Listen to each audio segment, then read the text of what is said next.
Chapter 1. Restarting Life. In the Divine Heaven sect, at the true martial pavilion, an elder clad in a gray robe stood atop a high platform, imparting his teachings to thousands of disciples below, each one listening intently with a serious demeanor. Last time, we discussed the willow leaf sword technique.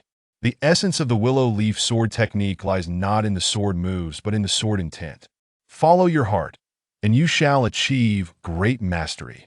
Amidst the crowd, a rather fair-skinned disciple gazed around in confusion, and a tempest surged within his heart. Is it truly a rebirth? Lin Zan found it hard to believe. Ding! The sword Immortal system has been successfully bound. A voice echoed in his mind. You may sign in now. Would you like to proceed? Signing in carries a certain probability of obtaining techniques, sword arts, treasures, and more. The number of sign-ins can also accumulate, and after reaching a certain count, one is guaranteed to receive higher treasures. Let's sign in, Lin Zan silently thought, feeling no fear at the system's emergence. After all, if rebirth was possible, anything else was hardly surprising. Ding! Sign in successful. You have acquired the Celestial Level Technique. Innate skill. Celestial Level Technique? Upon seeing those 4 words, Lin Zan's eyes immediately sparkled. In the cultivation world of the Tianxin continent, techniques are graded as mortal, yellow, profound, earth, heaven, celestial, and saint levels. Though celestial level is not the pinnacle, it is certainly remarkable. Even the most powerful techniques within the entire Divine Heaven sect are merely at the heaven level. Lin Zan opened the system interface. However, he quickly found himself in a daze. For beside the innate skill, there was a progress bar. The host can upgrade this technique using Peach Blossom Luck. Peach Blossom Luck. Engage in conversations with beautiful women, complete random tasks issued by the system, sign in, etc. to earn Peach Blossom Luck. Peach Blossom Luck can be used for cultivating techniques, exchanging for items in the shop, and even refining various magical treasures and concocting pills. This Peach Blossom Luck seemed incredibly powerful, almost functioning as the universal currency of the Sword Immortal system. To acquire it, one must interact more with senior sisters and junior sisters. Where can I obtain Peach Blossom Luck? Lin Zan's thoughts immediately turned to his admiration, senior sister Zhu Xinwan. Yet, even with his rebirth, he still felt a profound sense of inferiority when facing senior sister Zhu Xinwan, making him hesitant to approach her. Who else could he turn to? As Lin Zan pondered, a beautiful figure suddenly sat nearby. It was junior sister Jiang Li. Lin Zan chuckled. Junior sister, you seem a bit unusual today. Upon hearing this, not only was Jiang Li taken aback, but so were the surrounding senior brothers and sisters. Junior sister Jiang Li had always been cherished by all. How could she be deemed unusual? Unusual? Jiang Li touched her face, played with her hair, and took out a bronze mirror to examine herself, perplexed. Is there something on my face, or do I look strange? Lin Zan blinked, smiled gently, and said, You look extraordinarily beautiful today. Lin, senior brother, you're so annoying. The unexpected compliment caught Jiang Li off guard, causing her face to flush crimson as she lowered her head. Ding! Peach Blossom Luck won. Upon hearing the system's prompt, Lin Zan knew he was onto something. If anyone could cultivate with junior sister, they would surely be the happiest man in the world. Lin, senior brother, please stop. Jiang Li's cheeks were aflame, filled with shyness. No, I must continue. Ding! Peach Blossom Luck won. Ding! Peach Blossom Luck won. Lin Zan kept teasing, making junior sister's face nearly bleed from embarrassment. With the system prompts coming in, Lin Zan felt exhilarated. Lin, senior brother, you're too annoying. I won't talk to you anymore. Jiang Li exclaimed, clutching her face and hurriedly leaving. Lin Zan could not let her escape. So easily, he stood up to chase after her in pursuit of more Peach Blossom Luck when suddenly, a large hand like a fan landed on his shoulder, the immense force almost causing his entire body to sink. Lin Zan quickly turned to see it was senior brother Su Kexing. Damn you, useless Lin! Were you enjoying yourself just now? Su Kexing's face was twisted in anger. Even the jiggling flesh around him betrayed his fury. Everyone in the outer sect knew about his pursuit of Jiang Li. If it were a direct disciple, he wouldn't dare to speak, but a useless Lin dared to flirt. Who else would he punish if not him? Crap, this was a hasty move. Lin Zan felt dismayed. Junior sister was the beloved of the Divine Heaven sect, cherished by all for her innocence and vivacity. Yet he had flirted with her in public. Beat him! Su Kexing waved his hand, and his lackeys immediately rolled up their sleeves, ready to step forward. This doesn't seem right. Lin Zan retreated, but he felt no fear after all. He was a sword king with a system and a celestial-level technique. If he couldn't handle a few kids, what was the point of his rebirth? His retreat was merely to find a secluded place to handle this discreetly. But just then, stop! A sharp voice rang out as a stunning young woman clad in purple approached, who, despite being merely 17 or 18, exuded an undeniable beauty. It was Lin Zan's childhood admiration, senior sister Zhu Xinhuan. In his past life, Lin Zan was just an outer sect disciple, having only exchanged a few words with Zhu Xinhuan. When he later heard that she had become the furnace for Zhang Tiansheng of the demon sect, subjected to public humiliation, she had taken her own life in despair. Though Lin Zan had avenged her, it remained a lifelong regret. So it's senior sister Zhu. Su Kexing's eyes glimmered with greed as he coldly remarked, Senior sister Zhu, I admit I am not as strong as you, but I advise you not to meddle in Lin's affairs. You might handle this time, but you cannot handle the next. Su Kexing suddenly wore a sinister smile. If I'm not mistaken, tomorrow is the day of your life and death battle with Zhang Tiansheng of the demon sect. My matters are none of your concern, but I will not allow you to bully my fellow disciples. Zhu Xinwen's attitude was resolute. She was indeed worried about this matter. Zhang Tiansheng of the demon sect was said to be a master at the Golden Core stage. Far beyond her reach, this battle was fraught with peril. So I have returned to this day. Lin Zan felt a jolt in his heart. Zhang Tiansheng, at his peak, would not even qualify to carry his shoes. But he had nothing upon his rebirth. Oh, right, the Sword Immortal system. Peach Blossom Luck. Lin Zan recalled the Sword Immortal system. Thinking of the Peach Blossom Luck, as long as he accumulated enough, he could significantly enhance his power in a short time. Senior sister. Recalling the moment he heard news of Zhu Xinhuan in his past life, Lin Zan suddenly felt a surge of passion, grasping Zhu Xinwen's hand. Senior sister. Let's not concern ourselves with these trifles. Follow me to the back mountain. Chapter 2. Madness of Peach Blossom Luck. At the back mountain of the Divine Heaven sect, there are 3 peaks. One named Chaoyang Peak, where one can witness the crimson sun rising at dawn. Another called Wankai Peak, where one can behold the resplendent glow of dusk. And the last one, utilized for cultivation, is Luoyun Peak. Lin Zan and Zhu Xinhuan arrived at Chaoyang Peak. At this moment, the sun was high in the sky, and the entire peak radiated a brilliant light. The two walked amidst the peak, neither speaking. Lin Zan was unsure how to begin. Zhu Xinhuan was lost in thought. Senior sister. After a while, Lin Zan broke the silence. There's something I've wanted to tell you for a long time, but lacked the courage. Zhu Xinhuan looked up, surprised at his words. Lin Zan continued, in the sect, I've always been bullied, yet you were the only one who never turned a blind eye. You were like the moon in the night sky, illuminating my life. Senior sister, I like you. Lin Zan gathered his courage. My greatest wish is to be a bright star, always by your side. A flicker of surprise flashed in Zhu Xinwen's eyes, but it quickly dimmed. She did not respond directly to Lin Zan. Instead, she said, Tomorrow, I must face Zhang Tiansheng of the demon sect in a life-and-death battle. I have no confidence in winning this fight. Zhu Xinwen's eyes were filled with deep sorrow. For Lin Zan, a disciple who had endured bullying, she mostly felt pity. Matters of love had never crossed her mind. In the cultivation world, strength is paramount. Zhu Xinhuan took a deep breath, shook her head, casting aside those thoughts, and looked at Lin Zan.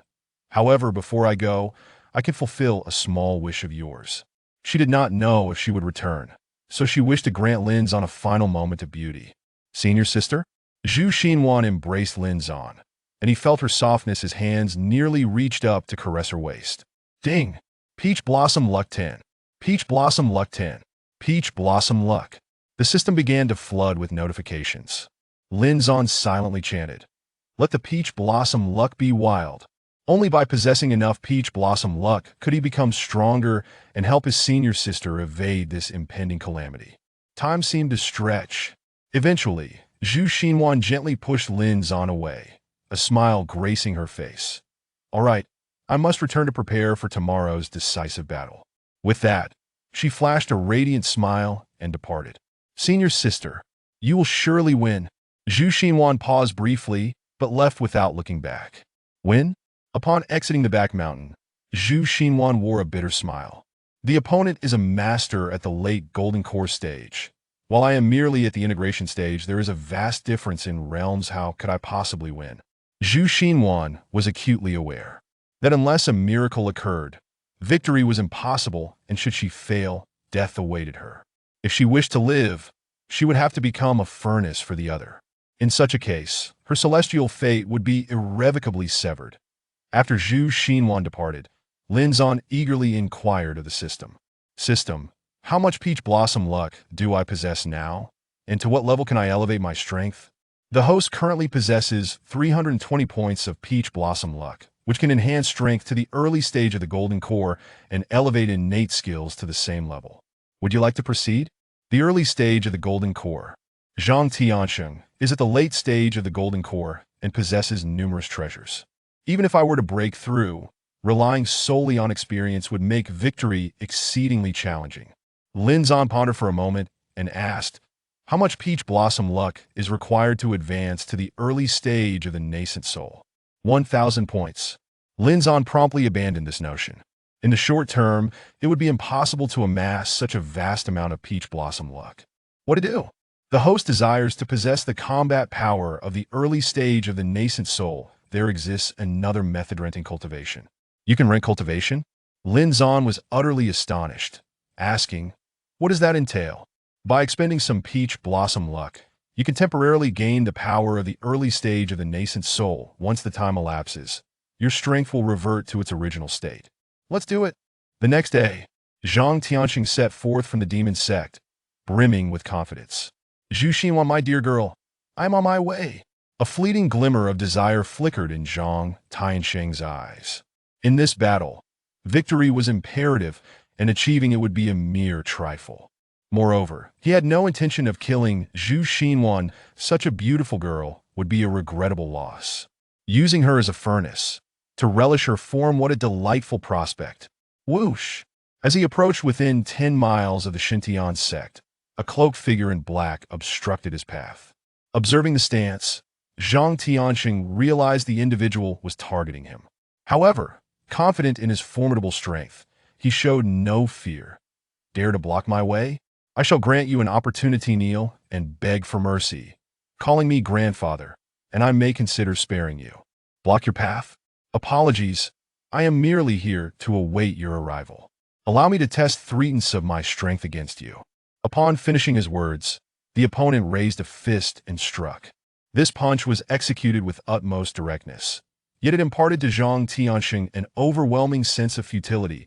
Before even approaching, a tempestuous wave of palm wind surged towards him, nearly propelling him backward. Startled, Zhang Tianxing hastily gathered all of his cultivation at the late stage of the Golden Core and raised his fists to defend. Yet, boom! With a resounding crash, Zhang Tianxing was sent hurtling away, crashing heavily to the ground, spitting forth a mouthful of black blood. In astonishment, Zhang Tianxing looked up. Who are you, and why do you obstruct my path? I, the figure in black, hands clasped behind their back, gazed down at Zhang Tianxing and replied nonchalantly, let us not concern ourselves with my identity, let us continue our practice, and play a while longer. The figure in black was none other than Lin Zan. Renting the power of the nascent soul costs 1,000 points of peach blossom luck. To directly exchange for cultivation and elevate to the Golden Core, Lin Zan felt a pang of regret at the thought of letting this fellow escape so easily. He would surely find it impossible to sleep tonight. You force my hand. Zhang Tianxing's gaze flickered with malice, internally relieved that he had brought ample treasures. Half an hour later, stop feigning death and rise at once. Lin Zan kicked Zhang Tianxing, who lay sprawled on the ground like a defeated dog. With a cultivation level significantly superior, the outcome of this duel was undoubtedly predetermined. I concede, but perhaps you are unaware that I am the young master of the demon sect. Fear gripped Zhang Tianxing just moments ago. He had unleashed his full arsenal, even employing his trump card, yet the opponent had blocked it with a mere finger. With such a disparity in strength, how could he continue to fight? However, he felt no fear. Though the opponent's power was high, there was clearly an absolute difference compared to his father. In truth, I harbor no enmity toward you, but there are matters I wish to convey. Lin Zan leaned close to Zhang Tiansheng's ear and spoke calmly. The one you are about to duel is my woman. Initially, I intended to cripple you and drag you to the arena. However, upon reflection, I deemed such an act rather ungracious. Chapter 3. A Millionfold Cultivation Talent. Can you believe it? An hour later, Lin Zan's hand was somewhat swollen as he sat in the corner beneath the arena, delightfully gazing at the betting slip in his grasp. The fierce battle between the two combatants had long since drawn the attention of many, including disciples from various sects such as the Divine Heaven Sect, the Xian Heaven Sect, and the Bloodthirsty Sect, who eagerly set up betting tables. Naturally, Lin Zan placed his bet on his senior sister, Zhu Xinwan, to emerge victorious on the stage. The extraordinarily beautiful Zhu Xinwan appeared pale, holding her slender sword in quiet anticipation, while Su Keshuang wore a sinister expression, awaiting the arrival of Zhang Tiancheng. He was eager to put on a spectacle for everyone, even anticipating the moment when Zhu Xinwan would be publicly humiliated. Her garments torn asunder, her purity destroyed. At that moment, a collective gasp arose. A dark sword energy surged forth. Zhang Tiancheng had arrived. Even from a distance, the oppressive aura made Lin Zan's legs feel weak. It was utterly terrifying. Zhu Xinwan, aware only that Zhang Tiancheng was at the late stage of the Golden Core realm, knew she was no match for him. Yet, it appeared that she wouldn't even have the qualification to draw her sword against him. The very flow of his sword energy robbed her of the courage to fight back. Resigned to becoming a furnace for his alchemy? If he would treat her kindly, perhaps she could accept it. However, Zhang Tiancheng had openly declared he would strip her of her clothes piece by piece in the arena. As Zhu Xinwan felt an overwhelming sense of anxiety and despair, Zhang Tiancheng had already reached the stage. But as the shimmering light dissipated, the spectators noticed something peculiar. Zhang Tiancheng bore the marks of a brutal beating, his face bruised and swollen, as though he had been thoroughly pummeled. Even the humblest disciples could sense his weakness. What happened to him? Zhu Xinwan was equally astonished. Brother Zhang, we all bet on your victory, so give it your all. Take good care of our senior sister Zhu. She has never shown affection to any other man. Su Keshuang cackled wickedly. Damn it. Hearing those words from below, Zhang Tiancheng, who had initially intended to publicly shatter Zhu Xinwan's garments and disgrace her, suddenly hesitated. The voice was so familiar.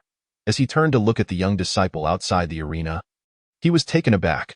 Although he had been covered in a black cloth earlier, that figure and voice were unforgettable, especially with the lingering aura of his technique still present. Junior brother Lin, your goodwill towards senior sister. I appreciate it, Zhu Xinwan said, shaking her head with a bitter smile.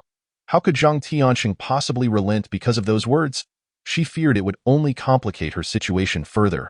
However, the next moment, without a hint of hesitation, Zhang Tiancheng declared, I concede. At that instant, the entire martial arena fell silent. Su Keshuang's mouth twitched in disbelief. Brother Zhang, you must be joking. He is the owner of the estate. If Zhang Tiancheng concedes, he would owe more than his life. You scoundrel, did you not hear me declare my concession? Zhang Tiancheng retaliated, striking Su Keshuang and sending him flying. Zhu Xinwan was utterly dumbfounded. Upon hearing the commotion, Lin Zan immediately realized the outcome had been decided. Shortly after, the reluctant staff from the betting house delivered his winnings. 5-colored lotus. Holding the 5-colored lotus in his hands, Lin Zan was overjoyed, yet he refrained from immediately examining it, for he was preoccupied with aiding his senior sister against Zhang Tiancheng, and had yet to sign in. Ding, sign in successful. The host has received a divine level reward, a millionfold cultivation talent. What? Lin Zan could scarcely believe his ears. Just moments ago, the system had informed him of a divine level reward, millionfold cultivation talent. He swallowed hard. System, is this for real? Indeed. Host, it is genuine. At that moment, Lin Zan felt an overwhelming urge to laugh maniacally at the heavens. A millionfold cultivation talent. How terrifying. There are 86,400 seconds in a day, calculated over a year. This amounts to over 30 million seconds. This means that for every second he cultivates, it would be equivalent to others cultivating for 3 years. Cultivating for a single day would grant him the equivalent of over 200,000 years of cultivation. What an astonishing amplification! Even a pig could become a celestial emperor in over 200,000 years, right? As for the general cultivation techniques, such as those from the Divine Heaven sect, typically, one would take 3 to 5 years to master them. This is merely a matter of profound versus superficial realms. Thus, he would only need a second to learn the techniques of the Divine Heaven sect. How absurd! But, I like it, system. Let me cultivate the innate technique. Lin Zan decided against attempting the Divine Heaven sect's techniques and instead recalled the celestial level technique, the innate technique, obtained from the system. According to the system, cultivating the innate technique to perfection would undoubtedly differ from ordinary techniques. So he opted to try this one. Ding, insufficient romantic luck, cultivation failed. The system's notification was akin to a bucket of cold water dousing Lin Zan's fervor, significantly dampening his enthusiasm. He queried, bewildered, "Does this also require romantic luck?" The system replied matter-of-factly, "Indeed. Almost any technique could be learned in a relatively short time through the millionfold cultivation talent. However, different techniques would consume varying amounts of romantic luck." Lin Zan felt a chill running down his spine. What the hell? Everything requires romantic luck. How am I supposed to play this? Am I to seek out my junior sister? Or perhaps my senior sister, Zhu Xinwan? Lin Zan indeed entertained such thoughts, though he was uncertain whether he would succeed. Ding, task received. Night raid on the Qingfeng Pavilion. Task reward, 1,000 romantic luck. Just then, the system unexpectedly dispensed a task. Lin Zan's initial excitement quickly faded as he realized what the Qingfeng Pavilion entailed. It was no ordinary place. It housed a senior sister named Zhang Xuehan, who was undeniably beautiful but exceedingly cold, repelling anyone who dared to approach her like a glacier that had not melted in millennia. There were once self-proclaimed charming senior brothers who pursued her, but after just a confession, they found themselves with broken legs. Others who fancied themselves skilled in lightness techniques attempted to spy on her at the Qingfeng Pavilion. Their fate was even worse, suffering the loss of 3 legs, with no recourse for justification. Since then, it became common knowledge that Zhang Xuehan was an ice-cold senior sister who was to be admired from afar. Never to be trifled with, over time, a sense of dread surrounded her Qingfeng Pavilion, and no one dared to approach. Now the system wants me to go there for a task? Lin Zan felt a twinge of unease. Should I go or not? Suddenly, a thought struck him. The task's reward was 1,000 romantic luck, and previously, when he inquired about how much romantic luck was needed to elevate his cultivation to the nascent soul stage, the system had stated it was 1,000. Therefore, if he completed the task, he could immediately attain the nascent soul level through the system. Additionally, the ice-cold senior sister, Zhang Xuehan, was supposedly only a notch stronger than Zhu Xinwan.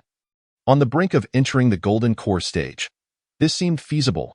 Lin Zan sought further confirmation from the system for added assurance. System, you mentioned that to elevate my cultivation to the nascent soul stage, I only need 1,000 romantic luck, correct? Correct. And this breakthrough won't have any delays, right? As long as the romantic luck is sufficient, the breakthrough can be completed immediately, correct? Then there's nothing more to discuss. Let's do this. Given that the task required a night raid, the timing for its completion had to be after dark. Lin Zan waited for the sun to set, donning his black attire and face veil before stealthily making his way to the Qingfeng Pavilion. Damn it! Isn't this a night raid on the Qingfeng Pavilion? I've reached the innermost part, yet I still haven't received a task completion prompt. Upon entering the Qingfeng Pavilion, Lin Zan discovered that the task had not concluded. Panic set in as he pressed deeper inside. This was already the innermost section. Ahead lay Zhang Xuehan's private quarters. Was it necessary to peek outside her room to consider the task complete? Desperate times called for desperate measures. Lin Zan steeled himself and approached the illuminated window. Peering through a gap in the curtains, he was immediately stunned. Through the window, he caught sight of an alluring figure. Completely unclothed, bathing in a tub.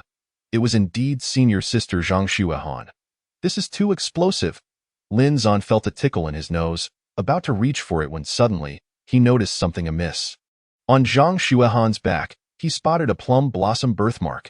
It was her. Lin Zan's heart raced as he recalled a significant event. Shortly after the incident involving the senior sister in his previous life, a traitor emerged from the Divine Heaven sect. According to eyewitness accounts, the traitor bore a plum blossom birthmark on their back. What a shocking revelation. Zhang Xuehan was the traitor from back then. Chapter 4. The traitor is him. Lin Zan was taken aback. He never anticipated that a system task would unveil such a secret.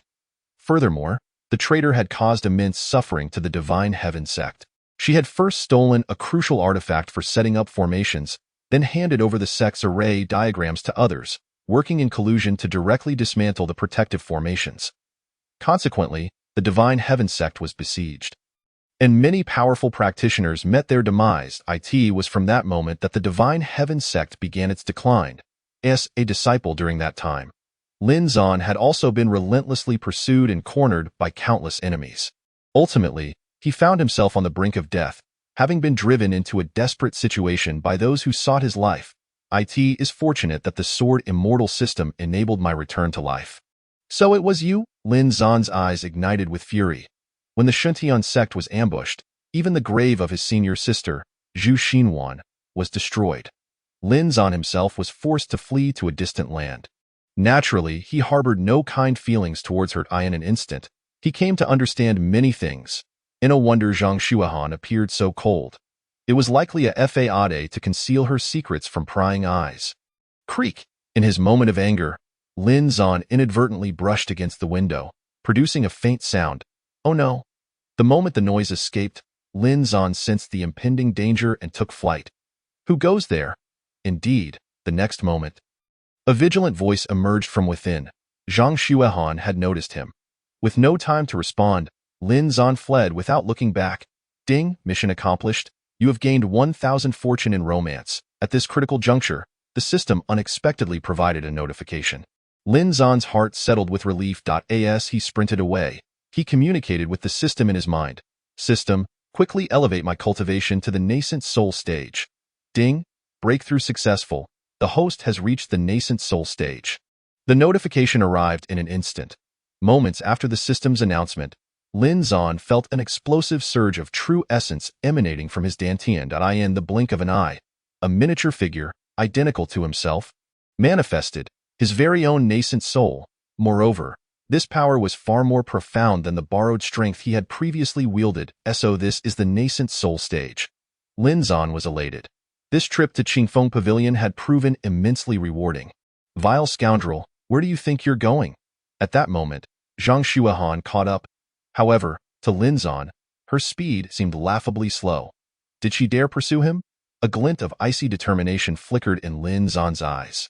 Though Zhang Xuehan was beautiful, regarded by many as the frosty goddess, she was also the mastermind behind the sect's troubles.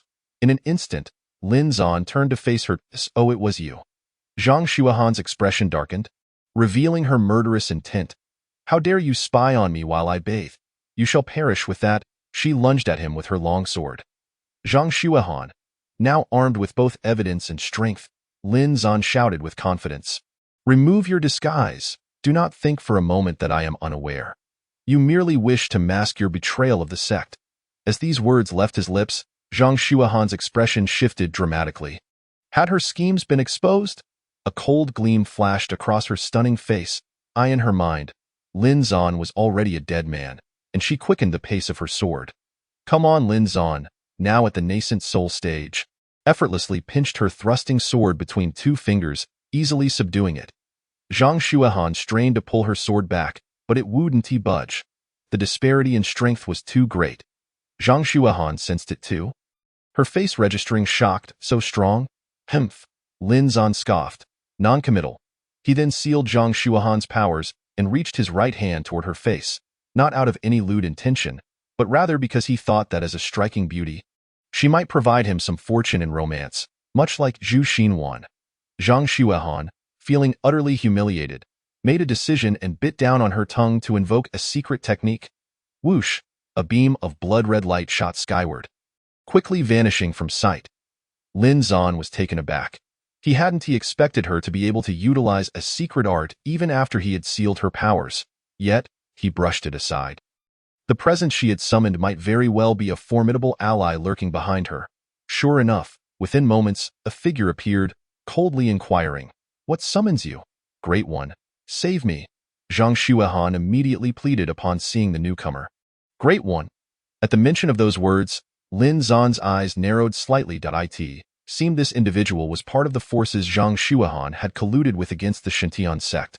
How fortuitous, yet, to his astonishment, the once aloof and proud figure faltered upon glimpsing Lin Zan, nearly losing his footing. Bro, you look so familiar.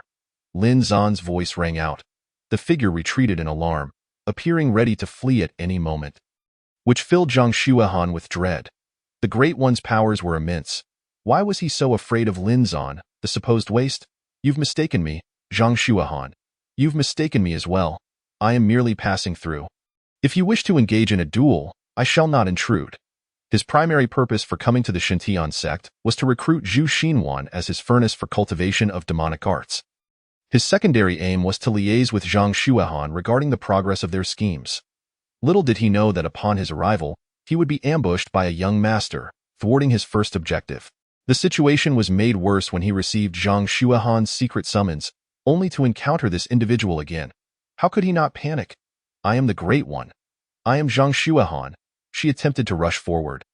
But in the next instant, the shadow dissipated, transforming into a streak of light that vanished into the horizon. Lin Zan furrowed his brow, watching the retreating figure, sensing an undeniable familiarity, unable to recall where he had seen him before. Lin Zan dismissed the thought and turned a sly smile toward Zhang Shuahan. Your ally has fled.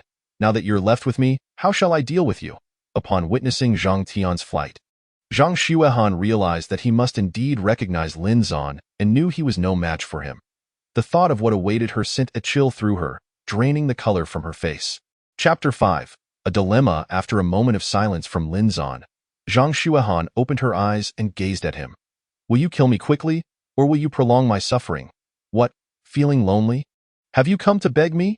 Lin Zan teased. In response, Zhang Shuahan let out a cold laugh, drawing from her waist the half of the treasured sword that Lin Zan had previously broken, and charged at him. True to expectation, Lin Zan effortlessly pinched the sword between his fingers, pulling it into his possession with a contemptuous smile. As their eyes met, the sword was already embedded in the large stone behind him. Ah? Lin Zan blew gently through his fingers, looking at Zhang Shuahan with a sly smile. Is this all the strength you possess? Your punches against me are merely tickles. 10 years from now, you might be able to match my current prowess. As he spoke, Lin Zan lightly moved behind Zhang Shuahan, leaning close to her ear and exhaling warm breath. Since you're destined to betray your sect, why not come over to my side? Lin Zan licked his lips, lewdly gazing at Zhang Shuahan's flawless back, his fingers deftly finding their way to her waist. He forcefully pulled her into his embrace. I won't make things difficult for you.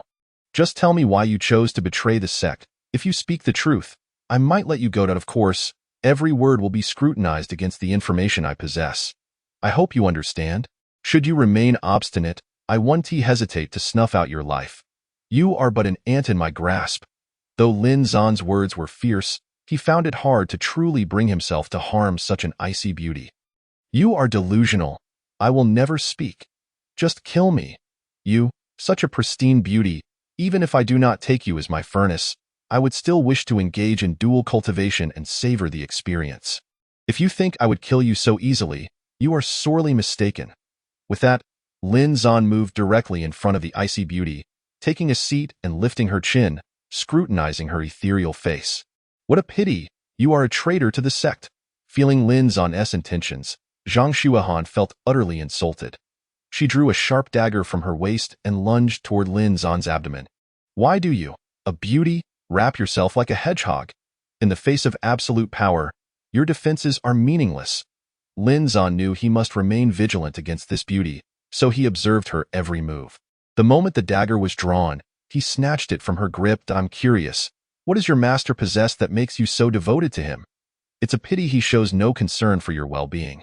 It seems he values his own life far more, and you are merely a pawn to be sacrificed at any moment. I offer you one last chance. Will you speak or not? I reiterate. No matter what you do, I will never speak. Just kill me. Lin Zan, upon hearing these words, found himself in a predicament. After a moment's contemplation, he resolutely struck the back of Zhang Shuahan's neck with considerable force, causing her to instantly lose consciousness. Subsequently, Lin Zan sat cross-legged on the ground, his blood-stained hands poised for a moment of spiritual energy exchange, initiating a dual cultivation. However, he soon discovered that his romantic fortune showed no signs of improvement. Bewildered, he pondered why, after a mere embrace with senior sister Zhu Xinwan, his peach blossom value had increased by 320. Yet now, during this dual cultivation, it seemed impossible to surpass that figure. Warning: should the host continue with the current actions, their cultivation will regress to the qi refining stage. Lin Zhan shuddered at the warning, promptly halting his movements. Upon inspection, he found his peach blossom value had plummeted to -20. This is absurd. What on earth is happening? Isn't dual cultivation supposed to rapidly increase peach blossom values? To enhance peach blossom value through dual cultivation, a close relationship between the host and the partner must be established. Forcing dual cultivation will result in a loss of peach blossom value. Upon hearing these restrictions, Lin Zhan felt utterly helpless. He had aimed to elevate his romantic fortune, only to see it dwindle into the negative. Truly a case of losing both the woman and the battle. Now, the individual before Lin Zhan served a purpose: to become a vessel for his cultivation. Yet, recalling the memories of his past life, particularly the torment endured by his senior sister at the hands of Zhang Tiansheng, he felt a wave of revulsion. He swiftly discarded the thought. Just as Lin Zhan was lost in contemplation, Zhang Xuehan regained consciousness. Noticing Lin Zhan so near, she was immediately struck by an unsettling thought. She forcefully pushed him away, shouting, "You scoundrel! What have you done? I will kill you!" Before Lin Zhan could react, he was shoved aside. Observing Zhang Xuehan's tear-streaked face, he couldn't help but retort, "I haven't done anything. If you don't believe me, I swear." Yet, Zhang Xuehan seemed disinclined to hear his defense. She swiftly retrieved the dagger Lin Zhan had carelessly discarded and lunged at him once more, in his guilty state. Lin Zhan dared not retaliate, merely dodging for half an hour. Finally, unable to endure any longer, he seized the dagger from Zhang Xuehan's hands. "How long will you persist? Haven't I already told you? I did nothing. It's been long enough. You should be ready to calm down. Do you truly expect me to believe your claims of innocence? You are nothing but a complete pervert. I must kill you. It is imperative." Lin Zhan felt increasingly exasperated, utterly at a loss for how to contend with this furious individual before him. After an indeterminate period, Zhang Xuehan seemed to tire of her pursuit and ceased her attacks. "All right, you must have calmed down by now. Allow me to explain again. I truly did nothing. I shall take my leave. Let me remind you once more, should you act as a spy again, I will ensure your demise." Chapter 6. The death of Zhang Xuehan. With that, Lin Zhan resolved to disregard the icy beauty and return to his dwelling. Meanwhile, Zhang Xuehan, still seething with anger, sat there with tear-stained cheeks, her eyes brimming with murderous intent, and no matter the cost, she was determined to eliminate Lin Zhan. "Please elevate your peach blossom value to a positive number within 24 hours, or your cultivation will vanish, rendering you an ordinary person." Upon hearing this, Lin Zhan's drowsiness evaporated, fully aware of the perilous nature of the situation. After much deliberation, he could only seek out his junior sister, Jiangli. However, as he attempted to rise, he remembered it was already nighttime. Venturing out now would yield no results. Reluctantly, he lay back down and soon fell into a restless slumber. As the sun rose high in the sky, Lin Zhan was awakened by the raucous noises outside.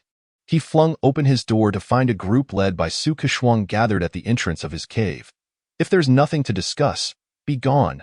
Do not disturb my cultivation, you worthless Lin. Do you dare to tell us to leave?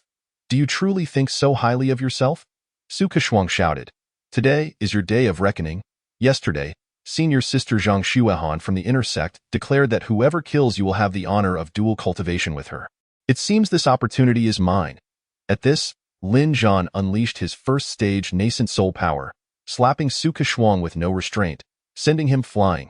"If anyone among you believes they possess sufficient strength, feel free to challenge me. But be sure to assess the cost of such an endeavor." As these words left his lips, the crowd erupted in outcries, while Su Keshuang, upon rising, realized with horror that he had lost control of his bladder due to the impact. Nevertheless, the overwhelming pressure emanating from Lin Zhan left everyone stunned, and none paid Su Keshuang any heed, allowing him to slip away unnoticed. Realizing they stood no chance against Lin Zhan, the others quickly departed. What a disturbance to my peace. With that, Lin Zhan felt no further inclination for sleep and exited his cave, making his way to the training grounds, where he spotted his junior sister. Recalling his mission, he approached her directly. Junior sister, it has been a while. You've grown even more beautiful. Peach Blossom Fortune Tin. Zhongli flushed at his compliment. However, after a moment, she seemed to remember something and urgently warned him. Senior brother Lin, you need to leave immediately. I heard that the intersect sister wants to kill you. Lin Zhan furrowed his brow upon hearing this. He had spared Zhang Shuahan, only to face such retaliation. Senior brother Lin, I am serious. You must go. If you do not, I can still persuade those outside. But if the intersect disciples arrive, I truly cannot help you. By the way, I was sleeping soundly this morning. What exactly happened? Please, tell me. I am not entirely sure. I only heard from others that this morning, Zhang Shuahan came out, claiming you humiliated her last night, and whoever kills you will have the honor of dual cultivation. Upon hearing this, Lin Zhan replied, then, junior sister, would you like to dual cultivate with me? Peach Blossom Fortune Tin, senior brother. This is hardly the time for jokes. You really need to leave. Zhongli blushed, her urgency evident. Host task completed. Cultivation remains at first stage nascent soul. As the system's notification concluded, several foul-mouthed men in blue robes approached the training ground. Spotting Su Keshuang, they beckoned him over. Upon hearing their summons, Su Keshuang hurried to them like a dog eager for approval, saying, what are your commands, esteemed seniors? The outer sect disciples of Shintian sect and the inner sect disciples donned different attire. Outer sect disciples typically wore green training robes, while inner sect disciples wore blue. Higher quality garments. Enough with the pleasantries. I heard there's a guy named Lin Zhan here. Where can we find him?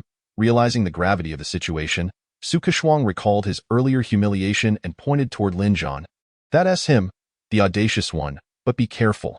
His strength is formidable. You're hilarious. I wouldn't even bat an eye at Zhang Tiansheng. Why would I fear him? With that, the man strode menacingly toward Lin Zhan. Inquiring, are you Lin Zhan? What is it to you? What do you want? Lin Zhan glanced at the man's demeanor and quickly surmised their intentions, responding with disdain. If you have something to say, spit it out. The man's eyes widened in disbelief. He hadn't anticipated such disrespect from an outer sect disciple. He raised his hand to slap Lin Zhan, but Lin Zhan swiftly grasped his wrist, lifting him effortlessly and throwing him toward his companions, knocking them all unconscious. Tell Zhang Shuahan, that traitor, to come find me personally if she has any grievances. You fools are unworthy of my time. As night descended, Lin Zhan remarked, what is this? It looks like you're packing to leave, am I correct? Could it be that even you, this traitor, experience fear at times? Quite clever of you to choose the cover of night for your departure. However, I distinctly remember not granting you permission to leave this place. Do you, a traitor, wish to convey some message? Upon seeing Lin Zhan, Zhang Shuahan was immediately taken aback, her eyes filling with tears. Lin Zhan, witnessing this scene, was at a loss for words. Just as he was about to offer comfort, that venomous woman unexpectedly drew a dagger and lunged at him. Lin Zhan effortlessly deflected her attack. Glaring fiercely at the woman before him, memories of his former life flooding back. His sect's demise, his desperate escape, and the torment he endured in his world, treated as a mere furnace. Enraged, he unsheathed his sword and swiftly ended Zhang Shuahan's life. Chapter 7. 2 lives. As one as Lin Zhan gazed upon Zhang Shuahan's lifeless body, a chill crept into his heart. He could not fathom why he had suddenly resorted to such violence against her. Moments later, regaining his senses, he hastily tidied the scene and left in a daze. The system, detecting the fluctuations in his emotional state, ceased its operations. Lin Zhan paid no heed to the system's voice. He still could not comprehend his impulsive actions. Having lived 2 lives, his temperament had always been composed, yet yesterday he had acted without a second thought. Colorful lotus, grant me your power, bless my endeavors. Zhu Xinwan incessantly chanted these words. For the past couple of days, she had diligently studied the application of the colorful lotus. Although many had shared their experiences before her, each individual's journey was unique. Finally, as dawn broke over Zhu Xinwan's cave, the colorful lotus stirred, its petals falling one by one, transforming into pure spiritual energy that entered her body. At last, she absorbed all 18 petals, and the green flower base turned to a brownish ash.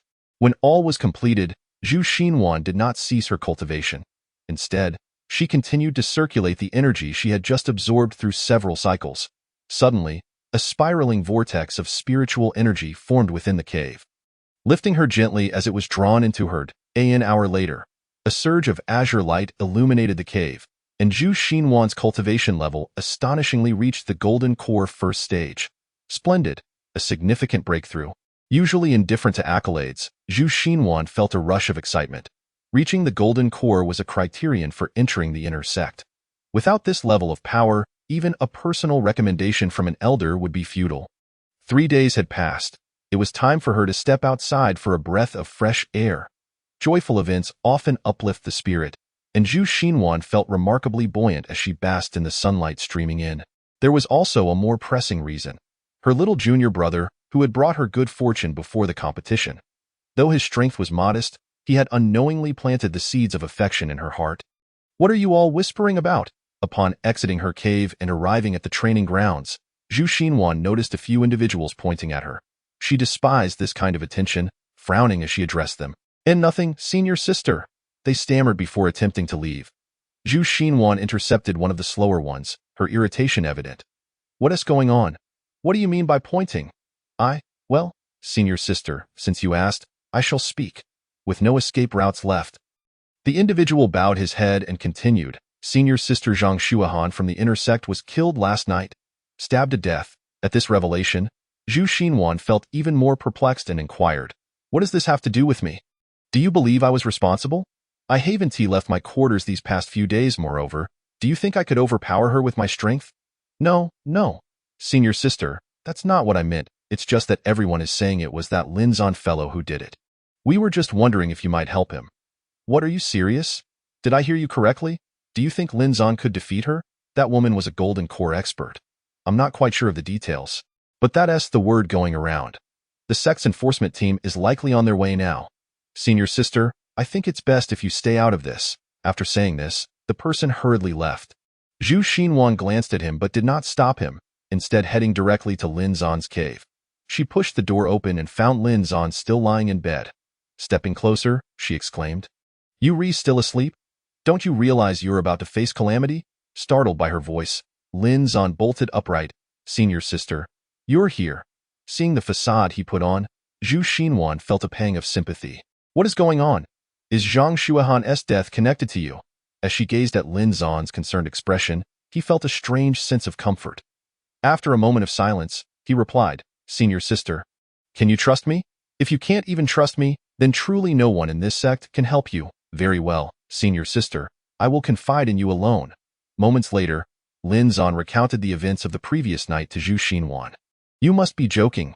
With your strength, how could you possibly have gotten close to her? This is absurd." Upon hearing this, Lin Zan conjured a sphere of spiritual energy in his hand, its richness rivaling that of a third-stage nascent soul. "Why, you have some extraordinary secret. 3 days, and you achieved a breakthrough. Senior sister, did you not also experience a significant leap in strength in just 3 days?" "What is so strange about that?" Lin Zan replied nonchalantly. Ding, fortune and romance 50. Notification. Zhu Xinhuan's affinity has reached a level of admiration. Dual cultivation is now available. Lin Zan felt no joy at this.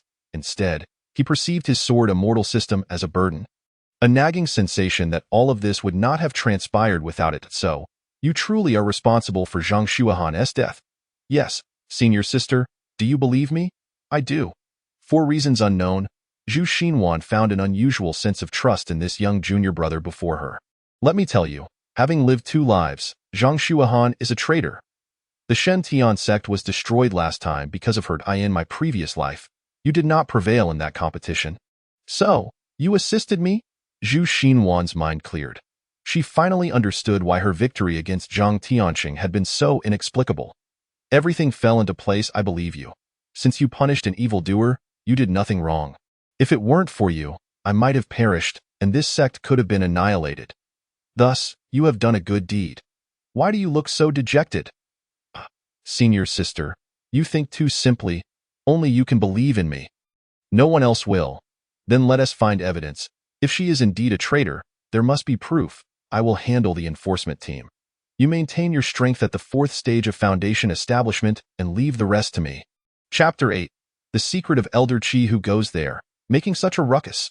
Zhu Xinhuan swung open the wooden door of her cave and addressed the people outside. Who did I expect? Why, it's the Outer Sect's senior sister. It seems you've broken through after obtaining the colorful lotus. But today, the enforcement team is here to carry out their duties. You won't interfere, will you? If you lot are here to perform your duties, I shall not intervene. But how can I be certain you are not merely acting as pawns for someone? Senior sister, your accusation is unfounded. We are a force affiliated with the sect. What do you mean by pawns? Enforcement team leader Zhongli raised an eyebrow dismissively. Zhu Xinhuan snorted coldly, casting a fierce glare at the arrogant group before her. You know full well what I mean. You are hastily seeking to apprehend Lin Zan simply to keep this matter from escalating. You have meddled far too much, Zhu Xinhuan. We are doing our duty for the sect. What concern is it of yours, brothers? Seize that waste. Zhongli suddenly commanded. As soon as he finished speaking, the enforcement disciples surrounded the entrance of the cave. Seize me? Provide a reason first, Lin Zan, unable to bear it any longer, disregarded Zhu Xinhuan's warnings and stepped out. The reason? Very well, let me clarify your fate. Zhongli raised an eyebrow, his lips curling into a disdainful smirk as he spoke. Yesterday, the body of Zhang Shuahan was discovered, and prior to her demise, the only conflict she had was with you. Thus, it is inconceivable for anyone other than you to be involved in this matter. Do you have any doubts remaining? Oh, Lin Zan deliberately elongated the last word, feigning enlightenment as he remarked. So that is how it is. May I inquire, who exactly is Zhang Shuahan? What is her level of cultivation? Stop playing coy. You must know what you've done. Zhang Shuahan, an inner disciple at the 3rd stage of integration. Do you comprehend? Then it certainly cannot be I who did it. I am merely at the 4th stage of Foundation establishment, which is nearly a full level below hers. I could never be her match. Having attained the information he sought, Lin Zan promptly assumed an innocent demeanor and stated, enough with the idle chatter. Even so, you cannot escape culpability, brothers. Take this lad back with you. Are you implying that you are forcing me? Lin Zan shot a glare at Zhongli and retorted, if that is the case, then I shall not hold back. As he spoke, Lin Zan unsheathed his sword and lunged at Zhongli. However, he remained mindful of Zhu Xinhuan's instructions and refrained from revealing his true strength.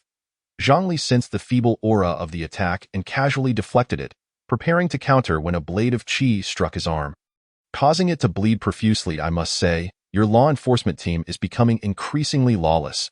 Is it now the case that one can be apprehended without evidence? From my perspective, this young man is clearly not the assailant. His strength is far too weak to contend with someone like Zhang Shuahan. In my view, you should return and investigate the matter thoroughly before seeking trouble with him.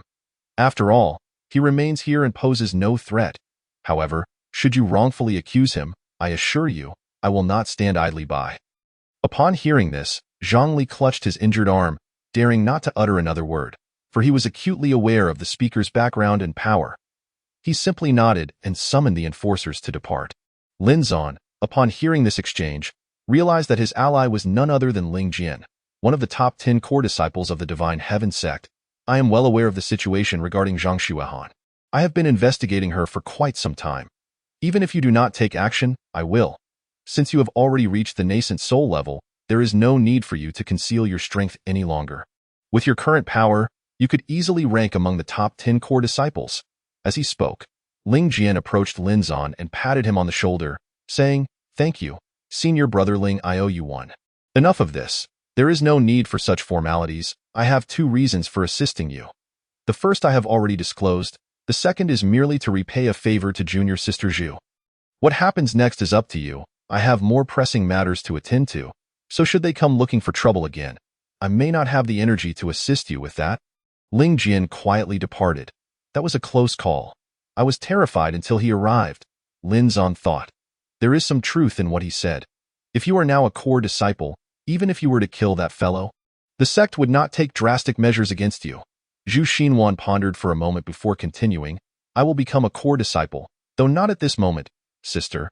This evening I intend to investigate the evidence of Zhang Shuahan's treachery to clear my name. Are you going alone? I shall accompany you. No need, Sister, if you help me further, I will owe you too much. Moreover, such matters are best handled with fewer people. As night fell, Lin Zan clad himself in dark attire and stealthily infiltrated the residence of Zhang Shuahan, which was now heavily guarded. Under normal circumstances, the sect's disciples would not attract such attention for minor injuries or casualties, indicating that Zhang Shuahan must possess a significant secret that Lin Zan needed to uncover. After a moment, Lin Zan suppressed his aura to near undetectability and quietly slipped through the window into Zhang Shuahan's quarters. Observing the guards outside in a drowsy stupor, he began to search the premises with ease. An hour later, having thoroughly rummaged through the entire room, he found nothing of note. Just as he was about to give up, he suddenly heard voices approaching from outside, compelling him to hide beneath the bed. What is going on? You lot have searched for so long and found nothing. What are you all being fed for? Whatever it is, it must be found. Seal this place off. No one is to enter. Master Qi, isn't this commotion a bit excessive? What if the sect master takes notice? That would be troublesome. The reprimanded individual responded. I can explain this matter, but we cannot let news of collusion leak out. Upon overhearing their conversation, Lin Zan was struck with astonishment, as he never anticipated such a revelation, that an elder of the Divine Heaven sect would have dealings with the demonic sect. After a moment, the two individuals, having found nothing, departed. However, the number of guards outside doubled, as if they intended to thoroughly search the place. Just as Lin Zan was about to emerge from his hiding spot, his foot inadvertently triggered a hidden mechanism, revealing a secret passage beneath the bed. The entrance made a loud noise as Lin Zan squeezed himself inside. Upon entering, he discovered the chamber to be barren save for a Zetan box. Unable to quell his curiosity, he pried it open to find it filled with letters. Lin Zan swiftly closed the hidden door and began to peruse the documents. To his shock, they contained meticulous records of all transactions between members of the Divine Heaven sect and the demonic sect. After skimming through the letters, he stuffed them into his storage bag and quietly exited, returning to his previous hiding place. Ensuring the coast was clear, he retraced his steps, leaving without anyone noticing his presence. At midnight, Lin Zan arrived at Zhu Xinwan's cave residence. Who goes there? Sensing an unfamiliar aura intruding her sanctum, Zhu Xinwan immediately became alert, drawing her sword and demanding, Identify yourself. Sister, do not misunderstand. It is I. Lin Zan, having caused quite the misunderstanding, quickly covered her mouth. After a moment of struggle, Zhu Xinwan recognized him and relaxed, allowing Lin Zan to lower his hand. You scared me half to death, sister. Ding. The system detected the host's unwavering focus and restored functionality. Upon hearing this, Lin Zan's joy was palpable. Zhu Xinwan, noticing his exuberance, inquired, What has you so elated? Have you encountered some fortuitous event? Not exactly. I have found the means to clear my name. Look at these letters I discovered in Zhang Shuahan's residence. They not only detail her collusion but also the transactions between the elders and the demonic sect. However, rather than expressing excitement, Zhu Xinwan's brow furrowed tightly as she replied, While this may be advantageous for you, be wary of the consequences. If you expose these letters, you will become a target within the sect. Those elders will surely band together against you, claiming you are the one attempting to frame them. In that case, these letters will hold no value, and they will not spare you. Lin Zan, undeterred, asserted, That is no concern of mine. I will present these letters directly to the sect master, and whatever reaction follows is beyond my control. How can this not concern you? Your life hangs in the balance. Zhu Xinwan exclaimed anxiously. Do not worry. I am well aware of the risks. Everything will be fine, so you need not fret about it. I will bear the weight of this matter. Lin Zan waved his hand dismissively, unperturbed by the potential fallout that awaited him. All he desired was to clear his name. After voicing his thoughts, he departed from his sister's cave, not intending to return to his own but rather heading towards the sect master's location. Where did you come from? Why are you here at the sect master's office in the dead of night? You, a mere outer disciple, have no business being here. Depart at once, or I shall summon the enforcers to expel you. My visit is solely to seek an audience with the sect master. Take me to him.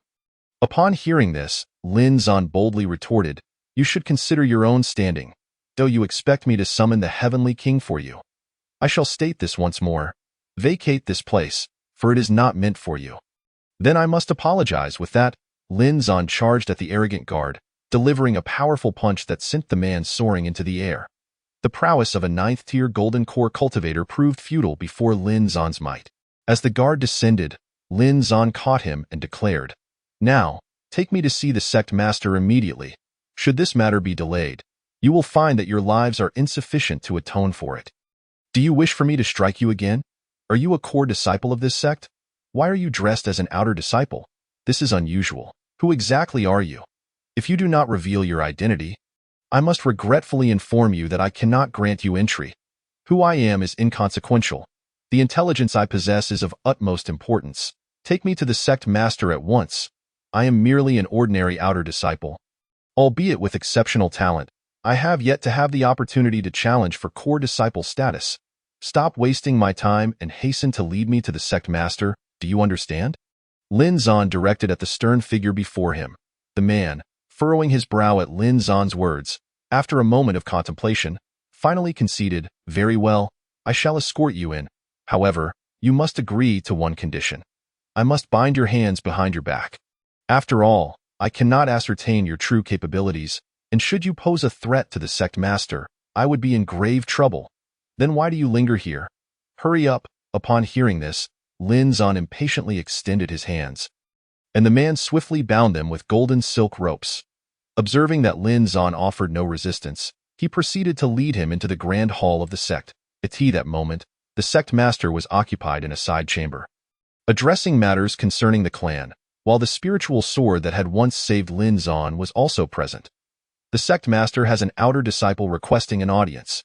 He appears quite urgent. Upon hearing this, the sect master expressed his displeasure. "Just an outer disciple. Ling Jian, you handle it." "Understood, master. Rest assured, I shall resolve his issue without causing you any trouble," Ling Jian replied with utmost respect. Upon seeing Lin Zan clad in green, Ling Jian exclaimed, "What brings you here, young man? Have you uncovered some clues?" "Indeed, brother Lin. I just visited Zhang Shuahan's residence and discovered a hidden passage. Within, I found letters containing evidence of his treachery." The moment those words left Lin Zan's lips, Ling Jian was instantly elated. He and his master, the sect master Shen Tian, had been pursuing evidence for days, and to think an outer disciple had uncovered it. "Quickly, come inside." Ling Jian, disregarding his own status, took hold of Lin Zan's hand and ushered him into the sect master's office. "Did you not say you would handle this matter? Why have you brought him in?" The sect master furrowed his brow upon seeing Lin Zan in green attire. Clearly viewing him as a lowly outer disciple, "Master, I felt compelled to bring him in, for he has discovered the evidence we have long sought." "What did you say? Where is the evidence?" The sect master stood abruptly, excitement evident in his eyes. Lin Zan, in response, retrieved the letters from his robe and placed them on the table, stating, "I found these in Zhang Shuahan's secret passage. They detail all the collusion between the elders of our clan and the demonic sect." The sect master eagerly opened the letters, reading their contents with growing delight. He turned to Lin Zan and asked, "Is there anything else you require here? If not, you may take your leave." "Ah, take this. Go to the inner sect and claim a robe. From this moment forth, you shall be recognized as an inner disciple." "What do you mean by that? Am I here to collect a reward?" Lin Zan could no longer contain himself, responding sharply, "What else could you want? To bring those elders to justice and restore my honor. The clan's elders are beyond your control. Now, leave." Ling Jian interjected, "Master, this lad is simply unaware. Please do not hold it against him. What does it matter who he is? These letters are merely forgeries. I cannot believe he would do such a thing. Guards, take him away and prepare for his trial tomorrow." Upon hearing this, the sect master commanded, "What did you just say?" Both Lin Zan and Ling Jian were momentarily taken aback, and Ling Jian questioned, "Master, what does this mean? He has aided us. Enough of this. Do you not heed the master's words? Seize him at once." Ling Jian, resigned, nodded and turned to Lin Zan, apologizing, "I will clear your name."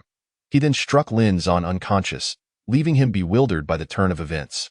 "Master, I still do not comprehend why we are doing this. I cannot afford to offend so many elders for a mere outer disciple. Let them have a semblance of power. After all, that faction has already been eradicated. Has it not? We shall use this boy's fate to instill fear in them, reminding them that this matter shall not simply fade away. But before Ling Jian could finish, the sect master interjected. A true leader does not concern himself with trifles. He is but a lowly outer disciple. Ling Jian contemplated saying more but ultimately chose silence. The following morning, elders, you are all aware of the situation. How you choose to handle this individual is up to you. The trial assembly took place before the entire sect, a spectacle for all to witness, an outer disciple facing judgment from all the elders and the sect master. Only Zhu Xinhuan and Ling Jian understood the true nature of the events unfolding. How could this happen? Do not tell me you were unaware. I lack the time to explain. Find a way to rescue him. I can only assist to this extent. As the trial concluded, the sect master declared, very well, since your opinions are unified, 3 days hence, let the heavenly thunder smite this traitor. That evening, do not speak. Once I release him, you both must flee together. I refuse to bear any blame for you two. My assistance ends here. Shun Jian led Zhu Xinhuan to the prison, unshackled Lin Zan, and fed him a pill. Instantly, Lin Zan regained consciousness. What transpired? Was I not here to save the sect? Lin Zan asked upon seeing Ling Jian. I am sorry. This matter has surpassed my capabilities. I can only facilitate your escape. I can escape alone. I will not endanger my sister. After a moment of contemplation, Lin Zan realized the gravity of their situation and spoke. No, you are gravely injured. You cannot flee alone. I must accompany you. Zhu Xinhuan interjected. Ding! Romance points 1000. Congratulations to the host for achieving intimacy with Zhu Xinhuan. Upon hearing the notification, Lin Zan was stunned, realizing he had inadvertently won his sister's affection. Very well, let us depart with that. He grasped Zhu Xinhuan's hand, preparing to escape. You dare attempt to flee after such grave transgressions? You shall pay. The voice belonged to Elder Qi, who, upon witnessing the pair holding hands, charged at Lin Zan. Zhu Xinhuan, noticing the impending danger, instinctively positioned herself before Lin Zan, taking the full brunt of the attack, blood spraying onto Lin Zan's chest, causing her to lose consciousness. Ding! Danger detected. The host may expend 1000 romance points to elevate their level to the first stage of integration. Upon hearing this, Lin Zan immediately exchanged the points, feeling his power surge to unprecedented heights as he seized Elder Qi, swiftly breaking his neck. Integration? Ling Jian, upon witnessing Lin Zan's current state, could not help but exclaim. My master possesses profound cultivation. You must leave swiftly before he discovers you. Your current strength is certainly no match for him. Upon hearing this, Lin Zan nodded thoughtfully and, without hesitation, took Zhu Xinhuan in his arms. Fleeing from the Shintian sect, Chapter 11. The mysterious elder. A few days later, Lin Zan expressed concern. Sister, your injuries have yet to heal properly. Allow me to handle this matter. You should rest well in the cave. After saying this, Lin Zan stepped forward, placing the food from the table beside the bed. Having consumed the elixirs you provided, my wounds have nearly healed. This minor matter is nothing to me, Zhu Xinhuan replied. Moreover, if I require someone to feed me, then all my efforts in enhancing my strength would be in vain. After this remark, Zhu Xinhuan gazed at Lin Zan with tender affection. By the way, where exactly are we? I have been here for several days and still cannot discern our surroundings. Where have we arrived, sister? I am not entirely sure either. After all, I fled in haste, and it was night, leaving me no time to determine our direction. In any case, this place should be safe. I have evaded pursuit for 3 days and nights, and at my speed, they could not possibly reach us here. Upon hearing this, Zhu Xinhuan's eyes glistened with moisture. She had not anticipated that her junior brother had carried her for 3 days and nights. Sister, what is the matter? Are you unwell?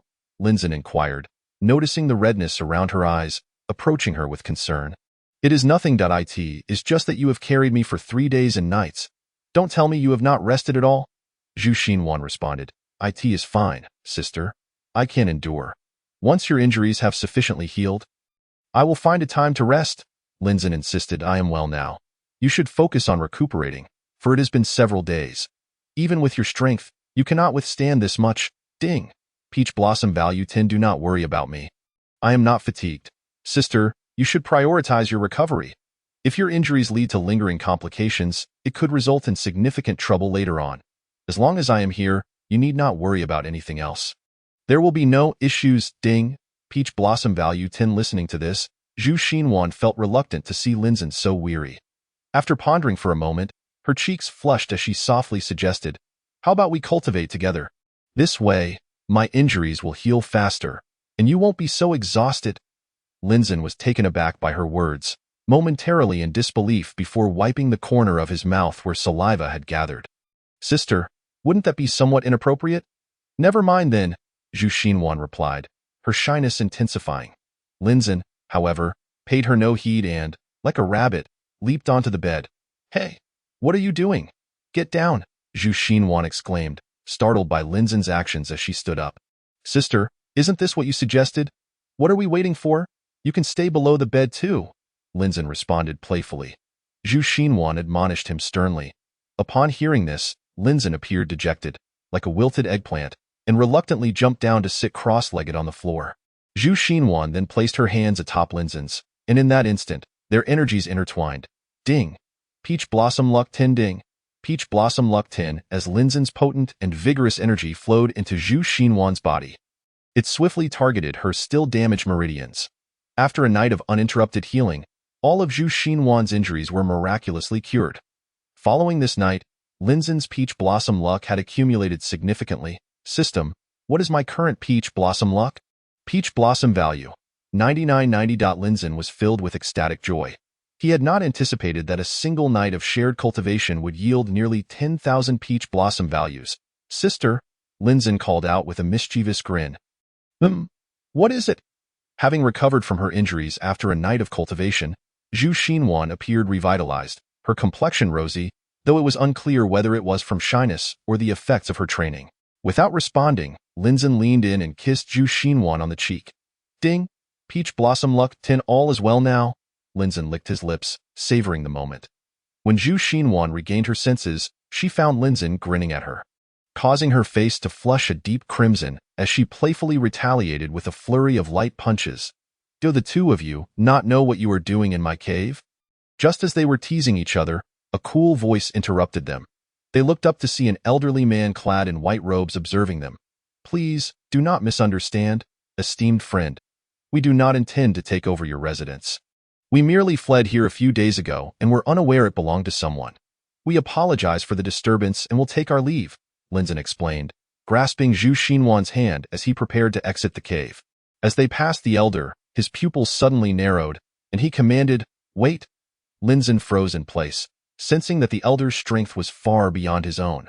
Thinking the elder was angered, Linzhen turned back and said, "Senior, we truly did not mean any offense. I am not referring to that matter. Since you two have entered my cave, it must be fate. Young lady, did you consume the 5-color lotus a few days ago?" While Linzhen remained bewildered, Zhu Xinhuan answered directly, "Yes, esteemed elder." Feeling there was no need to conceal the truth, Zhu Xinhuan openly admitted her actions, realizing the elder had already discerned the matter. However, Linzhen, unable to sit idle, stepped in front of Zhu Xinhuan and inquired, "Senior, what is your intention? Do not misunderstand. I have no desire to harm you for treasure. Besides, since you have already consumed it, even if I wanted to, I could not obtain it. I merely wish to caution you. Consuming the 5-color lotus directly is a waste of a heavenly treasure. Does that mean you possess a method to maximize the efficacy of the 5-color lotus?" Linzhen asked, his interest piqued. "Trust me, take this elixir, and it will enhance the effects of the 5-color lotus, preventing it from being wasted." Skeptical yet intrigued, Zhu Xinhuan took the elixir and consumed it. Instantly, the cave's spiritual energy became turbulent, forming a vortex centered around her. An hour later, Zhu Xinhuan's power surged, nearly reaching the Yuaning stage, attaining the pinnacle of the 9th level of the Golden Core. Chapter 12. Gouging your eyes out. "Thank you, esteemed elder," Zhu Xinhuan expressed sincerely as she regained her composure. "It was merely a trivial matter for me," the elder responded, and with that, the two watched in awe as he vanished before their eyes. "Senior?" Linzhen called out tentatively, but finding no signs of life around him, he asked, "Sister, did you see when he left?" Zhu Xinhuan shook her head, indicating she had not noticed either. "Thank you, esteemed elder," Linzhen called out respectfully toward the cave's entrance. 3 days later, after several days of joint cultivation, Zhu Xinhuan's strength soared to match Lin Zan's. I am now at the same level of power as you. Impressive, isn't it? Zhu Xinhuan said with a smile. Feeling the immense energy within her after her breakthrough. Of course, sister is the most formidable, Lin Zan replied, seizing Zhu Xinhuan's hand playfully. Enough, enough. I need to discuss something serious with you. Zhu Xinhuan interjected, noticing Lin Zan's playful intentions. What is it? Lin Zan asked, feigning exasperation. We have been away for quite some time. We cannot spend the rest of our lives in this cave. We need to find a place to settle. Do not worry. Sister, I have already considered it. We can no longer return to the Shintian sect, nor can we go to the demon sect. Our only option now is to head to the Luoshui sect. But the Luoshui sect's resources are far inferior to those of the two major sections. If we return with our current strength, they will surely covet us and will not kill us. Zhu Xinhuan, upon hearing these words, Novelli remarked, Senior sister, if you think that way, it is indeed too simplistic. From the moment they made me their scapegoat, we could never return to how things were. However, rest assured, one day I shall return to exact my vengeance. Lin Zan, gritting his teeth, declared resolutely. As night fell, the system notified him that his peach blossom value had reached 30,000, allowing him to break through to the out-of-body realm. Without a moment's hesitation, Lin Zan advanced his strength. With this breakthrough, his body underwent certain changes. He could now freely project his soul out of his body, although the range was limited to 10 meters around his physical form. The following morning, Zhu Xinhuan awoke and, as was her routine, prepared to rouse Lin Zan, who continued to sleep soundly beside her. However, upon touching his body, her expression shifted dramatically, for she sensed that Lin Zan's entire being was devoid of any vitality, as if he had turned into a lifeless corpse. After tentatively calling out to him twice and receiving no response, tears streamed down her cheeks. Having spent a night in exhilarating cultivation, Lin Zan found his soul could now extend its reach to 15 meters. When he felt it was sufficient, he returned to his physical body. Observing Zhu Xinhuan, who was weeping inconsolably, he quickly re-entered his body and sat up, exclaiming, Senior sister, what is the matter? Zhu Xinhuan, staring at Lin Zan as if he were perfectly fine, widened her eyes and asked, What was that just now? I thought you had died. Lin Zan chuckled and replied, Senior sister, how could you say such a thing? I can't possibly be in any danger, for I am always here to protect you. Then what was that? You had no breath at all. That was the out-of-body experience. I have achieved the first stage of the out-of-body realm, Lin Zan enthusiastically proclaimed. How can this be? Just yesterday you were at the first stage of the Yuaning realm, and today you've reached out-of-body. Zhu Xinhuan exclaimed incredulously. Perhaps it is because of the beauty by my side that my strength has advanced so swiftly. Lin Zan quipped, mischievously taking her hand once more. Senior sister, my soul can now be projected within a radius of 15 meters, a testament to my night of diligent practice. Strangely, after such rigorous cultivation, I feel more invigorated than ever. 15 meters. You are truly a genius. The top-ranked core disciple at Shintian sect, upon breaking through to the out-of-body realm, could only manage an initial range of 5 meters.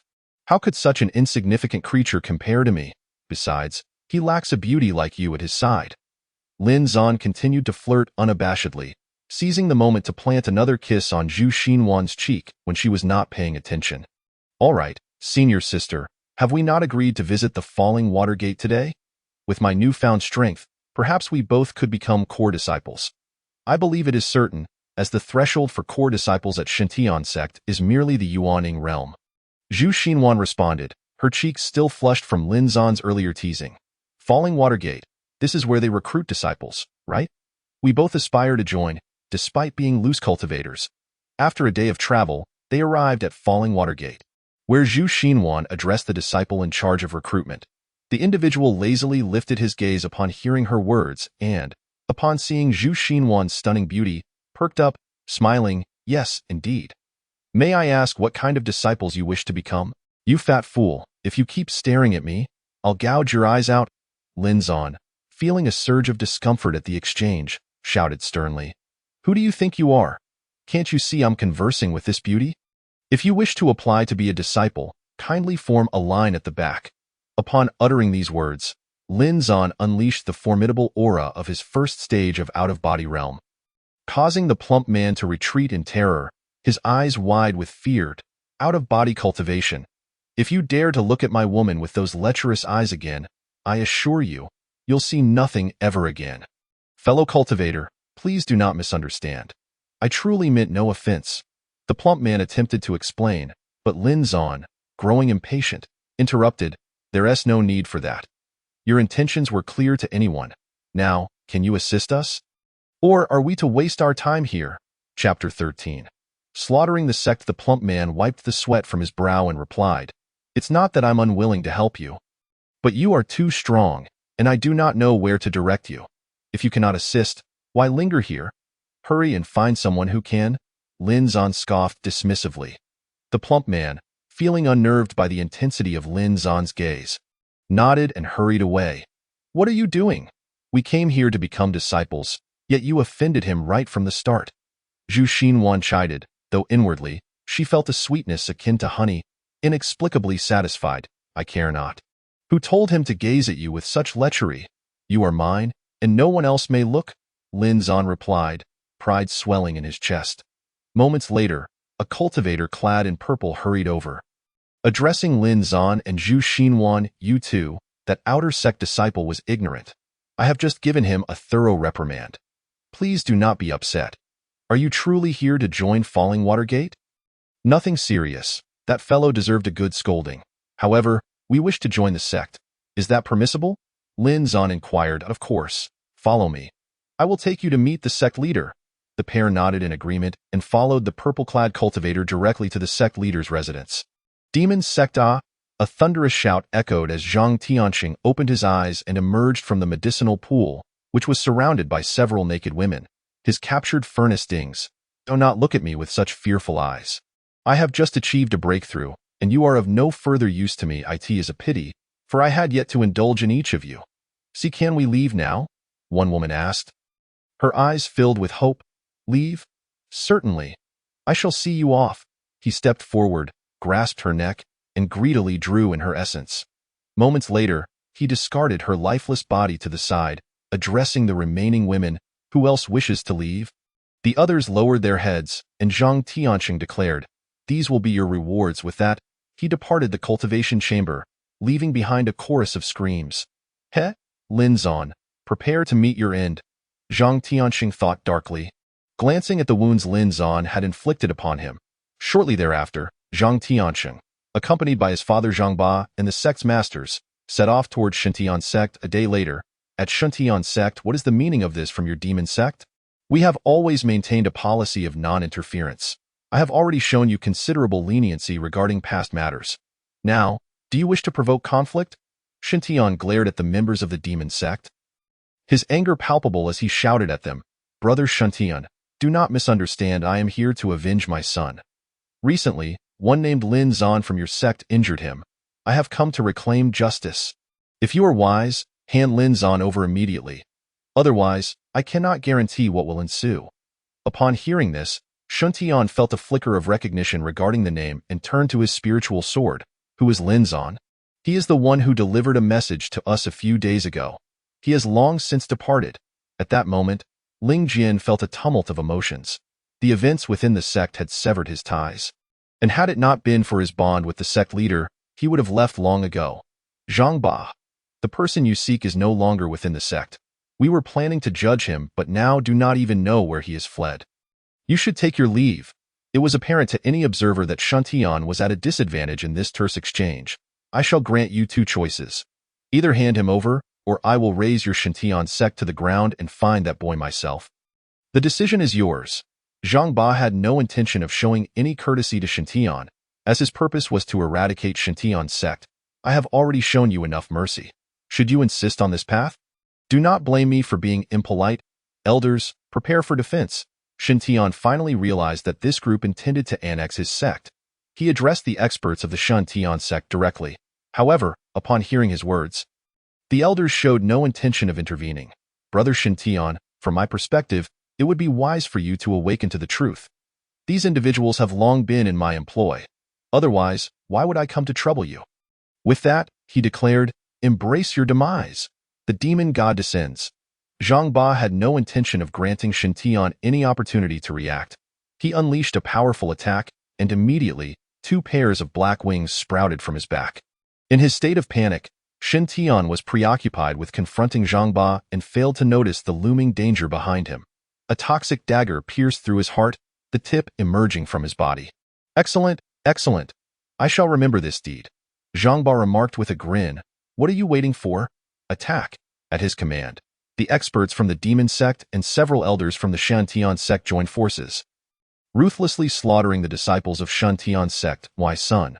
I shall not interfere in your affairs. Do as you see fit. Zhang Tiansheng, with a sinister expression, charged towards the battle with a few trusted allies. In a matter of moments, they had ensnared several female cultivators from the Shantian sect. Embrace your doom. A glint of cold light shot towards Zhang Tiansheng. Had he not dodged swiftly, his head would have been pierced in an instant. Nonetheless, the blade grazed his cheek. Kill him. Feeling the sting on his face, Zhang Tiansheng immediately shouted frantically at his bodyguards. Those few were all of nascent soul strength, on par with the spiritual sword. Brother, flee. One core disciple, having blocked a lethal strike from the spiritual sword, urged, one escape is worth it, go. Before he could finish his sentence, the other man roared, otherwise, none of us will escape.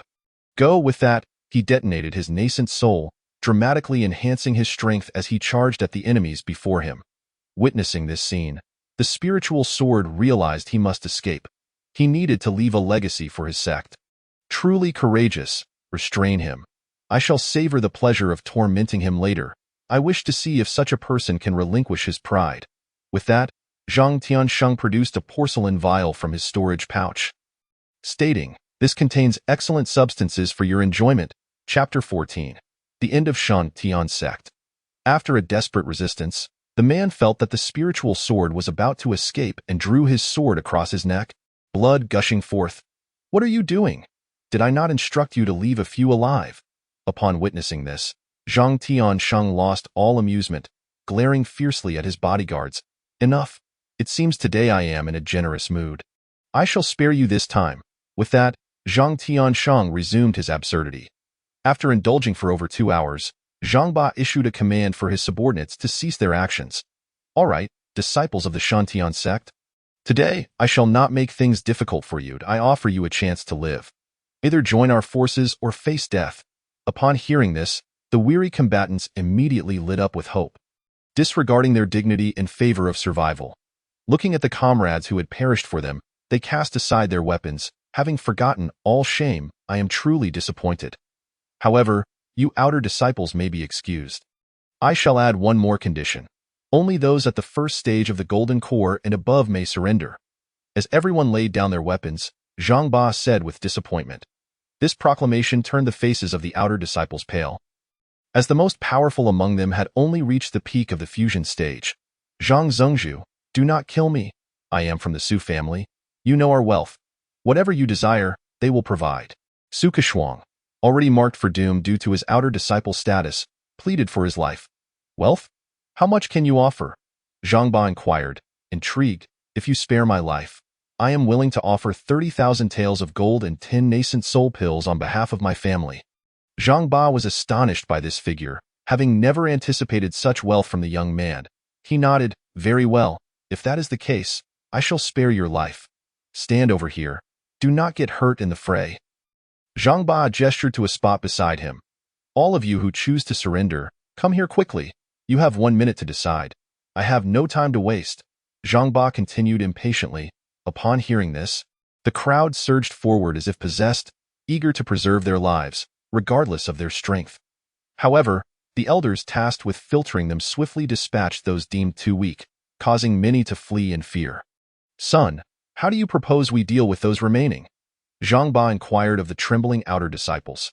Father, I believe it wise to let those who recently surrendered handle this. It would demonstrate their loyalty and save us considerable effort. Zhang Tiansheng, toying with his skeletal ring, surveyed the nameless ants below. Indeed, indeed. You are truly my son, Zhang Ba declared. Did you all hear the young master's instructions? Proceed accordingly, he commanded an elder who had betrayed the Shantian sect. This may be unwise. Should they turn against us, the consequences could be dire. I believe we all wish to avoid such a scenario. The elder shivered at the thought of such a fate. With a swift motion, Zhang Ba drew his sword and thrust it into the elder's mouth, then twisted it, causing the elder's head to explode, blood and brain matter splattering everywhere. You now impede my decisions. Who knows what trouble you may cause in the future? What are your thoughts? After this, Zhang Ba turned to the other elders. The remaining elders, terrified by the spectacle, dared not express any further thoughts. Their previous aspirations of glory long forgotten, they commanded the surrendered disciples to attack those who still retained their conscience. Watching this massacre from the mountain, the spiritual sword felt his heart wrench in anguish but suppressed the urge to intervene, knowing that doing so would be tantamount to suicide. The slaughter lasted 3 hours, staining the waters of Shintian's sect with blood. After witnessing this gruesome scene, Zhang Ba pondered, "Excellent, excellent. Now it resembles a subsidiary sect of our demon sect. From this moment onward, you shall remain here, dedicated to its development." Zhang Ba instructed his loyal followers, "From now on, this place shall be renamed Shadow Realm. All of you must obey any commands from the demon sect. I grant you 3 months to train the inhabitants here. Yes, sect master." One individual knelt, his voice echoing as if from the depths of hell. Once the demon sect departed, dark clouds enveloped the sky, and soon rain washed away the traces of blood. After the storm cleared, it was as if nothing had ever occurred. Yet the Shantian sect had long since changed hands. "Zhang Zhongzhu, I wish to inquire about the arrangements for us elders of the Shantian sect who have followed you loyally." Elder Qi asked nervously as he knelt before Zhang Ba upon their return to the demon sect. "Thank you for reminding me. I would have forgotten otherwise. You have contributed greatly to my demon sect, and I shall not neglect your rewards." Upon hearing this, Elder Qi was filled with excitement, and the other elders mirrored his enthusiasm. "Kill them all," a chilling voice echoed, and the heads of the elders fell to the ground in an instant. Chapter 15. A surge of emotions. Why? Qi Elder, in terror, questioned as he beheld the elders behind him, caught off guard and cleaved in two. "You pose a good question. There is no reason. It is merely for amusement. Besides, do you think our demon sect would wish to harbor a bunch of sycophants like you?" With that, Zhang Ba unleashed a blade of swordlight, instantly piercing Qi Elder's brow, extinguishing his life force. "Master, how shall we deal with these individuals?" As the last figure vanished, a shadow clad in black rose respectfully before Zhang Ba. "Do as you wish. Handle them in whatever manner you see fit." At the Falling Water sect, esteemed friends, ahead lies the residence of our sect master. Allow me to escort you inside. Please exercise caution in your words. The master's temper can be rather volatile. After this, the individual led Lin Zan and Zhu Xinwan into the master's quarters. To the elder's astonishment, the sect master, who appeared displeased with everything, greeted them warmly, saying, "You must have been waiting anxiously. Please, find a place to sit. As for that fellow outside, rest assured, I have given him a proper lesson." Upon hearing this, Lin Zan cast a glance at the elder who had just cautioned him, only to see the elder shrug helplessly. Completely unaware of the unfolding events, I truly cannot fathom how 2 such powerful young disciples are mere rogue cultivators. What method do you employ in your training? It surpasses what I achieved in my youth by a significant margin. The sect master of Falling Water, Luo Shui, directly addressed the two. However, I must ask, what brings you to my humble sect as disciples? The Divine Heaven sect and the Demon sect are far more formidable in the Northwest continent. Since you inquire, I shall not conceal the truth from you. We escaped from the Divine Heaven sect. As for the specifics, I hope you refrain from probing further.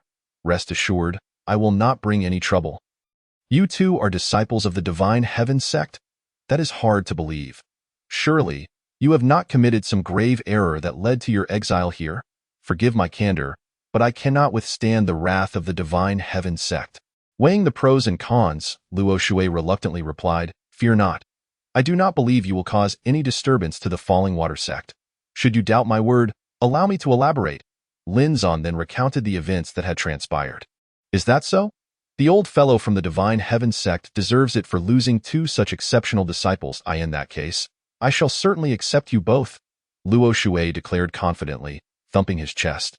"You shall be my nominal direct disciples, if that pleases you." The implication of your words suggests you are reluctant to keep us. If that is the case, we shall take our leave, Lin Zan. Comprehending Luo Shui's meaning, responded promptly, Wait. You must have misunderstood. Given your talents, it will not be long before you surpass me. If I retain you here, how will the other disciples view me? Luo Shui, with a proud demeanor, insisted. Thus, you shall remain as my nominal direct disciples. This is my final concession. Well then, we ought to be understanding. He is rather impulsive. We shall stay. Zhu Xinhuan agreed, aware that Luo Shui's intentions were not as they seemed, yet recognizing the urgent need for both to secure a refuge. From now on, you may move freely within the sect, but do not engage in any indiscreet conduct. Although Falling Water Sect is not a prestigious sect, we still uphold strict rules. Rest assured, we shall not provoke any trouble, provided it does not seek us out, Lin Zan assured. Elder Song will guide you through the surroundings, as you are newly arrived at Falling Water Sect and unfamiliar with many matters. Ensure you teach them the rules thoroughly. As he spoke, a burly elder emerged, leading the two on a tour of the sect. Do not misunderstand. Our sect master is acting in our best interests. Your identities are rather sensitive, given that you fled from the Divine Heaven sect. What do you mean? I have clarified the situation, Lin Zan protested. Surely you do not doubt us? No, if you insist on this. You are gravely mistaken, To be candid. We received news this morning that the Divine Heaven sect has been renamed the Shadow Sect. Elder Song interjected diplomatically. What does that imply? While the sudden name change is somewhat jarring, what relevance does it have to us? It appears you two are indeed unaware. Very well, since you inquire, I shall inform you. The former sect master of the Divine Heaven sect is deceased, and it is likely that the other elders have met the same fate. Elder Song proceeded to relay all the information he had gathered. All right, the Falling Water sect is not particularly large. By now, you should have a good grasp of its layout. Should you require anything, do not hesitate to ask, as the sect master has instructed us to take good care of you. With that, Elder Song led the two to their quarters and departed. Meanwhile, Lin Zan and Zhu Xinhuan remained ensnared in the shadow of the Divine Heaven sect's demise. After a prolonged silence, Lin Zan broke the stillness. Sister, do you think what Elder Song shared with us is true? I am uncertain, but they have no reason to deceive us. Yet how could such a vast sect change hands in an instant? It seems quite illogical. There is nothing illogical about it. If the elders had defected en masse, the Divine Heaven sect would have been unable to cope, and matters would have led to this outcome long ago.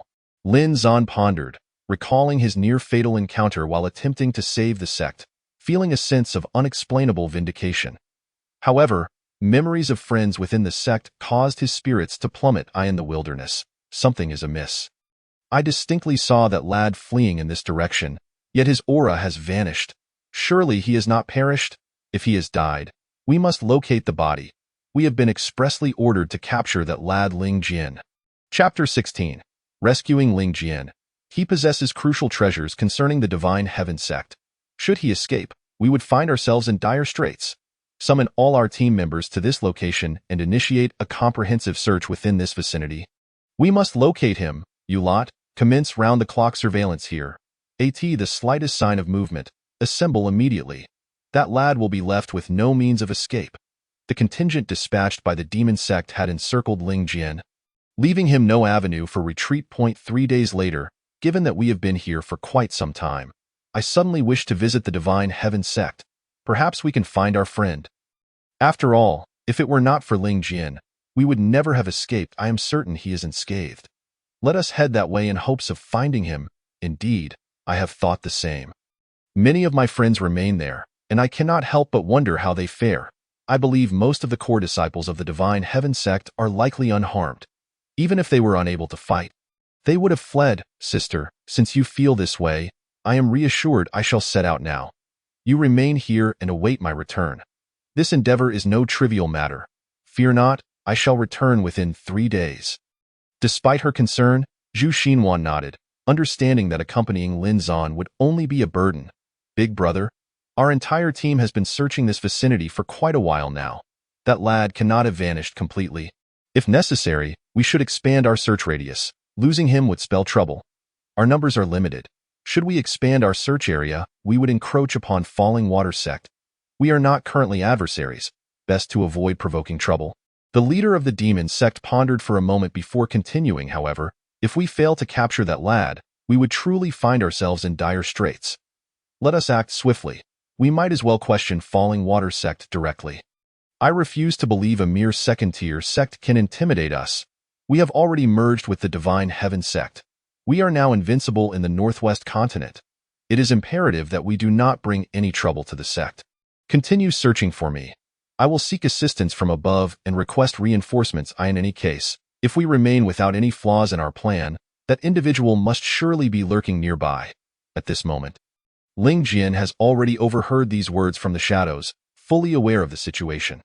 Although these individuals lack his prowess, he knows that fleeing would inevitably cause some commotion. After all, a lone tiger cannot withstand a pack of wolves. He is still waiting for an opportunity to escape. Hey, what are you doing? Do not proceed any further. Ahead lies the area where our Emos sect disciples conduct their affairs. Upon hearing this, Lin Zhan furrowed his brow. Taken aback by the Emos sect's audacity, as they were practically at the gates of the Falling Water sect. Apologies, but if I recall correctly, the area ahead is a public space. Your business has no bearing on us? Lin Zhan retorted, striding forward without a second thought. The two individuals, witnessing this, immediately blocked Lin Zhan's path, drawing their blades and charging at him. How dare you obstruct me, you worthless fools! With that, he swiftly dispatched the two. Continuing onward without a care, he held no fondness for the Emos sect, for he knew them to be a band of despicable, inhumane ruffians. The task at hand. Rescue Ling Jian. Task prompt. The area with the most Emos sect disciples. Task reward. Thunderous might. Celestial level cultivation technique. After dispatching the two, Lin Zhan had barely taken a few steps when the system's task prompt echoed in his mind. Upon hearing the reward, he felt a surge of elation. Unexpectedly, while pursuing his own objectives, he could also acquire a celestial level technique. Upon receiving the task prompt, he made his way toward the increasingly dense throng of individuals, believing that Ling Jian was concealed nearby. Indeed, just a couple of paces later, he was suddenly yanked by a mud-stained hand. Lin Zhan glanced down to find Ling Jian, desperately hiding in a small pit, mere meters away from the group of Emos sect disciples. Stay here. I will handle the rest. Lin Zhan recalled Zhu Shi's words and echoed them, brandishing his sword and charging toward the Emos sect disciples. Without uttering a word, he commenced his slaughter. Moments later, those unprepared Emos sect disciples within the inferno had been decimated, and even those who became aware of Lin Zhan's presence proved no match for him. Brother, we have no grievances in the past and no enmity in the present. What do you mean by this? Is that attire yours? Are you from the Falling Water sect? We are of the Emos sect. Believe me, I could easily crush your sect. Upon hearing this, Lin Zhan's ire ignited. Initially, he had aimed to drive these ruffians away, but now that his identity was exposed, they must perish. With that thought, he swung his sword again, cutting through these foes, who were little more than ants beneath the enhancement of his innate abilities. 10 minutes later, all right, stop hiding there. I have resolved the situation. What happened to you that left you in such a pitiful state? After eliminating all those in the camp, he returned to the place where Ling Jian had concealed himself. I had no choice. With my strength, confronting them was quite taxing. If I waited for their reinforcements to arrive, it would be too late. I carry with me the last remnants of the Shintian sect, so I cannot afford to perish. The last remnants? That sounds rather mysterious. What is it? Show me, Lin Zhan inquired. The last hope, Ling Jian replied. Upon hearing this, Lin Zhan ceased his inquiries and led Ling Jian straight toward the Falling Water sect, both moving quietly and unnoticed by the remaining Emos sect members. After several minutes, they arrived at the Falling Water sect, where the previously arrogant fat man regarded Lin Zhan with newfound respect. No longer daring to offend him. Chapter 17. A place to land. Why have you brought me to the Falling Water sect? Have you become one of their disciples? Ling Jian asked, frowning as he observed Lin Zhan's direct approach. I understand your concerns, but we need a place to rest if we do not align ourselves with them. Do you believe we would have anywhere to stay? Lin Zhan retorted with a cold snort. If you wish to pledge loyalty to the Shintian sect, that is your choice, but do not do so in my presence. In my view, that sect has long deserved obliteration. What do you mean by that? Ling Jian's discomfort was palpable as he responded harshly. Is there anything incorrect in my statement? Had they heeded my words from the beginning, the Shuntian sect would not have descended into such ruin. Though Ling Jian felt uneasy, he recognized that Lin Zhan's words held truth. To survive is to have a chance at redemption. Follow me. Seeing Ling Jian's demeanor, Lin Zhan opted to refrain from further discussion and led him back to his dwelling. Speak. What transpired in the sect after we departed? Before Ling Jian could engage in pleasantries with Zhu Xinwan, Lin Zhan interjected coldly. In response, Ling Jian nodded, recounting all that had transpired that fateful day. When he mentioned the sudden betrayal of the sect's disciples, Lin Zhan's veins bulged in fury.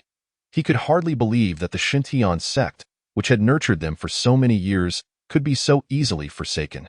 The Xintian sect's downfall is a consequence of its own actions. The sect is rotten to the core. Even if I were to implement my methods, it would be futile.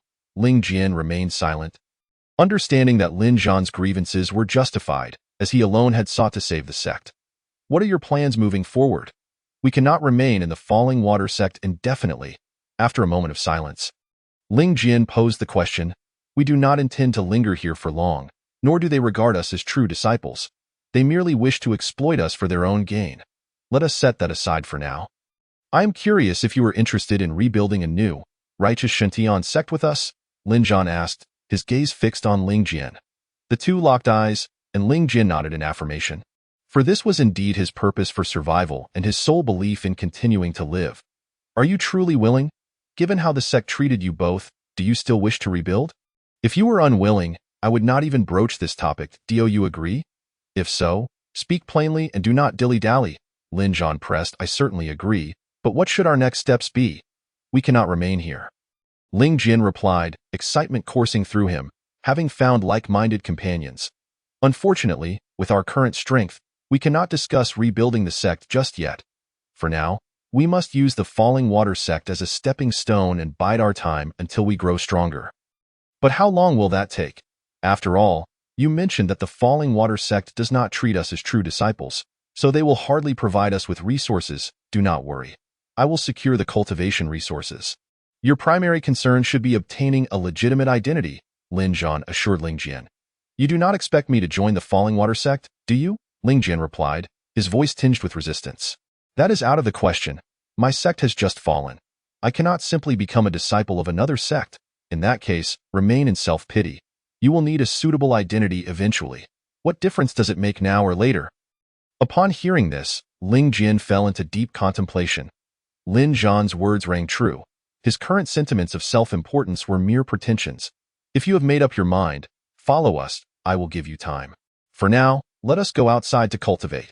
With that, Lin Zhan grasped Zhu Xinwan's hand and led them to the training grounds outside the cave. Upon seeing the two, the disciples of the Falling Water sect quickly cleared a path, as it was common knowledge that two talented individuals had joined their ranks. What is the meaning of this? Do you wish for us to showcase our skills? Lin Zhan observed the disciples outside, their expressions filled with reverence as they gazed at him. Suddenly feeling a twinge of embarrassment, he spoke kindly. Upon hearing these words, the disciples fell silent, for they were entirely unaware of Lin Zhan's true nature. However, they were acutely aware of his formidable strength. They feared that a misplaced word might provoke the wrath of this extraordinary talent before them. Confronted with this awkward situation, Lin Zhan chose to say little. As he gazed at the entrance of his government, he lost track of time until Ling Jian emerged. Noticing his calm demeanor, Lin Zhan felt a wave of relief wash over him.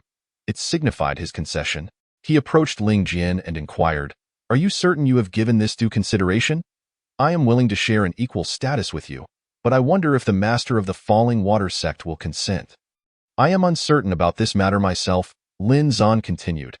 "After all, our identities differ significantly. We were compelled to flee before the sect's demise, while you escaped. Hence, I cannot guarantee anything." Ling Jian nodded in affirmation upon hearing these words. Without further ado, Lin Zhan led him directly to the residence of the Falling Water sect's master. Upon announcing, "The personal disciple, Lin Zhan, seeks an audience," the sound echoed, causing Ling Jian to furrow his brow, reminiscent of a duck gasping for breath.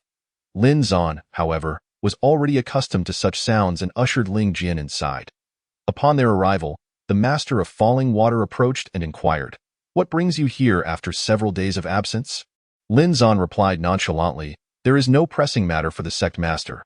a friend of mine, has just escaped from the Divine Heaven sect, and I wish for you to grant him the same status as ours. This is a minor matter for me, the master stated, but it ultimately depends on whether his strength merits an equal standing with you. As Ling Jian revealed his prowess, third stage of the nascent soul. Surpassing Zhu Xinban by 2 stages, the master's expression shifted, and he addressed the two. If you both are agreeable, I have no objections. However, all 3 of you must participate in the sect's grand competition in 3 months. And while I shall not claim any spoils you acquire, all titles must be attributed to the Falling Water sect. Otherwise, the discussion is moot. He continued firmly, although I could teach you 3, it may lead you down a convoluted path. So diligence is paramount. Master, we are now your personal disciples, and it is only right that all honors from the grand competition be attributed to the Falling Water sect. As for our cultivation, that is our own responsibility. After all we have endured, if we cannot elevate our own strength without external prodding, then we are unworthy of being called talents, Lin Zan eloquently proclaimed, much to the master's satisfaction, who then permitted the 2 to depart. From this moment, this shall be your cave residence, adjacent to ours. Take your time with your cultivation. Our training methods differ, so I cannot assist you. Lin Zan gestured towards the cave beside his own. You needn't worry. Did you not just say that if I do not take this to heart, I am unworthy of the title of genius? However, in truth, I cannot even compare myself to you. Ling Jian responded with a self-deprecating smile. Unless there is anything else, I shall proceed with my training. You are welcome to join me if you wish. With that, Lin Zan made his way to the training grounds, followed slowly by Ling Jian. Thunderous Might, a celestial-level technique, at full mastery can summon myriad bolts of heavenly lightning. Upon reading this description, Lin Zan's heart soared with excitement. Such a powerful area attack, if truly unleashed, would undoubtedly be awe-inspiring, bringing forth an endless stream of fortune to master fully. Without a second thought, Lin Zan commanded the system, only to be met with a notification, failure to cultivate, host, insufficient fortune. Currently, can only cultivate to minor mastery. Upon hearing this, Lin Zan's expression darkened instantly. Yet, with no better alternatives, he began his training, reaching minor mastery of Thunderous Might. Under the influence of his billion-fold cultivation talent, Lin Zan swiftly comprehended the technique. Without hesitation, he unleashed the technique, and in an instant, lightning descended from the heavens, dark clouds gathering ominously. Once the technique was complete, torrential rain fell, drenching everyone in the training grounds. Rather than complaints, the spectators were left in awe, deeply impressed by Lin Zan's ability to execute such a formidable technique without the slightest hesitation. However, Lin Zan himself felt far from elated. He realized that the execution of this sacrificial technique consumed a quarter of his spiritual energy. Such a hefty expenditure in battle meant this technique could only be employed for survival. Casual use was out of the question, given his current reserves. In the demon sect, a report was made to the master. Master, there have been extraordinary phenomena at the Falling Water sect, with dozens of bolts of lightning striking their training grounds. Our preliminary assessment suggests they may have obtained a heavenly treasure. Interesting. Where did this information originate? Is it confirmed as true? Zhang Ba inquired, dismissing the beautiful woman in his embrace to focus on the report. It comes from our spies we placed within the Falling Water sect. The information is undoubtedly accurate. The repartee responded without hesitation. Indeed, I recall dispatching 2 teams to search for the personal disciples of the Divine Heaven sect near Falling Water, instructing them to abandon their mission and head there instead. I shall depart shortly, Master. Most of the members from those 2 teams have been slain by a mysterious individual. We are currently investigating who it could be. Upon hearing this, Zhang Ba's brows furrowed deeply, and he struck down the woman he had previously embraced. Why was such a significant matter not reported sooner? Are you attempting to rebel? In response to the master, we have uncovered some clues. It seems the individual who summoned the heavenly lightning is related to the deaths of those 2 teams. Zhang Ba pondered for a moment in silence before commanding, gather all the experts within the sect and let us pay a visit to the Falling Water sect. Shortly thereafter, he rose with his entourage, heading directly towards the Falling Water sect. 3 days later, Zhang, the sect master, greeted, I hope you are well. What brings you to the Falling Water sect today? At this moment, Falling Water stood with an air of dignity atop the mountain, facing Zhang Ba with unwavering resolve. Enough with the theatrics. My men perished near your sect, and I suspect your involvement. We have come to seek justice." Zhang Ba showed no mercy, retorting, "If that is your stance, then you are being unreasonable. The failure of your two teams stemmed from their own inadequacy. Now you attempt to place the blame on us. It appears the demon sect is filled with treacherous individuals." Upon hearing this, Falling Water descended from the mountain, confronting Zhang Ba defiantly. As he spoke, the elders of Falling Water gathered behind him, glaring menacingly at the members of the demon sect. "It is clear that you have come seeking trouble. However, we will not tolerate such indignities. If you lack substantial evidence, it would be wise to depart now, lest you provoke our ire." Zhang Ba's expression darkened at the response. Though the Falling Water sect was merely a second-rate sect, the experts he had brought could easily lead to mutual destruction if conflict arose. After all, a portion of his sect's experts had been dispatched to establish a new shadow sect. Zhang Ba was taken aback by the audacity of a second-rate sect leader confronting him in such a manner. Yet escalating the situation was not a prudent choice. One of the elders beside him, sensing the precarious situation, whispered in Zhang Ba's ear, "Master, it would be unwise to clash with them today. Once we return and uncover the truth, they will have nowhere to hide." Acknowledging the sage advice, Zhang Ba relented and, with his followers, departed. Chapter 19. United against the demons. Once the members of the demon sect had vacated, Falling Water immediately sought out Lin Zan, asking, "What transpired that day? Did you summon the heavenly lightning? Do you possess such abilities?" "It was merely a technique, nothing substantial," Lin Zan replied nonchalantly. Lin Zan, upon hearing these words, responded directly, "I am not seeking your martial arts. However, the current situation is quite troublesome. The members of the demon sect will undoubtedly not relent. If we wait for them to regain their strength, they will surely strike at the Falling Water sect. By then, it will be too late. I wonder if you have any strategies?" Luo Shui, merely a mentor-student relationship, faced Lin Zan and remarked, "Given the nature of the demon sect, it is certain they will eventually come to cause havoc at the Falling Water sect. According to their usual practices, they may have already infiltrated our sect. My suggestion is to first investigate our internal members. After all, only those present on that day witnessed the events, so the investigation should be quite straightforward. And then what? Even if they do not breach from within, with their sect's strength, how could they possibly contend with us? A mere second-rate sect is hardly a challenge. Do not rush, sect leader. I have not finished yet. Given the current state of the demon sect, they will never be satisfied with merely occupying the divine sky sect. They aspire to be the sole sect on the northwest continent. The only viable solution now is to unite with other sects to resist the demon sect." Excellent. After hearing this strategy, Luo Shui was immensely pleased and declared, "I appoint you as the envoy. The task of uniting with the other sects is entrusted to you. We can offer them favorable conditions to ensure their cooperation. Rest assured, sect leader, I shall not disgrace this mission." Upon hearing this, Luo Shui felt a wave of relief wash over him, internally exclaiming that he had truly stumbled upon a treasure.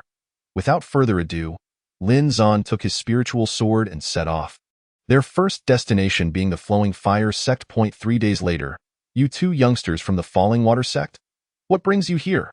The sect leader of Flowing Fire, upon observing the youthful faces, expressed immediate interest and inquired, "We have no other business, merely wishing to discuss the potential alliance between our two sects."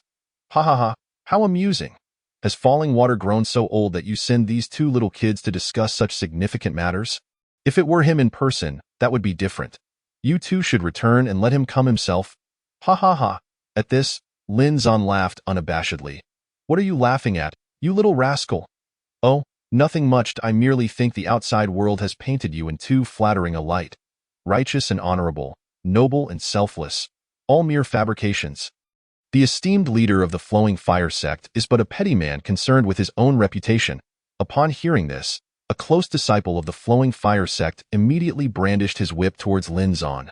Yet Lin Zan showed no intention of defending himself. His spiritual sword deftly seized the whip, and with a swift motion, he drew his own sword, severing it with ease. He then thrust the hilt of his sword against the throat of the assailant. "Return, spiritual sword." At his command, the sword obediently returned to Lin Zan's side. "Let us depart. Since they refuse to unite, there is no need for us to remain here, clinging to them. Wait, you two youngsters possess quite the audacity. Tell me why you seek an alliance." Observing the earlier display of prowess from Lin Zan, the flowing fire leader was astonished, not expecting such formidable strength from this youth. We are not mere pawns to be commanded at will. As Lin Zan stated, we do not wish to be helpless when the demon sect slaughters the flowing fire sect, leaving no one to assist. You are surely aware of the previous incident with the divine sky sect. Once the demon sect regains its strength, their target will be the 5 elemental sects. If we do not unite now, it will not be long before the demon sect stands unchallenged, leaving us with no opportunity to resist. Those who gather fuel for the fire must not be allowed to perish in the storm. I agree to your proposition. However, your conduct today has left me quite displeased. Find a moment for Luo Shui to personally come and apologize, the flowing fire leader replied. You need not worry. Our sect leader instructed us that we could agree to any terms you propose, including this apology. Ha ha ha, why do I feel as if I am the one being taken advantage of? Where do you plan to go next? Shall I arrange for someone to escort you? No need. Sect leader of flowing fire, we only hope you can disseminate the news of our alliance. With your influence, many will surely come to us, Lin Zan stated, then departed with his spiritual sword. Did you not fear that the flowing fire leader would instantly kill you when you acted? After all, he possesses a divine artifact, and it would be a simple matter for him to end your life. After leaving the flowing fire sect, Lin Zan breathed a sigh of relief and turned to Ling Jian. If you are unafraid, why should I be? Besides, if he wished to kill anyone, it would undoubtedly be you, given your insolence. To be honest, when you spoke those words, I suspected he might immediately execute us. Yet it appears he has some sense of decorum, Ling Jian sighed, relieved. All right, enough of this banter. We have more sects to unite with. With that, Lin Zan and Ling Jian headed straight for the thick earth sect. Stop! Who goes there? As they traversed a forest, they suddenly heard some rustling behind them. Ling Jian drew his sword and pointed it behind him, demanding, Who are you? Please, do not harm me. I am but a fellow cultivator. I find myself lacking sufficient provisions, and in my quest for sustenance, I merely seek to request some food from you. The man spoke humbly. Upon hearing this voice, Lin Zan's spirits lifted. It was a familiar sound that had once irritated him in his past life, yet now brought an unexpected sense of comfort. Are you Li Xiao from the thick earth sect? We are on our way there. Could you guide us? Lin Zan inquired. Chapter 20. Deceiving a disciple. You must be an exceptionally talented disciple. For the thick earth sect has already replaced weapon usage. Only the outer disciples still rely on such tools, Lin Zan remarked, well aware of Li Xiao's background from his past life, Li Xiao. Bewildered by how much this stranger knew about him while feeling utterly ignorant in return, was at a loss for words. All right, I shall not play games with you. I am not a villain. We are from the Falling Water sect, sent here by our leader to negotiate, Lin Zan said with a smile, addressing his former noisy disciple. I was wondering who you might be. It makes sense now. It seems I have already gained quite the reputation if you did your homework before visiting my sect, Li Xiao responded, oblivious. Ling Jian and Lin Zan could hardly contain their laughter, yet out of courtesy, they stifled their amusement as they followed Li Xiao to the thick earth sect. You are from the Falling Water sect, correct? You need not say a word. I already know why you are here. It is about the alliance. Right? The thick earth leader inquired. In accordance with our leader's orders, our mission is indeed to request an alliance with your sect, Lin Zan stated openly. However, the question remains whether you are willing to cooperate. Look at how you phrased that. Since you have come, how could I possibly refuse? Had you not come, I would have likely sent someone to the Falling Water sect myself. We are already aware of the situation with the Divine Sky sect. Should nothing unexpected occur, the next target of the demon sect will not be the Falling Water sect, but us, as our territories are adjacent to theirs. The thick earth leader sighed with resignation. Does your statement imply that our agreement is finalized?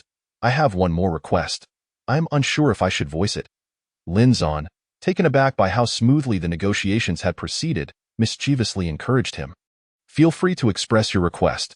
Whatever is within my capacity, I shall not hesitate to grant, as I too wish to bring something novel to this alliance. The thick earth leader, sensing Lin Zan's demeanor, confidently declared, actually, I have no particular demands. I merely wish to take one person with me. Li Xiao, the outer disciple who came with you. As we will be heading to the Fierce Gold sect. We are unsure of the route, so we require a guide.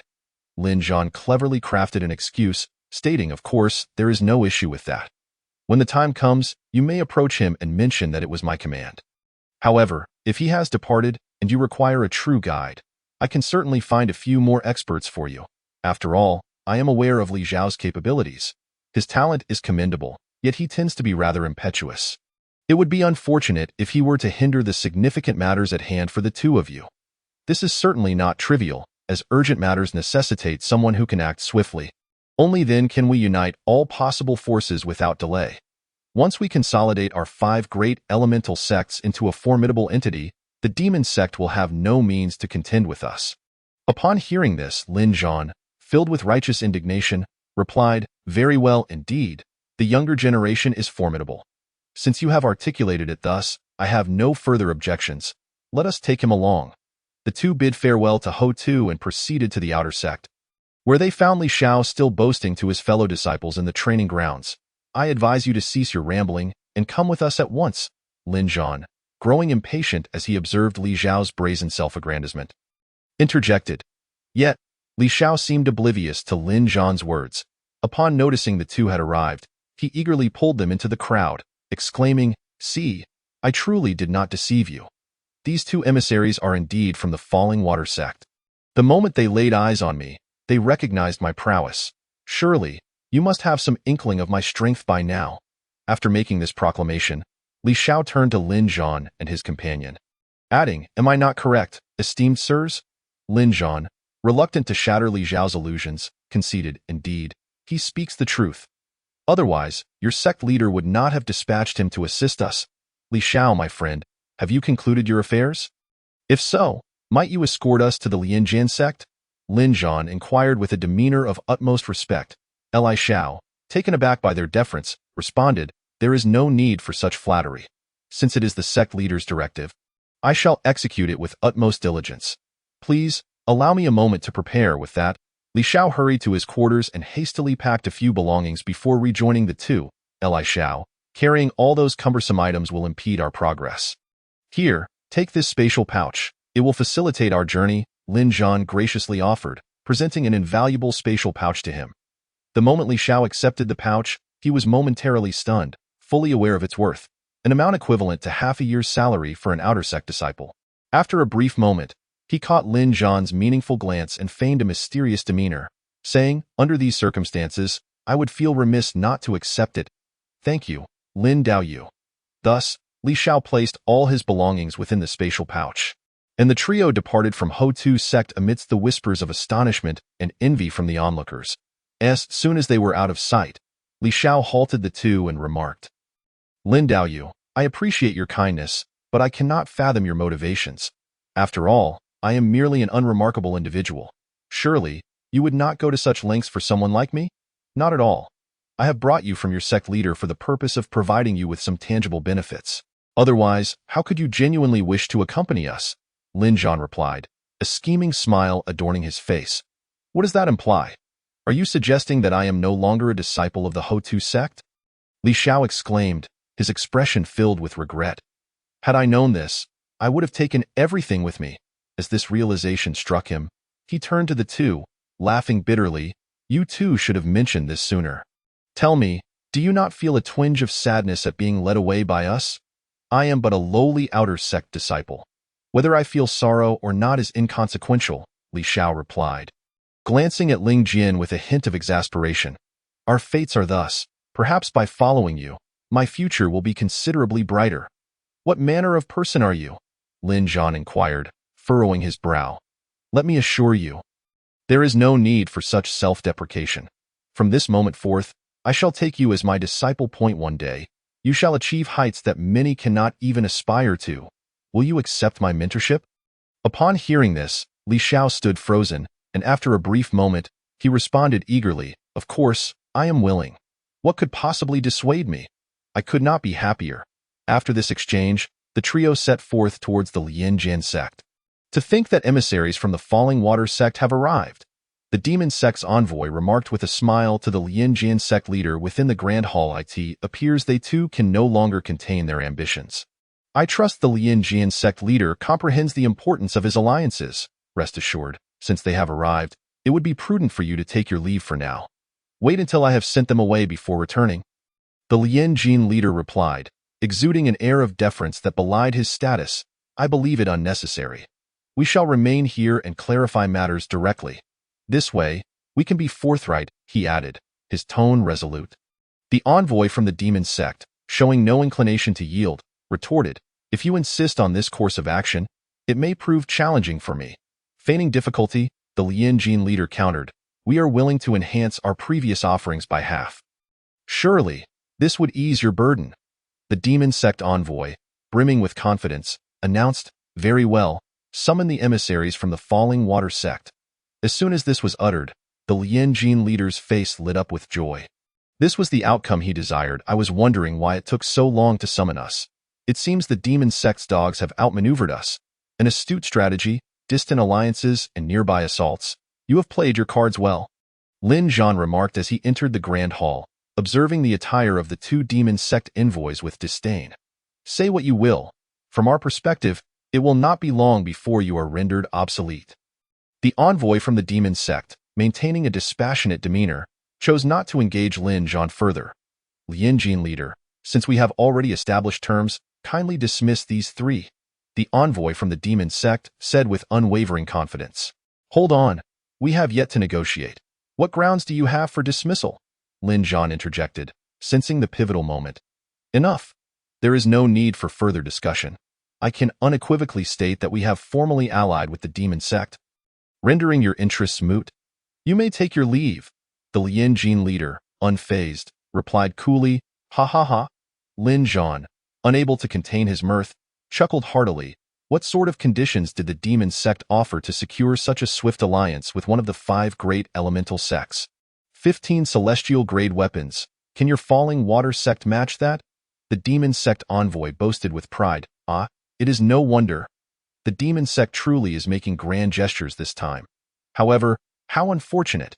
As soon as these words left his lips, several members of the Lien Jin sect intervened, insisting that they stay. This turn of events fell within Lin Zhan's expectations, and moments later, the three were indeed summoned back into the grand hall.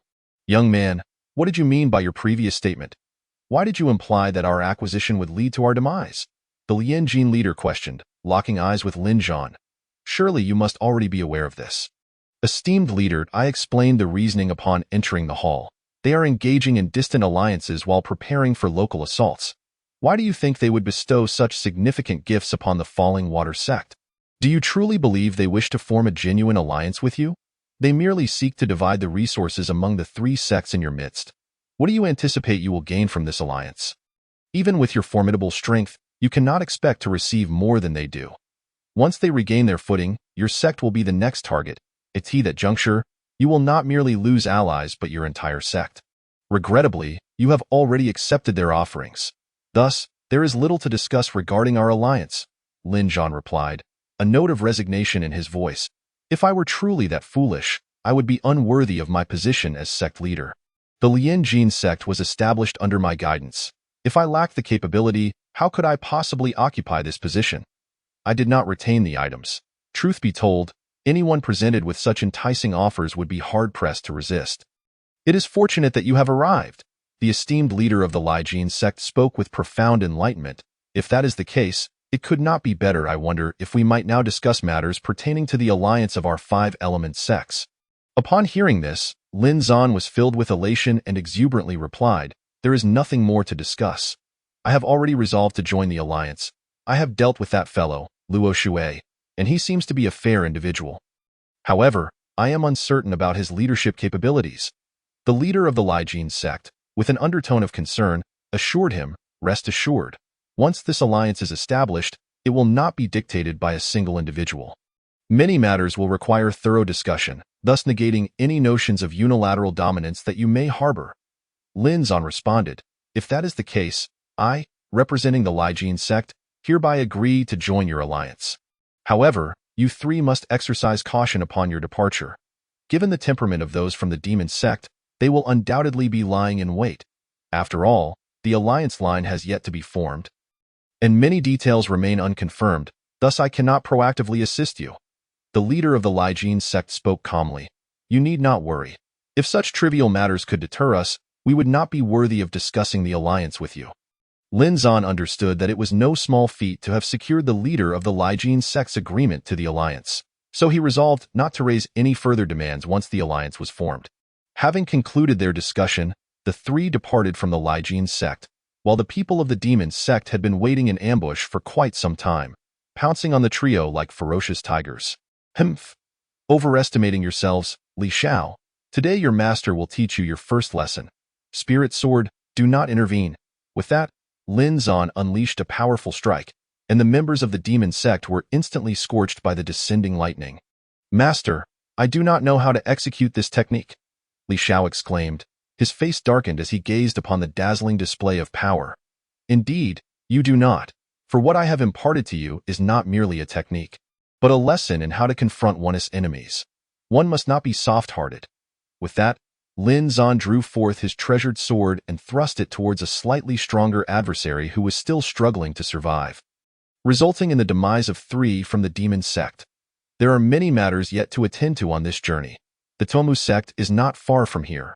Upon finishing his words, the three hastened towards the direction of the Tomu sect. As night fell, Li Xiao remarked, at this pace, it will still take us 2 days to reach our destination. Why not rest here for the night and resume our journey at dawn? Given that Li Xiao's prowess lagged significantly behind Lin Zan and Ling Jin, the relentless travel had indeed worn him out. After hearing this, Lin Zan reluctantly nodded, very well, I shall accommodate you this time. Make haste to elevate your own strength.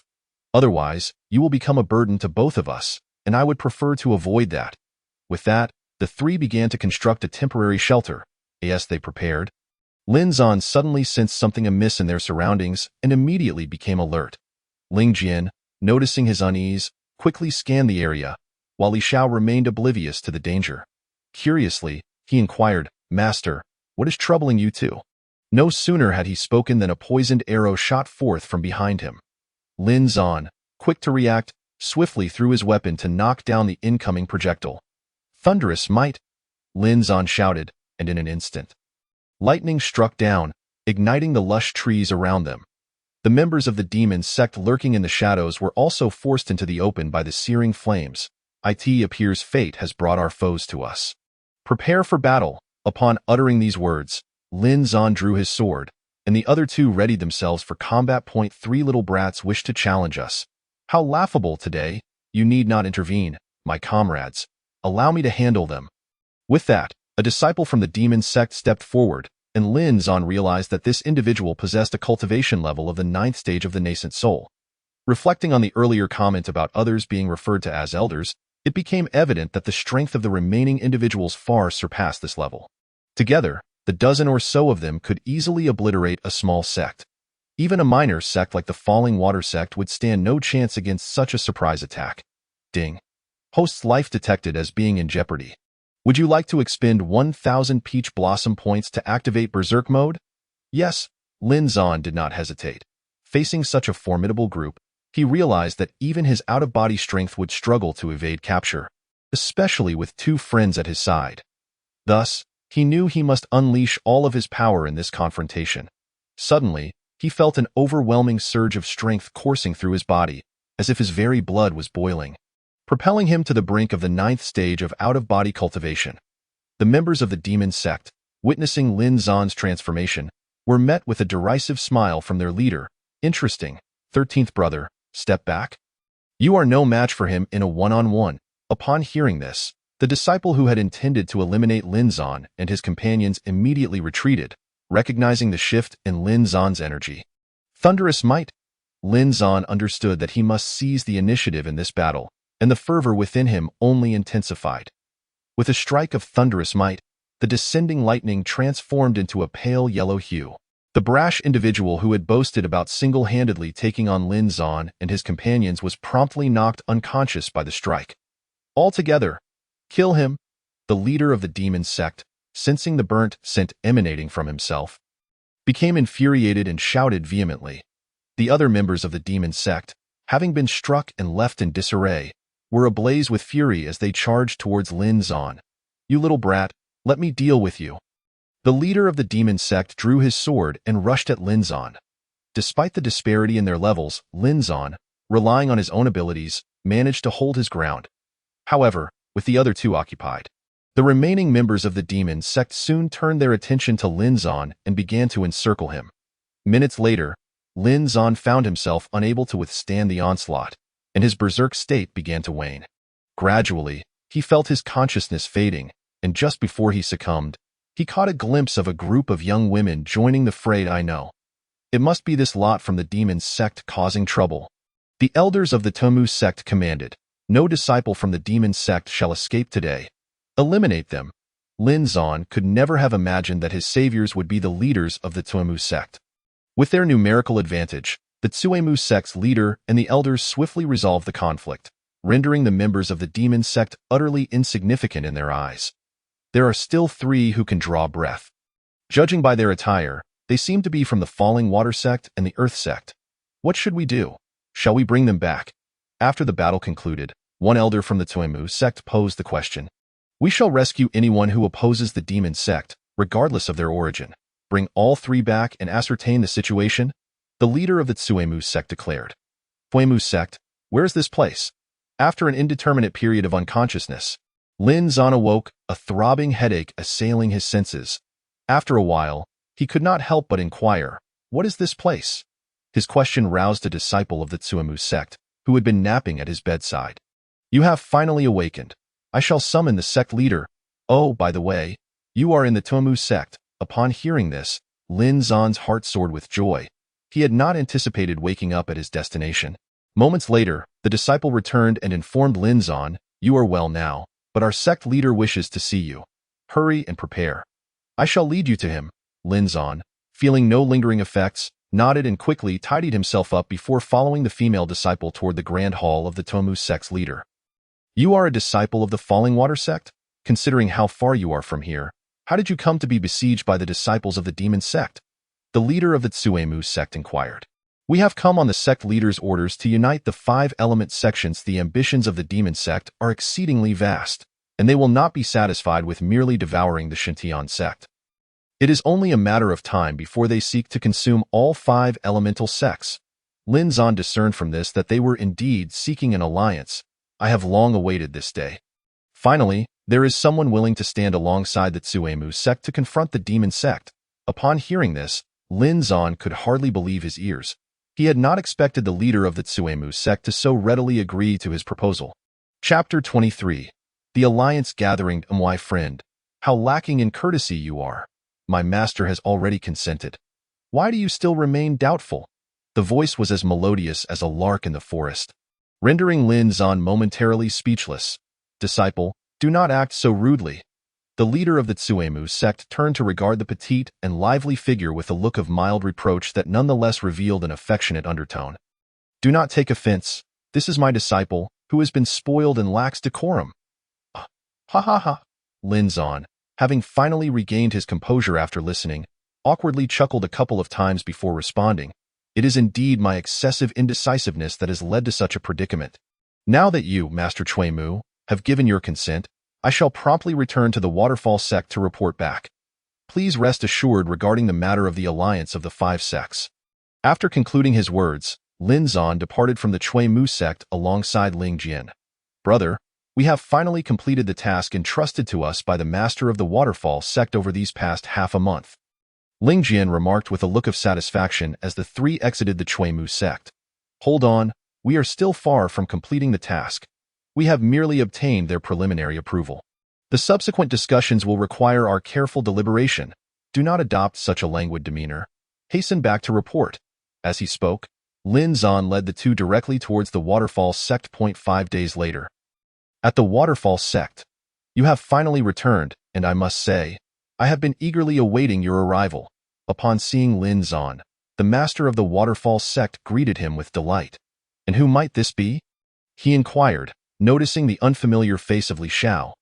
This is my newly acquired disciple for my journey.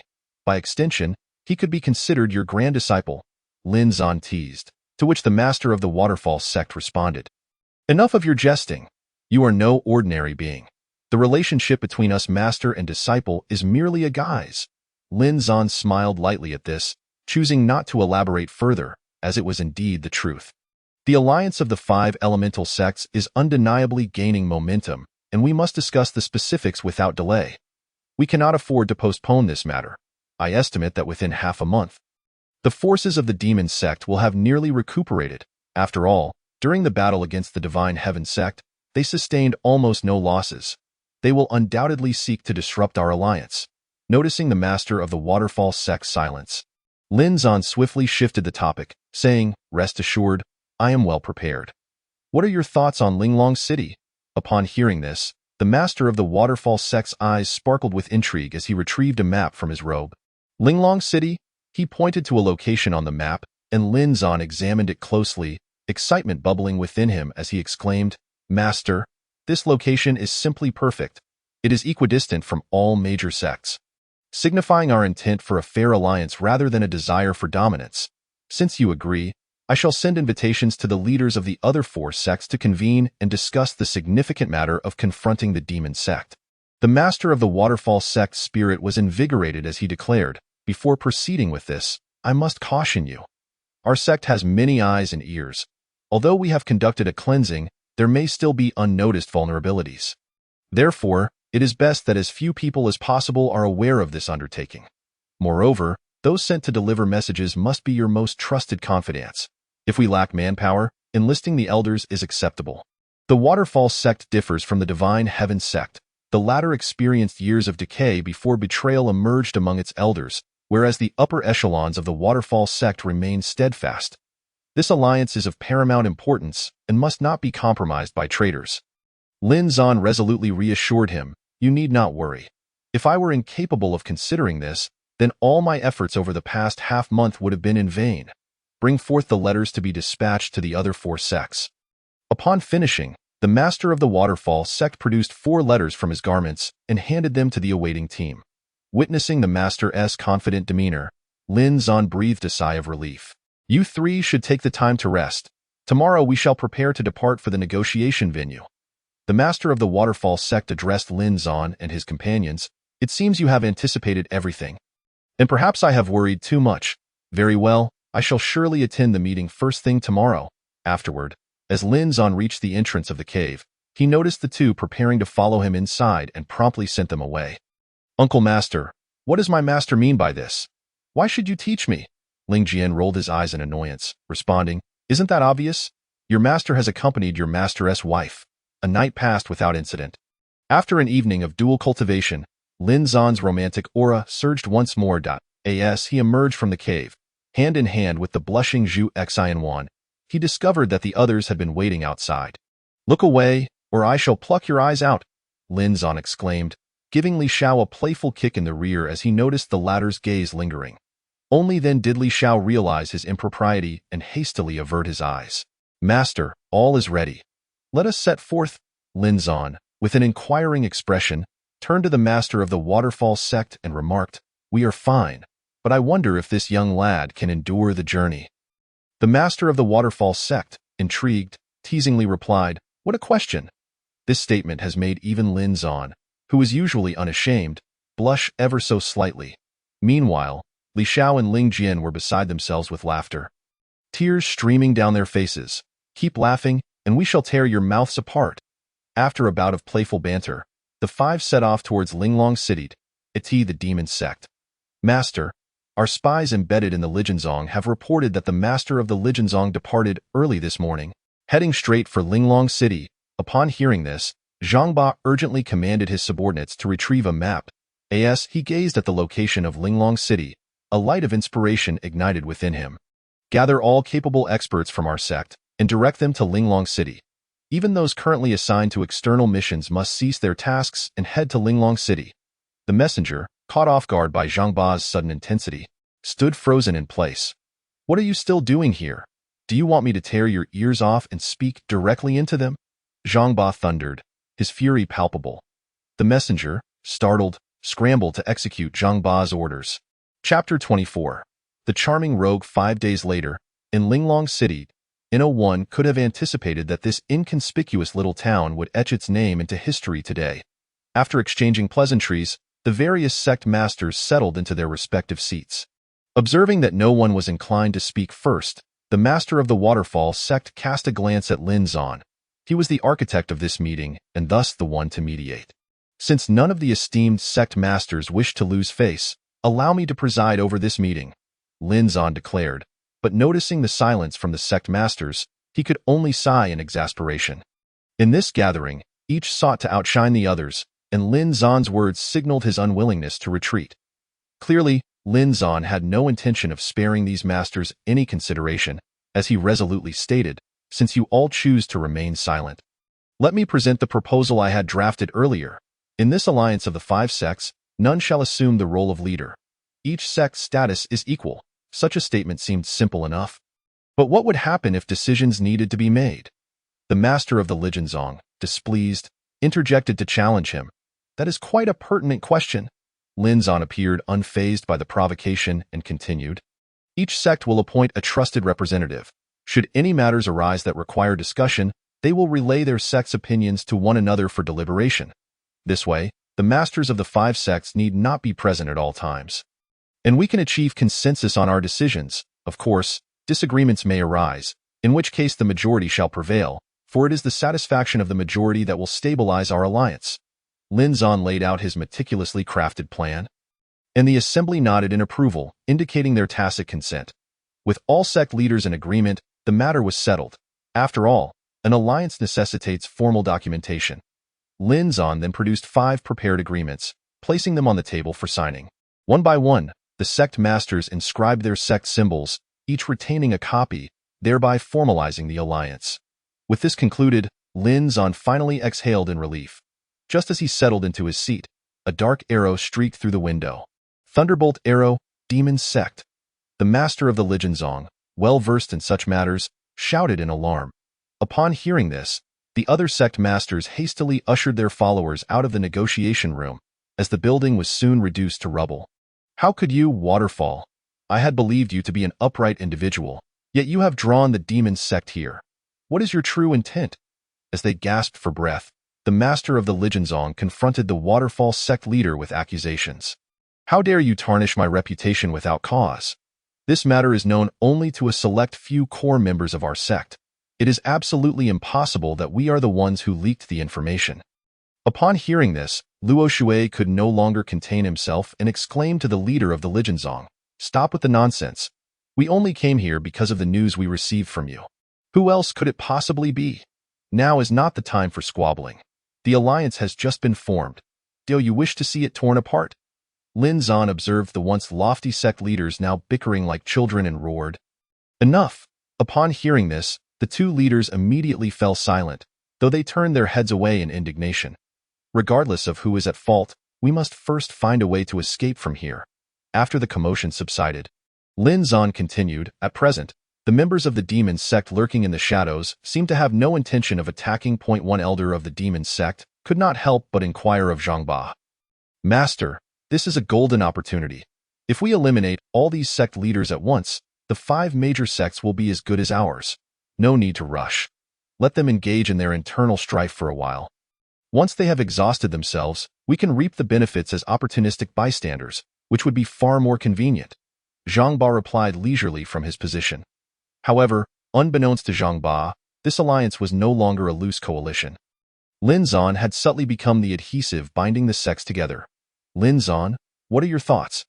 We are now looking to you for guidance on how to escape, said Cui Mu, who had remained silent until now. As he approached Lin Zan, we must seize the moment while the demon sect members have yet to surround us and find a direction to flee. Otherwise, it will be too late with that. Lin Zan led the 5 sect leaders and other elders, quietly slipping along the wall. Within minutes, Lin Zan and the 20 or so individuals reached the northern gate of Linglong City.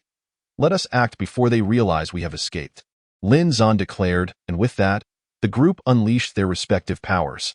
Instantly, the members of the demon sect at the northern gate sensed the commotion and prepared to engage in battle, but faced with their overwhelming numbers, they could only retreat while fighting. Meanwhile, Zhang Ba, who was still leisurely perched atop the southern city wall, sensed the powerful aura of battle and commanded the other elders of the demon sect to rush towards the northern gate.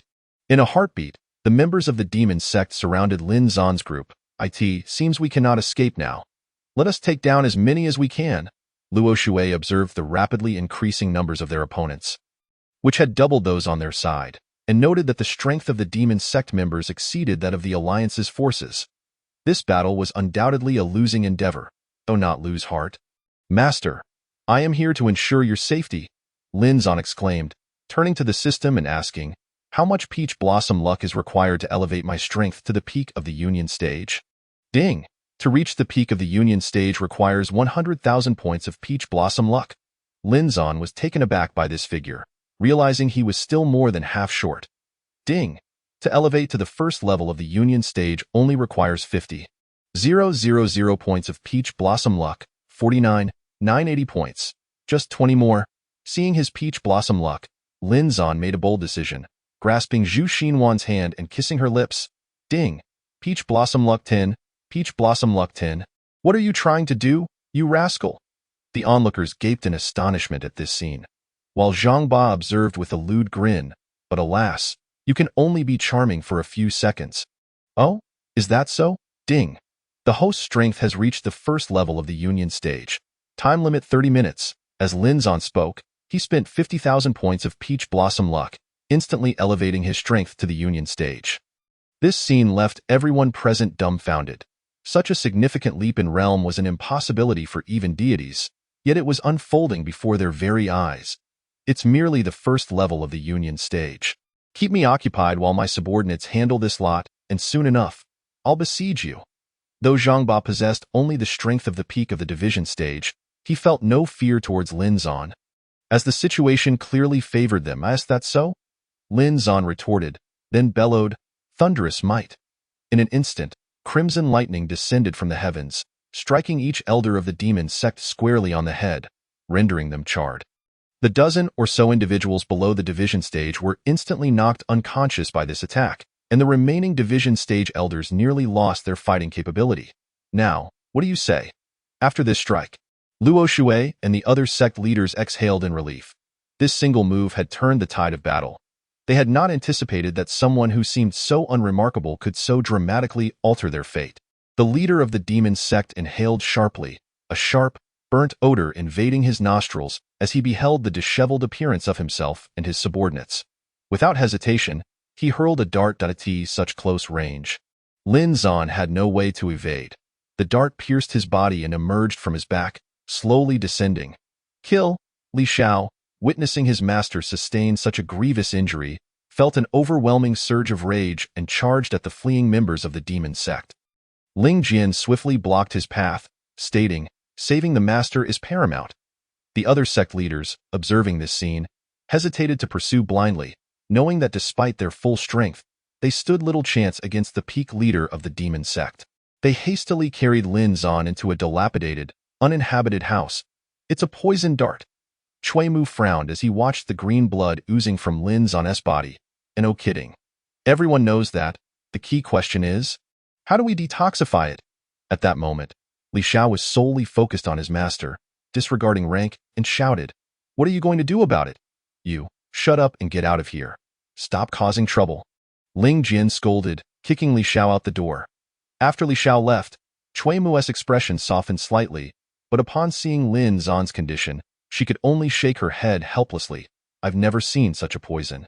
It appears to be unique to the demon sect. It seems that apart from them, no one knows how to cure it." Among the 5 sect leaders, Cui Mu possessed the greatest knowledge of poisons. Yet even he was at a loss, and the others hung their heads in despair. "Could you all step outside for a moment?" Zhu Xinwan felt her heart wrench in anguish at the sight and managed to speak despite the pain. Upon hearing this, the other leaders recalled the relationship between the girl and Lin Zan, and they tacitly exited the room. "Lin Zan, please don't scare me. You won't be in danger, will you?" Once the others had left the room, Zhu Xinwan could no longer hold back her tears, which streamed down her cheeks. Ding! Detected that the host is deeply poisoned. "Would you like to use 100 points of peach blossom luck to detoxify?" Although Lin Zan had already fallen into a coma, his consciousness remained intact. Upon hearing the system's inquiry, he couldn't help but feel a wave of frustration. He had just exhausted all his peach blossom luck to elevate his strength to the Union stage. Although detoxification required only 100 points, he had none to spare. "Can I defer the payment and settle it later?" Lin Zan couldn't resist asking. "No." The answer left Lin Zan feeling even more helpless. As he found himself at a loss for what to do, a single tear from Zhu Xinhuan fell onto Lin Zan's face. Ding! Peach Blossom Luck 10. The sudden increase in Peach Blossom luck left Lin Zan bewildered, and he found himself leaving his body to discover Zhu Xinhuan weeping over him, her tears cascading onto his face. With each drop, Lin Zan's Peach Blossom luck surged by 10 points. Peach Blossom luck 90, Peach Blossom luck 100, detoxify.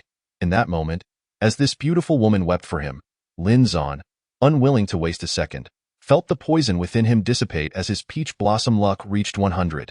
Sister, if you cry any harder, my heart will shatter. Lin Zan gradually opened his eyes, gazing at the lovely figure before him, and spoke tenderly. Upon hearing his voice, Zhu Xinhuan thought she was imagining things. When she opened her eyes and realized Lin Zan truly was looking at her, she cried even harder. Sister, why are you crying? I'm fine now. Aren't I? You scared me to death. Zhu Xinhuan replied through her sobs. All right, I'm really fine. Lin Zan reassured her as he pulled her into an embrace, his tone affectionate. Quickly wipe your tears. If the others come in, they'll tease you. With that, Lin Zan stood and opened the door. The sight of Lin Zan appearing as if nothing had happened left everyone astonished. Their mouths agape. Li Xiao rushed over and, upon seeing Lin Zan's previously torn clothing now healed, exclaimed, Master, are you some kind of celestial being? You suffered this grievous poison and yet remain unscathed. Who am I? I am indeed your master. If anything were to happen to me, wouldn't your senior uncle snatch you, this genius, away from me? Upon hearing these words, Lin Zan glanced at the spirit sword and replied with a smile, From my perspective, the members of the demon sect are unlikely to return. Let us continue with the meeting. Lin Zan calmly addressed the several sect leaders in the distance, who were still recovering from their astonishment. Are you truly unscathed? Do not frighten me. Hearing this, Luo Shui stepped forward to inquire of Lin Zan. What could possibly happen to me? I am as solid as iron. A mere poison dart seeking my life will one day find its way into the forehead of the demon sect's leader. Lin Zan picked up the poison dart from the ground, playfully examining it. Let us not be particular about the location. We shall hold the meeting here. Having said this, Lin Zan beckoned everyone to come in. As you have witnessed today, if it were not for an insider's betrayal, the demon sect would not have discovered our location. I shall not name names, for I do not wish to cast suspicion upon my allies. Esteemed sect leaders, the foundation of our future collaboration must be mutual trust. I believe in you. So I ask that upon your return, you thoroughly investigate everyone within your sect. There must be no traitors from the demon sect amongst us. Following the recent battle, Lin Zan's reputation soared, and the sect leaders before him were now more than willing to heed his words. Rest assured, I shall investigate immediately upon my return. Should any traitor be uncovered, I shall ensure they meet a most gruesome end. The leader of the fierce gold sect clenched his fists tightly as he spoke vehemently. The other sect leaders echoed their determination in kind. Satisfied with these responses, Lin Zan nodded, knowing that at this moment, the 5 elemental sects had truly formed an unbreakable alliance. Chapter 26. Sect Competition Demon Sect Great Hall. How many of our people did we lose this time? Zhang Ba, the leader of the demon sect, returned with his remnants and inquired of the Grand Elder beside him. Master, we have lost 13 peak elders in the out-of-body stage and 1 elder in the initial divine stage. The remaining elders have all sustained varying degrees of injury. The Grand Elder responded with a heavy heart. Bring me the one who transmitted the message, and I shall have him torn to pieces. Zhang Ba's forehead pulsed with veins as he spoke, yet after contemplating, he found no one to blame. After a moment of thought, the messenger became the scapegoat. Master, this may be somewhat inappropriate. The Grand Elder furrowed his brow. But before he could finish, he was interrupted by Zhang Ba. Is it possible that the Grand Elder did not comprehend my words? Zhang Ba's eyes were filled with a fierce glare, causing the Grand Elder to feel a chill in his heart, prompting him to quickly respond, Understood, Master. I will immediately issue orders to frame him with the crime of spreading false information. How does that sound? The Grand Elder tentatively suggested. This is your responsibility. It is not my concern. Zhang Ba replied, adopting a lofty demeanor, as if to imply that this was entirely your decision and had nothing to do with me. I understand, Master. The Grand Elder conceded, feeling helpless, for he had performed such tasks more than once. Master, These are trivial matters. It is merely a temporary setback. The key question is what our next course of action should be, the Grand Elder continued. What else can we do? We must seek revenge. This time, I will bring enough people to make them realize that the demon sect is not to be trifled with. Can a mere alliance contend with me? They must be dreaming. Upon hearing this, Zhang Ba recalled the humiliation of the day and slammed the table in anger, shouting, "Bring me word. Go to the Shadow Sect now and bring back all the elders who surpassed the divine stage." As Zhang Ba spoke, he felt increasingly humiliated, yelling at his subordinates. "Hold on. You need to wait." The Grand Elder hastily intervened, stopping the messenger from delivering orders, and said to Zhang Ba, "Master, in my opinion, we have just suffered a catastrophic defeat, and our morale is low. If we take the initiative to strike now, we will only suffer further losses, not retaliating. Then when shall I avenge today's grievances?" Zhang Ba said, feeling exceptionally stifled. He could not help but grumble. Though Zhang Ba voiced his frustrations, matters of the sect were typically handled by the Grand Elder, so he had no choice but to temporarily suppress his anger. "Master, if you wish to exact revenge, I have a strategy, though I wonder if you are willing to hear it," the Grand Elder said mysteriously. "At this juncture, do you still intend to keep me in suspense?" Zhang Ba retorted, furrowing his brow. "Currently, the 5 elemental sects have just united, and their foundation is surely unstable. We can deal with them using the same method we employed to eliminate the Waterfall sect back in the day." The Grand Elder continued without hesitation. "I thought you had a new plan." "I had already considered this." Zhang Ba sighed in disappointment. "Grand Elder, the plan to ambush them has already revealed that we have spies among them. Surely they will investigate? You underestimate the greed of human nature." The Grand Elder's withered face broke into a rather unsightly smile. "As long as our offers are sufficiently enticing, nothing is impossible. What we give will eventually return to us. One must not be too attached to their children lest they catch the wolf. Master, if you trust me, I shall personally handle this matter," the Grand Elder said in rapid succession. Zhang Ba found some merit in this argument, and with no other options at hand, he nodded in agreement. "Grand Elder, how could I not trust you? Let us proceed as you suggest. Master, your task is to stabilize the situation with the Shadow Sect and swiftly extract our people." The Grand Elder continued. "Linglong City esteemed sect leaders, I have a proposal, though I am unsure if it is appropriate to voice it." Lin Zan, having concluded discussions regarding the alliance with several sect leaders, continued. "You have saved our lives. Feel free to speak your mind." Lu Hua replied with utmost respect. "Lu Hua, your words are too kind. I am but a junior and must adhere to the rules." Lin Zan humbly responded, "I propose that we establish a headquarters for the 5 Elemental Sect Alliance in Linglong City. Whenever any sect has significant matters to discuss in the future, we shall convene here." Upon hearing this, there was no dissent. Following the battle, the 5 sect leaders had developed a deep trust and even respect for Lin Zan. "Rest assured, I, Lin Zan, shall personally fund the construction of all facilities here. And I guarantee to fortify Linglong City into an impregnable stronghold." Lin Zan was pleasantly surprised that his proposal was accepted so readily, and in his excitement, he boasted of his wealth. The others, reluctant to undermine Lin Zan's enthusiasm, readily agreed. Days turned into weeks, and Linglong City gradually took shape.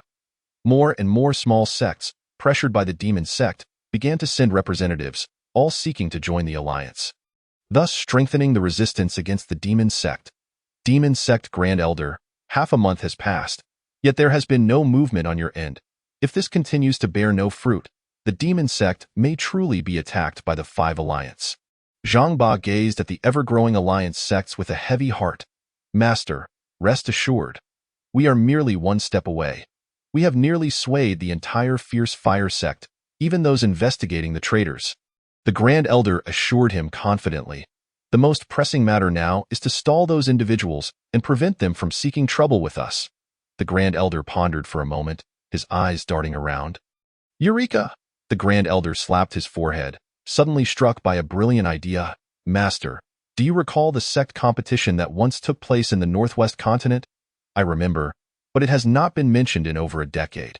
If we bring it up now, the alliance sects are unlikely to accept the challenge." Upon hearing this, Zhang Ba rolled his eyes in exasperation, secretly lamenting the old man's stubbornness for fixating on this competition. "This is not a concern. Our aim is merely to delay them. We will disseminate this information, and even if they choose not to participate, it will buy us a few days. Moreover, if they truly refuse to participate, we can use this as leverage to inform the world that they fear the demon sect. The Grand Elder continued to instill his thoughts into Zhang Ba. Very well, let us proceed as you suggest, as long as it buys us time. Zhang Ba nodded in agreement to the Grand Elder's proposal. Chapter 27. Organizing the Team Linglong City, headquarters of the Five-Sect Alliance. Elder brother, they are clearly harboring ulterior motives. And it is evident to all that we must not participate in this competition. Ling Jian, having read the letter, was instantly incensed and spoke to Lin Zan. Anyone can see this as a trap. Yet what can we do? If we choose not to attend, they will undoubtedly exploit this situation to their advantage. Lin Zan immediately recognized the dilemma at hand. In such a case, the small sects that have just joined us will surely waver due to this incident, which could lead to significant internal discord. Lin Zan let out a helpless sigh and continued, we should first report this matter to the leaders of the other sects, clarifying the stakes involved. As for whether to participate, we shall leave it to a vote. After enduring a severe internal struggle, Lin Zan instructed Ling Jian, it seems that this is the only course of action left to us. 3 days later, he added, in my view, we must resolutely refrain from joining this competition. It is clearly a conspiracy. If we participate, we might find ourselves ensnared, and that would be troublesome. Indeed, another voice chimed in. We've already fallen into their ambush once. We cannot willingly walk into their trap again. The leaders of Liuhua sect and Lijin sect expressed their disapproval in unison. What if they publicize this matter later? Wouldn't it portray our alliance as fearful of them? Luo Shui interjected. Fearful? A single blow to them would announce our strength to the world.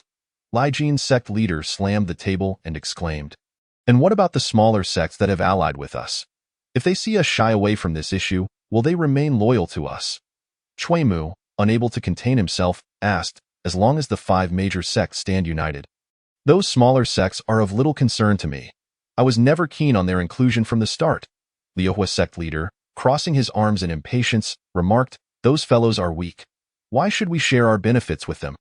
Lijin sect leader continued, although they may lack strength, at least they are not opposed to us. Finally, the usually silent leader of the Huta sect voiced his opinion calmly. I share the same sentiment. This statement immediately garnered Lin Zan's agreement. In my estimation, even if we were to engage in battle, it would not be of great consequence. After all, the competition is set to take place at the site of our alliance's church with the demon sect. And we need not fear their tricks. We shall all attend, bolstered by the strongest fighters from each sect. If they truly wish to stir trouble, they must consider whether they possess the strength to do so. If they have indeed laid a trap, we shall fight to the death. On this occasion, I doubt they will dare to pull any tricks. I shall lead the team. Lin Zan's declaration effectively quelled the dissent from the leaders of Lijin and Liuhua. Let us adhere to the old protocol. A vote shall determine our participation in this competition. Seeing the silence from the assembly, Lin Zan reluctantly transferred the decision-making power back to the agreement he originally proposed. The leaders nodded in agreement, and to Lin Zan's surprise, all of them chose to participate in the competition. Do not misunderstand. I merely believe you are correct. If it comes to it, we shall fight to the death and storm the demon sect. Eradicating them entirely, Lijin sect leader scoffed. With those words, Lin Zan realized the leader was merely saving face. Very well, since the decision has been unanimously approved, let us form a combat team.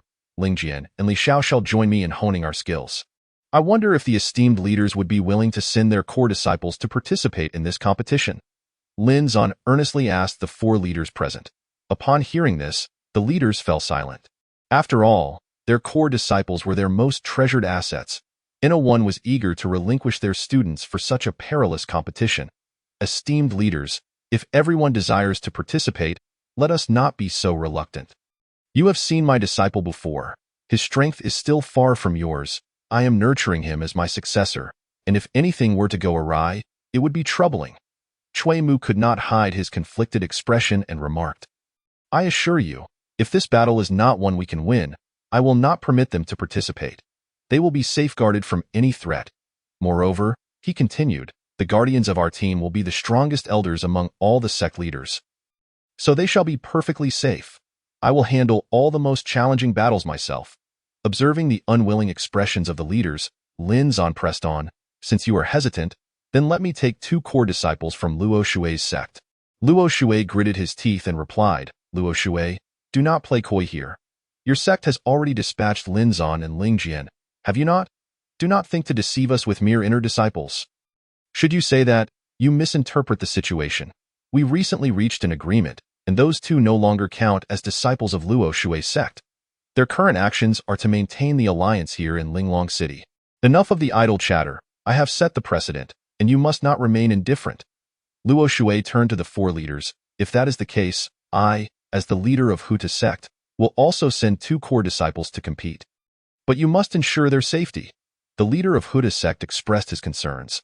Under such favorable conditions, should they sustain injuries, it would be their own inadequacies. If you all hesitate to let them out for training, when the day comes for them to inherit, it will also be the day our sect meets its demise.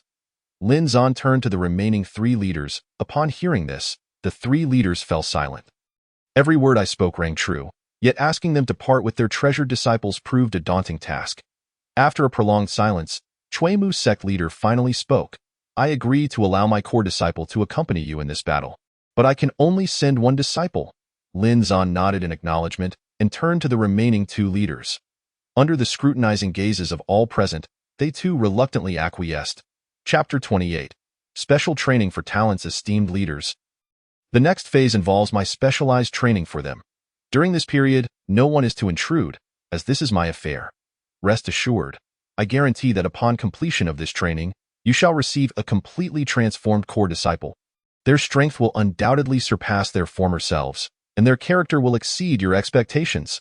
Lin Zan vowed earnestly, I have entrusted my disciple to your care, and how you choose to train them is beyond my concern.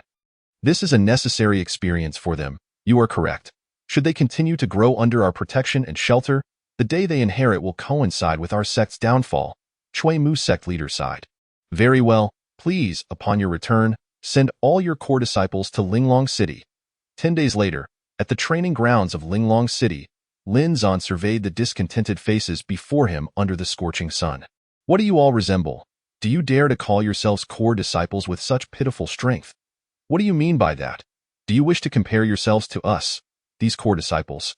Once the pride of the heavens, now faced an arduous training regimen that they undertook with considerable reluctance, albeit under the orders of their leaders. Very well, if you wish to compare, I shall demonstrate how pitifully arrogant you are. Lin Zan unleashed his strength at the first stage of out-of-body cultivation. The disciples gaped in awe at his power.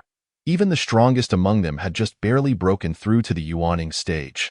Here was a figure whose prowess towered above them by an entire level. With their combat experience, they knew they stood no chance against Lin Zan, whether in single combat or as a group. How about it? Do you still dare to fight? Lin Zan asked as he looked at the group, their eyes filled with fear. Upon hearing this, the previously loud and brash disciples averted their gazes from Lin Zan. Their once incessant chatter now silenced. You are not only worthless, but a group of stagnant individuals lacking ambition. Is this where you draw the line? What if one day your leaders entrust the sect to you, and you encounter someone stronger? Will you simply hand the sect over?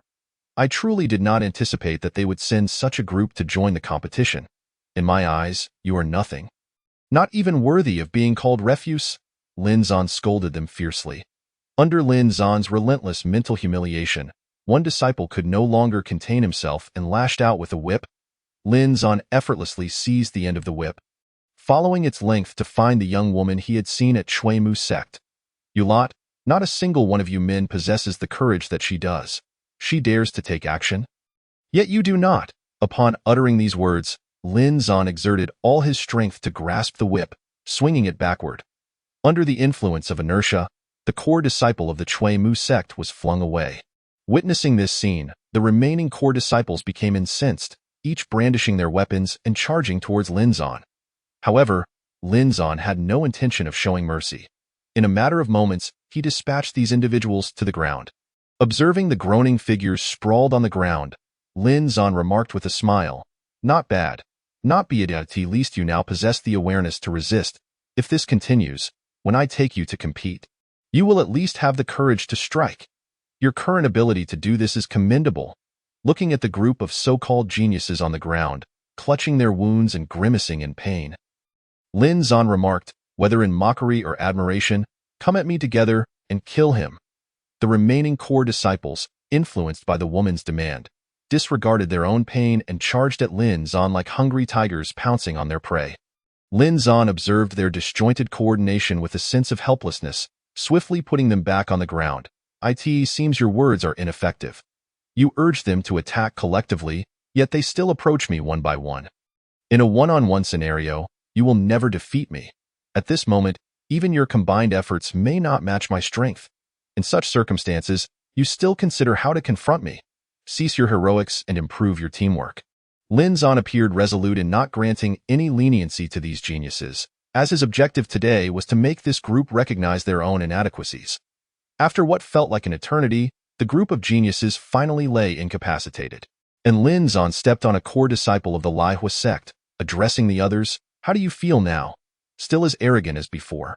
Are you still geniuses? With your current strength, even my disciple could easily handle you. At the very least, he understands the importance of not showing mercy to his foes.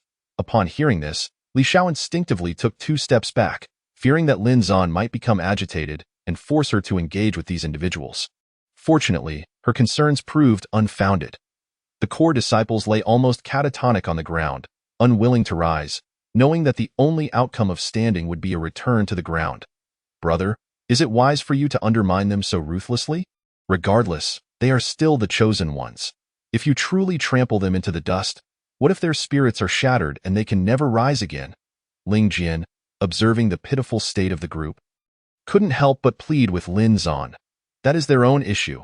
If these worthless individuals do not rise now, then they shall forever be deserving of kneeling. Lin Zan responded without a hint of compassion. Cursing under his breath, as his words echoed, the group of core disciples, seemingly roused by some unseen force, began to help each other up, fully aware they might soon be knocked down again, yet they stood resolutely. Lin Zan regarded the steadfastness in their eyes and sighed with relief, saying, "Today's training concludes. You have performed adequately. Keep striving." Dismissed. With that, the core disciples immediately collapsed onto the ground, the day's ordeal having thoroughly shattered their pathetic pride. A month later, Lin Zan addressed them. "Your training has concluded. You have barely reached my expectations. In 3 days, the competition will commence, so prepare yourselves." Gazing at the core disciples under the scorching sun, Lin Zan expressed his satisfaction. Chapter 29. The Divine Sect of Shintian. 3 days later, in Fengyun City, under the protection of a formidable entourage, Lin Zan and his companions arrived at the city. Observing the dilapidated competition grounds, Lin Zan couldn't help but scoff, remarking to Ling Jian, "It seems the people of the demon sect can hardly be bothered to feign courtesy to us. They probably never anticipated our participation in this competition." Ling Jian chimed in, "Master, we have secured accommodations in a hotel within Fengyun City." As they conversed, Li Xiao hurried over to them, respectfully stating, "Good. Any news from the demon sect?" Lin Zan inquired, "Have they registered their team?" "I saw that their team has registered, with all members at the peak of the nascent soul stage," Li Xiao continued, noticing Lin Zan's lack of response. "Moreover, they have also submitted a registration form for the Shadow Sect." Upon hearing this, both Lin Zan and Ling Jian were taken aback, with Ling Jian clenching his fists in anger, exclaiming, "Excellent! This time, I shall ensure that those traitors learn the consequences of betraying their sect." Lin Zan quickly interjected, "There is no need for anger. The moment they surrendered, they already accepted defeat." Moments later, Lin Zan sensed something amiss. He realized that the Shadow Sect was clearly a subsidiary of the Demon Sect, and their separate participation indicated that the alliance of the 5 sects was likely crumbling. Indeed, as Lin Zan contemplated heading to the registration desk, the master of the Luo Shui sect returned, a mournful expression on his face. Upon seeing Lin Zan, he helplessly stated, "We may have to disband our team. The registration desk informed us that alliances are not recognized as sects and cannot compete together." Fuming, Lai Jin brandished his war hammer and stormed towards the registration desk, declaring, "Fine. We did not come here to compete, and our mere presence here indicates we are not afraid of them. Let us take our anger out on the beasts of the demon sect." Lu Hua echoed his sentiments, drawing his weapon and following Lai Jin. "Masters, do not act impulsively," Lin Zan swiftly intervened, blocking their path. "If you go now, you will fall into their trap. We currently lack knowledge of the demon sect strategies." Recklessly revealing our cards will place us at a disadvantage. As Lin Zan's words registered, the other three rational sect leaders restrained the two to sigh. It is truly frustrating to follow you. Li Jin tossed aside his warhammer.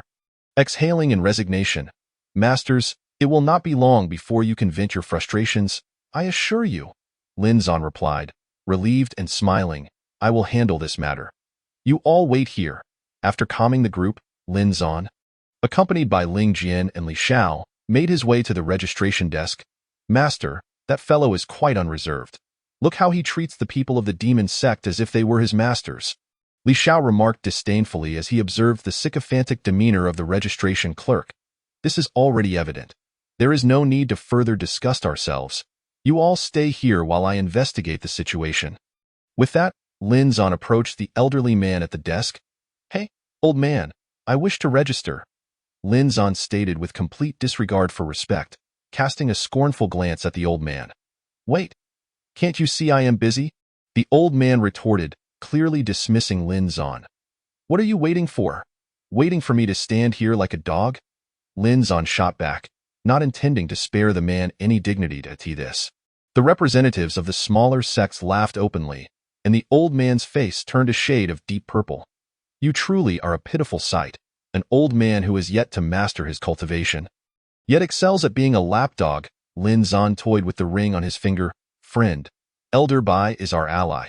It is hardly appropriate for you to insult him. A disciple of the demon sect stepped forward. Visibly displeased, This old man's surname is Bai. Had you not mentioned it, I would have assumed he was named Ha, like a lapdog. Lin Zan was unfazed by who spoke. His intention was to humiliate the old man. The laughter from the small sect representatives grew even more boisterous, and with the multitude of offended parties, the disciples of the demon sect dared not respond, retreating with their team. Elder Ha, your master has departed. And there is nothing left to discuss, is there? Lin Zan said with a smile, yet the next moment, he unleashed his first-level out-of-body strength, bellowing, Are you not going to handle my registration? The display of power left the disciples of the competition momentarily stunned. While Elder Bai's jaw dropped in shock, he had devoted his life to cultivation, but still could not match Lin Zan's prowess after a mere decade. I will do it, Elder Bai. Eager to rid himself of this troublesome presence, hastily stated, the sect and the registered disciples will be written here. I will stamp it, and your registration will be complete. Having spoken, the old man handed over the registration form. Seizing the opportunity, Lin Zan inscribed the name of their sect as Shintian Sect, listing all team members. Elder Bai took the form, scarcely glancing at it before stamping it, completing Lin Zan's registration. Without delay, Lin Zan departed with Ling Jian and Li Xiao. Brother, you did well. That old man was thoroughly intimidated by you. However, did you still write the name of the alliance for the sect? Ling Jian inquired, impressed by the events that transpired. Not at all, Lin Zan answered calmly. I registered under the name of the Divine Heaven Sect. Upon hearing this, Ling Jian froze in place. It was the first time since escaping from the Divine Heaven Sect that he felt its existence still lingered. Stop dawdling there. Fight properly. If you don't put up a good show, I'll break your legs, understand? Seeing Ling Jian in a state of daze, Lin Zan kicked him in the backside and remarked. The trio returned to their assembly point. What happened? Seeing Lin Zan's displeased expression, Luo Shui asked with a pained face. I told you, it's better to give that old fool a beating. That way, he'll know how to behave. Before Lin Zan could respond, Li Jin immediately complained, It's not that serious. The registration is complete, but I made a slight change to the sect. Lin Zan said with a bitter smile, That's a minor issue. The registration is done. By the way, what name did you write for your sect? Hearing this, Cui Mu let out a sigh of relief, his eyes smiling as he replied, I wrote the Divine Heaven Sect. Lin Zan, upon hearing this, did not hide anything and said, as soon as those words were spoken, the expressions of the several sect masters revealed varying degrees of unusual emotions. It's nothing. It's quite understandable. After all, you came from there. And you must feel a sense of reluctance. Ho Tu patted Lin Zan's shoulder and said. With this statement, the other sect masters displayed expressions of sympathy, showing no trace of blame. Chapter 30. Effortless Mastery. Lin Zan, express my gratitude to all of you, he said, clasping his fists and bowing deeply. What is there to thank? Since the registration is complete, let us head back to the inn and rest. By the way, Let us have all the elders find a place to lie in ambush. Our most lethal assets must not be exposed. Luo Shui helped Lin Zan up and said. Afterward, everyone hurried back to their lodging. What did you say? That's rather interesting. Lin Zan actually registered under the name of the Divine Heaven Sect. Zhang Ba sat on an ebony chair, playing with its armrest as he spoke. Sect Master, this is quite against the rules. After all, the Divine Heaven Sect is no more. Should I retrieve the registration form? Although the old white-haired man asked this, to be honest, he had no desire to see Lin Zan again. No need for that. This is what makes it amusing. If they want to play, then I'll play along thoroughly. Zhang Ba, while speaking, envisioned a scene where his core disciple eliminated Lin Zan in the competition. You may leave now. When you do, bring in Du Gujian and He Se Yin. The old man wiped the cold sweat from his forehead upon hearing this, leaving Zhang Ba's room to respectfully summon the two disciples into Zhang Ba's chamber. Sect Master. The two knelt on the ground, paying their respects as they entered. Rise. Zhang Ba looked at them, his eyes filled with fervor. He Se Yin, as my disciple in the demon sect, I have invested the most effort in you. Zhang Ba said calmly. Thank you for your guidance, Sect Master. He Se Yin replied. Zhang Ba nodded and turned to Du Gujian.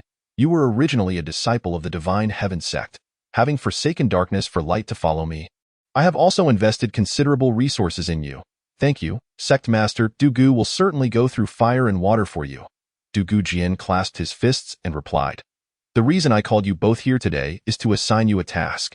Please, Sect Master, enlighten us. They both responded in unison.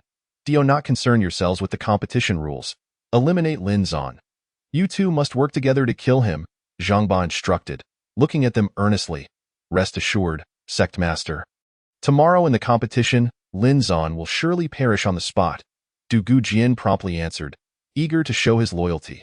Zhang Ba, satisfied, nodded and dismissed them. That a night passed without incident. Now, I will announce the competition rules. No harming life. No use of large-scale destructive techniques, and participants must not exceed the age of 20. Upon hearing this, Lin Zan's face immediately darkened, for he only knew one move, Thunderous Might, which undoubtedly fell under the category of large-scale destructive techniques. This rule felt like a severing of his arms. Reluctantly, Lin Zan sought out the 5 sect masters, saying, Esteemed sect masters, I have an unreasonable request. I wish for you to impart your sect's ultimate techniques to me. Don't be ridiculous. Such a jest cannot be tolerated. Do you intend to challenge us old fellows before the competition? Lu Ho replied, intrigued. Esteemed sect masters, that is not my intention. You know the technique I used that day? It is my only martial skill. With the competition rules in place, I am essentially rendered useless. Lin Zan explained immediately. Really? Are you serious? Lu Ho replied, half in disbelief. Stop joking. Even if I truly impart it to you, you wouldn't be able to learn it in such a short time. Li Jin added helplessly. Rest assured, esteemed sect masters, I only need to read through it once to fully master it, Lin Zan said confidently. Glancing at his ample peach blossom points, I truly don't believe it. Hand it over. I want to see if you can learn it, Li Jin said, taking out his sect's ultimate technique, the indestructible diamond body. The other sect masters followed suit, presenting their ultimate techniques as well. Lin Zan looked at the well-thumbed techniques, his heart filled with joy. The indestructible diamond body, the longevity technique, the overbearing ocean energy, the fiery heart method, the thick earth technique, the 5 elements of metal, wood, water, fire, and earth, both offensive and defensive, mutually reinforcing and countering one another. After perusing the 5 techniques, Lin Zan entered a meditative state. Ding! Indestructible diamond body, consuming 10,000 peach blossom points. Has been cultivated to perfection. Ding! Longevity technique, consuming 10,000 peach blossom points, has been cultivated to perfection. With a mere breath, Lin Zan surprisingly cultivated all 5 techniques to perfection. After standing up and exhaling a breath of turbid air, he returned the 5 techniques. Ding! Hidden task completed. Obtain celestial level technique, 5 elements technique. Ding! 5 elements technique, cultivated to perfection. Upon hearing this, Lin Zan could hardly contain his excitement. Yet another celestial level technique, and it even automatically reached perfection. Is this? Seeing Lin Zan's ecstatic expression, Luo Shui couldn't help but ask, It's done, Lin Zan replied. The core techniques of the 5 sects are indeed formidable. This time, I shall undoubtedly win the grand competition. You really finished cultivating? Luo Shui still found it hard to believe and continued to inquire. Don't joke around. Ordinary disciples take at least 10 days to half a month to comprehend such techniques. Lu Hua also chimed in, I'm not talking about comprehension. I mean perfection, Lin Zan said, and then demonstrated a move from the fiery heart method. The temperature around him surged instantly and within a 10-meter radius. The disciples of the smaller sects could not withstand the searing heat and hurriedly retreated. What a monster! After watching for a while, Lu Hua couldn't help but exclaim. The third match, the Divine Heaven sect versus the Phoenix Cry sect. Lin Zan said, esteemed sect masters, it's our turn to take the stage. After saying this, he led his team onto the competition field. The Phoenix Cry sect concedes. The Divine Heaven sect wins. As Lin Zan stepped onto the competition platform, he shrugged helplessly and led his team away. What is going on with the Divine Heaven sect? Wasn't it already destroyed by the demon sect? How could it suddenly reappear? No one cared about the Phoenix Cry sect's concession. They all discussed the sudden emergence of the Divine Heaven sect's team. On the demon sect's preparation stage, did you see that? The one leading is Lin Zan. Kill him. As for the others, I will have someone hold them off. The list for this match was entirely orchestrated by the demon sect. The recent appearance of Lin Zan and his companions was merely to establish targets for their assassins. This is so boring. Whether we get a bye in the next round or not, we still can't fight. Master, what are we even doing here? Li Xiao asked Lin Zan with a bitter expression as he left the competition stage. Don't worry, your time to shine will come. These small fry aren't worth us lifting a finger, Lin Zan replied with a smile. After several more rounds of tedious matches, Lin Zan's team still did not get a chance to take action. And similarly, teams opposing the demon sect also withdrew from the competition. BY evening. Next match, Divine Heaven sect versus Demon sect. Upon hearing this, the audience erupted with excitement. They had waited all day to witness the clash between these two formidable sects that caused others to refrain from action. Chapter 31. The Ultimate Battle. Lin Zan. Today is your day of demise. As soon as Lin Zan stood firm, the demon sect's Du Gujian said ominously, Do you know him, Lin Zan? Upon hearing this, turned to Ling Jian and asked, Of course I know him. He is nothing more than a blatant traitor. Don't pay him any mind, Ling Jian responded, his eyes filled with fury. Though he claimed indifference, he wished nothing more than to tear Du Gujian apart. In a wonder, he looks like a pampered lapdog. Turns out he really has become a dog for the demon sect, Lin Zan retorted without holding back. I hope you can still talk tough later. Du Gujian, unfazed by Lin Zan's mockery, found his fighting spirit only fueled further. The match began. With the referee's command, both sides erupted with their respective auras, and Lin Zan was taken aback upon seeing the two leading figures opposite him. They were merely a year or two his senior, yet they had achieved the pinnacle of the out-of-body stage. A level of combat prowess that surpassed even that of the peak nascent soul stage. Such strength was rarely found even among the elders of ordinary sections. I'll handle those two. You all take care of the rest. Be sure to hold them off. Lin Zan understood that his comrades behind him were no match for the two at the out-of-body pinnacle, so he had no choice but to assign them simpler tasks. Upon hearing his words, everyone nodded, aware of their positions in battle and how to proceed. Dugu Nine Swords, Du Gujian, gazing at his opponent, showed no intention of striking first. Unable to contain his desire for combat, he drew his sword and lunged toward Lin Zan. Indestructible diamond body, Lin Zan sought to test Du Gujian's true capabilities, opting for a martial technique that balanced offense and defense in an instant. His body seemed to be coated in a layer of gold. Du Gujian's first strike failed to inflict any damage, and the outer layer of the diamond shield remained unscathed. How have you attained such strength? I am 9 ranks below you, yet you cannot harm me at all. As Lin Zan spoke, he drew his own sword, deflecting 2 of Du Gujian's strikes, only to find that this time, the force behind each blow was significantly greater. The 4th strike even severed his weapon. In a panic, Lin Zan discarded the now broken sword, which Du Gujian's 5th strike sent crashing to the ground. The 6th strike forcefully struck Lin Zan's shield, shattering it into golden particles. In a flurry, Lin Zan retreated.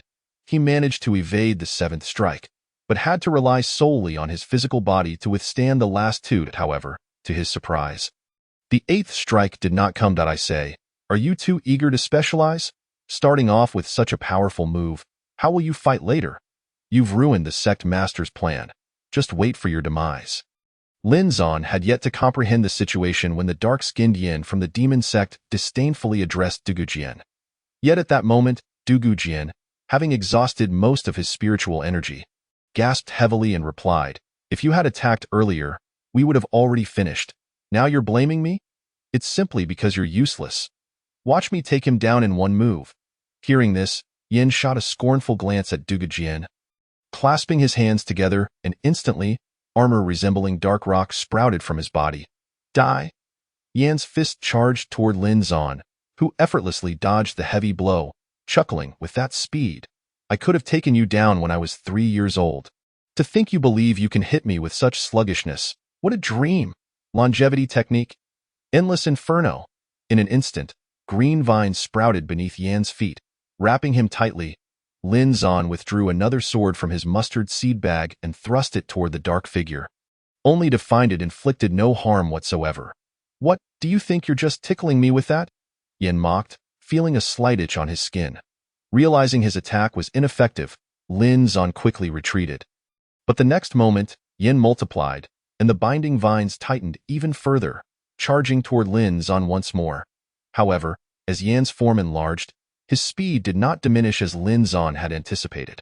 Rather, it seemed to have increased slightly. Yet still, to Lin Zan, he moved like a snail, easily dodged. Du Gujian rushed over to assist. "If we fail the sect master's task, we'll both perish. Weren't you just boasting about handling him alone? If you can do it by yourself, why should I help?" Du Gujian, having regained some energy, realized that executing Duga 9 swords again was impossible. Observing Yin occupying Lin Zan, Du Gujian showed no intention of intervening, instead watching the duel with great interest. Meanwhile, Zhang Ba in the audience was fuming, veins bulging.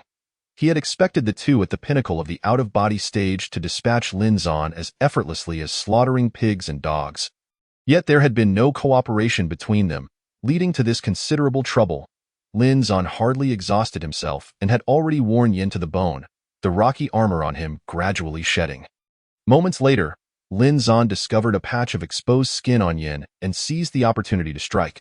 Unaware that it was a ruse, as Lin Zan drew near, that skin abruptly transformed back into rock, and Yan's hands seized Lin Zan tightly, rendering him immobile. "You thought you were so clever, yet it took only a slight trick to ensnare you. Du Gujian, why aren't you killing him while you have the chance?" Although Yin had immobilized Lin Zan, he too had lost his means to attack and could only shout at Du Gujian in desperation. "Didn't you just say you wanted a one-on-one? I am not interested in fighting now." Du Gujian had no intention of stepping in, sitting leisurely as the battle raged on around him. "Flame Heart technique? Infinite fire abyss." As he spoke, Lin Zan found himself engulfed in scorching flames, causing the outer layer of Yan's armor to liquefy under the intense heat. The dark droplets fell to the ground, puncturing a hole through the obsidian stone arena. "I'll grant you a swift end." Seizing the opportunity amid the conflict between the two, Lin Zan roared, "5 elements technique. All laws return to one." In an instant, the rocky exterior of Yin began to flake away, revealing his dark skin beneath, completely exposed. Chapter 32. The cunning victory. The crowd below, having endured in silence, erupted in waves of laughter as they witnessed the spectacle. Yin was reduced to a pitiful state before their eyes. Utterly humiliated, drawing on the last vestiges of his spiritual energy, he conjured the dark armor once more and charged forward, but this time, his target was not Lin Zan, but the ever-dodging Du Gujian. "Have you lost your mind?" Du Gujian exclaimed, barely evading Yan's fist, a look of innocence on his face. "What are you pretending for? I'll kill you." Yin had lost all reason, driven solely by the desire to eliminate the one he believed had betrayed him. Duga 9 swords. Faced with this, Du Gujian had no choice but to unleash his killing move to escape. 1 sword shattered the armor, 2 swords pierced the skin, and 3 swords obliterated the dantian. The esteemed talent of the demon sect was reduced to nothingness by Du Gujian's 3 strikes. "Ah!" Yin screamed in agony, staring at his shattered dantian, the vanishing spiritual energy causing his vision to fade to white before he collapsed into unconsciousness. Du Gujian, observing Yan's unconscious form, showed no signs of remorse, as if he had planned this all along. "Now it's a duel between you and me." Du Gujian pointed his sword at Lin Zan. exuding confidence. Ha ha ha, take a look around you. Lin Zan laughed in response. To his astonishment, while Dugu Jian was focused on Yin, Lin Zan had swiftly dispatched the remaining members of the demon sect. Seeing the current situation, Dugu Jian's heart sank. He had not exerted his full might earlier, intending to frame Yin. He had not anticipated that he would end up in such a predicament. Given his strength, he could have easily gained the upper hand against Lin Zan one-on-one. But with the interference of others, he found himself lacking any countermeasures. Referee, after much contemplation, Dugu Jian realized that to save himself, he must concede. However, before he could utter the word surrender, a fist, as hard as steel, struck his jaw. Lin Zan sealed his mouth and called for his comrades to surround Dugu Jian. Their fists and feet pummeled Dugu Jian into a bruised mess. In his frantic state, he drew a dagger from his waist and aimed for Dugu Jian's dantian. The group tacitly feigned being knocked back. Lin Zan slowly rose, pretending to be gravely injured, and mockingly remarked, "I never expected you to have such spirit. You actually tried to detonate your dantian to take us down with you." Referee, isn't that a foul? The referee, hearing this, could only glance helplessly at Zhang Ba in the distance. This farce had turned his face the color of liver. As the referee looked at him, Zhang Ba exchanged a knowing glance, and the referee promptly declared the victory of the Shintian sect. Lin Zan, accompanied by his comrades, descended from the stage, laughing jovially, all traces of his earlier act of being injured forgotten. Yet, at that moment, no one dared to voice their thoughts. It was evident to all that this match had been manipulated by the members of the demon sect. You sly one. You really managed to keep a low profile until the end. If I hadn't sensed Dugu Jian's spiritual energy leaking, I wouldn't have realized you had already stabbed him, Lin Zan said to Ling Jian with a smile as they exited the arena. Big brother, it's all thanks to your excellent camouflage.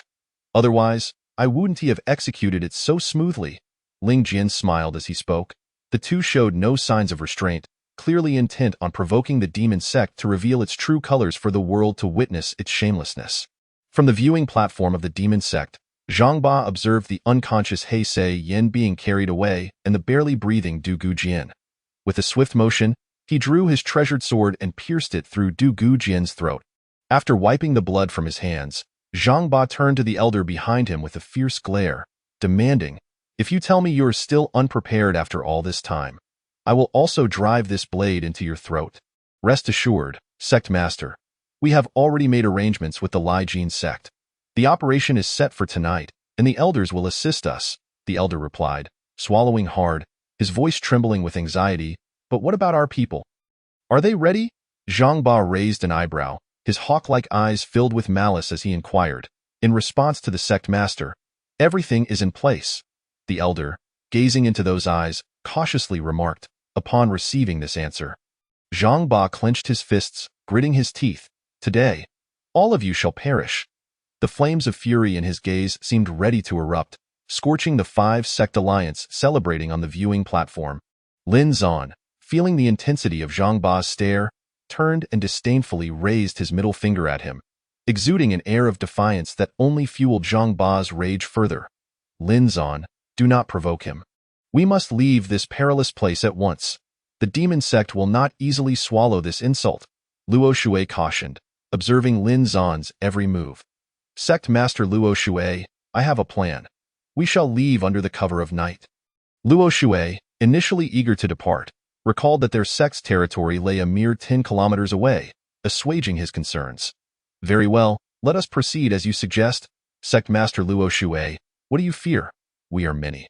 Can we truly be intimidated by them?" Li Jin interjected thoughtlessly. "We have just emerged victorious. No matter how bold he may be, he would not dare to confront us," Li Jin boasted, disregarding the danger. Even Lu Hua, who had consistently aligned with him, now stood by his side, signaling him to be cautious. "We have just examined Du Gujian's wounds. They are not the result of a self-detonation. He succumbed to excessive blood loss, rendering the Shintian sect's victory invalid. The disciples of the Shintian sect shall remain here tonight to face investigation, just as the other sect leaders prepare to intervene." The referee's voice rang out unexpectedly. This declaration elicited a chorus of gasps, as many lamented the demon sect's utter lack of shame. It appears the demon sect has truly lost its composure. Audaciously attempting to detain us, Upon hearing the referee's ruling, Li Xiao exclaimed in indignation, "This is the norm. When have you seen the demon sect act reasonably? Everyone, let us return to the inn, gather our things, and depart tonight." With that, Lin Zan led the group away amidst the murmurs and sympathetic gazes of the crowd, exiting the competition arena. From the viewing platform of the demon sect, Zhang Ba ordered, "Ensure they are watched closely. They must not escape. If they do, our plans will be forced to advance." After observing Lin Zan's departure, he addressed the elder beside him, "Fear not. I have made all necessary arrangements. They shall not see the light of day again." The elder glowered at Lin Zan's retreating figure. "I have an unsettling feeling. Where is the elder council? Can we not summon them back now?" Upon returning to the inn, Lin Zan felt a wave of anxiety wash over him. In desperation, he sought out Luo Shui, stating, "I will signal the elder council to hasten their arrival. Tonight we leave together. Even if the demon sect harbors intentions against us, they are not our match." Luo Shui replied hastily. Chapter 33. An unexpected betrayal. Esteemed sect leaders, the elders from each sect have been waiting for some time. If everyone is prepared, let us set forth. As night fell, Lin Zan addressed the group. "It is in everyone's best interest to leave this treacherous ground as soon as possible." The assembly nodded in agreement. And under Lin Zan's guidance, they quietly slipped out of the inn through the back door, unnoticed. The night sky was pitch dark when a sharp whistle pierced the air. Lin Zan sensed impending danger and immediately unleashed his aura, while the other sect leaders simultaneously recognized the threat and followed suit. However, moments later, the demon sect made no move to attack. Just as Lin Zan pondered the situation, a commotion erupted behind him. To his astonishment, he witnessed the elders of the Li Jin sect, seemingly transformed, fiercely assaulting their own side. The Li Jin sect's martial arts, which balanced offense and defense, now found them evenly matched against the elders of the other four sects, inflicting significant casualties among them. "Sect Master, this is our best opportunity. The elders of the Li Jin sect cannot hold out much longer. We must act now to annihilate them," the elder exclaimed anxiously upon hearing the sounds of battle below. "Since they all must die, let them wear each other down first," Zhang Ba replied without hesitation. After a dazzling display of martial prowess, the night sky returned to its somber stillness. When the last elder of the Li Jin sect fell, his eyes brimmed with resentment. Lin Zan, witnessing the disheveled state of his own elders, confronted the Li Jin sect's leader. "What is the meaning of this? Did I not command you to inspect your ranks? How is it that your elders have turned traitor?" Veins throbbed on Lin Zan's forehead, realizing that at such a critical moment, 1/5 of his forces had betrayed him. "How was I to know? I had already vetted them," the Li Jin sect leader retorted, equally enraged by the unfolding chaos. "Do you hear that? They are already bickering below. It won't be long before they clash." Zhang Ba laughed maniacally. "Enough! Do you truly wish to engage in infighting at such a critical time?" Luo Shui interjected, sensing the greater peril lurking nearby. Observing the frenzied crowd, his normally gentle demeanor turned irritable with those words. Lin Zan finally regained his composure and addressed the group. "We shall not dwell on this matter for now. We must leave swiftly. The demon sect is certainly lying in ambush around us." As Zhang Ba listened to the clamor gradually subside, he issued a command, instantly illuminating the dark night with a fiery glow as the demon sect surrounded Lin Zan and his companions. "Today marks your demise." With a wave of his hand, the elders of the demon sect surged forward. While the numbers were nearly equal, Lin Zan's side still suffered from a disparity in overall strength. In an instant, a brutal battle commenced. Lin Zan, drained of his previous prowess, could not hope to unleash the combined power he had once displayed. At that moment, Zhang Ba had no intention of joining the fray. He merely savored the spectacle of the trapped beasts, taunting Lin Zan, "Are you provoking me? Were you not so arrogant before?"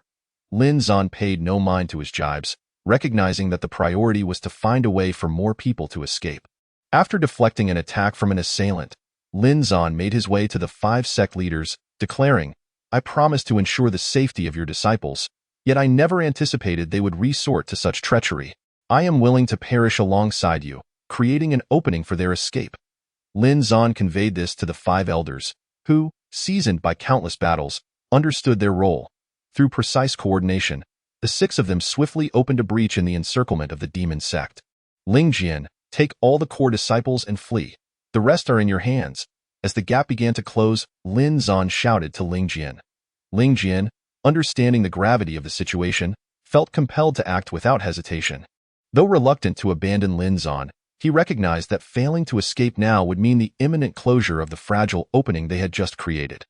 Thus, he pulled several core disciples to the breach and hurled them through. From a distance, Zhang Ba witnessed this scene unfold and sprang into action, effortlessly dispatching the core disciples as if they were mere insects. Lin Zan realized that continuing down this path was futile. He had no choice but to escape through the dwindling exit, charging toward Zhang Ba with all his might. At that moment, Zhang Ba, reveling in the chaos, remained blissfully unaware of the approaching threat, only to be caught off guard by the impact. Run? Survive? Lin Zan bellowed at the members of Ling Jian, who, upon hearing him, seized the dazed core disciples and hurried towards the direction of Luo Shui's sect. They understood that if they could cover the 10 or so miles to Luo Shui's sect, safety would be within their grasp. Zhang Ba, supporting himself with a hand on his waist, gradually stood up and watched the retreating figures of Ling Jian's group without a trace of regret. He turned to Lin Zan and said, "The departure of those youngsters means little to me. They were never my ultimate target, nor could they affect the greater scheme of things. Today, it suffices to eliminate you lot." With that, Zhang Ba reined in his playful demeanor, drew his sword, and lunged at Lin Zan. Lin Zan recognized that, at this moment, he had to summon all his strength to confront Zhang Ba. A moment's lapse could result in his demise at the hands of this adversary. 5 elements decision, fire decision, 9 heavens flame. A dragon-shaped flame erupted from Lin Zan's chest, hurtling directly towards the advancing Zhang Ba. The arrogant Zhang Ba dismissed the seemingly ostentatious technique, relying solely on his physical prowess to absorb the blow. However, in the next instant, he regretted it, as the flame seemed to possess a life of its own, clinging to him and relentlessly consuming his spiritual energy. The fire blazed ever more fiercely. Zhang Ba found himself depleting half of his spiritual energy in an attempt to extinguish it. Seems I underestimated you, Zhang Ba declared, swallowing a recovery elixir to slowly regain his energy. 5 elements decision, metal decision, as solid as iron. In an instant, a nearly invisible golden membrane enveloped Lin Zan. Chapter 34. Crisis moment. 5 elements decision. With decision, all things flourish. Upon uttering this incantation, thick vines, as robust as arms, sprouted beneath the feet of the members of the demon sect, ensnaring them tightly. The other sect leaders seized this opportunity to strike down several members of the demon sect. Alas, the vines were not particularly resilient, and within moments, the demon sect members broke free. 5 elements decision, earth-shattering. Suddenly, the stones beneath Jiang Zhan's feet surged upwards, propelling him to a height of over 10 meters. The boulders then exploded, sending the surrounding members of the demon sect flying. Lin Zan had never employed these techniques before, thus he was unaware of the consequences they might yield.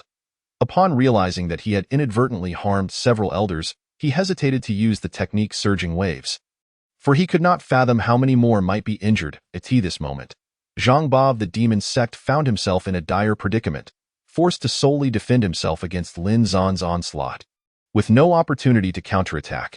Yet the recent explosion had spared him from harm, granting him a moment to catch his breath. In an instant, he charged toward Lin Zan, just as he was about to draw a dagger from his waist, when he was violently struck away by the Lord of the Earth sect. "Quickly, go! Protect the disciples of our 5 sects." The Lord of the Earth sect practically roared these words. Following this command, he engaged Zhang Ba in battle, while Lin Zan seized the chance to escape. He knew that remaining there any longer would only lead to his demise. Departing now offered a glimmer of hope for survival. Zhang Ba, witnessing Lin Zan's flight, pursued him frantically, but 2 sect leaders obstructed his path, while the other elders of the 5 sects grew increasingly fatigued in their resistance. After more than half an hour, the flames of battle began to wane. Zhang Ba, seething with anger, eliminated the last sect leader and addressed his subordinates. "Do not rest here. We must capture that brat Lin Zan, no matter what. If you fail to bring him back, do not return. Take your own lives as atonement." The elders of the demon sect trembled at his words, having never seen Zhang Ba in such a state since joining the sect. Zhang Ba was genuinely desperate, and they dared not linger any longer, chasing after Lin Zan's retreating figure.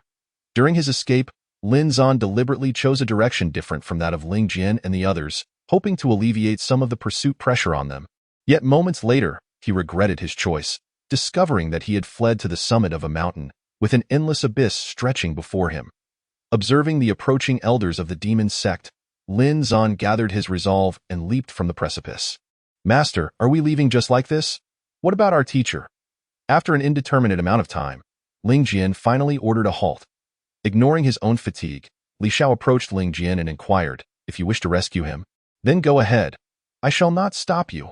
Breathing heavily, Ling Jian replied, "You all stay here. I will do whatever it takes to save my master."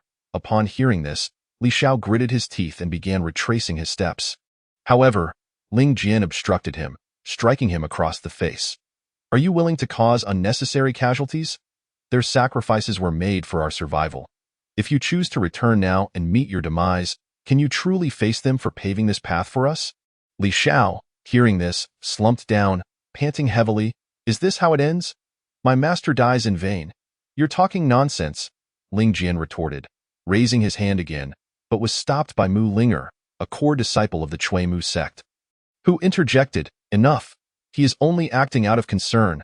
Li Shao lay helplessly on the ground, his eyes filled with despair and unwillingness. "We must avenge this grievance against the demon sect." Ling Jian gritted his teeth, speaking fiercely. "You speak so easily. How shall we take revenge with our current strength? Returning now would be tantamount to courting death." Upon hearing this, Jin Yuan, a core disciple of the Lai Jin sect, declared, "We absolutely cannot return. You are right. Returning now is merely offering ourselves as sacrifices." Following this, Xuantu, a core disciple of the Earth sect, calmly stated, "You are correct." Nodding in agreement, Ling Jian addressed the talented disciples of the 5 elemental sects. "Our alliance remains unbroken. Each of you must return to your respective sects and gather every available strength. We shall unite and reconvene at Luo Shui sect in 5 days. What gives you the right to command us?" Hua Xing, a hot-headed disciple of the Lu Hua sect, challenged. "What do you propose? Hand over your sect, let your master rescue you, and then return to sell your sect." Ling Jian retaliated, delivering a fierce kick to Hua Xing's midsection. "If you can defeat me, then you need not follow my instructions. If you cannot, then speak no more. Upon returning, gather all the talents and remaining elders of your sect. This is our only chance to resist the demon sect." Ling Jian continued, his tone imbued with a hint of pleading.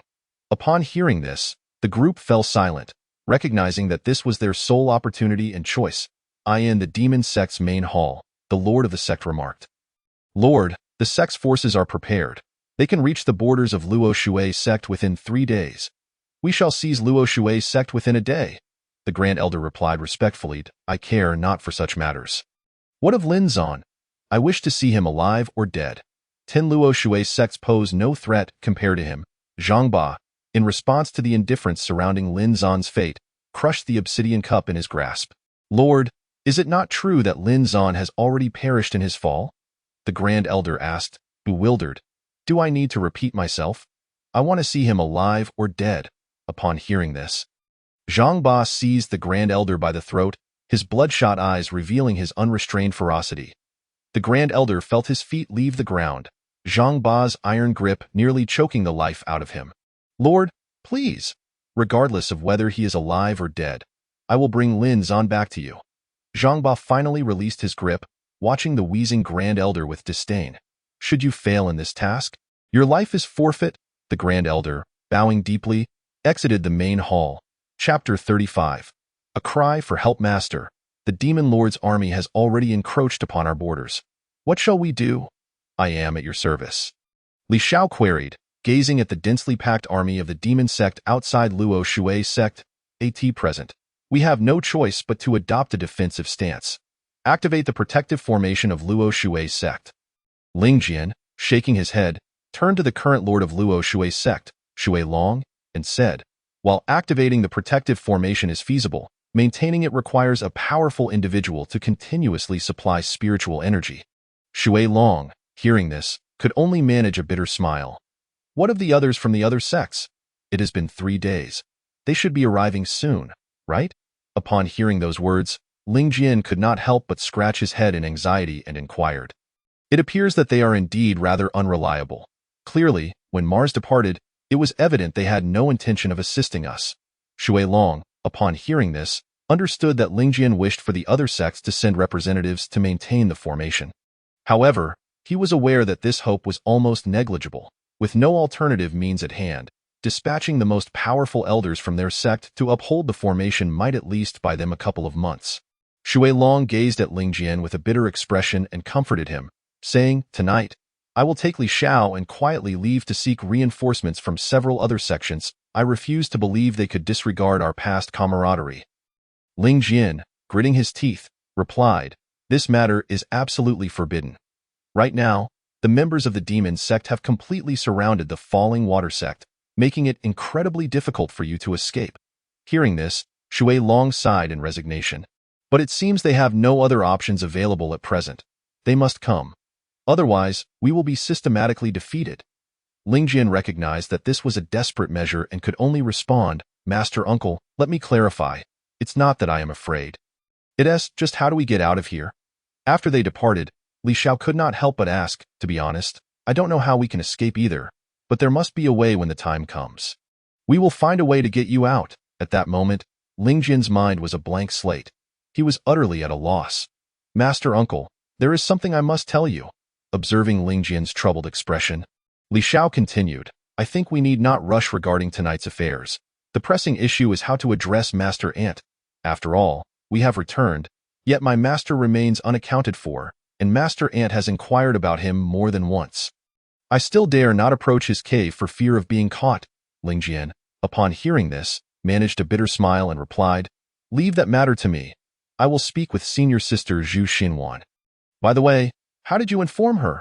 Lingjian inquired. "I told her that master has returned, but he has been too busy with prior matters to come and see you," Li Xiao promptly replied. "All right, I understand. You prepare the items we need to take with us tonight. We will set off."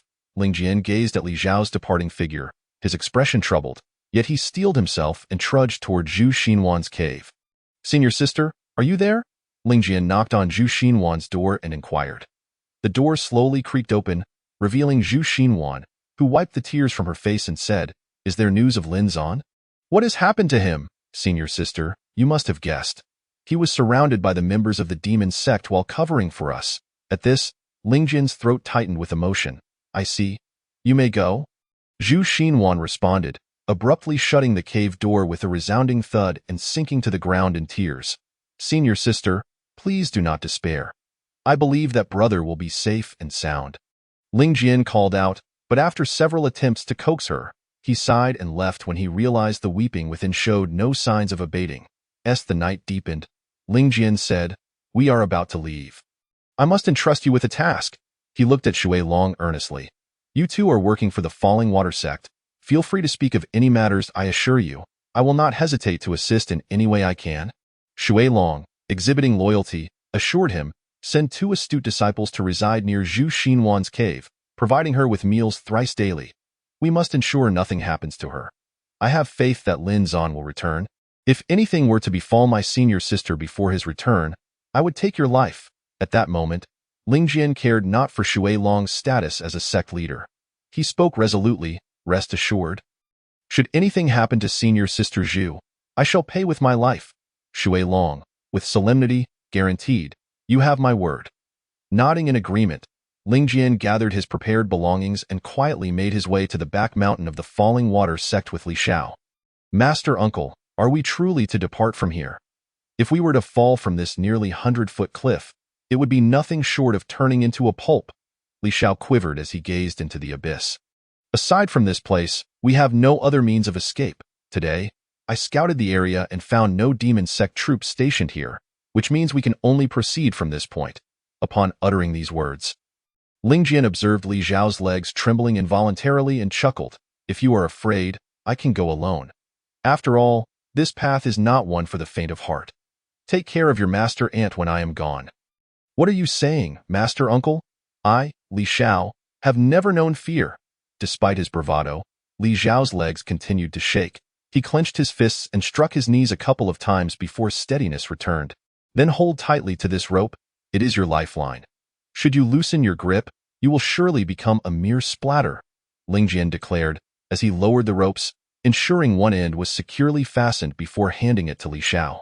Moments later, with the second rope prepared, Lingjian grasped it and began his slow descent. Despite his fear, Li Xiao was unwilling to lag behind and followed Lingjian down. Half an hour later, as Li Xiao set foot on solid ground once more, he boasted to Lingjian, "Master Uncle, how about that? I did not disappoint you. This was but a trifling matter for me. Enough of your bravado. Although there are no demon sect forces stationed here, I suspect they must have a patrol here." Lingjian cautioned, immediately signaling for silence. Chapter 36. Northwest Sea. Upon hearing this, Li Xiao promptly closed his mouth.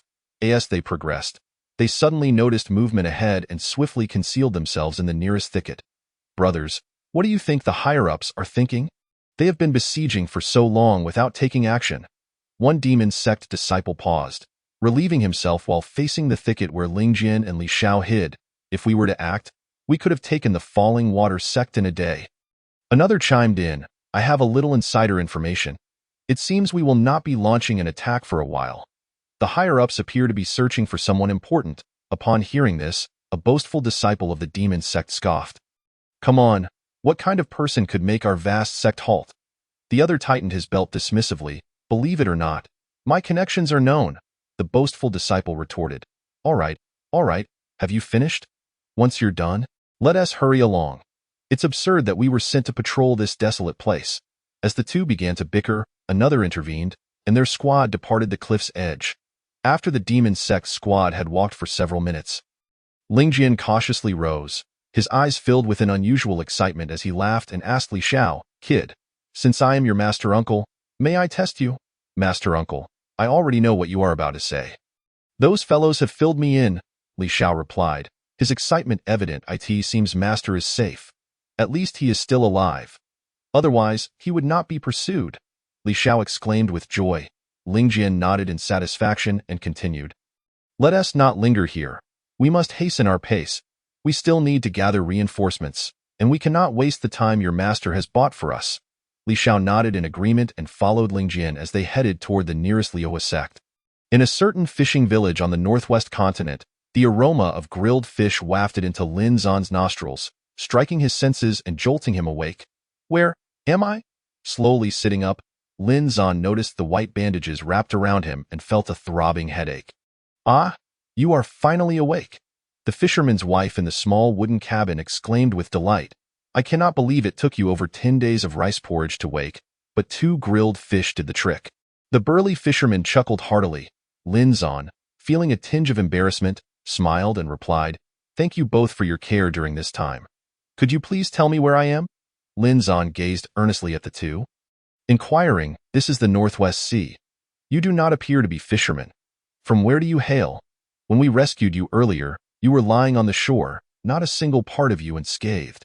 Upon hearing this, the fisherman responded, "My brother feared you would not survive, but I saw you still had breath in you, so I urged him to carry you back."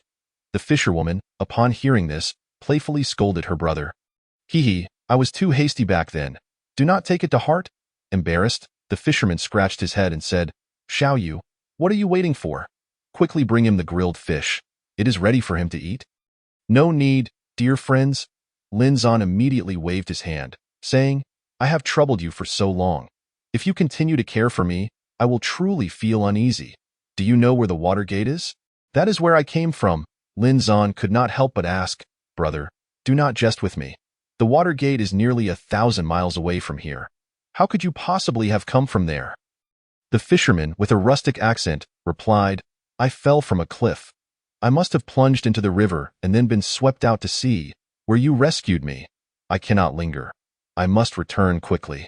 Could you kindly point me in the right direction?" After speaking, Lin Zan attempted to rise, but the pain from his wounds forced him back onto the crude wooden bed. "Enough. I told you not to push yourself. You may have broken countless bones, in my view. You should heal properly before departing." The fisherwoman, seeing this, assisted Lin Zan in lying down and said, "Indeed, recover fully before you leave. I have plenty of food to spare." The fisherman echoed her sentiment. Lin Zan could only nod in agreement, for his current state made it difficult to even stand, let alone seek revenge. After several exchanges, Lin Zan learned that the fisherman was named Hai Lang and the fisherwoman was Hai Hua. both of whom were ordinary people without any cultivation, earning their living through fishing. 3 days later, Lin Zan, my brother, your physical condition is quite impressive. In just 3 days, you can walk. Hai Lang marveled as he observed Lin Zan moving about like a normal person. Just then, Hai Hua rushed into the room, her voice filled with urgency. Brother, trouble is afoot. That group has returned. Brother, stay here for a moment. I must handle something, Hai Lang declared, grabbing a nearby harpoon and storming out in anger. Lin Zan felt an ominous premonition upon witnessing the siblings' demeanor and followed closely behind. To his dismay, he discovered disciples of the demon sect. Hey, are you going to comply or not? One of the disciples sneered at the ordinary fisherman. Did I not inform you last time? You have 1 month to prepare 300 gold coins. You must be jesting. We are merely humble fishermen. Our entire village does not possess 300 gold coins combined.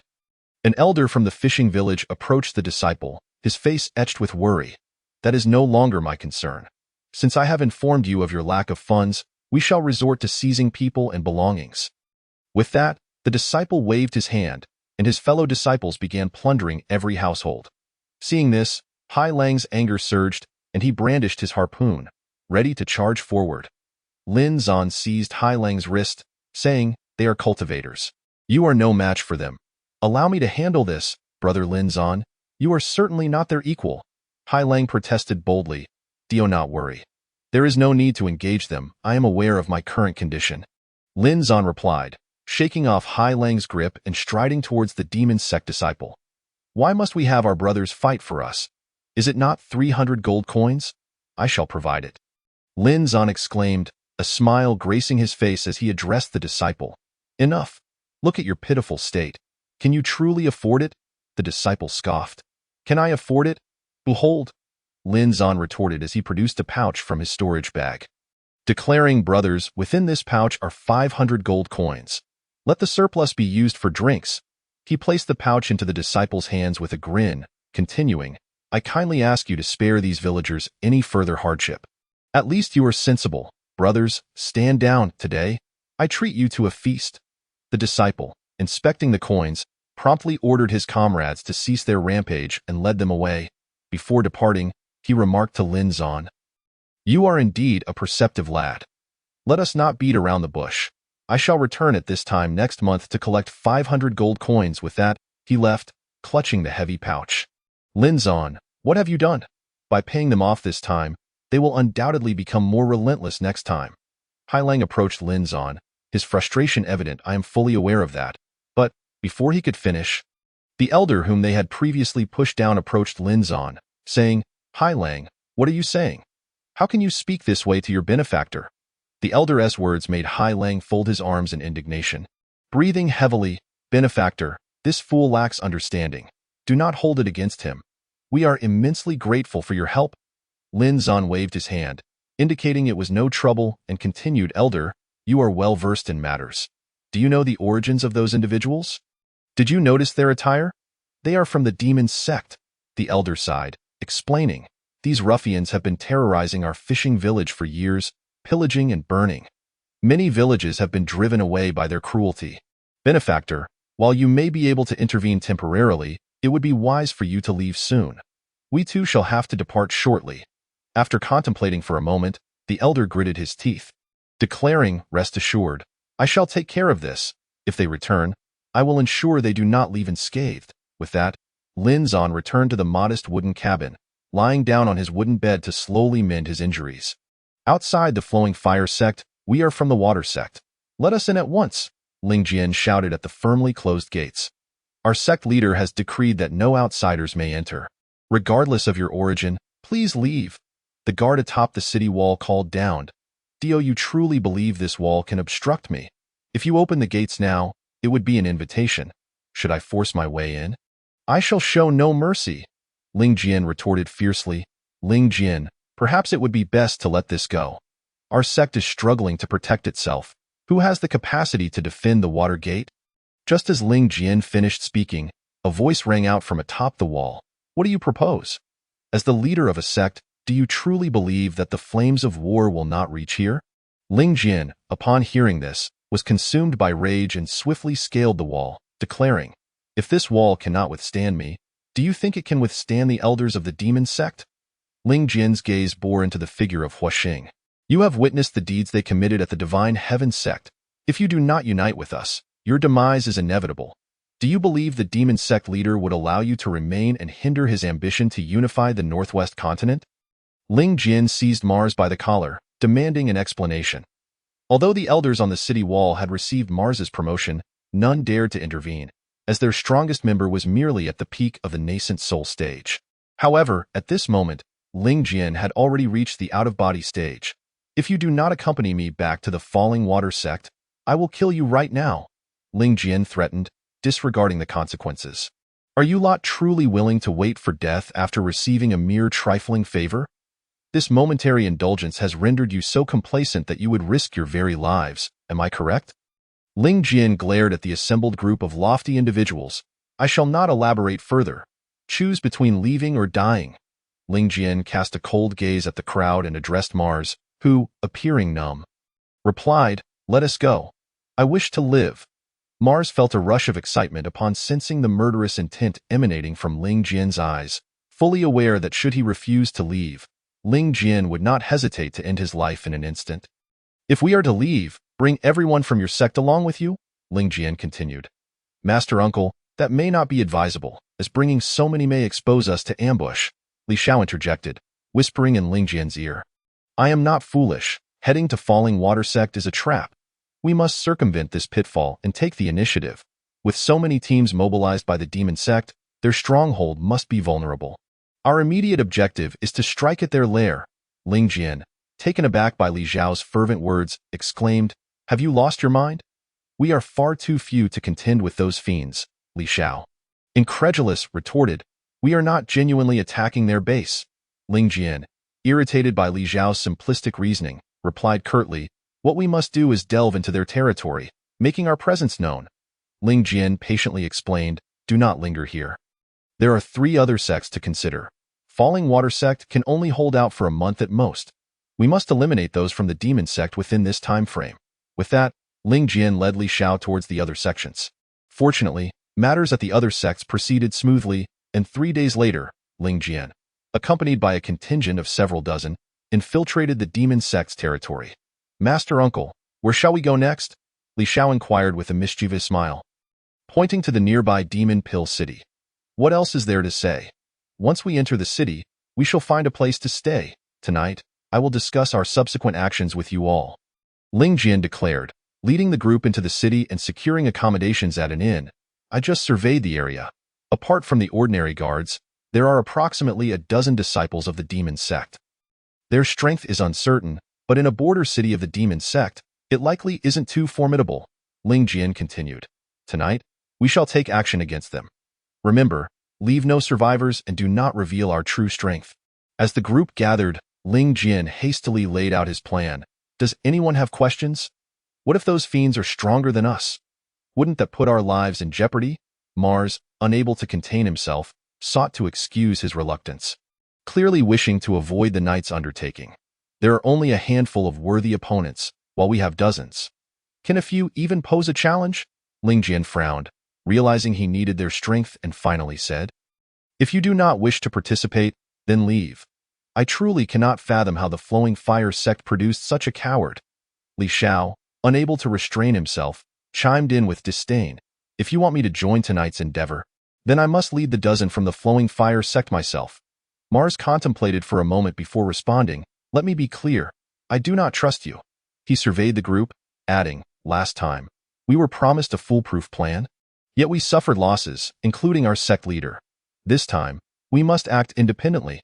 In that case, the 4 sects shall separate, each responsible for a section of the city wall. Li Xiao and I will provide assistance at the appropriate moment. Ling Jian deliberated for a moment before concluding, If there are no further objections, we shall proceed as decided. Tonight, I will rouse you for action. Bear with it and rest for now.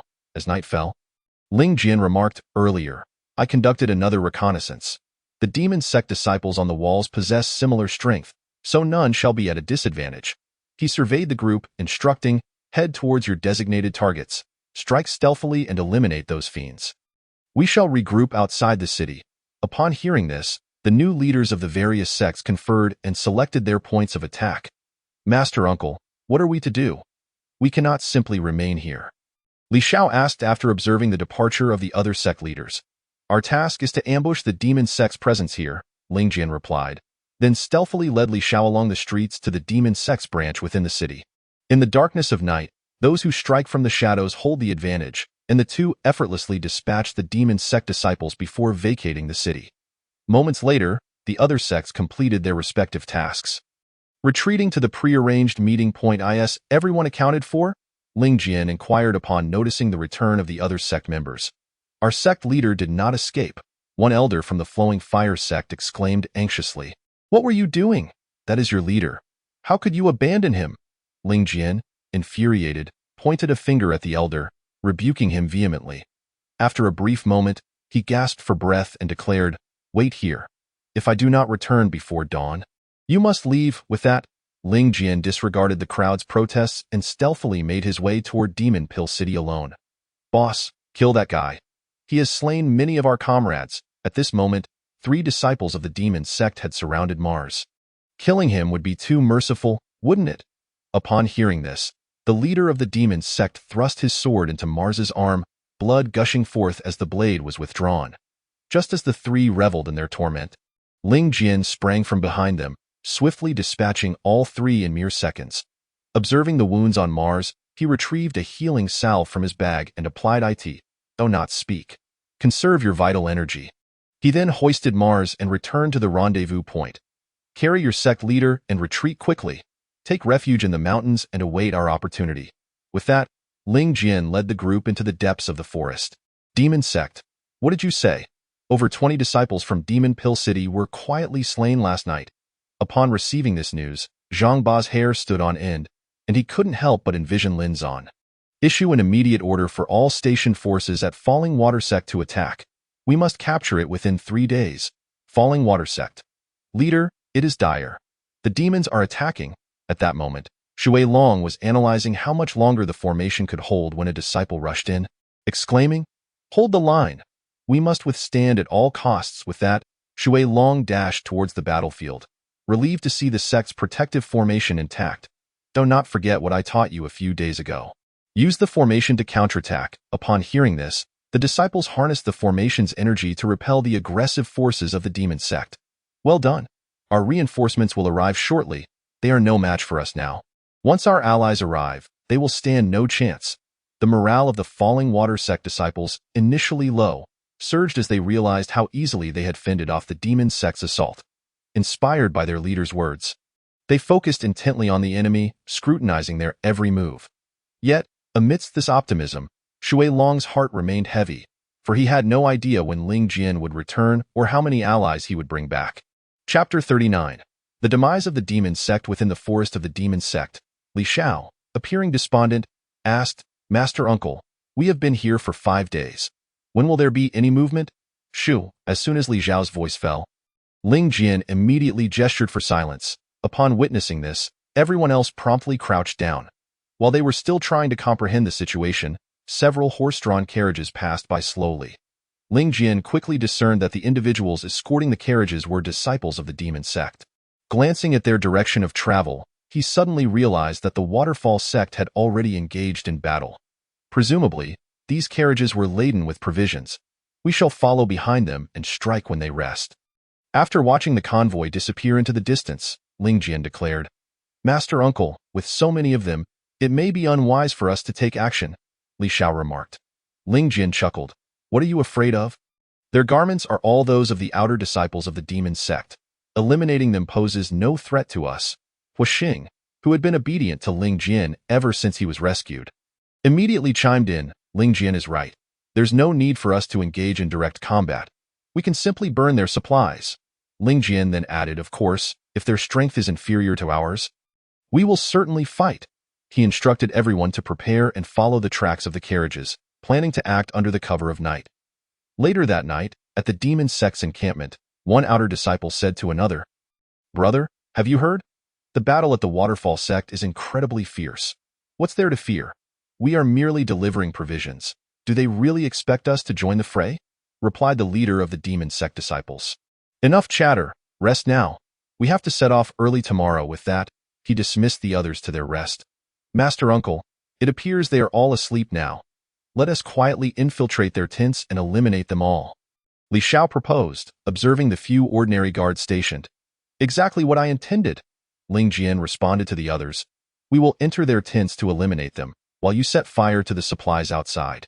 Ensure that not a single carriage survives, rest assured. Setting fires is my forte, Hua Xing volunteered eagerly.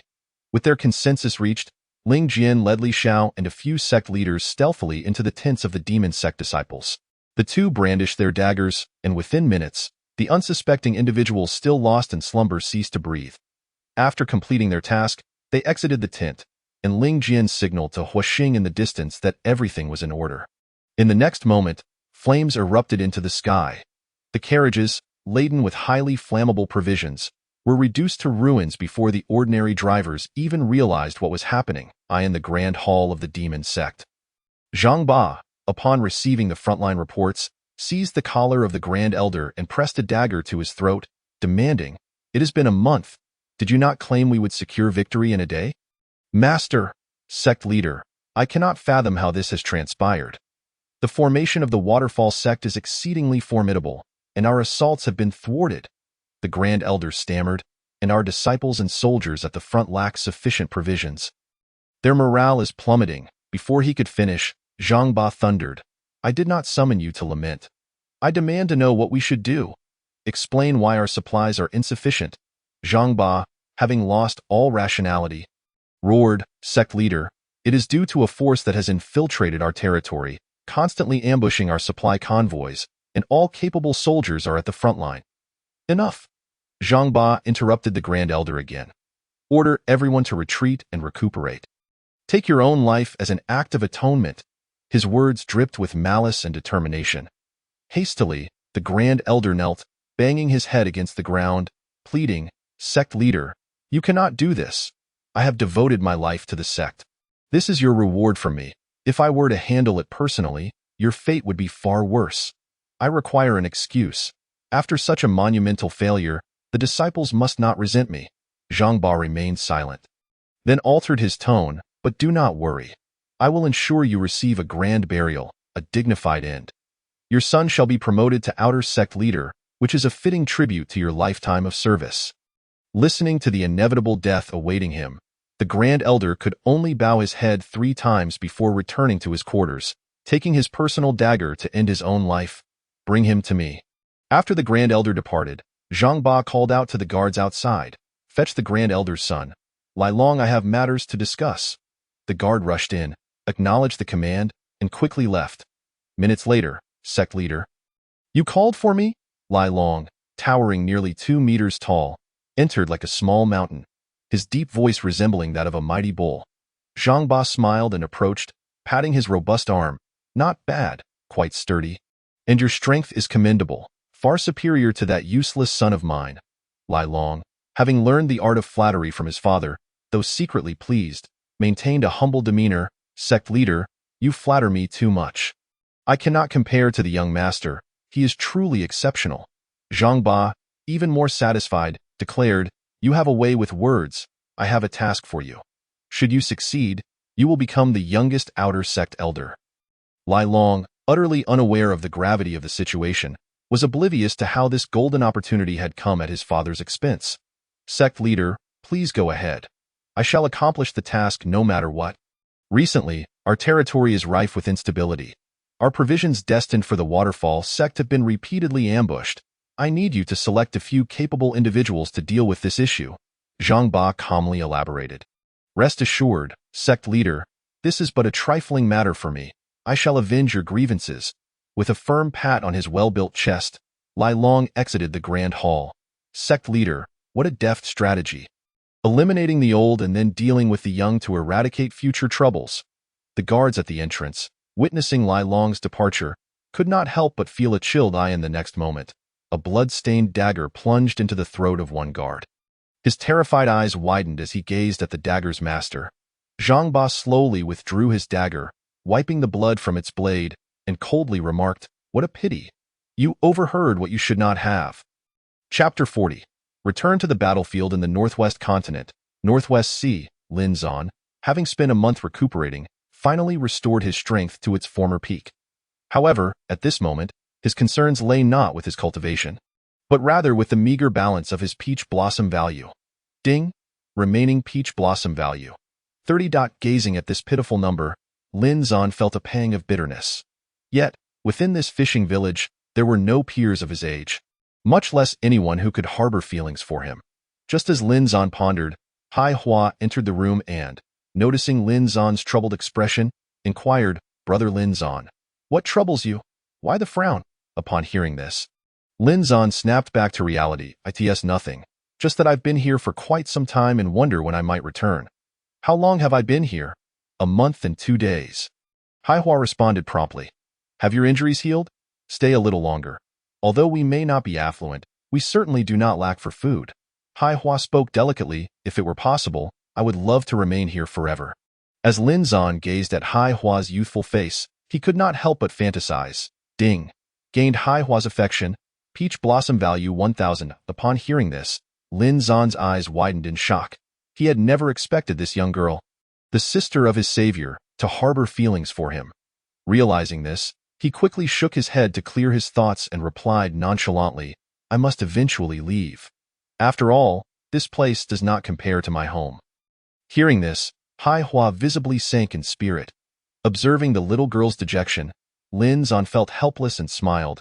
"Having stayed here for so long, I haven't had the chance to help you with anything. Now that I've nearly recovered, let me catch some fish for you." "Brother Lin Zan, fishing is no easy task. Given your previous injuries, I think you should rest a little longer." After speaking, Hai Lang entered and, noticing Lin Zan, cheerfully said, "Do not worry.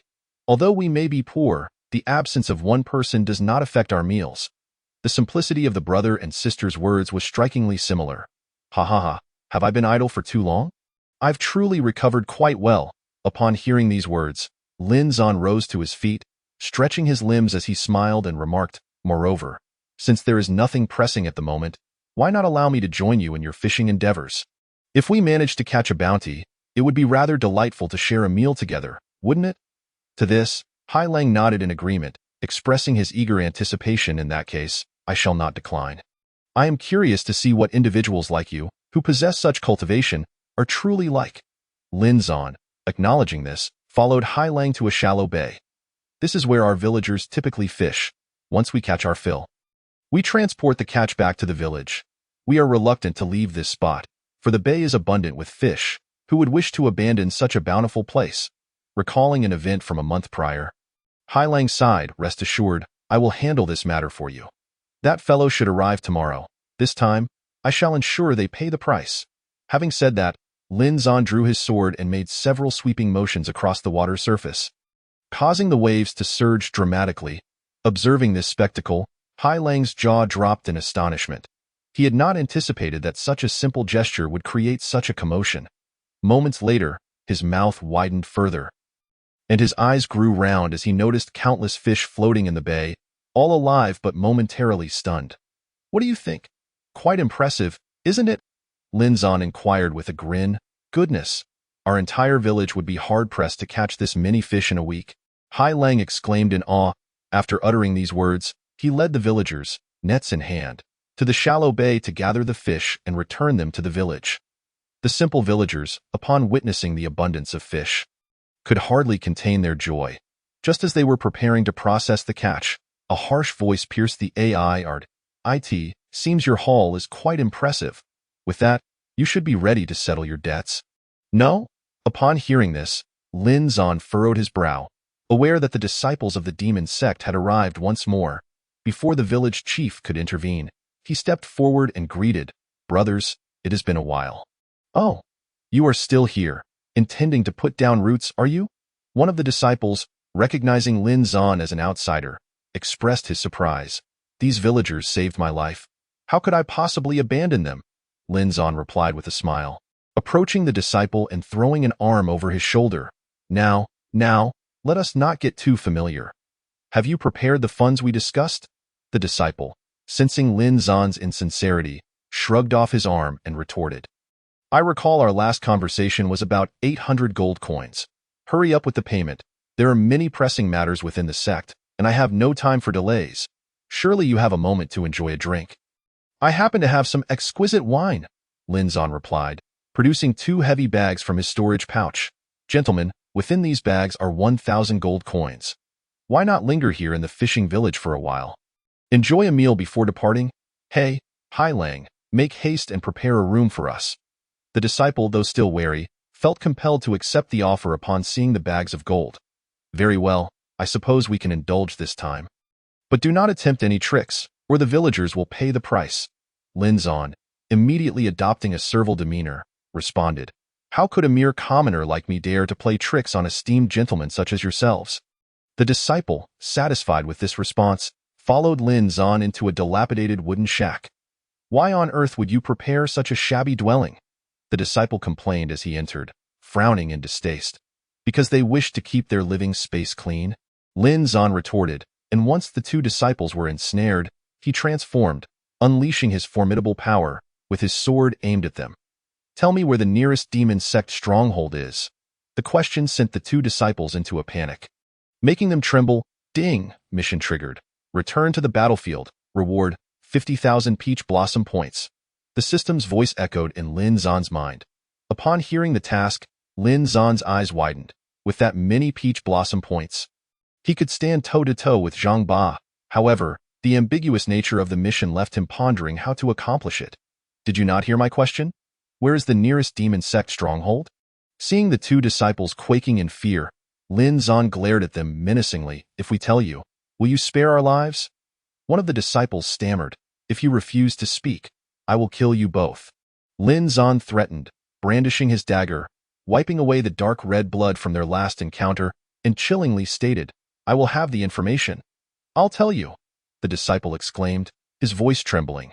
The nearest demon sect stronghold is just over 10 miles away from here. And there are 4 disciples stationed there. Will you both take me there? Lin Zan pressed, sheathing his dagger but maintaining a fierce expression. If you do not mind, we can guide you there, the second disciple interjected eagerly. Now, hand over all your valuables from your storage pouches. Though puzzled, the 2 disciples complied, extracting all their valuables, including the gold Lin Zan had previously given them.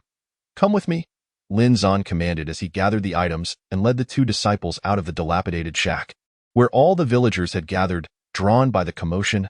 Villagers, these 2 have brought you much trouble, and I have given them a fitting lesson, Lin Zan proclaimed. Here is their compensation for the losses they caused. He presented the gathered items to the elder village chief. Chief, with all due respect, this place is no longer safe. It is time for you and the villagers to leave. This wealth should sustain you for 100 years. This is a cultivation manual. Let the young people learn from it, Lin Zan added, placing his innate technique into the elder's hands. Find a place far from the demon sect, live peacefully, and dedicate yourselves to your cultivation. Benefactor, you have done so much for us. How can we accept your money? The village chief protested, glancing at the wealth in his hands. Chief, this money is for the entire village. Consider it moving expenses.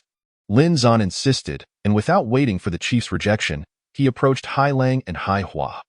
The chief calls me your benefactor, but in my eyes, you 2 are my true benefactors.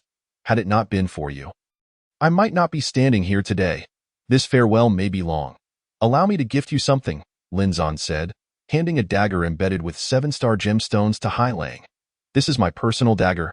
And used. Keep it for your protection. Hai Lang, furrowing his brow, asked innocently, Lin Zan, I do not understand. Why do you choose to leave after defeating us? Because this place will soon be claimed, and the fish in the bay have already been depleted. Lin Zan replied, revealing the truth. I did not intend for it to be this way. But once I depart, you will inevitably face retaliation, and I wish to prevent such events from occurring. Since the day you saved me, I have been a harbinger of misfortune for you.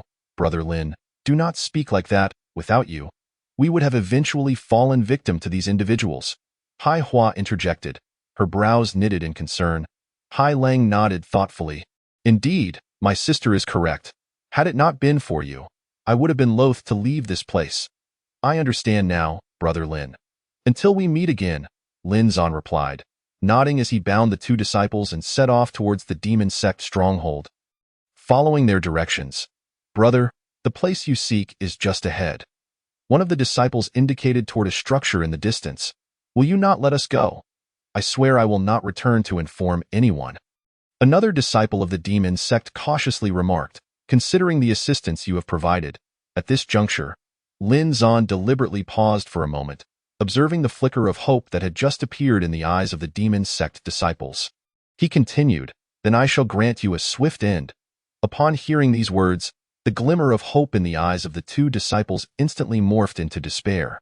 Before they could even plead for mercy, a sharp pain pierced their throats and blood gushed forth, leading to their untimely demise. Lin Zan regarded their lifeless forms with little emotional response, gripping his bloodied sword as he strode purposefully towards the stronghold of the demon sect. "Who are you? And do you know where you are? Leave, or I will kill you." One of the demon sect disciples, who was feasting heartily, glared venomously at the intruder. "You all seem to be enjoying your meal. So I've come to add some spice to your day," Lin Zan declared, charging forward. The disciples scarcely had a moment to react before their lives were extinguished. Ding. Task completed. Returning to the battlefield. Peach Blossom points 50,000. Sign in. Ding. Sign in completed. Peach Blossom points 100. Ding. The host has signed in for 30 consecutive days. Bonus task.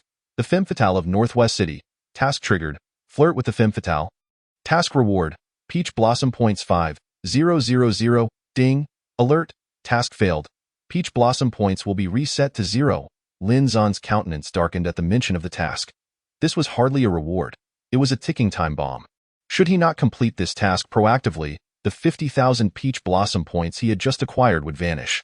Realizing the urgency of the situation, Lin Zan resolved to seek out this task without delay. Gazing toward the demon sect stronghold, he discerned a large city shimmering faintly several kilometers ahead. Being unfamiliar with the area, he had no knowledge of Northwest City's location. Regretting not having spared the disciples' lives for further inquiry, Lin Zan reluctantly set off toward the town, hoping to encounter someone who could provide directions to Northwest City. 15 minutes later, Lin Zan arrived at the city's outskirts. Chapter 42. The Tenacious Beauty. Upon reaching the city, Lin Zan quickly ascertained that he no longer needed to inquire, as he beheld the gilded letters inscribed on the city wall. Northwest City. Aware that time was of the essence, he entered the city and sought out a tavern. Summoning a waiter, he ordered food and drink, inquiring, "I have heard there is a beauty in this city?" The boy's expression changed dramatically at the mention of this, and he stammered, "Sir, if you ask about anything else, I will tell you immediately, but if it concerns this matter, I fear I cannot speak." Lin Zan, placing a bag of gold coins in the boy's hand, reassured him, "Rest assured, I am not here to cause trouble. It is merely a task assigned to me by above, and it does not involve you." The waiter, upon seeing the coins, gritted his teeth and whispered, "If you trust me, after your meal, go to the back door, and I will tell you then." Lin Zan remained silent, nodding in agreement. After a hasty meal, he patted his belly and made his way to the back of the tavern. Moments later, the waiter emerged furtively, saying, "Sir, it's not that I didn't want to tell you. It's just that this matter is truly a taboo in our city. Enough explanations. Just tell me where she is." Lin Zan interrupted, waving his hand dismissively. "I urgently need all the information you have. The bag of gold is yours. Very well, I'll be direct. The woman you seek is undoubtedly the Phantom of Northwest City. It is said she is extraordinarily enchanting, yet every man who has encountered her has met a gruesome end. The manner of their deaths is all too evident, and it is widely rumored that her affiliations run deep." The waiter glanced furtively around, proceeding cautiously, "Fear not, there is no one nearby. I have already inquired discreetly." Noticing that the waiter seemed to have more to say, Lin Zan encouraged him, "You mentioned her formidable background. Could it be connected to the demon sect? Does she have ties to them?" "Rest assured, sir, that woman could never have any association with the demon sect. When the demon sect was stationed here, she dispatched people to eliminate all their disciples." The waiter's revelation prompted Lin Zan to probe further. For reasons unknown, she seems to harbor a profound hatred for the demon sect. Despite their powerful background, they dared not provoke her, opting instead to establish their base several kilometers outside the city. To this day, none of the demon sect disciples have set foot inside the city. Their supplies appear to be sourced from the surrounding villages. The waiter, seemingly well informed, Divulge the details clearly. Here, take these coins as a reward. I may seek your counsel again in the future, Lin Zan stated before turning to leave. Just a few steps away, he suddenly recalled something and turned back to the waiter. If you dare disclose what I have asked today, your life will be forfeit. Understand? Rest assured, sir, I am always discreet with secrets. Unless my life is at stake, I would never betray you. The waiter promised, and Lin Zan couldn't help but smirk wryly. Realizing this was the waiter's line in the sand. Faced with life and death, he would still betray. However, Lin Zan had no alternative at this moment. With the waiter's directions in mind, Lin Zan set off toward the lair of the femme fatale. Upon arrival, he was bewildered by the architecture, for it bore no resemblance to a dwelling befitting a beauty. The dilapidated condition suggested it was more suited for a vagabond. Yet, with his task in mind, he resolved to investigate further. As he scaled the courtyard wall and entered, he was reassured he had arrived at the right place, for the furnishings rivaled those of the Tsaimu sect's herb hall. Adorned not only with exquisite flowers, but also with rare medicinal herbs worth a fortune.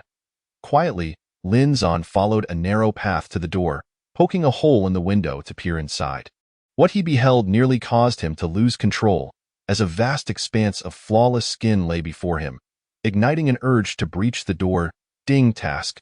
Peeping at the femme fatale completed. Peach Blossom points 1,000. Though he heard the notification of task completion, Lin Zan had no intention of departing. The scene before him was far too captivating to dismiss. Moments later, the woman turned suddenly, her gaze locking onto Lin Zan in a flash. He crouched down as a dagger flew toward the spot he had just occupied, shattering the window in its wake. Realizing the imminent danger, Lin Zan swiftly leapt over the courtyard wall. Thought you could escape, did you? The phantom, now clad in her garments, glared at Lin Zan's retreating figure, seething with rage as she pursued him. Sensing the murderous intent trailing behind him, Lin Zan quickened his pace. However, as the distance between them narrowed, he realized escape was futile. He halted, declaring, "Miss Phantom, you misunderstand. I truly did not mean to intrude. I was sent here by my superiors. As for witnessing your beauty, that was not my intention." Upon hearing this, the phantom paused, intrigued by the mention of superiors. "Very well, do tell who sent you." Seizing the opportunity, Lin Zan invested 30,000 peach blossom points to elevate his strength to the third stage of out-of-body. And then he bolted once more. "Curse you!" the phantom shouted in frustration, drawing her sword as she resumed her pursuit. Their speed soon leveled out, and relying on his endurance, Lin Zan gradually distanced himself from her. As night fell, Lin Zan finally found himself unable to run any longer, collapsing behind a great tree, gasping for breath and contemplating that the woman likely wouldn't catch up to him now. Although he grumbled about the system assigning him such a challenging task, he secretly relished the eye candy he had just encountered. After an undetermined time, Lin Zan succumbed to slumber. "At last, I've caught up to you," she hissed as he slept soundly. The woman had not ceased her pursuit, finally discovering Lin Zan beneath a large tree and lunging at him with her sword. "Seriously? Is this really necessary? It was just a glance. I didn't take a piece of you." In a moment of panic, Lin Zan sensed the imminent danger and rolled aside just in time to evade the deadly strike, grumbling to himself. Chapter 43. The convergence approaches. "You devil! I shall end you." As Lin Zan gazed at the dagger, a sheen of perspiration broke out upon his brow. He had not anticipated that this woman could be so terrifying. To what heights could my current peach blossom value elevate my strength? To the fifth stage of the out-of-body realm. Upon hearing the system's response, Lin Zan hastily elevated his power to the fifth stage of the out-of-body realm.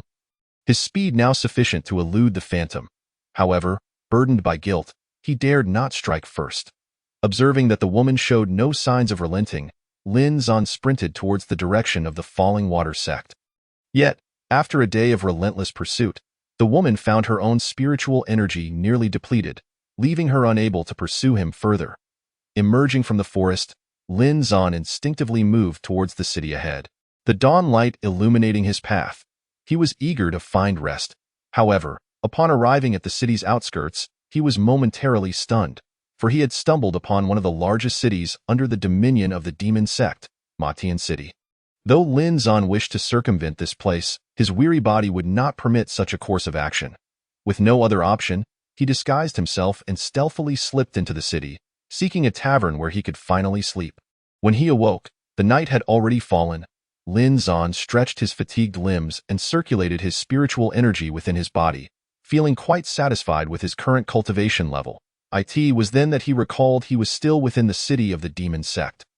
Yet now fully alert, he felt no fear of the demon sect's threat, and thus quietly exited the tavern in the Lord's mansion of Matian City. The city lord reprimanded the several captains of the guards before him. "Stay sharp. The demon sect has just suffered a significant defeat. Who knows what may transpire next, my lord?" One captain replied nonchalantly, "We are far removed from the emperor's gaze. As long as we deliver what is owed, we need not concern ourselves with them. I command you to follow my orders. Why all the complaints? Be cautious, or I shall have you removed." The city lord furrowed his brow at this disrespectful subordinate. "Let me remind you, the borders are also unstable. The demon sect's stronghold in the northwest city has been eradicated. No need to fear, in my view. It is that woman who has stirred trouble again." The captain dismissed. "Northwest City has always seen its share of troubles. We could easily dispatch a few disciples there again," he continued. "I wonder what they did to provoke that woman." Unsurprisingly, the individual referred to by the demon sect disciples was indeed the Phantom. "By the way, I hear that woman is quite beautiful. Once I return to the sect, I shall bring her back for the enjoyment of my brothers. Enough of your unseemly behavior. Were it not for the higher-ups instructing you to handle this, I would have expelled you long ago," the city lord said impatiently. "Fine, my lord. I am only here for amusement. I shall be gone before long. Perhaps I might even secure a position as an outer elder." The captain, unperturbed, replied, "When I become an outer elder, I shall not forget the both of you." The city lord sighed in resignation, sending them away. He understood that this captain's backing was Zhang Tianxing, who had sent him here for personal gain. At that moment, Lin Zan had overheard their entire conversation. He gleaned that the demon sect seemed to have suffered a significant blow, likely at the hands of their own. The swiftness with which they had learned of the incident at the border, coinciding with his arrival there, left him marveling at the efficiency of the demon sect. As the night deepened, even the soldiers stationed at the city lord's mansion began to doze off. Lin Zan stealthily approached and dispatched the two guards before entering the lord's mansion. Faced with the multitude of rooms, he found himself at a loss, unsure of which belonged to the city lord. Just as he was mulling over this dilemma, the city lord emerged from a chamber. Likely having attended to his personal needs, Lin Zan quietly followed, positioning his dagger against the lord's throat, whispering, "Make no sound, or I shall take your life." Had the city lord not just relieved himself, he might have wet his trousers in fright. "My young friend, we bear no enmity." "What is the meaning of this?" the city lord asked, attempting to steady his nerves. "I seek only to ask you a few questions, and your honesty is paramount.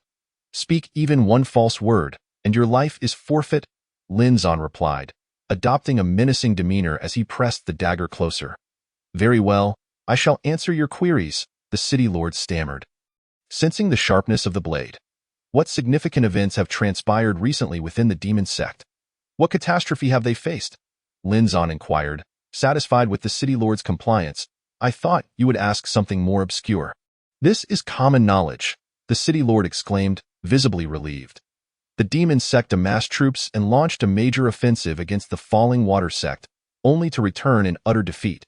The city lord continued cautiously. "A new power has emerged within the demon sect, turning their world upside down. Now, the disciples dare not venture outside, remaining holed up within the sect." At this revelation, Lin Zan's thoughts were drawn to the Phantom, and a smile crept across his face as he asked, "Where did the last incident occur?" "Answer this question, and I will take my leave," the city lord, feeling relieved, replied eagerly, "In Matian City. I have a map." He then carefully produced a map from his robes and tossed it to the ground. However, Lin Zan had already discerned the city lord's intentions. He pressed the dagger firmly against his throat and picked up the map, stating, "I never said I would leave without completing my task." Chapter 44. A fortuitous encounter having tidied up the scene, Lin Zan set off for Matian City, clutching the map. Outside the city, in the forest, the team led by Ling Jian was resting within the woods surrounding Matian City. "Boss, we have been out for quite some time. The falling water sect should be in the clear now. Shouldn't we head back?" Jin Yuan finally voiced his impatience. Ling Jian, noting the fatigue etched on Jin Yuan's face, could only nod in agreement. Indeed, it is time for us to return. Let us lay 3 more ambushes before we depart. I truly do not wish to wait any longer. We have just engaged in a major battle. Do the demon sect disciples still have the audacity to show themselves? Jin Yuan complained, frustration evident in his voice. Rest assured, I have calculated that a new wave of demon sect disciples will arrive shortly, Ling Jian comforted him. Jin Yuan, clearly agitated, retorted, How can you be so certain? Are you some sort of mind reader? Ling Jian attempted to placate him. Calm down, boss. You are not a mind reader either. How can you predict their arrival? Unfazed, Jin Yuan insisted, I am not deceiving you. The demon sect disciples who attacked the falling water sect were gathered from various locations. It won't be long before they return. They will come back when they are most fatigued, and we shall seize that opportunity to strike. I promise you, once we finish this task, we will depart. Ling Jian, observing Jin Yuan's weariness, reluctantly agreed, All right, but no backing out. We will leave immediately after we deal with those fellows, Jin Yuan, fearing Ling Jian might change his mind, quickly affirmed, I understand you all have your reasons. After all, you are the sect leaders. I recognize that pulling you away is a difficult task. I promise you can leave once this matter is resolved. Ling Jian turned to the others, saying, Uncle, shall we stay? I have a feeling I am destined to meet my master soon. Li Xiao, understanding Ling Jian's intent, approached him and whispered, To be honest, I share that sentiment. I must bring Lin Zan back, as it would provide a proper explanation to Sister Zhu. Ling Jian surveyed the surroundings and replied quietly, Everyone should rest here for a moment. I will take Li Xiao ahead to scout the path. Perhaps tonight you shall be able to leave. Having uttered these words, Ling Jian departed the camp with Li Xiao. Master, I shall speak candidly with you. I have no desire to leave whatsoever. After all, I find this life quite agreeable. Each day presents the opportunity to slay disciples of the demon sect. Is this not a win-win situation for us? I truly fail to comprehend those fellows. Upon leaving the camp, Li Xiao felt a sense of liberation and began to voice his grievances to Ling Jian. Every individual harbors their own thoughts. They are the sect leaders, and they must bear the responsibilities of their sect. Ling Jian retorted with a hint of irritation. You, on the other hand, are free as a bird and naturally indifferent to such matters. While Ling Jian did not wish for those individuals to depart, he acknowledged that it was unavoidable, as he had no grounds to tether them any longer. Li Xiao, initially eager to argue, was abruptly halted by Ling Jian, who insisted, There is movement ahead. Keep your voice down. Accustomed to such sudden attacks, Li Xiao lay still, and indeed, moments later, a torch-bearing contingent approached. With keen eyes, Li Xiao recognized them as disciples of the demon sect. Though they appeared markedly different from their usual arrogant selves, each one dejected and crestfallen, Master, you truly possess an extraordinary foresight. I never anticipated we would encounter this band. They must have returned from the Watergate. He observed their defeated demeanor. Look at their expressions. They have undoubtedly suffered a loss. Li Xiao crouched beside Ling Jian, whispering, Enough chatter. Let us hasten back to deliver the news. Ling Jian, having spoken, led Li Xiao back to the camp. Quickly gather your belongings. Those remnants of defeated soldiers will arrive shortly, and we shall catch them off guard before returning home. Excitement glimmered in the eyes of the gathered individuals as they readied their weapons to vanquish the disciples of the demon sect. Half an hour later, Li Xiao voiced his concern. This is strange, Master. Even at their slowest, they should have arrived by now. It is unusual that there is still no sign of them. After lying there for a considerable time, he approached Ling Jian with his doubts. I too sense something amiss. You all remain here. I shall investigate what transpired ahead, Ling Jian declared, rising first and making his way towards the direction of the defeated disciples of the demon sect. Upon arrival, he was stunned by the sight before him. He discovered that all the disciples lay lifeless. Just as Ling Jian intended to return with this alarming news, Li Xiao, unable to quell his concern for Ling Jian, rushed to his side and exclaimed upon seeing the corpses strewn about, Impressive, Master! You single-handedly vanquished them all. Why have I never witnessed you employ such techniques before? Overwhelmed with joy at the charred remains, Li Xiao could not contain his delight. This was not my doing, Ling Jian replied nervously. Surely, Master, in the domain of the demon sect, who else would dare act against them? It cannot possibly be my master. Can it? Upon hearing this, Li Zhao's mind sparked with a realization, and he blurted out, "Could it be that we have stumbled upon the culprit?" Ling Jian, harboring the same suspicion, inquired, "Might I ask who the valiant individual is responsible for this noble deed? If you trust us, do not hesitate to reveal yourself." Summoning his courage, Ling Jian called out into the surroundings. Their every action was keenly observed by Lin Zan, who lurked in the shadows. When Ling Jian posed his question, Lin Zan emerged, concealing his identity beneath a mask, and said, "Who do you two think you are, demanding to see me so casually?" Feigning a rough voice to ensure they did not recognize him. Lin Zan's words ignited Li Zhao's fury.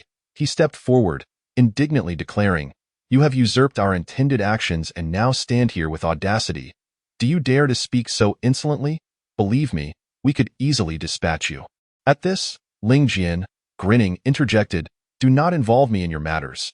If you wish to confront him, do so on your own. I am no match for him, and frankly, I doubt you are either."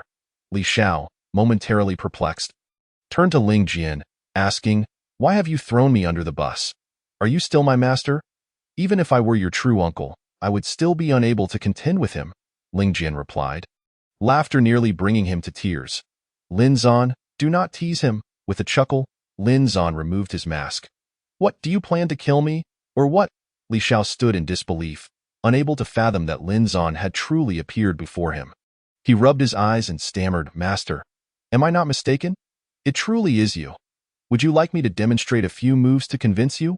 Lin Zan replied, playfully kicking Li Xiao's backside. "No need. I have grasped your capabilities from that kick." Li Xiao, clutching his rear while laughing, urged, "Enough of this. I have heard of your exploits. Let me see what manner of force has compelled the demon sect to retreat."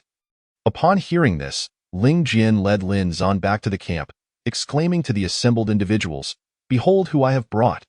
This proclamation garnered the attention of those lying in ambush, who turned to face them.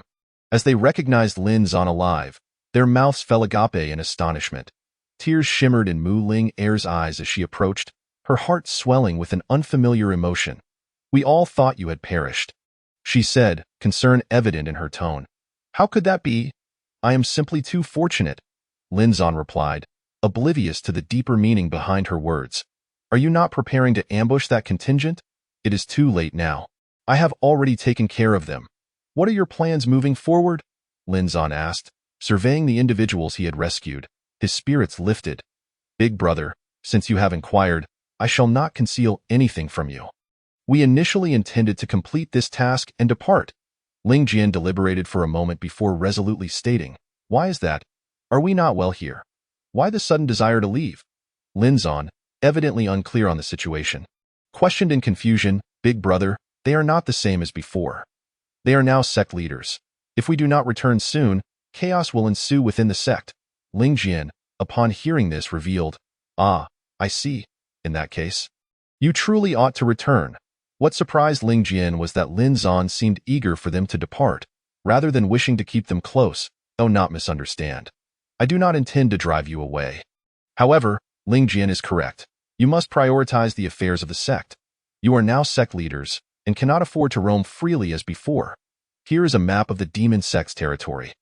Take this for a safer journey," Lin Zan declared, bowing to the group as he handed them the map.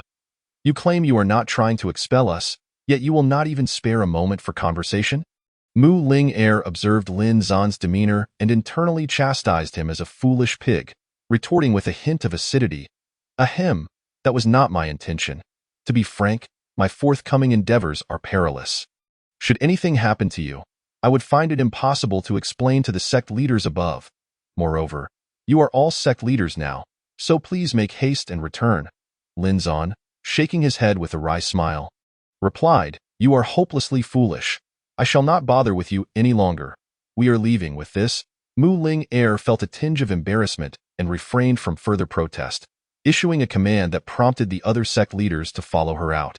After their departure, Li Xiao spoke up quietly, "Master, did you not notice that the leader of the Chui Mu sect harbors some feelings for you?" At this, Ling Jian nodded, acknowledging that Lin Zan was oblivious to the matter. "Do not jest with me. My heart belongs solely to one heir." Lin Zan, hearing this, kicked Li Zhao's rear once more, insisting, "Master, It is evident to anyone with eyes. I am not jesting, Li Xiao, with a childlike innocence, shielded his backside and declared, "Enough. We must focus on the task at hand. I have obtained a defensive map of the demon sect, and this time we shall turn their world upside down." After speaking, Lin Zan retrieved another map from his belongings, pointing to a specific location. "Our next target lies here. Do you have any objections?" Upon hearing this, both individuals straightened up, and Li Xiao, with a resolute expression, affirmed, "Master, I will follow your lead. Wherever you direct me against the demon sect, I shall go." Ling Jian listened in silence, merely directing his gaze towards the point Lin Zan indicated, saying, "Elder brother, this location seems rather precarious. Does it not?" Upon hearing this, Lin Zan nodded thoughtfully and replied, "If there are any concerns, do not hesitate to voice them. 3 heads are better than 1. If you remain silent, I shall be at a loss as to where we might err. From my perspective, this spot is alarmingly close to the stronghold of the demon sect. If we manage to approach stealthily, that would be one thing, but should anything go awry, the demon sect's forces could swiftly come to their aid." Ling Jian, upon hearing these words, did not conceal his thoughts and calmly stated, "Indeed, that is the case. However, I am confident in my ability to eliminate them all, and I anticipate achieving a rather contrary effect. Given the proximity to the demon sect's stronghold, they are unlikely to suspect our intentions for a surprise attack. Thus, this is our secret weapon. Their defenses here will surely be lax, allowing us to easily overpower them. If you put it that way, I find this location preferable. It is somewhat further from the demon sect, and besides, those fellows lack formidable strength. If we take them down, it will undoubtedly raise an alarm. But we will manage to escape unscathed." Ling Jian, upon hearing this, recognized another point on the map. Lin Zan, following his gaze towards the suggested direction, contemplated for a moment before clapping his hands in approval. "Excellent, excellent. It seems finding you is indeed the right choice. We shall settle on this location. Let us head there today, scout the area upon arrival, and plan our actions for the night." After devising their plan, the 3 set off towards their destination, the Shadow Sect. "Master, uncle, so this is the place you decided upon. Is this not your former sect? Will you not feel a sense of strangeness in carrying out your plans here?" Chapter 46. The Slayer. What strangeness could there be? "I have come here to eradicate these traitors," Ling Jian declared fiercely. "Enough of this idle chatter. You two remain here while I scout the area. It has been some time. There must be changes inside." With that, Lin Zan stealthily made his way in, disguising himself to truly resemble a disciple of the Shadow Sect. Once prepared, Lin Zan strode confidently around. Observing the familiar yet alien scenery, his heart filled with an overwhelming melancholy. After more than half an hour, he had gleaned a good understanding of the situation within and prepared to retrace his steps. However, as he passed a dilapidated building, he heard a heart-wrenching scream from inside. Driven by curiosity, he peered through the window, and upon this glimpse, he was rendered speechless. For within, he discovered that the one crying out was none other than his junior sister, Zhongli. Without a moment's thought, he kicked the door open and glared fiercely at the 2 Shadow Sect disciples grinning within. "What is the matter, brothers? Do you wish to join in the fun?" one of the disciples asked lewdly, mistaking Lin Zan for one of their own. Clearly, these 2 had failed to recognize him, but Zhongli instantly recognized Lin Zan. "Indeed, I have come to play, but I am here to play with you," Lin Zan declared, swiftly dispatching the 2 perverse individuals with his blade, then releasing his junior sister from the torture rack. "Are you all right?" he inquired. Tears streamed down Zhongli's face upon seeing Lin Zan, and he, at a loss for words in such a moment, embraced her, hoping to offer some solace. Moments later, as if struck by some unseen force, Zhongli suddenly sat upright, drew the dagger from Lin Zan's belt, and slashed at her own throat.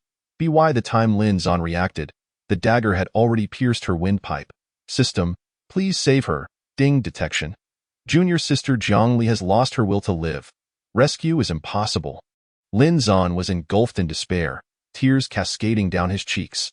After a brief moment, seeing no one around, he lifted Zhongli's lifeless body and exited the building, leaping out of the Shadow Sect's confines to reunite with Ling Jian and the others.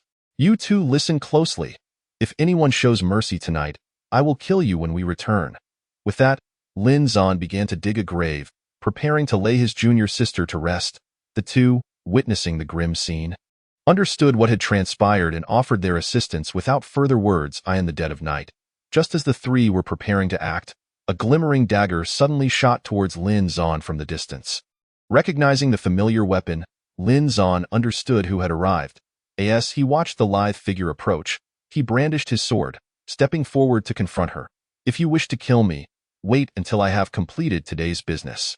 Should you dare to interfere, I will slay you." The alluring figure, oblivious to Lin Zan's recent tribulations, retorted angrily, "You lecherous scoundrel, even when death is imminent, you dare speak such bravado, die." With that, she lunged at Lin Zan. Seeing this, Lin Zan kicked her away, grasping her throat firmly. "If I truly wished to kill you, you would not be standing here. I care not for your background. Let me reiterate, if you disrupt my plans today, you shall perish." After stating this, he released the alluring figure and, accompanied by Ling Jian and the others, proceeded towards the shadow sect. "Master, who is she?" "She is quite striking," Li Xiao asked, completely unaware of Lin Zan's current emotional state. Upon hearing this, Lin Zan shot her a glare filled with murderous intent, causing Li Xiao to instantly fall silent. "Elder brother, that woman is following us. Shall we deal with her?" As the trio approached the outer perimeter of the shadow sect, Ling Jian noticed the alluring figure lingering at a distance and inquired, "You two stay here. I will send her away." Lin Zan replied, striding towards the distant figure with a menacing demeanor. "What do you truly want? Do you wish for me to kill you?" "I merely wish to see what could possibly concern you, you lecherous fiend," the alluring figure taunted. "Are you planning to steal something from the shadow sect?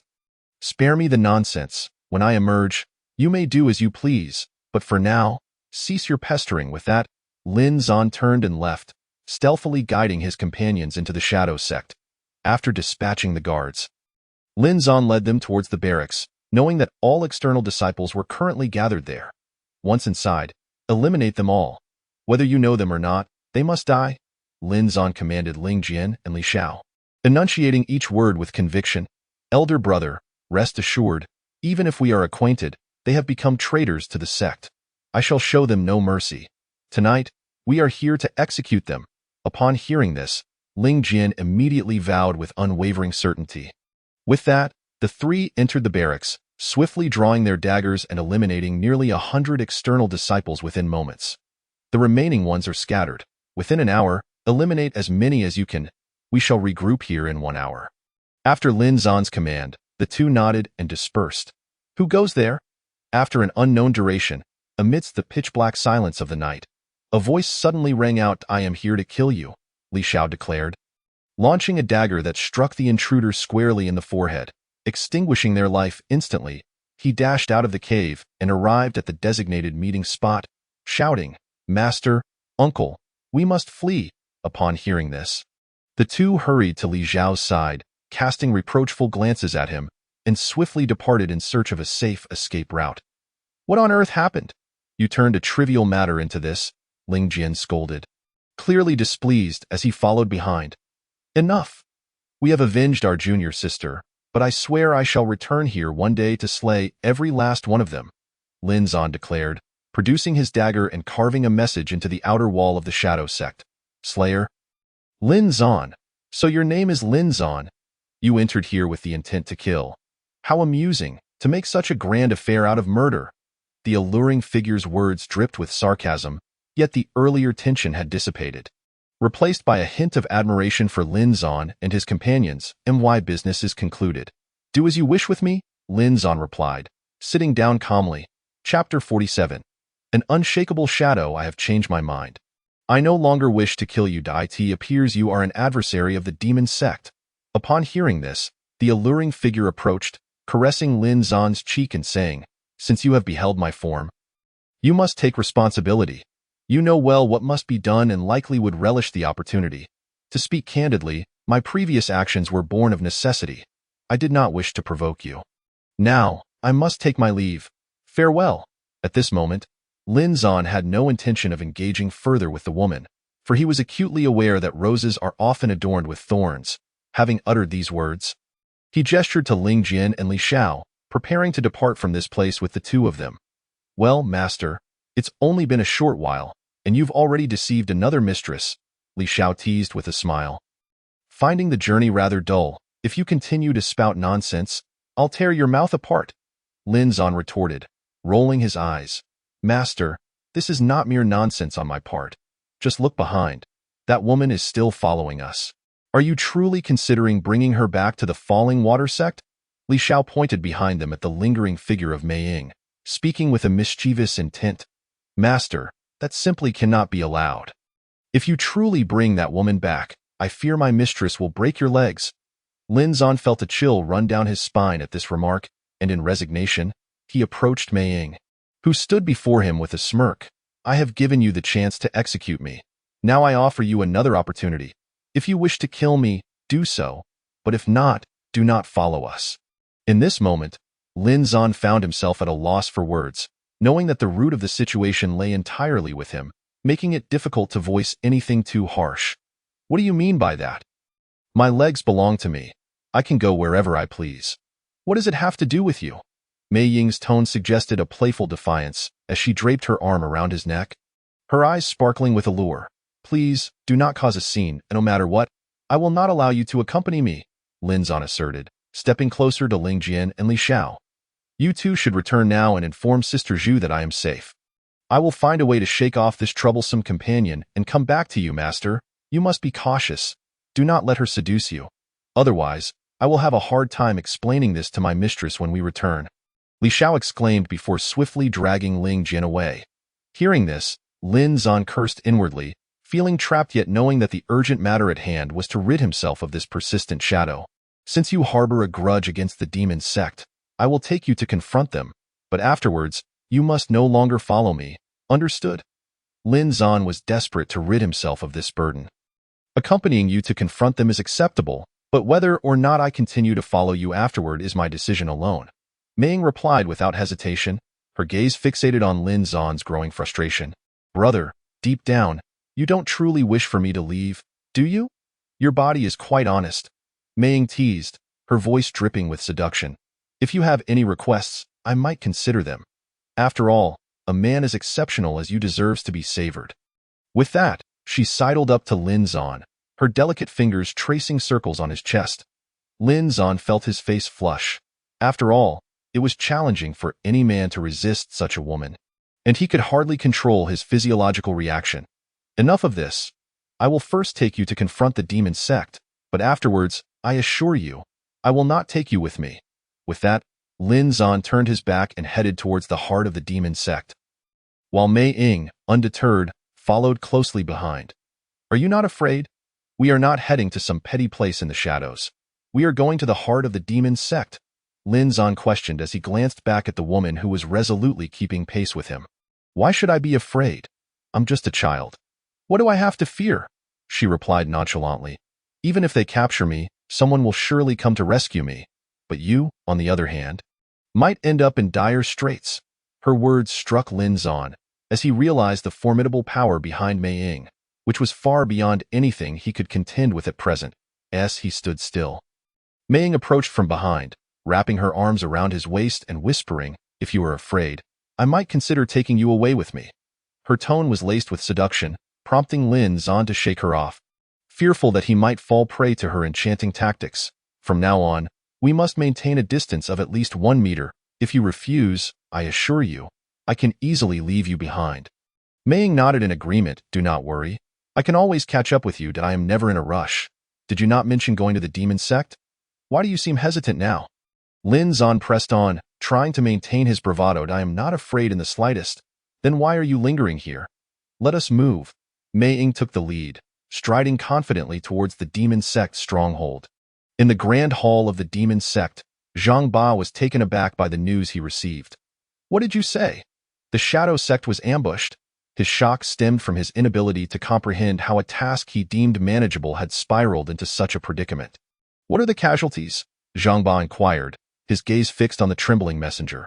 According to the sect master, over 100 outer disciples and several inner disciples have perished, but none of the core disciples were harmed. The messenger stammered. On a single night, they managed to plunder our stronghold and inflict such losses.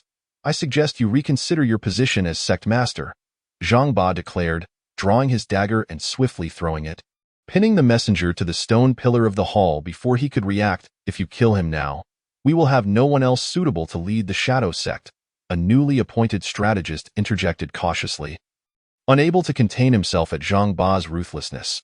Are you implying that you wish to take charge? Zhang Ba shot back, his grip tightening around the messenger's neck. I did not mean to imply that. I simply believe we must clarify who is responsible for this incident, the strategist replied hastily, fearing for his life with each word he uttered. Chapter 48. An unfortunate task. Are you truly foolish?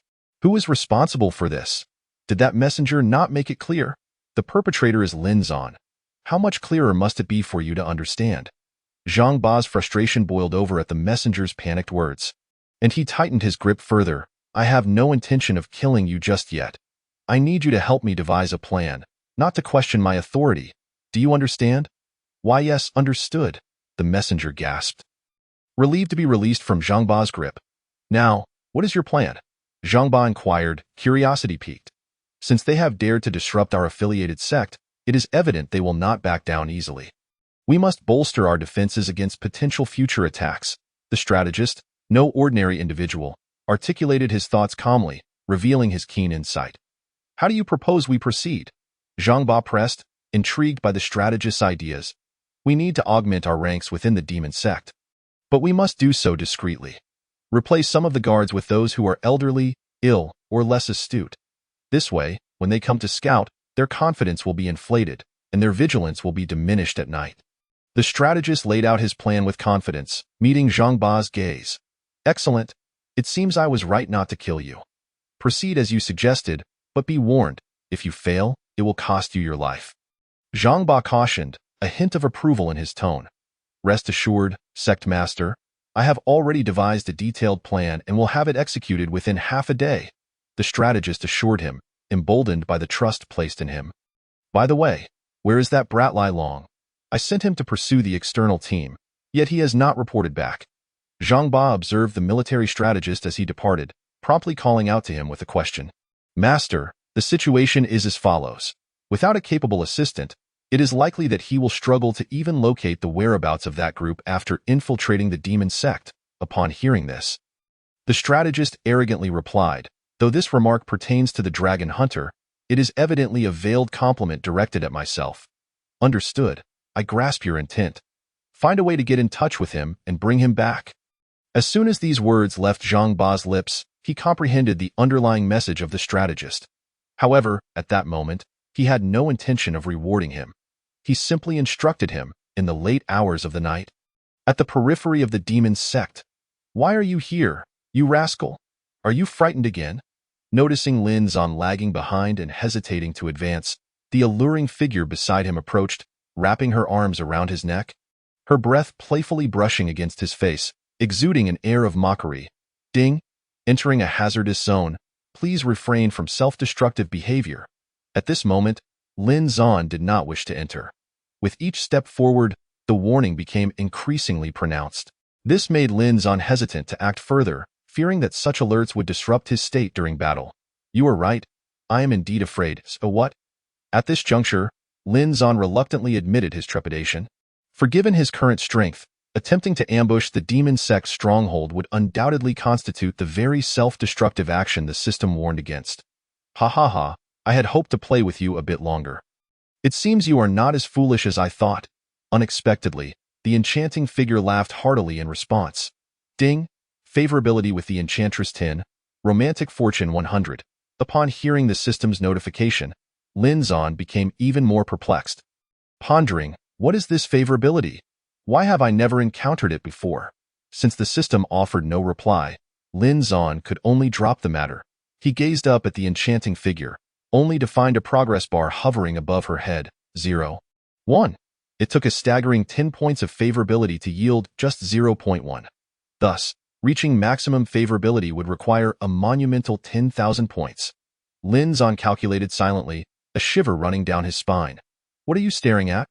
Do you suddenly find your sister beautiful? The enchantress, clearly uncomfortable under Lin Zan's unabashed gaze, stepped forward awkwardly, her tone slightly embarrassed. Realizing he had lost his composure, Lin Zan sheepishly scratched his head and said, All right, I certainly wouldn't dare enter the demon sect's headquarters, but regarding the surrounding major cities, I can move freely. Sensing the palpable awkwardness in the air, Lin Zan quickly shifted the topic. Ding, quest acquired. Raise the enchantress's favorability to maximum. Quest reward, a secret. After uttering this, Lin Zan couldn't help but sputter in surprise. What are you doing, spitting while you speak? If the enchantress hadn't dodged in time, the saliva would have surely splattered across her face. She replied irritably, Is there something wrong with your health? Lin Zan, still a bit rattled from the quest, responded with a hint of anger. What's wrong with you? You aren't some sort of problematic individual, are you? The enchantress, clearly offended by this implication, shot back at Lin Zan with indignation. How could that be? Sister, I promised to take you on a delightful tour of the demon city, eliminating those ruffians inside. How does that sound? At this moment, Lin Zan had adopted a sycophantic demeanor towards the beautiful figure before him. This sudden shift in his attitude sent a chill down the enchantress's spine, prompting her to softly inquire, Are you truly not hiding any issues? Why is it that your demeanor changes when I mention this? Enchantress, how could you suggest such a thing? If you are ready, shall we proceed to the demon city? All right, fine. Clearly still unaware of the underlying situation, the enchantress allowed herself to be led by Lin Zan, acquiescing to his request. Chapter 49. The 7-sect token beneath the demon city. Lin Zan reverently asked, Enchantress, should I perform solo, or shall we team up to vanquish them together? Upon reaching the base of the demon city, he spoke with utmost deference. You think you can handle them alone? Dream on. The enchantress seemed to relish the moment, her every gesture radiating an intoxicating charm that captivated Lin Zan. I wager that within half an hour, I shall eradicate every disciple of the demon sect inside. Very well, what shall we wager? The enchantress, intrigued, raised Lin Zan's chin and inquired. The stakes are simple. Given your beauty, I wager a kiss from you. Lin Zan, determined to fulfill his quest, stated calmly. Why this sudden change in your demeanor? Weren't you shy before? Upon hearing this, the enchantress seemed taken aback, her expression almost incredulous. Never mind that. Are we betting or not?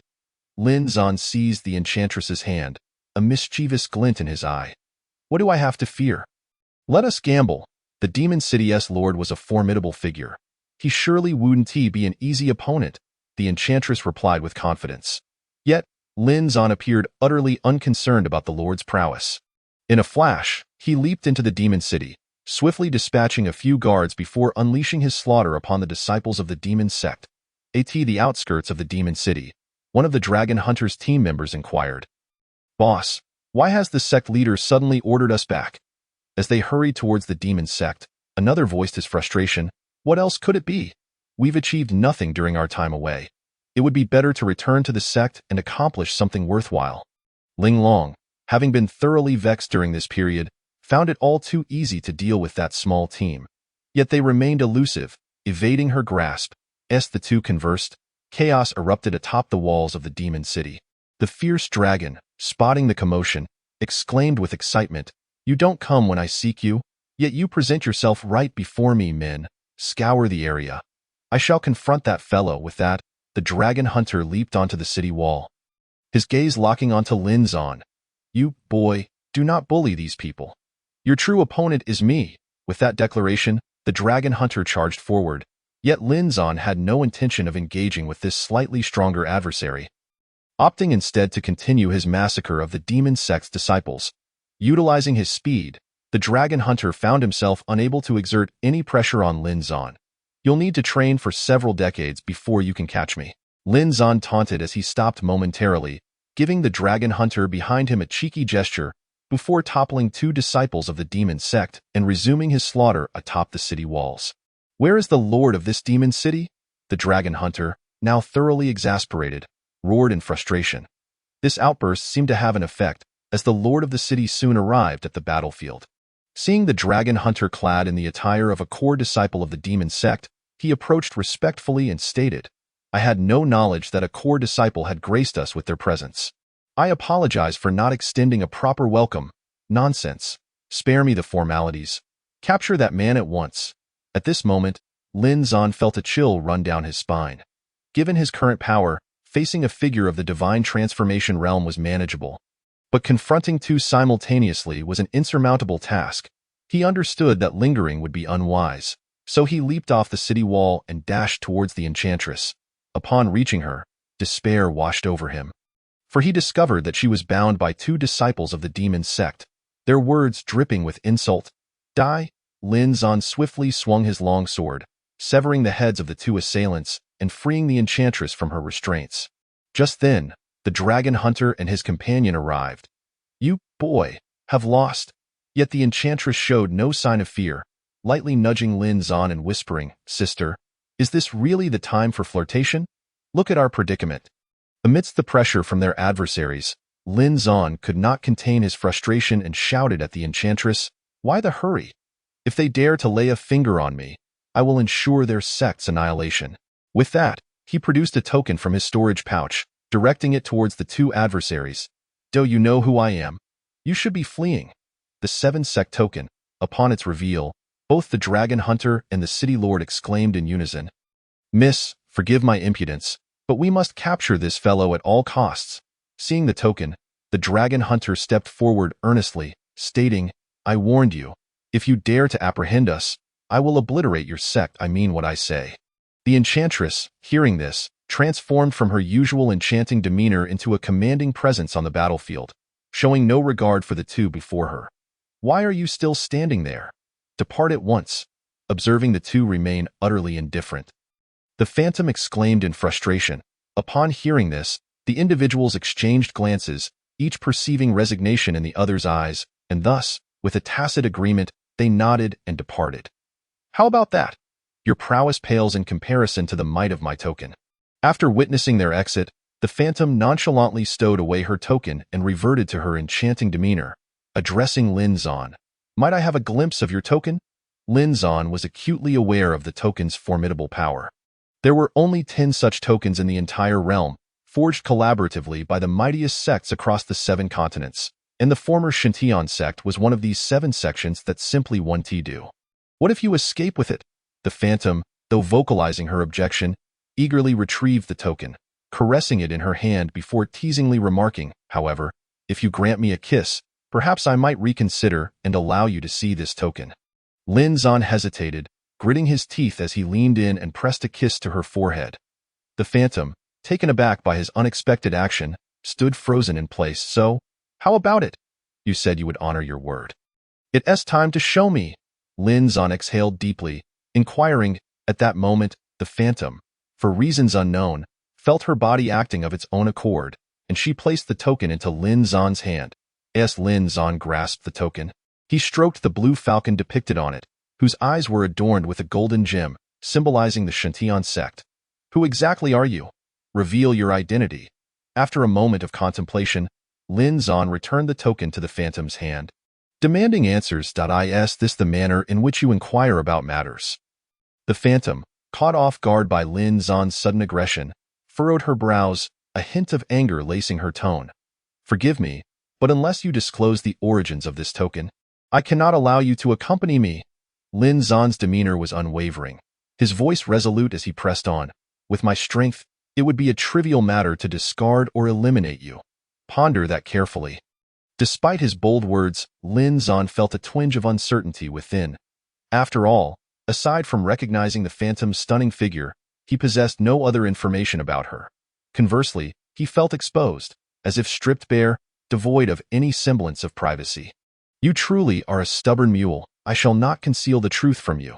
This token belongs to my father. The phantom, with a resigned smirk, perhaps due to Lin Zan's earlier assistance, found herself developing a sense of reliance on him. Could you be a bit clearer? Who is your father?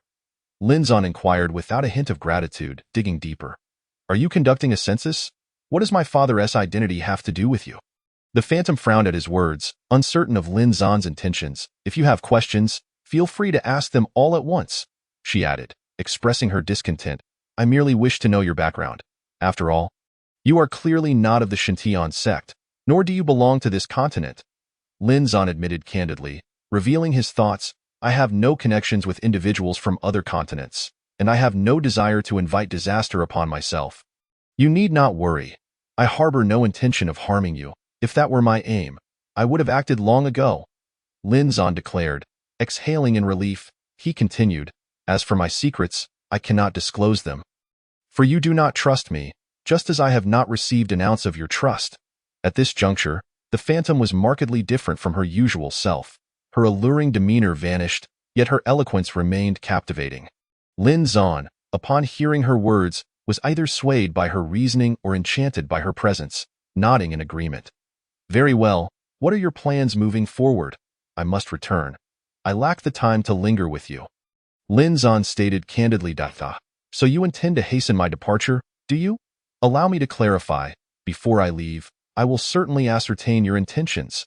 With that, the phantom transformed back into her beguiling persona, sidling up to him and linking her arm with his, saying, "Dear one, surely you cannot bear to leave your sister in such a perilous place. I trust you. A person of your integrity would never commit such an act." Suppressing the fiery emotions bubbling within him, Lin Zan retorted with a cold laugh, "Do you not possess a token? With that in hand, you can traverse this road with confidence. Even the most seasoned practitioners would treat you with deference." After voicing his thoughts, he stood to return to the waters below. Yet as he took a couple of steps, the system's voice resonated in his mind. "Ding! Should the host insist on departing, your fortune in romance shall be nullified." This proclamation left him rooted in place, his foot slowly lowering back to the ground as he glanced back at the phantom, stating, "I've changed my mind. If you wish to accompany me, then so be it." Ding! Affinity 10, romance value 100. Lin Zan could scarcely believe his ears, questioning whether the enchanting figure behind him harbored some peculiar inclinations. Yet, oblivious to the turmoil within Lin Zan's mind, the phantom simply perceived him as adorably capricious. One who enjoyed overturning his own decisions. "Even if you do not take me along, I can still locate you. I am aware of the waterfall sect's whereabouts." The phantom, noticing Lin Zan's apparent disinterest in her, stepped forward, linking her arm with his, beaming as she said, "However, Lin Zan, I know your true feelings. Are you simply afraid of losing control?" With that, she refrained from further contact, moving ahead of Lin Zan. What a seductress! Lin Zan silently marveled, following her lead eye in the demon sect's grand hall. "Haha, Hunter, you've finally returned. I knew you would emerge unscathed, and I bear no grudge against you. After all, those scoundrels are exceedingly cunning." At this moment, Zhang Ba was troubled, having no one to assume the role of the sect leader in the shadows. The return of Lai Long provided him with a candidate. However, glancing at the demon city lord beside Lai Long, he initially frowned, but soon recollected his composure and remarked, "Today is indeed a day of double happiness. How is it that you have returned alongside the demon city lord?" Zhang Ba observed their unusual expressions and could not help but pry further. "What exactly transpired? You two have not even uttered a word." Upon hearing this, Hunter slowly approached Zhang Ba, whispering, "Sect leader, trouble is brewing. The tokens of the 7 sects have resurfaced." At this revelation, Zhang Ba's pupils involuntarily constricted. Fully cognizant of the significance of these tokens, particularly since he had recently eradicated one of the sects, the Shintian sect, the emergence of these tokens seemed to be a direct challenge to him. Considering that a single sect's strength could hardly contend with 6 formidable sects, "Oh, not panic. Explain to me what exactly occurred." After a brief moment, Zhang Ba took a deep breath, steadying his racing heart as he turned to Lai Long for an explanation. Lai Long succinctly recounted the events of the previous night, and upon hearing of the token's connection to Lin Zan, he was left in stunned silence. How could this be? How did they arrive so swiftly? Zhang Ba muttered in disbelief. "Sect leader, they may not necessarily be targeting us. You are delusional. It is abundantly clear they are coming for us," Zhang Ba exclaimed, frustration surging within him as he kicked Lai Long's backside. "Forget everything else. Summon all external members, whether for reconnaissance or assault, and command them to return immediately." Zhang Ba, seething with rage, addressed the duo. "Lai Long, I entrust you with a new mission. Assume leadership of the Shadow Sect and ensure that its members do not create further chaos. After all, they are remnants of the Shintian sect. Maintain strict oversight. Should they engage in nefarious deeds, impose severe penalties. They must be made aware that after our conquest of the Shintian sect, we have imposed no oppression or indoctrination upon them." At this moment, Zhang Ba was in a state of utter panic. Upon the emergence of the 7 sect tokens, He appeared as though he had experienced death itself.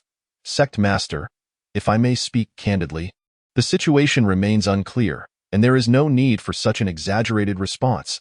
The strategist, observing Zhang Ba's demeanor, far from that of a leader, felt compelled to interject. You should refrain from speaking so recklessly. Do you not comprehend the significance of these tokens? Upon hearing this, Zhang Ba seized the strategist by the collar and demanded, Do you possess a better solution? The strategist replied, Sect Master, in my humble opinion, sending young Master Lai Long to the Shadow Sect is entirely unnecessary. Should any unforeseen circumstances arise, it may implicate him as well.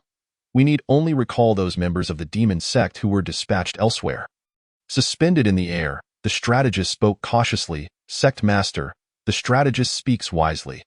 If we act too boldly, they may suspect us of harboring ulterior motives. Lai Long, too, urged caution.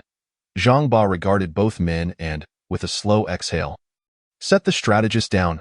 Leave me. I wish to contemplate this matter alone. The three exchanged glances before departing in unison. The waterfall sect. Lin Zan surveyed the land before him, where remnants of the fierce battles between the two great sects lingered.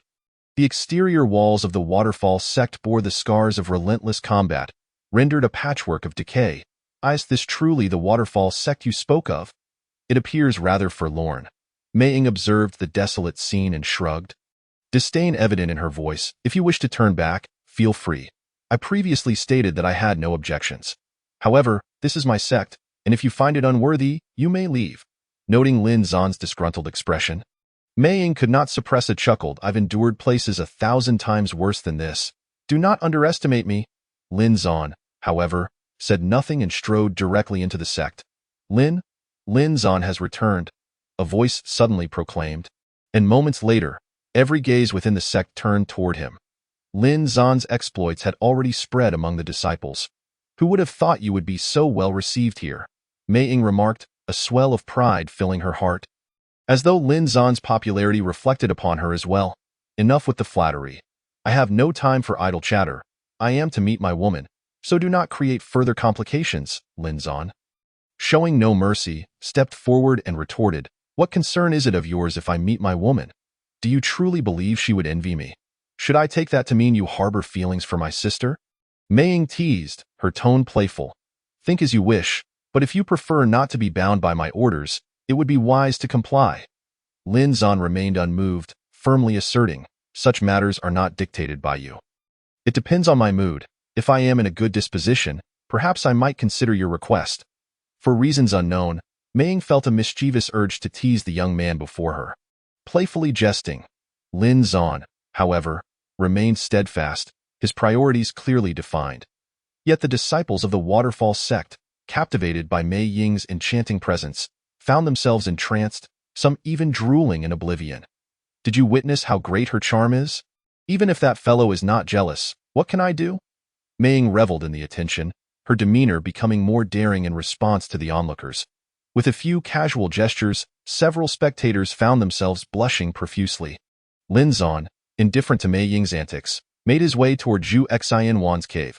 Sister, I have returned. Upon entering, he shot a warning glance at Mei Ying before closing the door behind him. Inside, he found Zhu Xianwan looking considerably frail. Is this truly real? Zhu Xianwan gasped, unable to believe her eyes as she stood trembling, fingers caressing his face. Lin Zan, witnessing his beloved's weakened state, felt a surge of anger and bellowed, Ling Jian, come here this instant. Before the words had fully left his mouth, Ling Jian timidly entered, inquiring, Brother, what is wrong? Do you not know? How could you care for her so poorly? Lin Zan accused, preparing to unleash his wrath. I am fine. I merely missed you and could hardly eat or drink. Do not blame them. Zhu Xianwan whispered weakly, lacking the strength to restrain Lin Zan. She leaned closer, murmuring, Brother, this is truly not my fault. I tried my best, but sister did not believe me. Ling Jian immediately defended himself. Enough. You may leave now, and please find Mei Ying a proper place to stay. Lin Zan nodded, acknowledging that the situation was ultimately his responsibility. Had he returned sooner, Zhu Xianwan would not have suffered so. Sister, I regret the hardship you have endured. What are you standing around for? Hurry and fetch some food. Lin Zan kicked Li Zhao's rear playfully as he stood nearby. his expression complex. Brother, just wait. I will get it, but what about that teacher's wife outside? Li Xiao quipped, unable to contain his tongue. Do not speak nonsense. That is merely a friend I brought back. Treat her well. And if you provoke her, I will not intervene if she decides to eliminate you. Lin Zan frowned at this, his displeasure evident as he glanced at Zhu Exinwan. Understood, brother. Rest assured, I am well aware of her strength. I would never dare provoke her. Li Xiao pouted, realizing his attempt at mischief had backfired, and he had only earned a few kicks for his trouble. Chapter 52. Alliance. Lin Zan observed Zhu Exinwan's lack of appetite. Sensing the emotional turmoil within her, and softly proposed, Sister, how about I introduce you to my friend? Zhu Exinwan lifted her gaze, her eyes filled with an inexplicable sense of grievance. Why heart only holds space for you? I cannot accommodate anyone else. Understanding her sentiments, Lin Zan gently kissed her lips, his words imbued with deep affection. I know that a man as exceptional as you would attract many admirers, but you must remember, my heart belongs solely to you. Zhu Exinwan paused, caressing Lin Zan's cheek. Wanner, my heart is yours alone. I swear it. Knowing the knot in her heart remained unresolved, Lin Zan took her hand and led her out of the cave. Heading toward Mei Ying's quarters, have you arranged for her to stay here? Lin Zan inquired of Ling Jian. Yes, brother. Is there a problem? If you prefer, I can find her another place, Ling Jian responded cautiously. Aware that Lin Zan was likely harboring anger, I acknowledge my part in this. I must take good care of her. However, will bringing sister here cause issues? Ling Jian leaned closer, whispering, Brother, no matter how eager you are, it is unwise for them to meet so soon. Should a conflict arise, I would be unable to intervene. Are you out of your mind? I have no connection to her. Lin Zan felt utterly speechless, unable to express the frustration bubbling within him, and no matter how he protested, Ling Jian seemed convinced of an unspoken bond between him and Mei Ying. Ultimately, Lin Zan chose not to argue further. Taking Zhu Exinwan's hand and entering Mei Ying's room. Hey, are you a pervert trying to spy on me? As soon as Lin Zan stepped inside, a pillow flew toward him, and Mei Ying playfully teased. Taken aback, Lin Zan stammered, This is a complete misunderstanding. Let me explain. All right, I believe you, Zhu Exinwan replied, her heart unwavering, for she knew Lin Zan was not the sort to act inappropriately at tea that moment. Mei Ying, noticing Lin Zan's distress, approached with a playful demeanor. I have heard much about you from Lin Zan. I never expected to meet such a beautiful woman today. Lin Zan was astonished. He had anticipated a tense encounter, yet it had turned so amicable.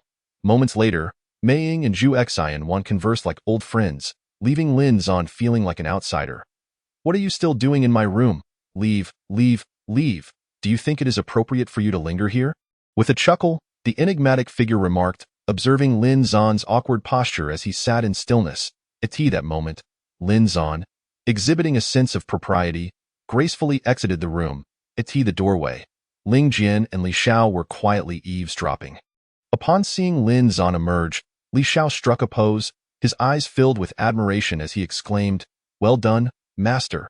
I never imagined your charm was so potent that it could bring two rivals together for a conversation. Master, please teach me this skill another day. Hearing this, Lin Zan promptly delivered a playful kick to Li Xiao's rear, retorting, If you utter such words again, beware that I might render you incapable of ever being a man. Startled, Li Xiao felt a chill and retreated slightly, murmuring, Master, I was mistaken. This cannot be forgotten.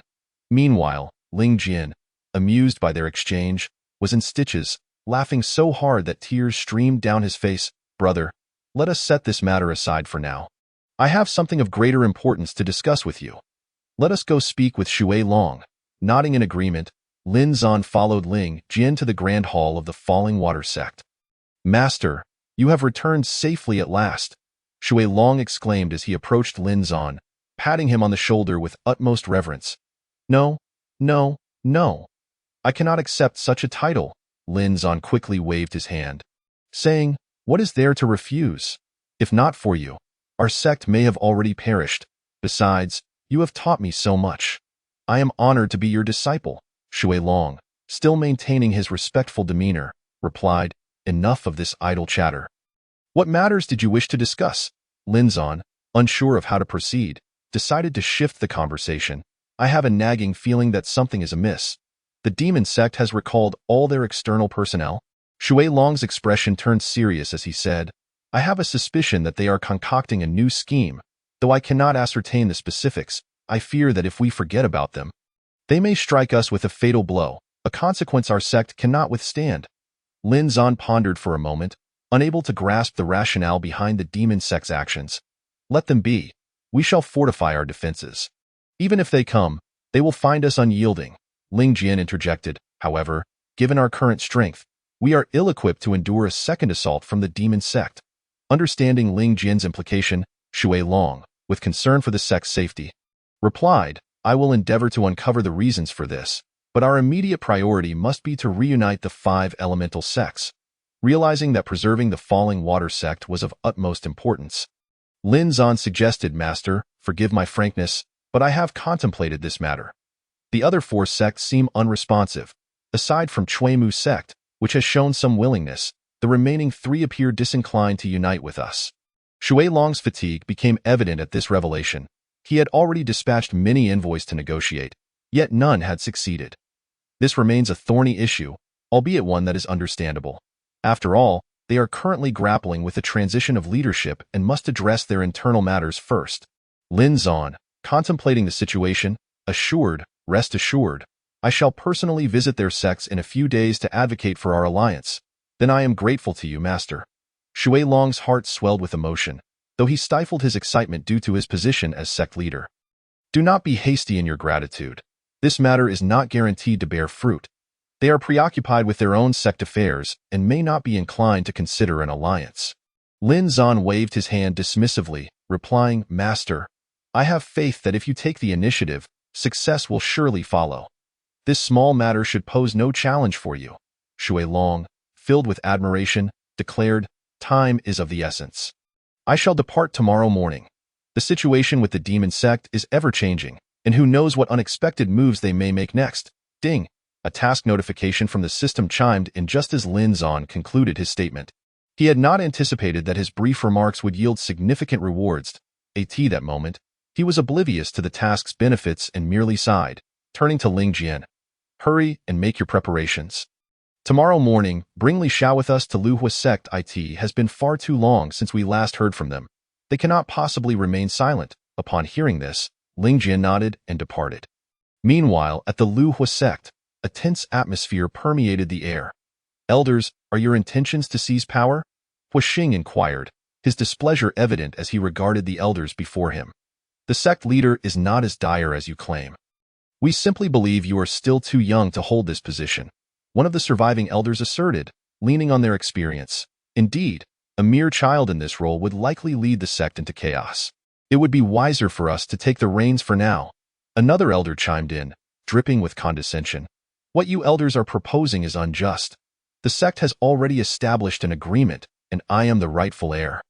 Hua Xing, aware that he could not afford to confront them openly, suppressed his fury. Yes, I have stated that we harbor no ambitions for the leadership position. We merely wish to assist you in governing for a time. Upon hearing this, Elder Huiyang boldly interjected, No need for that. I believe my current capabilities are sufficient to manage the entire sect without succumbing to the issues you fear, as long as you do not interfere. I will govern it well. Hua Xing knew he could not relent in this matter.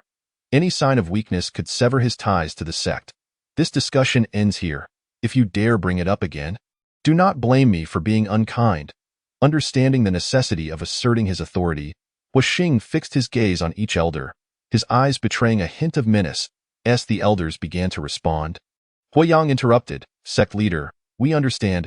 We trust you will manage the sect effectively. After exiting the grand hall, one disgruntled elder remarked to Huiyang, You proposed this course of action, yet when the moment came, you faltered. This matter requires careful deliberation. We cannot rush. After all, that young man holds a modicum of prestige. Our goal now is to diminish his standing. Once his reputation plummets within the sect, the position will be ours. Huiyang's eyes glimmered with ambition as he fixated on the sect, a mixture of desire for the leader's position and hostility toward Hua Xing evident in his gaze. Currently, the demon sect has halted their expansion. It seems they cannot pose any immediate threats, another elder lamented. If they pose no threat, then we might as well create some trouble for them ourselves, no? Huiyang internally lamented the folly of his companions. Yet he reluctantly aligned himself with their schemes. After we stir some chaos within the sect, you need not worry about the details. Just remember the most crucial aspect. Do not reveal your true intentions, or I cannot assist you. Rest assured, I excel at creating disturbances, one elder boasted enthusiastically. Your efforts alone will not suffice. I need all of you to contribute to this chaos in due time. I will ensure that Huixing bears the brunt of the blame. That young lad thinks he can compete with us seasoned foxes. He is sorely mistaken. Today, we shall demonstrate our prowess. Huiyang's tone was laced with greed, as though he could devour Huixing at any moment. Moreover, we cannot afford to delay. Tonight, we act. Huixing cautioned his companions, isn't it a bit premature to strike tonight? We haven't even devised a plan. In times of necessity, certain sacrifices must inevitably be made. The slaying of a few disciples from our sect is not beyond reason. When lives are lost within the sect leader bears responsibility. Upon uttering these words, expressions of horror spread across the faces of the other elders. For while they all wielded power and harbored greedy desires, none were willing to resort to the killing of their own disciples. Knowing your collective indecision, I urge you to consider your future. Do not blame me for not warning you. If action is not taken tonight, opportunities will dwindle. Observing the uncertain expressions of the assembly, Huiyang silently offered a reminder. As soon as these words were spoken, several elders nodded in agreement, prioritizing their own interests, yet a few remained hesitant. Huiyang silently noted their names, preparing for swift action once the situation stabilized. As night descended, the inky black sky revealed no trace of moonlight. And in this desolate hour, even the patrolling disciples exhibited signs of fatigue, oblivious to the impending danger that silently approached. Can we truly proceed with this? After all, they are our sect's disciples. The sixth elder inquired cautiously. Enough with the trivialities. We have come this far. What is there to hesitate about? Huiyang's loyal follower, the second elder, immediately retorted. Once Huiyang ascends as sect leader, our sect will undoubtedly flourish beyond measure, and you too will reap considerable benefits.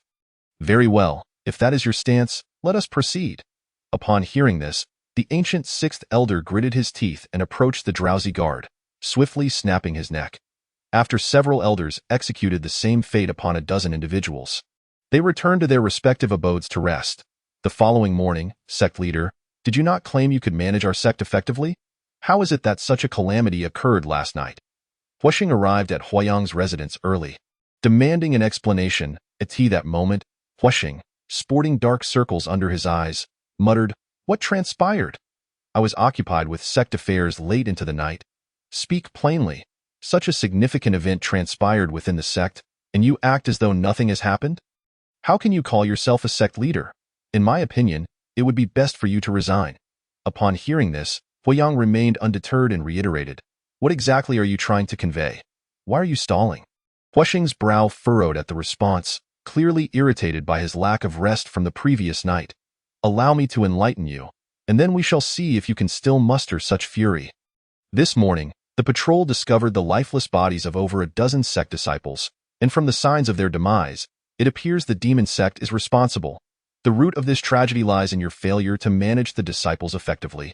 It would be wise for you to step down, Huiyang declared sternly. You speak without reason. How could you know of this within a mere hour? You used to sleep until noon. Huixing showed no signs of intimidation at the tone, instead adopting a perplexed expression and questioned Huiyang. I cannot fathom that you would sacrifice your own disciples for the sake of securing the sect leader's position. It seems you must be dealt with. Guards, kill him! Huixing shouted toward those hidden behind his screen, but moments later, confusion crossed his face as he realized no one responded to his command. Enough of this fruitless endeavor. If you could summon help, I would have no need to frame you for wrongdoing, Huiyang remarked with a mocking smile as he observed Huixing's bewilderment. Accept your fate. My ascension as sect leader is the will of the people. Now, you lack any support, save for those ignorant disciples. Rest assured, this situation will not endure for long, for the events of today will irrevocably erode their trust in you. With no trace of sentiment, Huiyang coldly addressed Huixing in light of past kindness. Should you choose to depart voluntarily now, I may refrain from pursuing repercussions. However, if you do not leave, I will see to your judgment within the sect. Do not cling to delusions. Depart, or I shall have you removed." As Huayang observed Huashing's refusal to budge, he stepped closer, grasping his throat. Yet Huashing, as a coerced individual, showed no signs of yielding. When he was forcefully cast out, a crowd swiftly gathered around him. Initially believing these elders had come to his aid, Huashing was shocked to discover they hoisted him aloft, marching him toward the sect's exit, after they unceremoniously tossed him to the ground. The second elder remarked, "Accept your fate. This is the outcome you deserve, as you are not the leader the people wished for." With that, the second elder departed with the others to 18 noon. "Brother, we are nearly at Liuhua sect. We shall finally have a moment to rest," Lingjian exclaimed as he leaped in stride with Linzin. At this moment, Li Xiao was utterly exhausted, unable to muster the energy to speak. "Once we arrive, you too may rest. I will negotiate matters with them. I summoned you merely for companionship along this tedious journey." Linzin observed the duo's weary state, feeling a pang of sympathy, even if he did not voice it. "Master, you should consider our limitations. You are well aware of our capabilities. How could we possibly keep up with your pace?" Having heard this, Li Xiao let out a long sigh and replied haltingly, "Very well, I am aware of your stamina. This is merely to train you." Linzin, unsure of how to respond to their condition, could only offer an awkward smile as he attempted to explain. "Is that not Huashing?" he inquired. "What is he doing at the sect's entrance? Shouldn't he be attending to official duties?" Just as Lingjian was about to speak further, Li Xiao, with keen eyes, spotted Huashing outside the sect and exclaimed with excitement, "It appears we have arrived. You two should rest while I speak with him regarding the specifics." With that, Linzin led the two toward Huashing, who wore a bitter expression, prompting Lingjian to question, "Why do you wear such a mournful countenance?" "I have come to discuss matters with you. Quickly, take me inside so we may converse about our alliance. If I could gain entry, would I still be standing out here?" Huashing retorted, his expression one of grievance, revealing he did not grasp why he had fallen into such a predicament despite his efforts for the sect. Linzin, taken aback by the unexpected turn of events, scrutinized Huashing and asked, "What exactly transpired?" "Tell me everything." Huashing promptly summarized the recent events for Linzin, who, rather than offering sympathy, burst into laughter. "I never imagined you would be unable to defend your own sect. Have you forgotten my teachings? One must show no mercy to their foes. Your leniency has led them to turn against you." At this, Huashing's expression faltered, anger flickering in his eyes as he lamented, "What can I do? They have already tarnished my reputation. Upon my return, I will have no standing, and no one will heed my words. Without attempting, how can you know the outcome? Come, follow me inside," Linzin declared, gesturing for Lingjian and Li Xiao to join him. Moments later, Linzin knocked upon the grand doors of Liuhua sect. "Hey, are you lot incapable of opening the door? Your sect leader is outside. How dare you shut the gates? Do you not comprehend the disrespect?" Linzin shouted at the figures atop the wall. "Sect leader has decreed that the demon sect is on the attack. All outsiders are forbidden from entering Liuhua sect." The disciples atop the walls, loyal to Huayang, confirmed Huashing's ousting as they acknowledged Huayang as the new leader. "Courtesy must precede aggression. I have extended my respect, yet if you refuse my goodwill, do not blame me for my actions." With that, he forcefully kicked open the sturdy door and strode inside, followed by his companions.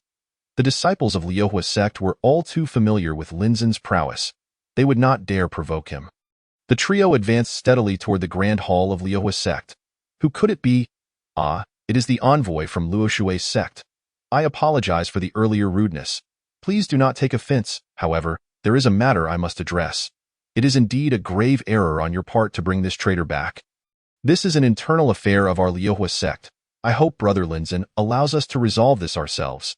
It is not merely your concern. It pertains to our five-element sect alliance. I give you an opportunity to leave this place alive." Upon hearing these words, Linzin showed no signs of yielding, using a tone laced with both threat and command as he addressed Huayang, stating, "If you insist on treating this as our sect's internal matter, then the fault lies with you. So do not blame me." After Huayang spoke, he beckoned to those behind him, and this time there was no comical scene like before. Instead, a multitude of elders from the Liuhua sect appeared. "I have given you a chance. Prepare to meet your demise." Those elders, who had been chosen subsequently, were hardly worth a glance from Linzin. His focus was solely on Huayang. For among them, only Huayang was capable of putting up a fight against him. Spirit Sword, Li Xiao, do not interfere. Huashing, you must listen closely. Until I resolve this deception, if you cannot fend off their attacks, then you might as well relinquish your position as sect leader. Upon hearing this, Huashing nodded resolutely, understanding that he could not afford to show mercy against these individuals, for at this moment, they were no longer members of the Liuhua sect, but rather a band of unabashed traitors. After casting a determined glance at Linzhen, Huashing launched an assault on Elder Song. Meanwhile, Linzhen remained unperturbed, knowing that should he personally deal with Huayang, it would be a matter of mere 10 strikes. However, such a feat would be far too lenient a trial for Huashing. What he sought was a leader capable of genuinely contributing to the five-element sect alliance. Yet, unable to restrain himself, Huayang lunged at Huashing. Seeing this unfold, Linzhen swiftly arrived before him, grasping his neck and stating, "You are particularly bold. Should you wish to engage, your only opponent is me. If you dare to meddle in our affairs, I shall take your life." At this moment, Linzhen's appearance was nothing short of a paralyzing dread for Huayang. No matter the method, it was impossible to bridge such an immense chasm of power. "Shall we strike a deal? Once I ascend as sect leader, I shall undoubtedly offer far superior rewards than this fellow could ever provide, and treasures will frequently grace our sect, all of which I shall bestow upon you." After pondering for a moment, Huayang felt he had no other recourse and helplessly begged for mercy. Too ridiculous. Prepare to perish. Linzhen had initially believed Huayang to be a man of fortitude, yet was taken aback by how quickly he capitulated. For a foe of such character, Linzhen held no interest. Drawing his sword, he swiftly ended Huayang's life. "A pitifully weak fool like you. Yet you dared to dream of usurping power. How laughable!" Linzhen had thought that this ethereal strike would be easily countered. But he was shocked to find that Huayang had failed to comprehend his own attack's trajectory, resulting in his instant demise. As the other elders witnessed their leader's downfall, they too ceased their aggression, fully aware that continuing would only lead them to the same fate as Huayang. Yet, at that moment, Huashing seemed unsatisfied and wished to continue fighting, prompting Lingjian and Li Xiao to swiftly restrain him. "If they genuinely repent, let them remain. But if you kill them, you may as well resign from the second-rate sects." Linzhen observed Huashing's impulsive demeanor and calmly replied, "Brother, they recently sought my life. If we spare them now, what happens if they attempt such treachery again in the future?" Hearing this, Huashing gritted his teeth and replied fiercely, "I have already clarified the stakes with you. I do not wish to repeat myself. If you can pacify them, they will naturally follow you wholeheartedly. I shall say no more. Contemplate this yourself. I have come to discuss an important matter regarding the alliance of the five sects." Linzhen, seeing Huashing deep in thought, smiled and said, "You must understand that I do not wish for you to contemplate this now. Focus on tidying up here and discussing the sect alliance." Observing the disarray, Linzhen instinctively covered his mouth and nose, reiterating to Huashing. Not daring to delay, Huashing promptly commanded the cleaning of the grand hall and, with a determined countenance, declared, "Brother, I understand your intent. We cannot solely rely on threats. We must balance grace and authority, ensuring they do not feel despondent." Looking into Linzhen's eyes, Huashing sincerely stated, "This is merely a fragment of wisdom. However, the matter I wish to discuss is not this. How many times must I repeat myself?" Linzhen, recognizing the merit in Huashing's words, yet feeling an urgent need to expedite the alliance, could not resist reiterating, "Rest assured, we must join this alliance. After all, in the face of the vast threat posed by the demon sect, there is no way for our Liuhua sect to ensure its survival. Had it not been for prior delays, I would have already formed an alliance with the Falling Water sect." Huashing, having heard this, responded earnestly, "You understand the importance of this. I only sought your affirmation. I shall not linger here any longer. Take those two and depart first." Linzhen signaled to Lingjian and Li Xiao. Preparing to leave the Liuhua sect. Chapter 56. A strange cry, brother. Our Liuhua sect has nearly perished in this calamity. Could you remain to help me manage for a time? Huashing inquired nervously. His head bowed. "If I assist you once, what of the future?" Linzhen firmly rejected, "Brother." But Huashing attempted to argue, only to be interrupted by Linzhen. "This is your own matter. Only you can resolve it." Reluctantly, Huashing nodded, aware that Linzhen had already done more than enough for him. To insist would be to impose. Having said that, Linzin departed with Lingjin and Li Xiao, heading straight for the Lijian sect. A day later, Master, we are still 2 days' journey from the Lijian sect. Let us set up camp here for the night. As dusk approached, Li Xiao expressed an unsettling feeling to Linzin. What troubles you? You seem off. Speak freely, Linzin, noticing Li Xiao's subtle change, approached with concern. Master, in ordinary times, various beasts would emerge from the forest at this hour. Li Xiao, hesitantly voicing his fears, continued, the entire forest is eerily silent. We should camp here to prepare for any potential danger. Are you foolish? It is precisely because of this abnormality that we ought to leave this place as soon as possible. Lingjian interjected, playfully kicking Li Xiao. Enough. I too sense something amiss. Let us heed Li Xiao's advice and set up camp here. Linzin considered Li Xiao's reasoning, pondering before suggesting, you two set up camp. I shall scout the surrounding area. If danger arises, I will create a commotion and return immediately. Without waiting for their consent, Linzin ventured deeper into the forest. Just a few steps away, a thunderous roar echoed through the valley, alarmed for the safety of his companions. Linzin quickly retreated to the camp, only to find them both looking equally bewildered. Did you hear that sound? He inquired. Both nodded in response. Brother, with your vast experience, do you know what creature made that noise? Ling Jian, gripping his sword tightly, scanned the surroundings. I cannot say for certain, but the disappearance of all beasts within the forest surely signifies the presence of a formidable foe. Linzin, feigning calmness, responded, every nerve in his body taut with tension. Let us not dwell on the nature of these creatures for now. We must light the fire and make it as large as possible, Linzin continued. Master, won't that reveal our presence to that entity? If it simply follows us here, we could be in trouble, Li Xiao cautioned. Most creatures in the forest fear fire. If we make it bright enough, perhaps they will not dare approach, Li Xiao suggested. Linzin, however, countered, this reasoning serves only as a comfort to ourselves. The flames merely illuminate our surroundings.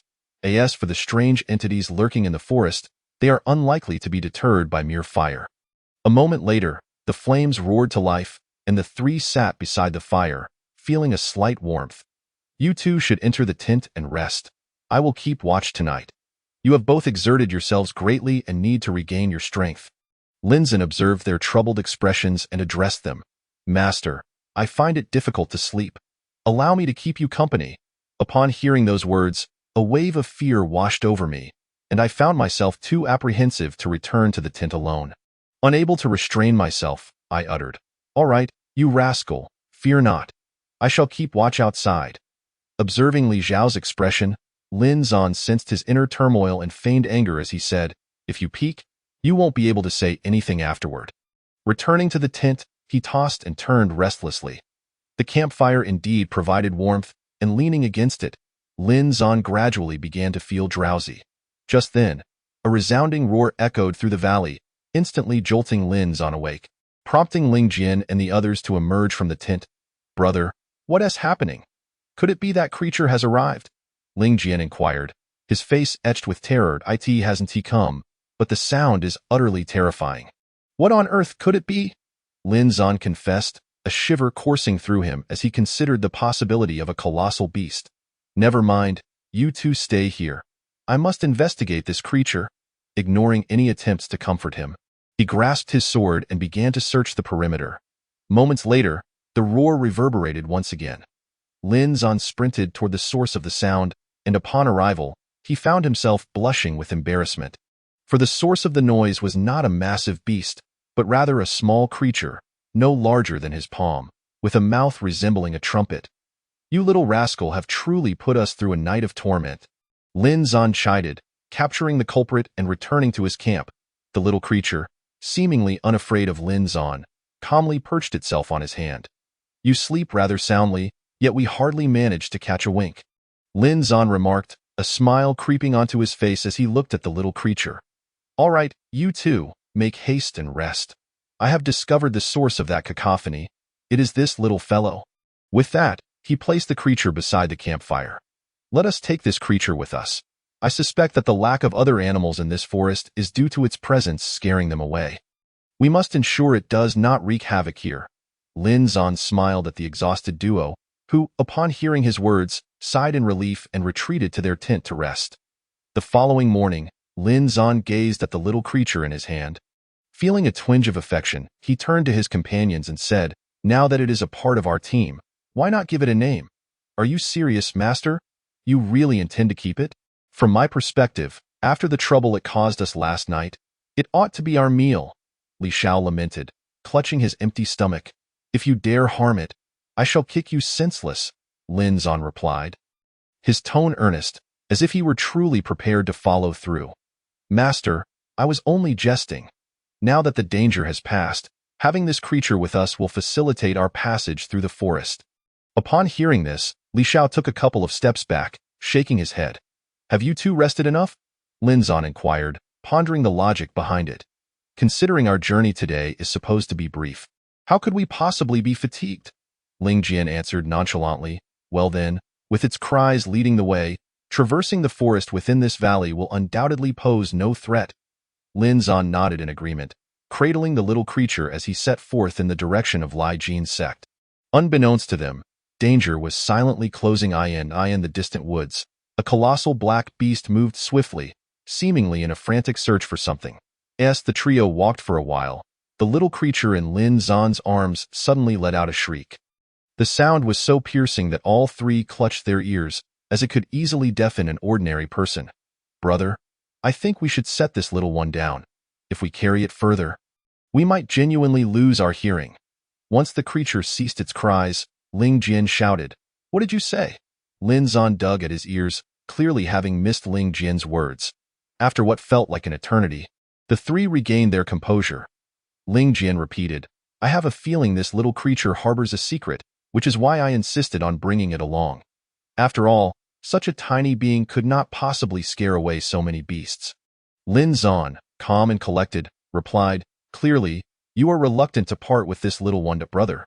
The crux is that if we keep it with us, we must take some protective measures. Otherwise, if it cries out, we shall lose precious time." Ling Jian lamented with a woeful expression. "Ding! Abnormal beast fluctuations detected. Please exercise caution." Upon hearing the system's warning, Lin Zan immediately cautioned Ling Jian and Li Shao, "Be on guard. There is something peculiar around us." No sooner had he spoken than a massive shadow loomed before them, causing all three to widen their eyes in shocked, dragon-headed mammoth. Ling Jian, evidently familiar with the creature, shouted at the others, "Brother, with our combined strength, we stand no chance against it. I have heard tales of this beast." He continued, "This creature existed thousands of years ago. Back then, the elders and sect leader of Shantian sect attempted to subdue it, and only the leader returned alive." "Silence!" Lin Zan interrupted, making a gesture for silence as he scrutinized the mammoth's every move. After a moment, he noted that the beast showed no intent to harm them, merely circling around them anxiously as if searching for something. Just as Lin Zan was still contemplating, the little creature in his arms suddenly poked its head out and joyfully called out upon seeing the dragon-headed mammoth. This time, the sound was not nearly as deafening, clearly intended to summon the mammoth. "How dare ignorant humans imprison my companion? Prepare to perish." The moment the dragon-headed mammoth laid eyes on the creature in Lin Zan's arms, it erupted with rage, its aura surging to unprecedented heights. Before the trio could react, the mammoth unleashed a gust of air, sending Ling Jian and Li Shao flying. They barely had time to comprehend what had transpired before losing consciousness. Witnessing this scene, Lin Zan drew a dagger from his waist, pointing it at the little creature in his arms. "We harbor no ill intent. I simply found this little one endearing and took it with me. I had no knowledge of its kinship with you." Understanding that this ancient creature had likely acquired sentience over millennia, Lin Zan continued, "I know you comprehend my words. I mean no harm to it. If you release us, I assure you I shall return it safely." Speaking sincerely, Lin Zan addressed the mammoth, "How can I prove my honesty to you? That creature mentioned how your tribe's leader hunted down my predecessor thousands of years ago. That was merely a misunderstanding, a tale from long ago, and bears no relevance to us. To us, it is nothing more than a legend. You must believe that my intentions are genuine." Lin Zan's eyes brimmed with sincerity as he gazed at the dragon-headed mammoth. "If you persist in your intent to harm us, I shall not hesitate to end this little one's life before you strike." A mutually destructive outcome is surely not what you desire. Lin Zan maintained his focus on the mammoth, unwavering as he threatened. I demand that my friends be restored. With that, Lin Zan retrieved 2 medicinal pills from his system and administered them to Ling Jian and Li Xiao, all the while keeping his dagger trained on the little mammoth. After a brief moment, the two revived, quickly assessing the situation and standing protectively in front of Lin Zan. Brother, quickly escape. We will hold them off. You two need to flee now. I will make my way out, Lin Zan urged, giving Li Xiao a swift kick. Hurry to Li Jin's sect and wait for me there. I will arrive in 2 days. Seeing the hesitation in their expressions, Lin Zan bellowed, Go now. With a shared glance, the two dashed toward Li Jin's sect. I assure you, I truly mean no harm to your companion. I wish to avoid a scenario of mutual destruction. As long as I can depart safely, I will ensure it returns. Lin Zan cradled the little mammoth in his arms and said, at this moment, the dagger in his hand had been lowered. In an effort to gain the trust of the knowledge dragon-headed mammoth, he gently set the small mammoth down on the ground and dashed madly towards the forest behind him, preparing to catch up with Ling Jian and Li Xiao. Meanwhile, the knowledge dragon-headed mammoth used its trunk to lift the small mammoth and tossed it onto its back, then recklessly sprinted in the direction Lin Zan had departed, for it needed Lin Zan's physical nurturing for its offspring.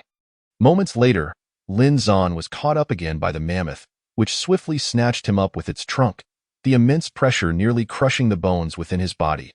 Lin Zan brandished his dagger against the mammoth's body, only to discover that its tough hide was utterly impervious to his blade. You deceitful creature! You promised to let me go?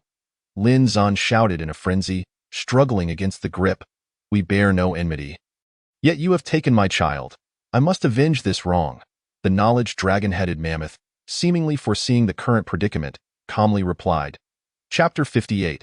Tension rising upon hearing this, Lin Zan realized that this creature's true target had always been himself. This was their method of hunting. At this moment, Lin Zan was ensnared, and he could only rely on his wits to deal with this beast. His mind raced, contemplating a strategy. Suddenly, a brilliant idea sparked in his brain. And he addressed the mammoth. Do you seek vengeance for your father's death? From what I know, your father fell ill and died shortly after that battle. Who was the instigator? Surely, you are aware, upon hearing this. The mammoth gradually halted its rapid advance, setting Lin Zan down and questioning, Can you truly lure that individual here? Why should I trust you, when there is not even a hostage present?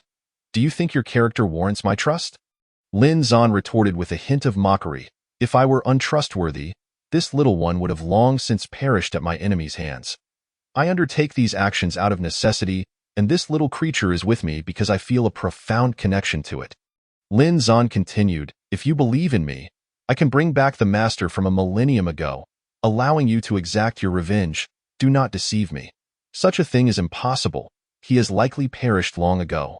As far as I know, humans have a maximum lifespan of merely 1,000 years. The mammoth, upon hearing this, looked upon Lin Zan with increased disdain, stamping its front legs in discontent. That was merely an ordinary being. Those who cultivate to become immortals, like the master, can live for thousands of years effortlessly. If what you say is true, how could I possibly defeat him? You are attempting to deceive me at this. The mammoth displayed no respect for Lin Zan, stomping down with its legs. Just as Lin Zan thought his life was about to end, a golden light suddenly burst forth from his body, blocking the mammoth's powerful paws, corroding them down to mere bones. Yet, the mammoth seemed unaffected, continuing its descent until half of its form was reduced to skeletal remains. In an instant, the massive black figure crashed heavily to the ground, and the small mammoth toppled off its back, rolling twice. Lin Zan was utterly bewildered by the unfolding events. The mammoth's body was now reduced to bones, and the faint breath escaping its nostrils confirmed that it still lived. The mammoth's gaze turned towards Lin Zan, filled with terror, which soon transformed into a pleading expression. Its eyes then shifted to the oblivious small mammoth, engrossed in its own play. Understanding the significance behind that gaze, Lin Zan sighed helplessly. I did not intend for this. I truly had no idea what was happening. Rest assured, I will take good care of that little one. At the utterance of these words, the mammoth seemed to fulfill a lingering wish, its breath fading away. Ding! The host has used protective golden light. Remaining uses. 2. As Lin Zan lifted the small mammoth, he realized that the system had saved him this time. Glancing at the half-buried skeletal remains beside him, he sighed and rushed towards the Lijianzong point. 2 days later, is anyone here at Lijianzong? I am from the Falling Water sect, Lin Zan called out at the mountain gate. Go back. Our sect master does not wish to see you, came the curt reply from a disciple atop the city wall, seemingly filled with resentment. Since you want to let me in, at least allow my 2 friends to come out. They should have arrived here a few hours ago. Upon hearing this, Lin Zan felt something was amiss and queried the disciple on the wall. No, no. If you value your life, leave quickly. Otherwise, do not blame me for my ruthlessness. The disciple atop the wall showed no intention of granting Lin Zan any courtesy, responding harshly, speak quickly. Where are my 2 friends? Realizing something must have gone wrong, Lin Zan leaped onto the wall, pressing his dagger against the disciple's throat and threatening, if you do not speak, I guarantee I will eliminate you before your companions arrive. I am Lin Zan. You must have heard of me and know that I possess the strength to follow through. Lin Zan's gaze burned with intensity, causing the disciple to fall silent in fear. If you do not speak, I shall indeed strike. With that, Lin Zan pressed the dagger further, breaking the skin of the disciple's neck. Please, please, spare me. I truly do not know who has returned. Had I known, I would never have stopped you. Enough with the nonsense. Where are my 2 friends? They should have arrived early this morning.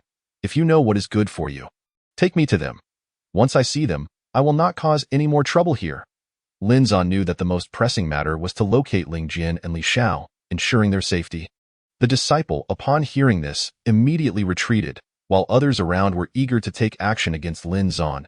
I will tell you the way if you spare me. Enough chatter. Lead me there, Lin Zan stated, positioning his dagger across the disciple's neck. If you lot know what's good for you, stay back. If you approach even a step closer, this one dies. Hearing this, the others dared not make a move, retreating cautiously. Lin Zan, satisfied, turned to the disciple he had bound and commanded. What are you waiting for? Hurry and take me there, or do you wish to die? His tone was filled with authority, dismissing the disciple as if he were insignificant, as though he might kill him at any moment. Brother Lin Zan, I will take you. Please do not act impulsively. Blades are unforgiving, and harming others is not wise. The disciple, hearing this, became terrified, for he had no doubt Lin Zan would mercilessly plunge the dagger into his neck. Under the guidance of the disciple, Lin Zan arrived at the location where Ling Jian and Li Xiao were being held. To his fury, he found them bound and mistreated by 2 disciples. Enraged, Lin Zan drew his sword and swiftly dispatched the 2 assailants. Where's your sect master, Jian Yuan? Bring him to me. None of the onlookers responded, their eyes filled with malicious intent as they stared at the 3 of them. Seeing this, Lin Zan initially thought that he must not harm any of the Lijianzong disciples, but witnessing the grievous wounds on Ling Jian and Li Xiao transformed him entirely, as if a fire ignited within him, ready to consume those before him. Chapter 59. Awaken, Jian Yuan. Lin Zan, my friend, do not act rashly. These individuals are simply ignorant. A voice laced with amusement drifted from afar, and shortly after, an elder clad in purple appeared between the 2 parties. Who are you? Where is Jian Yuan? Lin Zan, having never seen this elder before, regarded him with suspicion as the elder wore a disingenuous smile. I am Jian Shi, the sect master of Lijianzong. You all should withdraw. You are the sect master? Then where is Jian Yuan? Lin Zan's heart sank with an ominous premonition upon hearing this, prompting him to question sternly, you speak of that young man? To be honest, he has been expelled from the sect due to grave transgressions, Jian Shi, revealing no hesitation, recounted it as though it were a trivial matter. Oh? May I inquire what crime he has committed? No sooner had he spoken than an inconspicuous figure emerged from the crowd, tearing off his mask and menacingly demanding, Jian Yuan. Jian Shi was taken aback, astonished to see the very individual he had presumed dead standing alive before him. You? How is it possible that you are still alive? Jian Shi could scarcely believe his eyes, tremblingly inquiring, I live to exact vengeance upon you, for the brother who perished in my stead. Upon uttering these words, Jian Yuan approached Lin Zan. What transpired? Lin Zan asked, observing Jian Yuan's disheveled appearance. Summon reinforcements, surround them. Before Linzhen's command could fully resonate, Jinshi shouted to the disciples who had yet to depart, "Since you survived, I shall not hesitate to ensure your demise once more. Listen well, among the three of you. If one is to be slain, the assailant shall be appointed as an outer gate elder, and the one who eliminates Jinyuan shall become an inner gate elder." As these words echoed, a crimson glint ignited in the eyes of the crowd, as though they were ready to devour Linzhen and his companions in the next heartbeat. "Ha! Should you wish to slay me, be prepared to possess the requisite prowess," Linzhen, though initially uncertain about the specifics of the situation, surmised the gravity of Jinyuan's actions. In a swift motion, Linzhen unsheathed his long sword, slicing the air and creating a chasm a meter deep, establishing a barrier between his group and Jinshi's men. "Heed my words. Should you choose to abandon the darkness for the light, I assure you I shall not pursue retribution. However, should you remain obstinate, consider whether you possess the capability to confront me." Fear began to stir within the crowd as they comprehended the lethal nature of Linzhen's strike. Should it land upon them, it would be their end. Reflect carefully. I am a man of my word. Do you wish to survive or pursue ephemeral riches?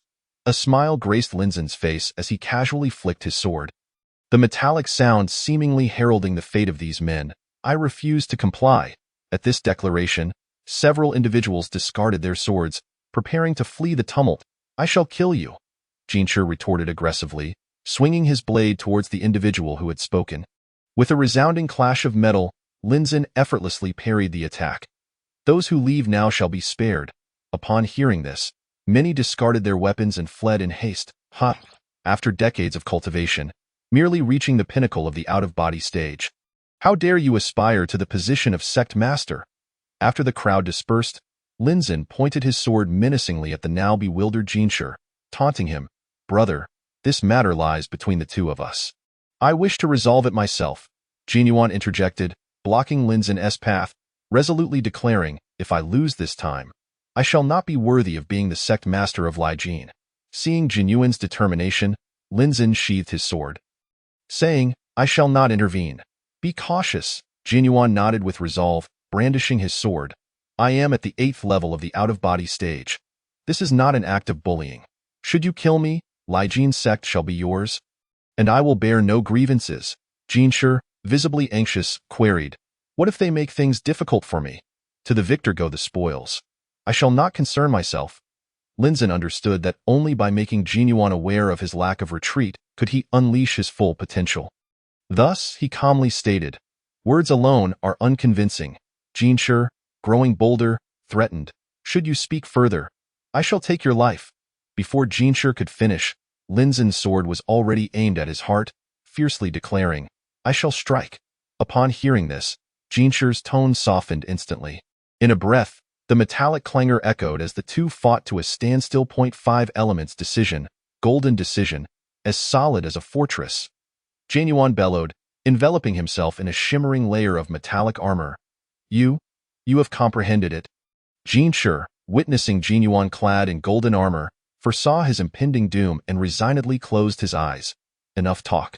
Prepare to die." As Jinyuan charged forward, Jinshi retaliated with a black projectile.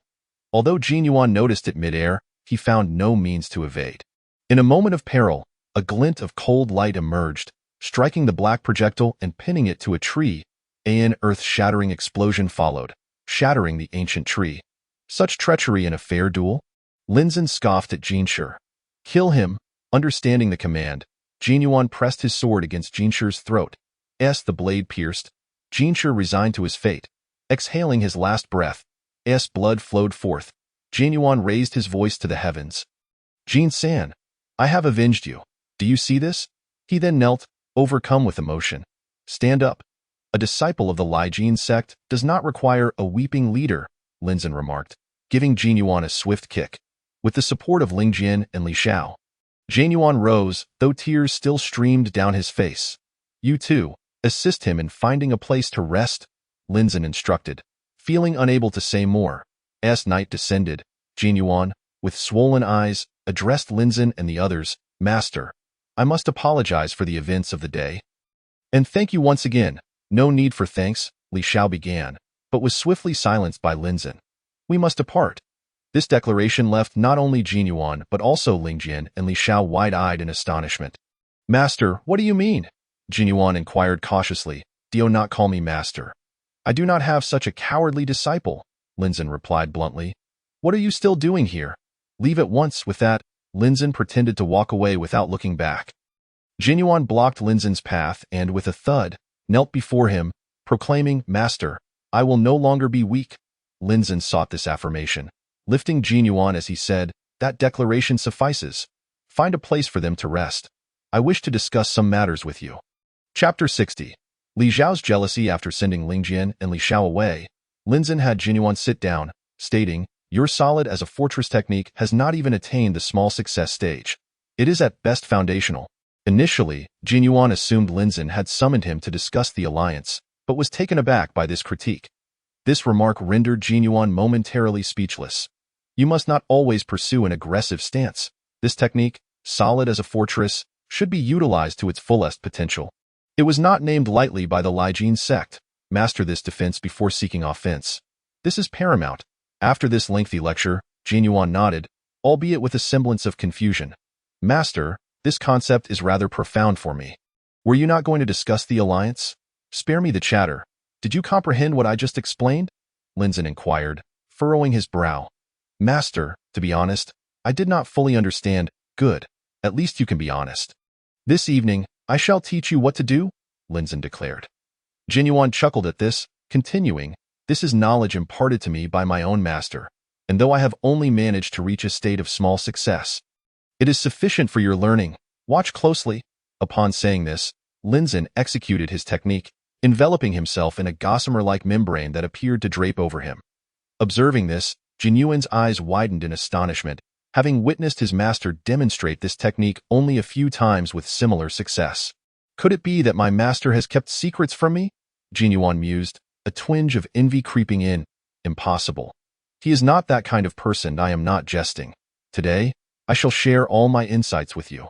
After a night of training, Linzhen remarked, Remarkably, you have progressed rather swiftly.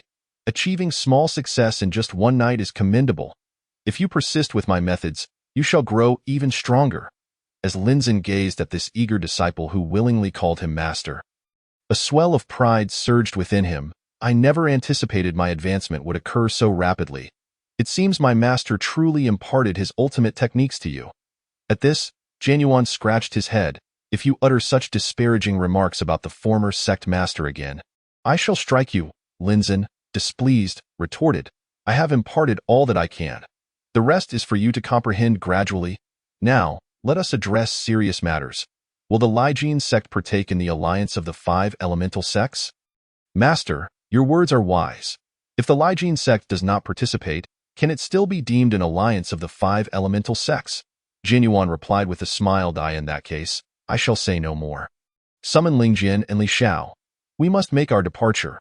As his words fell, Ling Jian and Li Xiao entered, observing Linzhen, who had not slept throughout the night. Li Xiao remarked, Master, what did you discuss with him for so long?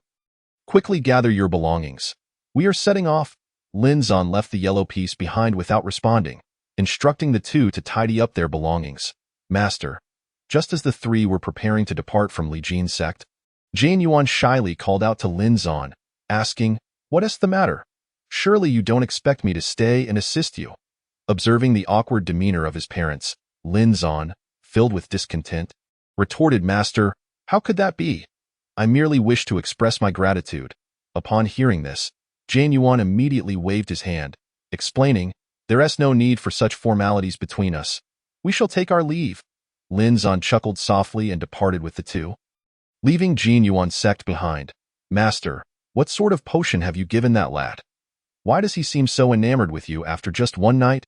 Li Xiao, clearly perceptive of Jin Yuan's fervent gaze, inquired once they had exited Jin Yuan's sect. Last night, I merely instructed him on the proper use of the indestructible fortress. Linzhen candidly replied, unguarded. Master, you are rather biased, aren't you? After all this time training under you, you haven't imparted nearly as much knowledge to me. In fact, it seems you haven't taught me anything at all. Li Xiao felt a pang of jealousy at this remark. When the time comes for me to teach you, I will call upon you. Do not inquire prematurely, Linzhen continued, Am I not allowing your Shu to teach you some basic techniques? Has he failed to fulfill that duty? As he spoke, Lin Zan casually glanced at Ling Jian. How could that be? I followed your instructions to the letter, Ling Jian exclaimed, his eyes widening. If he has taught you, why then do you still seek my counsel? Though this question seemed directed at Ling Jian, it was in truth aimed at Li Xiao. Master, I mean no disrespect. I simply believe that as my mentor, you should be the one to instruct me. Li Xiao quickly defended himself. The knowledge I have shared with you is far too advanced for your current understanding. Lin Zan calmly responded, but how can you ascertain my comprehension if you have yet to teach me? This retort only fueled Li Xiao's indignation, as he placed his hands on his hips and huffed. I find the indestructible fortress of Li Jian's sect quite impressive. That is someone else's technique. I cannot impart it to you. Last night, I merely assisted Jin Yuan in grasping this method, and he rightfully deserves it, as he belongs to Li Jin's sect. Moreover, he has the potential to be an excellent sect leader. Were it not for my trust in him, I would not have entrusted him with such knowledge. Recognizing Li Xiao's growing dissatisfaction, Lin Zan sought to console him. If you are so adamant, I shall teach you one technique. Once you master it, return to me with that. Lin Zan hurled a common object toward a nearby tree. Master, are you looking down on me? Such trivial techniques can be learned with ease. Li Xiao scoffed. If you truly believe you can master it, then go ahead and prove it. Lin Zan gestured toward a long sword embedded in the tree.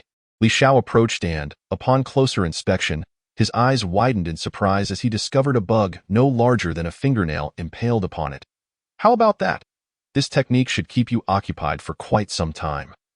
Lin Zan chuckled at the sight of Li Xiao returning, looking disheveled. Master, I seek not such trivialities. I desire to learn genuine techniques, those that can vanquish an enemy without a trace. Li Xiao sighed in resignation. Once you have grasped these foundational skills, I shall naturally teach you. Lin Zan responded placidly. If you cannot even master such rudimentary tasks, then you need not accompany me any longer. Let us set a timeline. Within 1 month. If you cannot reach my level, you may leave of your own accord. Ling Jian, unable to contain himself, tugged at Lin Zan's sleeve. Brother, you cannot be serious. Such techniques are impossible to learn in just a month. Only someone as remarkable as you could achieve that. He is my personally chosen disciple. I have no doubts, Lin Zan declared, though his gaze was directed at Ling Jian. The words were meant for Li Xiao. Upon hearing this, Li Xiao resolutely nodded, drawing the sword from the tree and placing it into Lin Zan's hands. Master, rest assured, 10 days will suffice. Lin Zan, satisfied, nodded approvingly and led the two toward their next destination. Huta sect. Due to the lessons learned from previous encounters, Lin Zan refrained from entering the sect, instead calling out from outside. Where is sect leader Xuantu? Moments later, to Lin Zan's surprise, Xuantu indeed emerged to greet him, wearing a broad smile that raised Lin Zan's suspicions. Noticing Lin Zan's doubtful expression, Xuantu explained, Please do not take offense. We have encountered some issues at Huta sect, which is why we did not respond to your alliance's request. I am aware of the purpose of your visit. I have prepared the necessary arrangements. If there is nothing further of significance, then let us proceed. With that, Xuantu produced the pre-prepared contract. Come now, Xuantu, did you not even consider inviting us in for a moment? Lin Zan chided. Brother, what are you saying? I am not that kind of person, Xuantu replied, gesturing for the three to enter Huta sect. Why is this place in ruins? Lin Zan questioned, surveying the dilapidated surroundings. Brother, I did mention that our sect had encountered some turmoil. Xuantu scratched his head in exasperation. A few traitorous elders conspired to usurp my position but were swiftly quelled. They are now imprisoned. Yet the repairs to the ruins have yet to commence. It seems that among the 5 elemental sects, there are always those who covet power. I wonder if the spirits of the previous sect leaders are lamenting. Ling Jian contemplated this, recalling his own sect leader, Shantian, and gazing into the distance. Shu, Master, they have departed. Let us follow. With that, Ling Jian finally snapped back to reality and followed Li Xiao to catch up with the two. After a night devoid of incident, Lin Zan advised Xuantu, I urge you to be decisive when necessary. After a prolonged period of contemplation, Lin Zan resolved to impart this wisdom. Thank you, brother, for your guidance. But I am well aware of this matter, Xuantu responded, bowing 3 times. Lin Zan acknowledged this with a nod before departing with his companions. Master, what did you mean by that? Li Xiao inquired shortly after they left Huta sect. If Xuantu does not take decisive action against those treacherous elders, he will eventually suffer the consequences of his inaction, Lin Zan replied, unreserved. Brother, I believe this matter is complex. After all, no one wishes to harm the elders of their own sect. Li Xiao interjected, struggling to find clarity. Nonsense. Those who threaten the safety of the sect deserve their fate. Ling Jian seethed, replaying the treachery of the elders in his mind, his hatred intensifying. This is not our concern.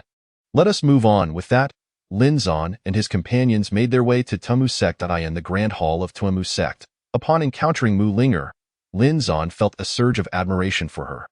It took considerable effort for one so naive to mature into such a dignified sect leader. What brings the envoys of Luo Shui's sect here? Mu Linger asked the trio. What else could it be? We seek your alliance, Li Xiao, unable to suppress his playful nature, quipped as he regarded Mu Linger, now transformed into a sect leader. Silence. Lin Zan shot him a glare. If you three have come solely for this matter, then be on your way. Tsuemu sect shall not join the alliance. To Lin Zan's astonishment, Mu Linger outright rejected his request. Could you provide a reason? She inquired. After the recent battle, Tsuemu sect has suffered significant losses and is no longer inclined to engage in external conflicts. Mu Linger stated matter-of-factly. But what if outsiders come seeking you? Will you simply sit idle and await your demise? Lin Zan retorted, clearly agitated. Regrettably, you brought this upon us, and now our demon sect finds itself in this predicament due to your words. By the unanimous decision of the Elder Council, we shall not join the alliance, Mu Linger responded coldly. I shall take my leave. Lin Zan listened, letting out a bitter smile as he led the two away from the Tsuemu sect. Elder brother, what do you think is going on with that little girl? We had treated her quite well before. Why has she returned in such a manner? Upon exiting the gates of the Tsuemu sect, Li Xiao could no longer contain his curiosity and inquired of Lin Zan. Are you suggesting that something is amiss? Before Lin Zan could respond, Ling Jian interjected, Indeed, Master Uncle, do you not sense it as well? This time, Mu Linger seems entirely unlike herself. It is as if she is being manipulated by another. Li Xiao exclaimed, Absolutely, elder brother. There is definitely something suspicious about this. I believe we should return. Hearing this, Ling Jian also urged Lin Zan. What shall we say upon our return? They have already expelled us, Lin Zan, with a wry smile, replied. We will tell her that this time we are not here in the name of the Luo Shui sect, but merely to see her. Li Xiao immediately retorted. So we are only seeking a reason to meet her again. Whether it is reasonable or not is not our concern. Ling Jian nodded in agreement. In that case, let us return. With that, Lin Zan guided the two back to the Tsuemu sect. We share no bond, and my allowing you entry was merely to clarify this matter. Now, please leave. Chapter 62. The brown pill. Do not be so hasty in sending us away. Surely we can reminisce a little. Lin Zan, steeling himself, adopted a shameless demeanor. After all, we were once comrades in arms. Those are all matters of the past. There is nothing left to discuss, Mu Linger coldly replied, her icy demeanor directed at the guards. Expel them. They are not to be allowed back in. With that, Mu Linger commanded her two beautiful yet frosty disciples beside her. Hey, hey, hey, do not rush us. Lin Zan attempted to speak further, but was swiftly ushered away by the female disciples. Outside Mu Ling's sect, Li Xiao, brushing off the dust from his clothes, expressed his dissatisfaction. Master, what on earth is wrong with Mu Linger? Such a lack of camaraderie, and yet she casts us out. Do not slander our sect leader. Speak again, and I shall slay you. This remark, coincidentally, was overheard by one of the departing female disciples, who instantly shot him an icy glare, retorting, Enough. Sister, do not argue with them. After all, our leader has her own burdens. Another disciple sighed, Linger, there is no need to speak kindly of them. Let us depart. The irate disciple, hearing this, grasped Linger's hand and prepared to leave. Hold on, Lin Zan called out, his voice carrying an air of authority that brooked no refusal. What is it? Do you seek a fight? The fiery disciple rolled up her sleeves, boldly challenging, You may certainly try. Having been provoked multiple times by this individual, Lin Zan, still possessing a degree of restraint, declared sternly, I am only refraining from striking due to Mu Linger. Should you continue to seek trouble, do not blame me for my harshness. Very well, let me see what you are capable of. The female disciple, unfamiliar with Lin Zan's reputation, looked upon his youthful and somewhat naive visage, tauntingly. Sister, let it go. We shall return late and invite further trouble. Linger, observing the escalating confrontation, urged her sister softly. Do not concern yourself. I shall teach this fellow a lesson. The fiery disciple unsheathed her long sword, declaring, I shall take you down with one hand. Lin Zan, feigning disdain, nonchalantly placed his left hand behind his back. Wielding his sword with one hand, if you underestimate me, do not lament the consequences. The fiery disciple lunged forward, her sword aimed at Lin Zan's heart. Observing her somewhat clumsy attack, he effortlessly deflected her sword, the force causing it to slip from her grasp and spin through the air before embedding itself in the ground. Have you grasped my capabilities? Pathetic, Lin Zan scoffed, showing no mercy in his ridicule. You are nothing but utter trash. Is this how Mu Linger has taught you? Lin Zan pointed his sword at the fiery disciple's throat, asserting, Let me show you what true skill is. 5 elements technique. Wood element, all things grow. As the incantation was uttered, countless sprouts erupted from the fertile earth, rapidly growing into thick vines that ensnared the 2 female disciples of Mu Linger. I have my reasons for keeping you here. Observing the 2 disciples' astonishment at the display, Lin Zan calmed his emotions, saying, Although you are bound, it seems you have momentarily forgotten your predicament. Hey, I am speaking to you. Did you hear me? Lin Zan, noting their dazed expressions, frowned and added, If you answer me, I shall teach you this technique. Upon hearing this, the 2 disciples regained their composure, and the fiery disciple, seemingly forgetting her earlier challenge to Lin Zan, eagerly responded, Ask away. I will tell you everything I know, but you must not go back on your word.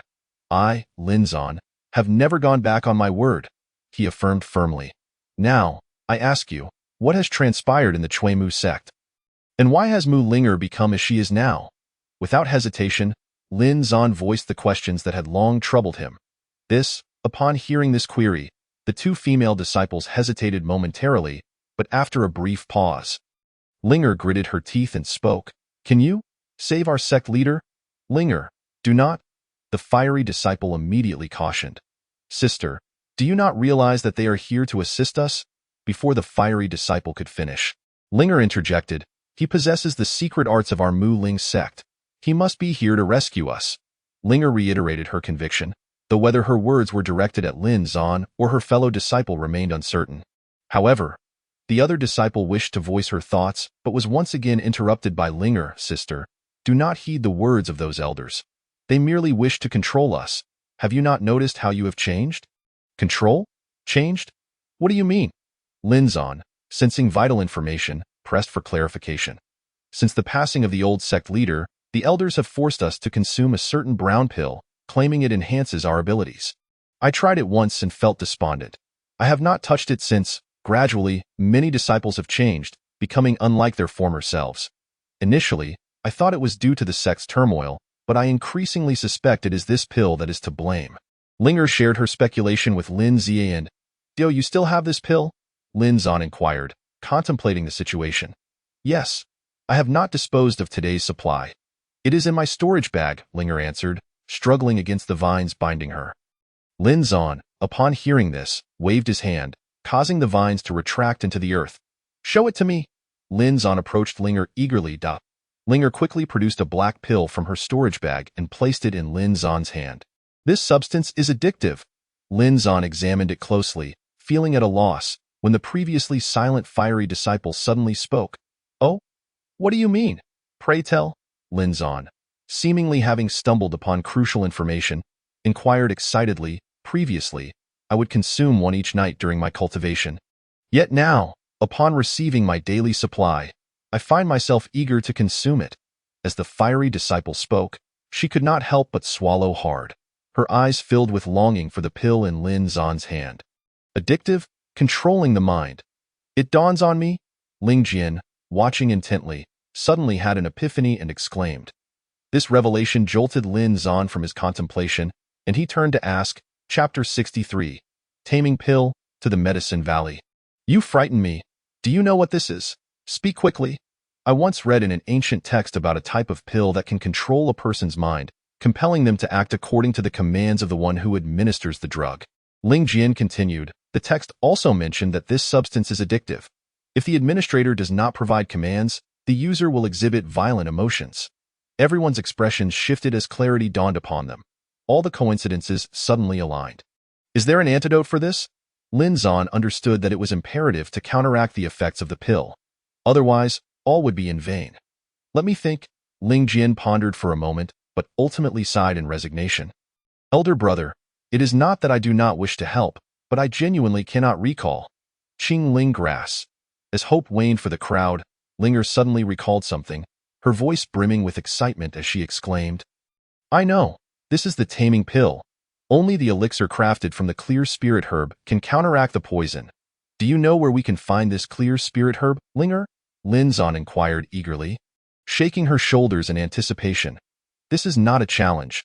While it's challenging to procure in the outside world, my homeland, the Medicine Valley, is abundant with it. Linger retreated a couple of steps to steady her dizzy head, awkwardly admitting, I got a bit too excited. Lin Zan, noticing her flustered state, felt a twinge of embarrassment but soon adopted a pleading tone. Could you take us to the Medicine Valley? Of course, but considering we've been away for so long, the elders in the sect will undoubtedly grow suspicious. If Linger hesitated, her voice dropping to a whisper. Before she could finish, Lin Zan pounded his chest confidently, Fear not. By the time we return, those elders will be no more. There's nothing to worry about. That is well and good. But without this elixir, my sister may not survive until we reach the Medicine Valley. Linger expressed her concern, glancing anxiously at the irritable senior sister beside her. I can hold on. After all, it's just a 3-day journey, and I too wish to return home. The fiery female disciple responded, her gaze gradually becoming vacant, clearly on the verge of collapse. Linger, how did you manage these elixirs before? Do you know where we can find them now? Lin Zan, observing the disciple's condition, made a resolute decision. It's impossible to find them now. I used to discard them into the river at the foot of the mountain during my daily training, and I have no idea where they drifted off to. Linger spoke with a tone heavy with guilt. Do not blame yourself. Lin Zan, seeing the female disciple on the brink of fainting, placed the remaining elixirs into her mouth, and moments later, as she began to recover, he inquired, Do you know where these elixirs are hidden? I'll go steal some. Upon hearing Lin Zan's declaration, Ling Jian and Li Xiao immediately voiced their disapproval. Brother, is it truly necessary to take such risks for one disciple? Indeed, master. Li Xiao chimed in, If you two continue to speak thus, do not blame me for severing ties with you, Lin Zan retorted, his eyes ablaze with fury, intimidating them into silence. What are you two dawdling for? Speak. Do you know where they are hidden? Lin Zan, still seething, directed his impatience towards Linger and the other disciple at their right. There's no need to go to such lengths for me. The fiery disciple suddenly transformed, her expression filled with despair as she implored, You cannot waste time here. Thousands of disciples are suffering from the effects of this elixir. Linger, as if resigned, insisted, Just tell me where it is. Lin Zan, looking at Linger, urged, If you wish to see your sister survive, tell me. Ultimately, despite her internal conflict, Linger could not bear to witness her sister's torment and divulge the location of the elixirs. Wait for me. I shall ensure you return home in good health, Lin Zan declared, not allowing the three to object as he rushed towards the elixir storage room of the Chuimu sect. Ding, favorability increased. Tinger 100, romantic fate 1000. Lin Zan paid little heed to this, for the threshold for favorability was 10,000, dismissing any concern that the irritable female disciple might develop feelings for him. However, moments later, he was taken aback upon discovering that Tinger's favorability cap was merely 100. Seeing the dual cultivation status above, Lin Zan shivered, shaking off the intrusive thoughts before hastening to the elixir storage room as directed by Linger. The elixir storage room, aptly named, was where the elixirs were kept. Every sect possessed one, yet upon arrival, Lin Zan was still awestruck by the sheer size of the structure. In a wonder, Chuimu sect was hailed as the foremost sect of the 5 elements. This storage room was several times larger than that of the Shen Tian sect. Lin Zan sighed inwardly, swiftly incapacitating the guard and stealthily slipping inside. Gazing at the array of dazzling elixirs within, he swallowed hard, hastily packing them into his storage bag before quietly exiting the Chuemu sect. Upon returning to the anxious trio waiting for him, Lin Zan grinned. All set. This should last a lifetime. He then placed the gathered taming pills on the ground, forming a mound nearly half a meter high. Brother Lin Zan, this is a day's worth of elixirs for an entire sect. How did you acquire so much? Linger exclaimed in disbelief upon seeing the pile. Hee, it's a habit. When I see good things, I can't resist. Lin Zan sheepishly scratched his head. These aren't even particularly remarkable, Linger remarked, her tone laced with disdain and disgust. Yet moments later, she seemed to have an epiphany, her mouth agape as she exclaimed, Brother Lin Zan, you wouldn't possibly be, you guessed it. Once it's in my bag, it belongs to me, Lin Zan replied with unabashed bravado. It's getting late. We still have 3 days' journey to the Medicine Valley. Let us go, he declared, taking command as he led the three towards their destination. Master, there is something I wish to ask you. As they journeyed, Li Xiao approached Lin Zan, speaking in hushed tones. Speak freely. There are no outsiders here, Lin Zan said, furrowing his brow at Li Xiao. Master, I was just wondering, what if the elders of the Chuemu sect discover that we've taken these items? Even if we return and deal with those fellows, we ultimately need to collaborate with the Chuemu sect. What if there is nothing to fret about? Once it's in my bag, it's mine. Don't concern yourself with it. Remember the lessons I've taught you, and uphold your promise. Lin Zan interrupted Li Xiao with a casual wave, his demeanor nonchalant. Master, I've already learned it. Chapter 64. The jealous medicine spirit. Upon hearing Li Xiao's calm response, Lin Zan could hardly believe his ears. You mastered it in 3 days? That shouldn't be possible. It took me mere minutes. His words elicited a dark expression from Li Xiao, who bitterly retorted, Master, are you praising me or scolding me with that remark? Of course, I'm praising you. You know full well my expectations of your comprehension. Lin Zan urged eagerly, quickly demonstrate it for me. The other three exchanged eager glances, clearly intrigued to witness the dazzling techniques worthy of Lin Zan's praise. Master, watch closely, Li Xiao proclaimed, drawing his sword and deftly throwing it, embedding it into a tree trunk. He then crossed his arms triumphantly, asking, What do you think, Master? Before Lin Zan could respond, Tinger scoffed. What a joke. That is nothing to learn in 3 days. What sort of oddballs are you all? Lin Zan remained silent, merely pulling her hand to stand before the tree trunk, stating, See for yourself. Upon noticing the insect pinned to the tree, Tinger swallowed hard, exclaiming, That can't be mere coincidence. Lin Zan flashed her a mysterious smile before turning to Li Xiao. Not bad, not bad. If only you had applied a bit more force, but no rush. We can take our time and I'll teach you another move in a couple of days. His voice brimmed with pride. As if he were proclaiming, Look at what I've taught my disciple. After a round of compliments, the group resumed their journey towards the Medicine Valley. Ding task. Find the clear spirit herb. Task reward. Alchemy system. As they neared the Medicine Valley, Lin Zan suddenly heard the system's voice echoing in his mind. Alchemy system? Lin Zan exclaimed inwardly, his excitement palpable. Brother, what good fortune is this? Why are you so elated? The abrupt shift in Lin Zan's demeanor puzzled the trio, with Ling Jian questioning the dazed Lin Zan. Nothing. What are we waiting for? Let us hit the road, Lin Zan urged the four forward. His words left the four momentarily bewildered, yet with the Medicine Valley so close, they hastened their steps. Halt! Who goes there, and what business brings you to the valley? As they approached the Medicine Valley, a cool voice rang out. Lin Zan looked up to see a handsome young man, warily observing them with his group. Brother Yao Ling. It's me, Linger. Before Lin Zan could utter a word, Linger excitedly called out to the man atop the mountain. So it's Linger returning. Come closer. I'll visit you shortly. Upon hearing her voice, Yao Ling's demeanor shifted to one of excitement. As he spoke, a lengthy rope ladder descended from a massive wooden crate before the group. Brother Lin Zan, come inside. Linger beckoned cheerfully as she skillfully climbed into the crate, waving for Lin Zan and the others to follow. The three complied and Lin Zan, puzzled, asked, Why go through all this trouble? Entering the valley isn't difficult. How could it be easy? Before Linger could utter a word, the brazen Tinger interjected, declaring, Our ancestors established a barrier within this medicinal valley. Any stranger attempting to enter without permission has met their demise within its confines. You could say that you are the only outsiders to have set foot in this valley. Tinger spoke without restraint. Sister, this is not a secret of the sect. It must not be disclosed. Yet before Linger could respond, Tinger divulged the matter of the medicinal valley to Lin Zan and the others. That's fine. Lin Zan and his companions are not considered outsiders. After saying this, Tinger affectionately approached Lin Zan and linked her arm with his. Lin Zan silently extricated his arm, but before he could speak, Tinger cut him off. Humph, if you don't want to, then fine. Who cares with that? She turned her head away and ceased to speak. Just as Lin Zan was about to protest, the rope ladder reached its apex, and Tinger huffily descended, leaving Lin Zan in an awkward state. Big brother Lin Zan, my sister has become this way because of the taming pill. She used to be a graceful beauty. Linger seemed to perceive something, stealing a glance at her sister, and quietly said to Lin Zan, Hey, where are you letting your thoughts wander?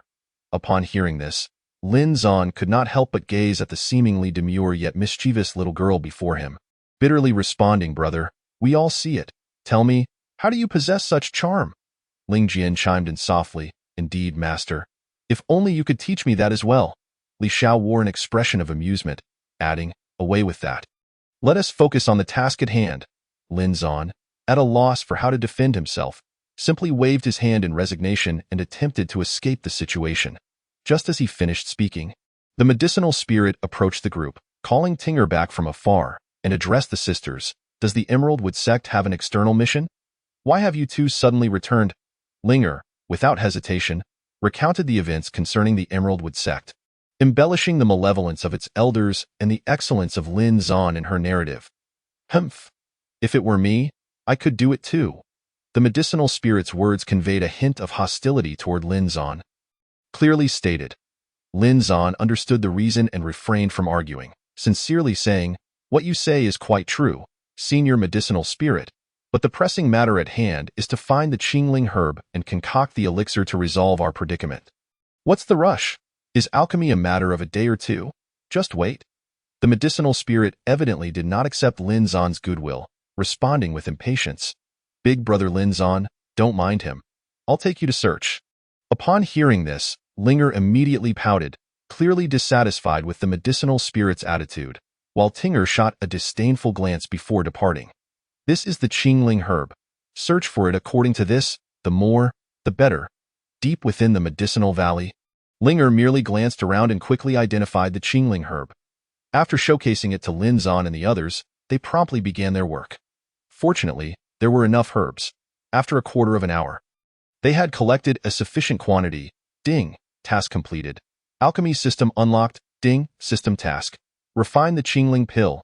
Reward, 5,000 peach blossom points. Upon hearing this reward, Lin Zan felt a surge of delight, not expecting that refining such a small elixir would grant him 5,000 peach blossom points. However, moments later, his smile faded as he opened the alchemy system, only to be greeted by darkness, revealing that he could only concoct a basic blood-replenishing pill for ordinary individuals.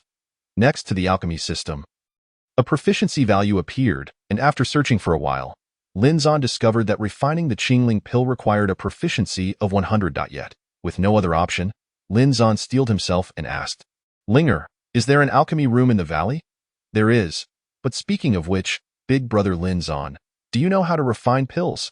Linger asked with envy in her eyes. This is a last resort. Lin Zan replied with a wry smile, silently thinking, Is there an alchemy furnace? At this moment, Lin Zan was eager to refine the Qingling pill and urgently inquired of Linger, in my medicinal valley. How could there not be an alchemy furnace? I'll take you to the alchemy room right away, Linger exclaimed, bounding ahead like a lark, leading the group to the alchemy room. Let me take you inside. The Qingling pill is a yellow-grade elixir. This furnace will suffice. Linger pointed to a massive black furnace beside them. Just as Lin Zan was about to sit cross-legged, a mocking voice rang out. Isn't this Lin Zan? I didn't expect you to come to the alchemy room at such a young age. I doubt you can refine anything. Lin Zan remained silent. After all, they were in the medicinal valley, which was the domain of the medicinal spirit. However, Tinger was displeased, pouting and saying, Senior medicinal spirit, if you're going to mock him here, you might as well leave. Humph, am I wrong in what I said?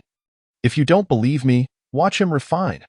The medicinal spirit crossed his arms, adopting an attitude that suggested he was enjoying the spectacle.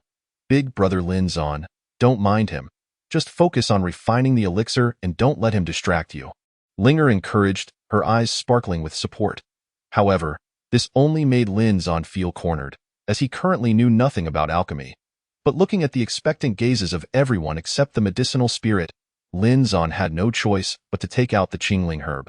5 elements decision, fire decision, 9 heavens flame. As he spoke, an orange-red flame appeared in Lin Zan's hand. Upon seeing this flame, the medicinal spirit's eyes glinted with a hint of greed and envy. Although Lin Zan had never practiced alchemy, he had indeed witnessed it before. He controlled the flame with his right hand, gradually heating the Qingling herb. After a few breaths, a drop of light blue essence slowly oozed from the Qingling herb, and as it dripped, the herb turned to ash. Lin Zan captured the precious essence in a white jade vial. To prevent the medicinal potency from dissipating, he sealed the vial's mouth, exhaling a long sigh of relief as he wiped the sweat beading on his forehead. Preparing for the next step. With your method, by the time you're done, the entire Emerald Wood sect will be wiped out. Just as Lin Zan infused the flame into the alchemy furnace, the medicinal spirit's irritating voice rang out again. Laced with sarcasm and disdain, boom! Disturbed by the interruption, Lin Zan's focus wavered, causing the flame to fluctuate and the furnace to explode.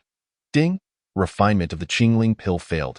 Proficiency 10. Lin Zan turned to glare at the medicinal spirit, his eyes seemingly shooting flames. What? Not satisfied? Let me show you what a true alchemy master is. The medicinal spirit, seeing Lin Zan provoked by his taunts, smugly sat down in front of the furnace. Skillfully extracting the Qingling herb in just a moment, the essence of the herb was refined, and the medicinal spirit expertly dripped it into a porcelain vial, casting a haughty glance at Lin Zan before continuing with the next steps. Ding! Alchemy proficiency 10. Ding! Alchemy proficiency 10. Lin Zan was taken aback by the continuous notifications. After a moment, he realized that observing another's alchemy could also enhance his proficiency. A quarter of an hour later, the flames in the furnace extinguished. Although the medicinal spirit appeared fatigued, he still mustered the energy to present 3 pills from that batch, saying, "See, this is what true alchemy looks like."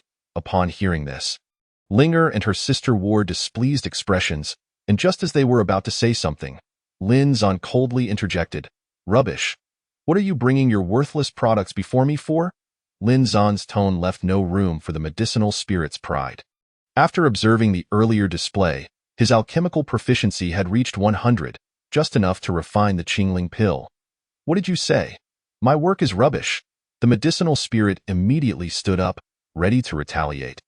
But Lin Zan swiftly stepped in front of him, gripping his neck and stating, "I refrained from acting earlier out of respect for Linger and her sister. Your repeated provocations leave me no choice." As he spoke, he tightened his grip a little more. Resorting to violence is no mark of a hero. If you have the guts, compete with me in alchemy. The medicinal spirit had not anticipated that a youth who appeared to be under 20 could possess such formidable cultivation, causing his tone to soften. Just as Linger and her sister were about to intervene to ease the tension, a kind voice echoed, "What my disciple says is correct. If you are dissatisfied, let us compete in alchemy rather than resort to violence." As soon as the words were spoken, an elderly man in a green robe entered, a warm smile on his face. Humph! False compassion. He was the one who wanted to strike first, and now it turns into my fault? Lin Zan disregarded the subtle glances from Linger and her sister, speaking defiantly. "This matter arose from alchemy. If you are not satisfied, let us have a contest. If my disciple loses, I will ensure he receives proper discipline. And there's no need for you to interfere." The elderly man in the green robe appeared taken aback by Lin Zan's rebuttal, his expression darkening. "Then let us compete, but no one is allowed to disturb me while I refine." Upon hearing this, Lin Zan released his grip, looking at the medicinal spirit, who was now struggling to breathe and coughing. "That is only natural." "I agree." The elderly man evidently could not fathom that his own cherished disciple would be defeated. He readily assented, "Uncle Yaohun, this is my friend. Please do not make things difficult for him."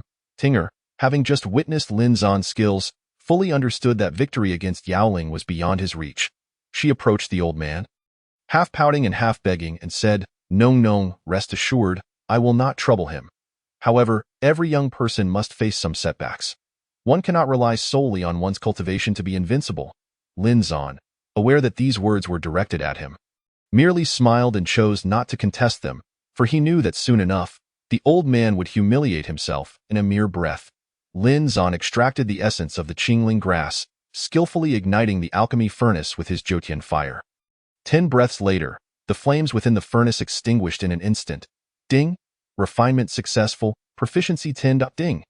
Qingling pill refined, task completed, Peach Blossom luck 5000. Master, look at this fellow.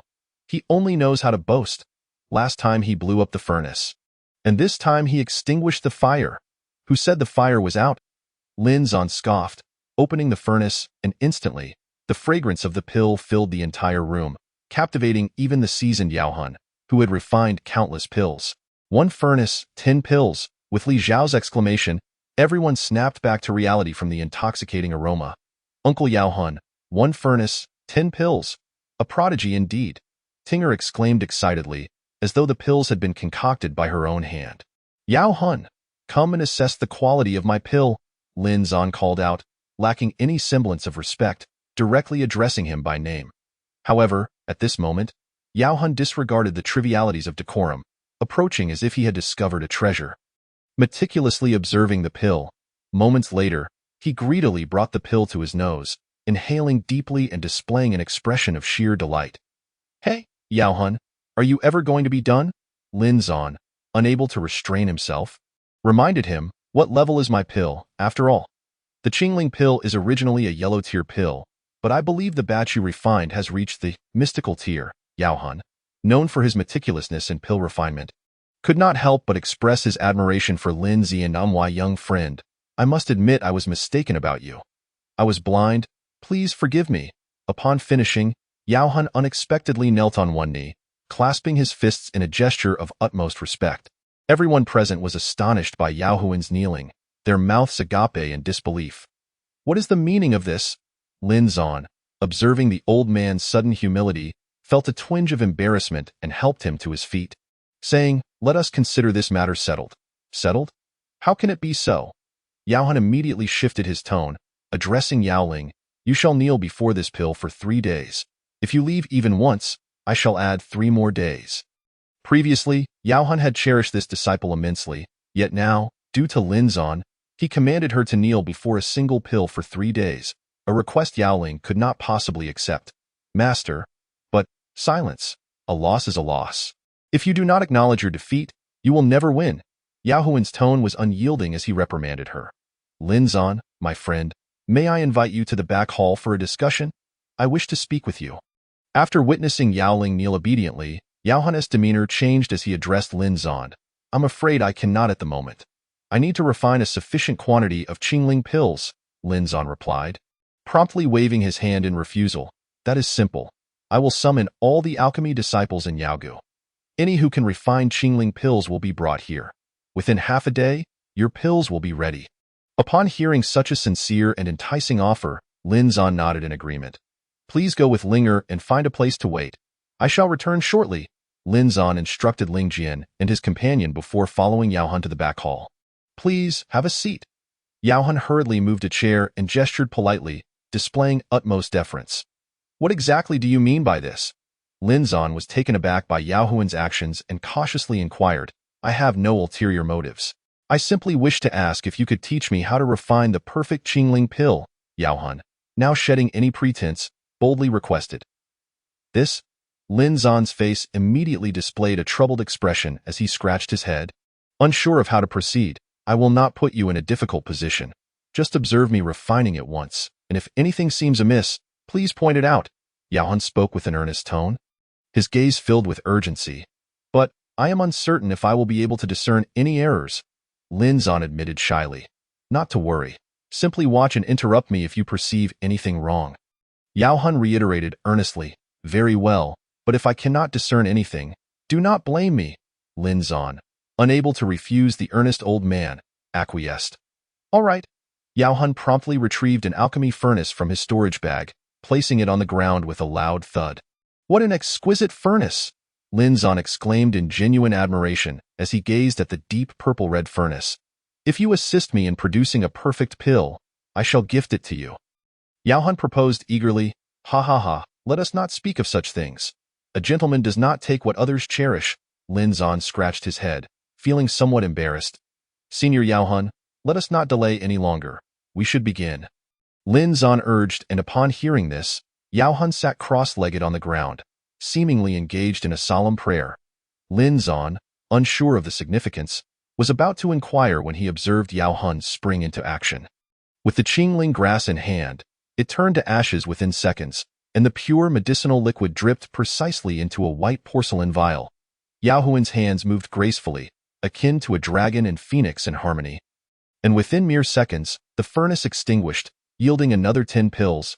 "I achieved a batch of 10 pills years ago, yet I remain uncertain how to enhance their quality," Yao Han lamented, holding the pills he had refined with a sense of regret. "Lin Zan, my friend, did you catch any hints just now?"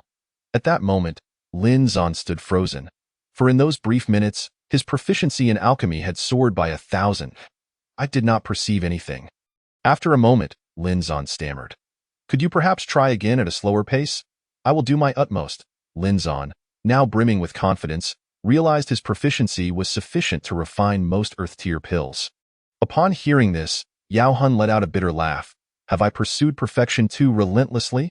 At times, I even question my own obsession. Senior Yao Han, if you trust me, please try once more. I am certain I will discern the nuances." Lin Zan asserted firmly. "Very well. I shall proceed at a slower pace." Yao Han took out another piece of Qingling grass, repeating his previous actions, and once more, the fragrant aroma filled the air as he produced another batch of 10 pills. "Is this satisfactory?" Despite having lost faith, Yao Han asked anxiously. I now understand, truly." Lin Zan, eager to assure him, added, "The key lies in the fire, the flame."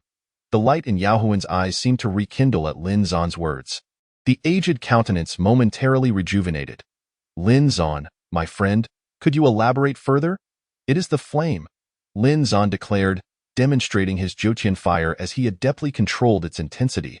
"Your flame's temperature is too low. It has not reached the threshold required for refining the Qingling pill. Observe mine." Lin Zan adjusted the flame to a perfect temperature. It must be precisely this. Only at this temperature will the last traces of impurities in the pill be completely eliminated. There is no other way. At this, Yao Han grew increasingly perplexed, not due to a lack of understanding, but because Lin Zan's assertions seemed to defy conventional wisdom. "Lin Zan, do not jest with me. How can the same flame refine the pill?" As Yao Han spoke, a bitter expression crossed his face. "The flames for pill refinement must fluctuate instantaneously," Lin Zan declared, manipulating the fire in his hand, making it flare up and then extinguish in an instant. "That is how it must be. Try it." Senior Yao Han, still skeptical, conducted another experiment in his alchemy furnace. This time, he took even longer, successfully elevating Lin Zan's proficiency to the 3,000 mark.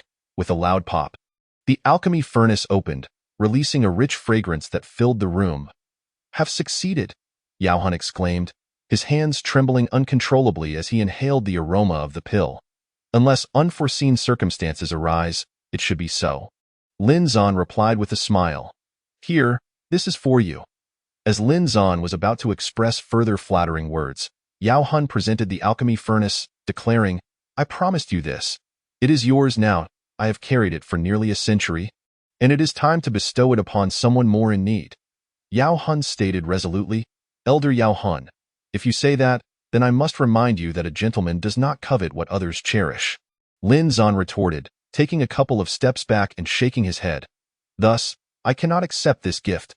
Please, take it.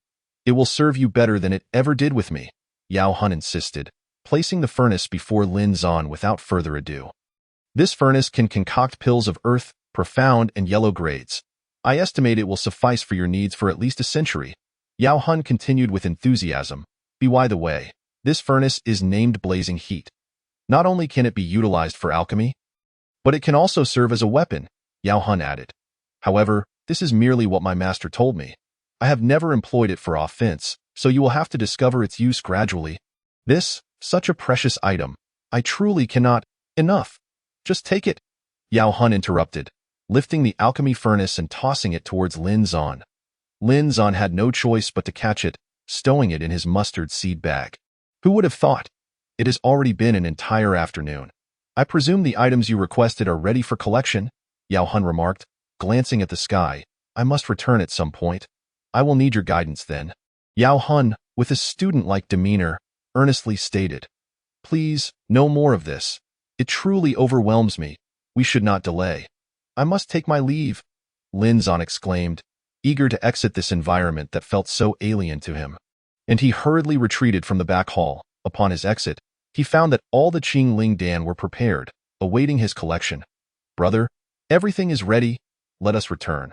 We still need to rescue someone from the Chuimu sect. Ling Jian said to Lin Zan as he emerged. Very well, let us depart, by the way. Has Ting Er consumed her Qing Ling Dan? Lin Zan suddenly recalled the one who had unknowingly captured his heart. I never expected you to be so concerned about me, came a gentle voice from behind him, soft enough to make one weak at the knees, as Ting Er wrapped her arms around Lin Zan's waist. Stop, men and women should maintain a respectful distance, Lin Zan protested, awkwardly prying Ting Er's hands away. What's the difference? You have saved my life, so I am yours, Ting Er replied unabashedly. Upon hearing this, the others exchanged teasing glances and quietly snickered. Enough, stop the nonsense. We must pack up and leave. Lin Zan waved his hand dismissively at the onlookers, collected the Qing Ling Dan, and turned to Ting Er, only to be taken aback. Who are you? Where is Ting Er? Ting Er blushed at his words and, in a voice barely above a whisper, protested. I am right here before you. Stop fooling around. This change is rather absurd, Lin Zan remarked, gazing at the graceful figure before him, feeling an unexpected flutter in his heart. After a moment, he shook off the thought and declared, We must leave with that. He led the group straight to the Chuimu sect. Along the way, Ting Er attempted to link her arm through Lin Zan's several times. And though he rebuffed her each time, her persistence left him at a loss. I will stick with you, Ting Er whispered into Lin Zan's ear, causing him to turn crimson. After a moment, he could no longer contain himself, proclaiming, I have feelings for someone else, and I am with her now. This could lead to misunderstandings. I do not mind. As long as I can be by your side day and night, I would toil for you. Ting Er responded, seemingly oblivious to Lin Zan's intentions, her shyness evident. I did not mean it like that. Lin Zan began, but his words were silenced as Ting Er pressed her lips against his, sending a rush of breathlessness through him. I said I would toil for you. At this declaration, Lin Zan found himself at a loss for words, and he simply closed his mouth. 3 days later. Brother, I sense something amiss at the Chuimu sect. There are far more guards than usual. Why are so many surrounding the perimeter today? Ling Jian inquired, observing Lin Zan's troubled expression. I have noticed it as well, though upon reflection, it is to be expected. After all, I pilfered an entire room of pills. Even a fool would realize trouble was brewing, Lin Zan replied, producing the pills from his mustard seed bag. Wait here. I will go with Ling Jian. You all should remain behind. This is going to be a fierce battle, and you are not suited to join. I will accompany you. It is too perilous. Ting Er protested, her brow furrowed with concern. It is more dangerous for you to accompany me. The two of us together will be just fine, Lin Zan responded, handing a portion of the pills to Ling Jian. The two then made their way toward the Chuimu sect. Disciples, heed my command. Eliminate those two, the Grand Elder of the Chuimu sect ordered, his expression twisted with malice as he directed the throngs of puppets before him. The disciples charged at Lin Zan like ravenous wolves, seemingly devoid of their own consciousness, driven solely by the Grand Elder's commands. Do not let them ensnare you. Feed one, and you can save one. Lin Zan shouted, targeting the vulnerable right flank of the group and seizing a disciple, forcing Qing Ling Dan into her mouth. Within mere minutes, Lin Zan had managed to administer the remedy to over a dozen disciples. Just as he was selecting his next target, he looked up to find Ling Jian surrounded. Lin Zan's heart sank. He leaped into the fray, scooping up the injured Ling Jian and hurling him away with abandon. With a powerful roar, the tide turned in favor of Lin Zan, who found himself besieged by the female disciples. Despite his formidable strength, he was gradually overwhelmed, surrounded by a multitude of sword energies aimed at him. With a resounding shout, he proclaimed, as steadfast as a fortress, In an instant, a golden shield enveloped him, though it merely mitigated a fraction of the onslaught. Chapter 68. A moment of indulgence as the relentless assault continued. Lin Zan's stamina began to wane, and he felt himself teetering on the brink of unconsciousness. "I will kill you all," he bellowed just before losing consciousness, when Ting Er broke free from her captors and charged forward, unleashing a devastating sword aura that sent limbs flying. The disciples, fueled by fury, turned their ire towards Ting Er, lunging at her like mindless automatons. Ding alert! Ting Er is in danger. Immediate rescue required. Lin Zan heard the notification and focused his mind, activating his Berserk state. Ding! Berserk state activated. Peach Blossom points -100.ina flash. Lin Zan's physique surged to twice its size, standing among the disciples like a titan. He swatted away several attackers, hoisting the unconscious Ting Er onto his shoulder. Lin Zan dispatched a few more disciples, sprinting toward the Grand Elder of the Chui Mu sect, lifting him as easily as one would a chick. "Order them to cease," Lin Zan roared at the Elder. The Grand Elder, struck by fear at such overwhelming martial prowess, could barely muster a breath. "I will say it again. Order them to halt." With that, Lin Zan kicked away several advancing disciples while tightening his grip on the Grand Elder's throat, exerting even greater pressure. "Stop!" the Grand Elder gasped, barely managing to utter the words. The disciples, as if they had received a divine command, immediately ceased their attacks. Seeing this, Lin Zan let out a sigh of relief and called to the others. "Feed them the Qing Ling Dan, quickly!" Ling Jin and the others, not daring to delay, hastily administered the pills one by one to the disciples. Lin Zan, seeing the remaining pills, cast them to the ground. In a quarter of an hour, clarity returned to the disciples, who gazed upon the chaos they had wrought, casting hateful glances at the Grand Elder. "Kill him!"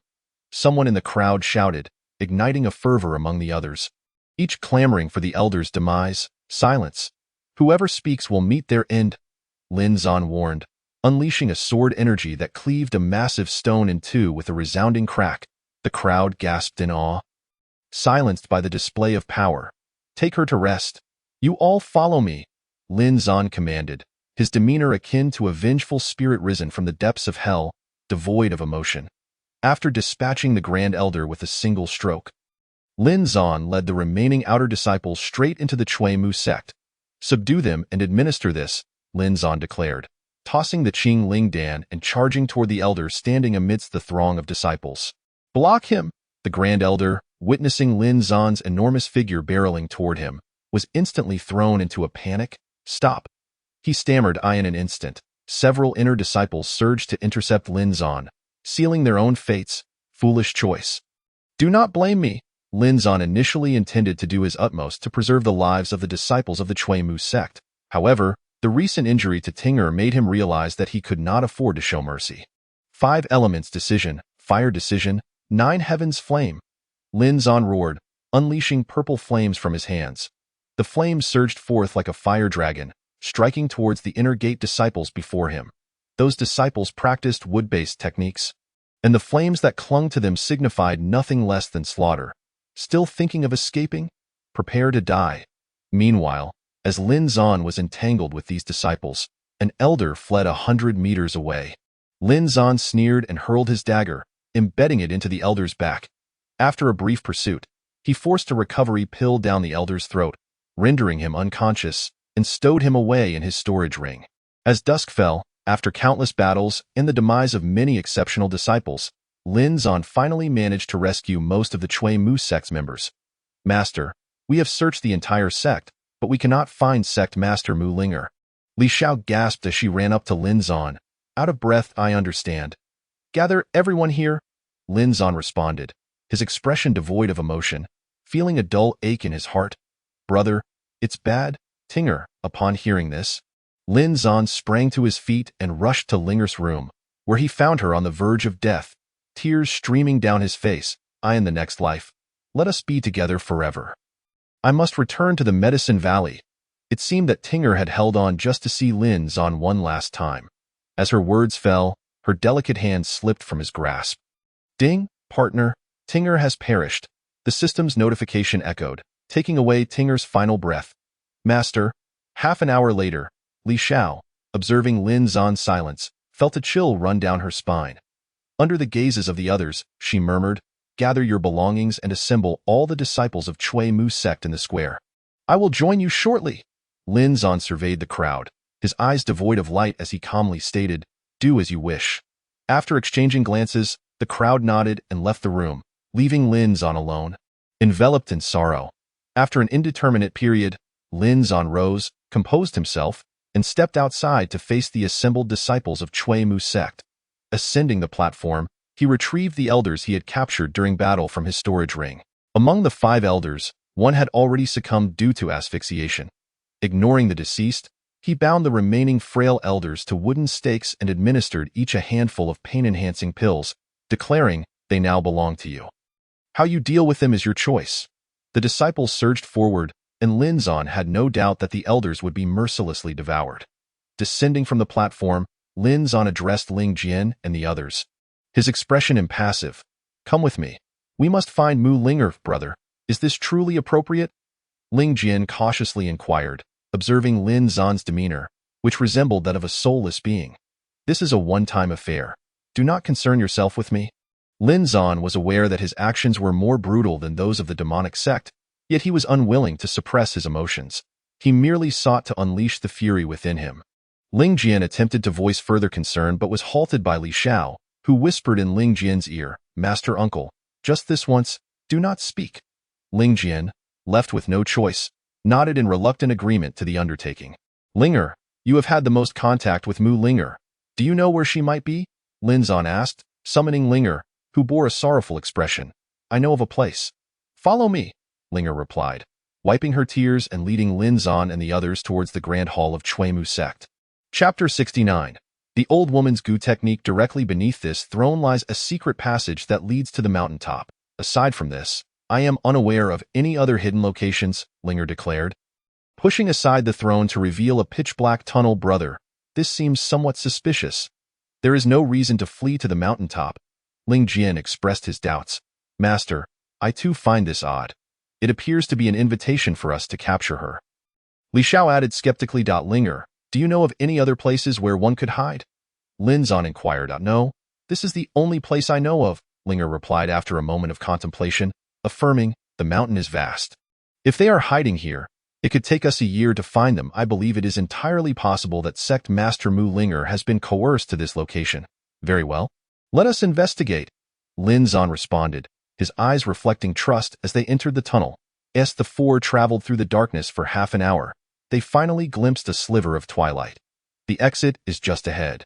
Lin Zan encouraged the others, and he charged out of the tunnel, greeted by the evening glow atop the mountain. Without pausing to admire the view, Lin Zan began to search for any traces that might lead him to their quarry. Fortune favored the diligent, as Lin Zan soon discovered a trail that seemed to have been dragged along the ground.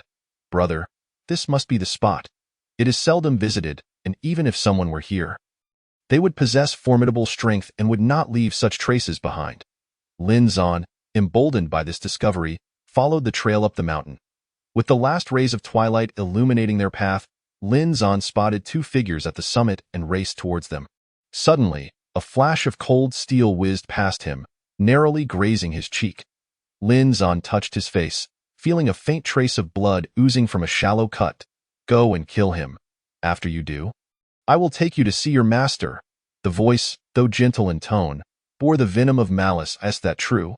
You can truly take me to see my master?" Mu Linger responded, a glimmer of hope flickering in her murky eyes. "Of course it's true. Why would I deceive you? Kill him, and I will ensure you meet your master." The voice seemed to exert control over Mu Linger's will, and in an instant, her aura transformed into one of menace, her power surging to the initial stage of the spirit separation realm. "Ha ha ha, even if you catch up to me, I am eager to see how you will proceed," the elder coldly remarked as he observed Mu Linger advancing towards Lin Zan. His voice taking on an androgynous quality. "Mu Linger, it is I. Do you not recognize me?" Lin Zan called out, feeling a chill spread within as he saw her approach with lethal intent. "Brother, be cautious. She is no longer the Mu Linger we once knew," Ling Jian warned urgently, fearing Lin Zan might lose himself in the moment. However, Lin Zan hesitated only briefly before resolutely stepping towards Mu Linger. "Do you truly not remember me?" We fought side by side. Have you forgotten? Just as he finished speaking, her long sword pierced deeply into Lin Zan's shoulder. I am about to meet my master. Mu Linger murmured, her demeanor seemingly detached as she witnessed Lin Zan's ease in being struck. Lin Zan understood that he had to deliver the Qing Ling Dan into Mu Linger's mouth, no matter the cost. Gritting his teeth, he took 2 steps forward, the blade piercing through his skin and emerging from his back, a chilling light contrasting with the moonlit night. Enduring the excruciating pain, Lin Zan grasped Mu Linger's mouth, forcing the Qing Ling Dan into her. As the medicinal properties took effect, Mu Linger's once murky gaze began to regain clarity, her vacant pupils gradually shimmering with light. Ah, Lin Zan, she gasped, startled by the sight of Lin Zan's wound and the sword she held. I am fine. Do not worry, Lin Zan reassured her, enduring the pain as he pulled the sword from his shoulder. A faint smile of solace crossing his sweat-drenched face. Awaken now, my little insect. Just as Lin Zan believed he might finally catch his breath, the old woman's chant rang out. In an instant, Mu Linger reverted to her puppet-like state. Retrieving the fallen sword and lunging once more at Lin Zan, he stumbled back, evading the strike, as crimson blood gushed from his shoulder wound. Master! Li Xiao cried out in horror, instinctively rushing forward. Oh, not go. The battle at the spirit separation realm will only bring trouble. Although Ling Jian was equally anxious, he understood the importance of remaining cautious. Lin Zan, drawing a handful of pills from his storage ring, swallowed them whole.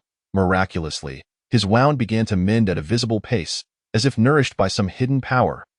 Lin Zhan was unaware of the elixir he had just consumed. He only felt a wave of searing heat coursing through his body, instantly augmenting his strength to the initial stage of spirit division. At that moment, he seemed to have lost all reason, charging towards Mu Linger before him. Beneath the moonlit sky, the clang of metal echoed, adding a touch of vitality to the desolate night. 5 elements technique, water technique, surging waves. Lin Zhan stepped back 2 paces and shouted fiercely. In an instant, torrential rain cascaded down, pouring towards Mu Linger like a deluge. 5 elements technique, with technique, growth of all things.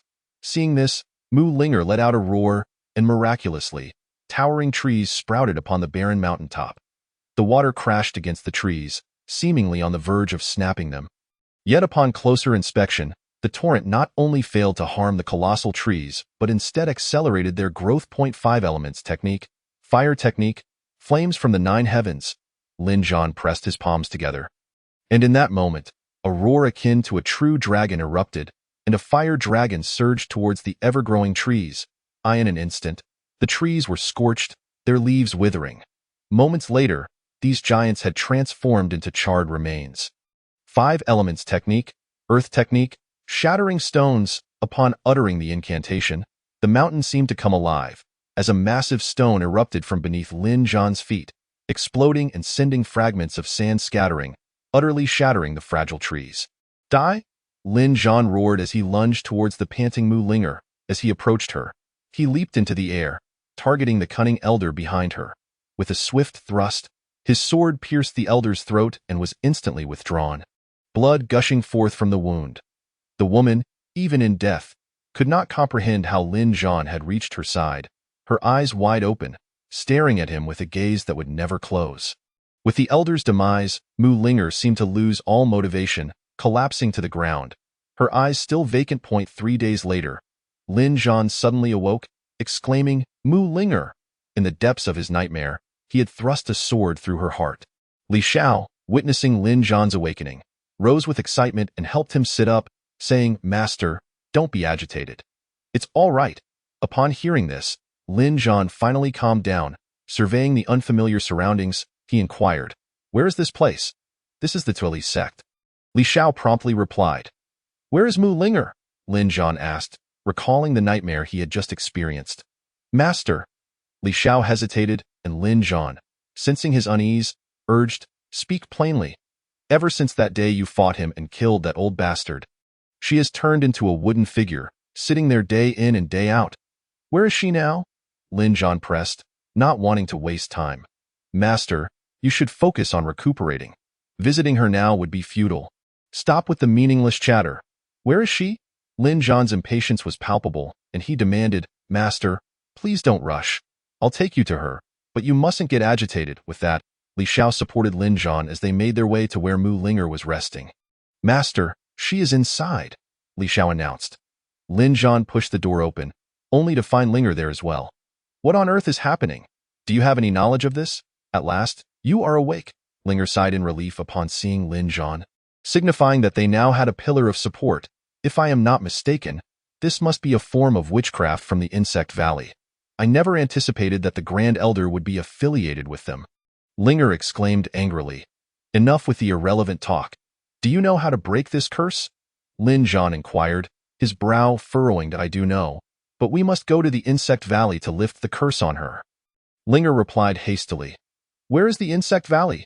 Lin Zhan asked without hesitation. It is not far from here, right next to the Medicine Valley. Uncle Yao Hun has some connections with them. Perhaps he can assist us? I understand. You all remain here to help the Tsueli sect recover. I will go alone, Lin Zhan declared, disregarding his injuries, gathering essential supplies, and setting off towards the Medicine Valley. 2 days later, I've heard you arrived. Has the situation with the Tsueli sect been resolved? Yao Hun greeted Lin Zhan personally as he entered the Medicine Valley. I came to find you precisely because of this matter. Do you know anyone from the Insect Valley? Lin Zhan stated directly. I do know them, but they are rather difficult to deal with. What do you need them for? Yao Hun inquired, frowning. The current leader of the Tsueli sect has been cursed by the Insect Valley. I need their help to save her. That may not be easy. Yao Hun's expression turned troubled. Difficulty implies possibility. I must accomplish this task, so take me to them. The rest I will handle, rest assured. Since you have come to me, I will certainly assist you, Yao Hun said, patting Lin Zhan on the shoulder. When we enter the Insect Valley, I'll handle the negotiations. You must remain silent, understood? Lin Zhan nodded and followed Yao Hun towards the Insect Valley. A day later, upon entering the Insect Valley, Lin Zhan was immediately tormented by the dampness within. He felt as though he could scarcely breathe. I know it's uncomfortable here, but whatever you do, do not speak. Yao Hun reminded him once more. Lin Zhan nodded and followed Yao Hun, unaware of how much time passed before they arrived at a strange palace. Kaka, old friend, long time no see, Yao Hun approached, feigning friendliness while remaining vigilant, knowing that the ruler of this territory could strike at any moment. What brings you here today, my old friend? Have you brought me something? The leader of the Insect Valley asked with a feigned geniality. Embracing Yao Hun, Lin Zhan observed that the man wore a mask resembling some form of totem, though he understood not its significance. Of course, I've brought you something good. Otherwise, would you even care to see me? Yao Hun replied, producing a clear spirit pill from his storage. How delightful.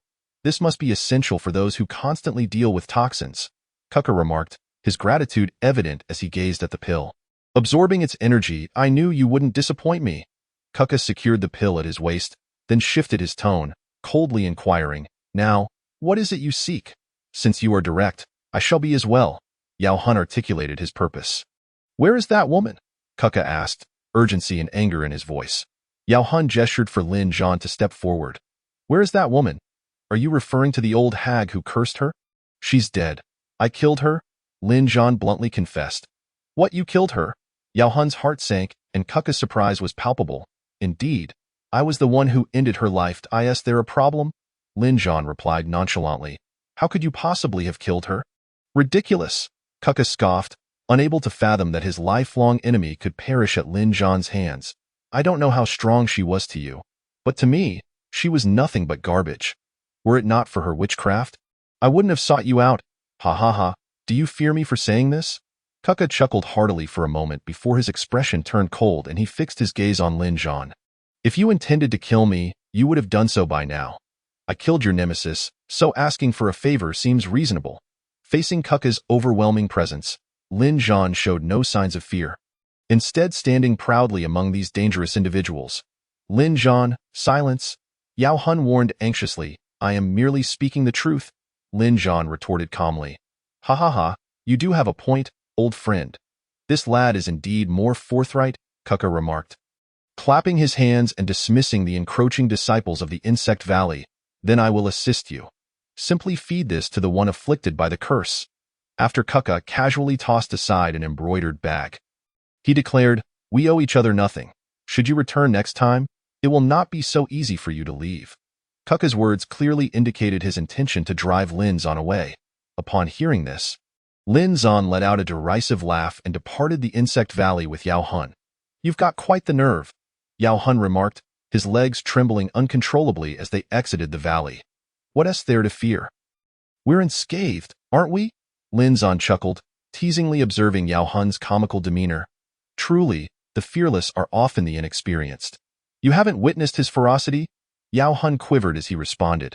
I once saw someone escape from the insect valley, his eyes crawling with countless writhing black insects. A chill ran down Lin Zan's spine at this revelation, and he curiously inquired, what became of that fellow? He died. The last time I saw him, he was nothing but a pile of bones, Yao Hun recounted, his voice trembling with trepidation. Fortunately, that old coot was in a good mood. Otherwise, we would both have met our demise there. Ha ha ha, at least we managed to escape unscathed. Right? Lin Zan replied, awkwardly laughing, though unease gnawed at his heart. I in the insect valley, Kaka, the clan leader, that fellow is a prime vessel. You let him go just like that? A gaunt, emaciated figure approached Kaka, his raspy voice seemingly laden with hidden meanings. Fear not, he cannot flee. My insects will thrive, Kaka reassured, stroking the now empty vial in his hand. This man will eventually become a puppet for my clan. It would be better to wait until he grows stronger. As Kaka spoke, his eyes glimmered with avarice. I in the Medicine Valley. There's no time to waste. I must return to the Tsaimu sect. Lin Zan bid farewell to Yao Hun and set off on his journey back to the Tsaimu sect. Ding mission. Eliminate the poison. Reward. 5,000 peach blossom points. On his way, Lin Zan was momentarily perplexed by the system's notification, wondering why the mission was issued only now, despite having already set off. After pondering for a moment without arriving at any conclusions, he decided to dismiss the thought and continued towards the Tsaimu sect. 2 days later. Where is Mu Linger? Lin Zan returned to the Tsaimu sect with great enthusiasm and excitedly asked Li Xiao. Master, she's in the same place as before. I'll take you there. Li Xiao, sensing Lin Zan's jubilant return, understood that matters had been resolved and led him to the location where Mu Linger resided. Elder brother Lin Zan, I can hardly believe you truly brought her back, Linger exclaimed, her heart racing with excitement as she beheld Lin Zan. Feed her this. She should be fine shortly. Lin Zan handed the medicine to Linger, stating, I'm a bit fatigued. I shall rest for a while. Call for me when she is better. Without waiting for a reply, Lin Zan retreated to a resting chamber and lay down, oblivious to the impending danger that silently approached. Zhongzhu, dear, take this medicine, and all will be well. As Linger comforted the comatose Mu Linger, she gently administered the concocted remedy. Just as the final spoonful was placed in Mu Linger's mouth, a sudden shriek pierced the air, startling Lin Zan and the others awake. Elder brother Lin Zan, what is happening? Linger asked in terror, witnessing Mu Linger convulsing on the bed, black liquid spilling from her mouth. Just as Lin Zan prepared to speak, Mu Linger began to expel several small, finger-sized insects.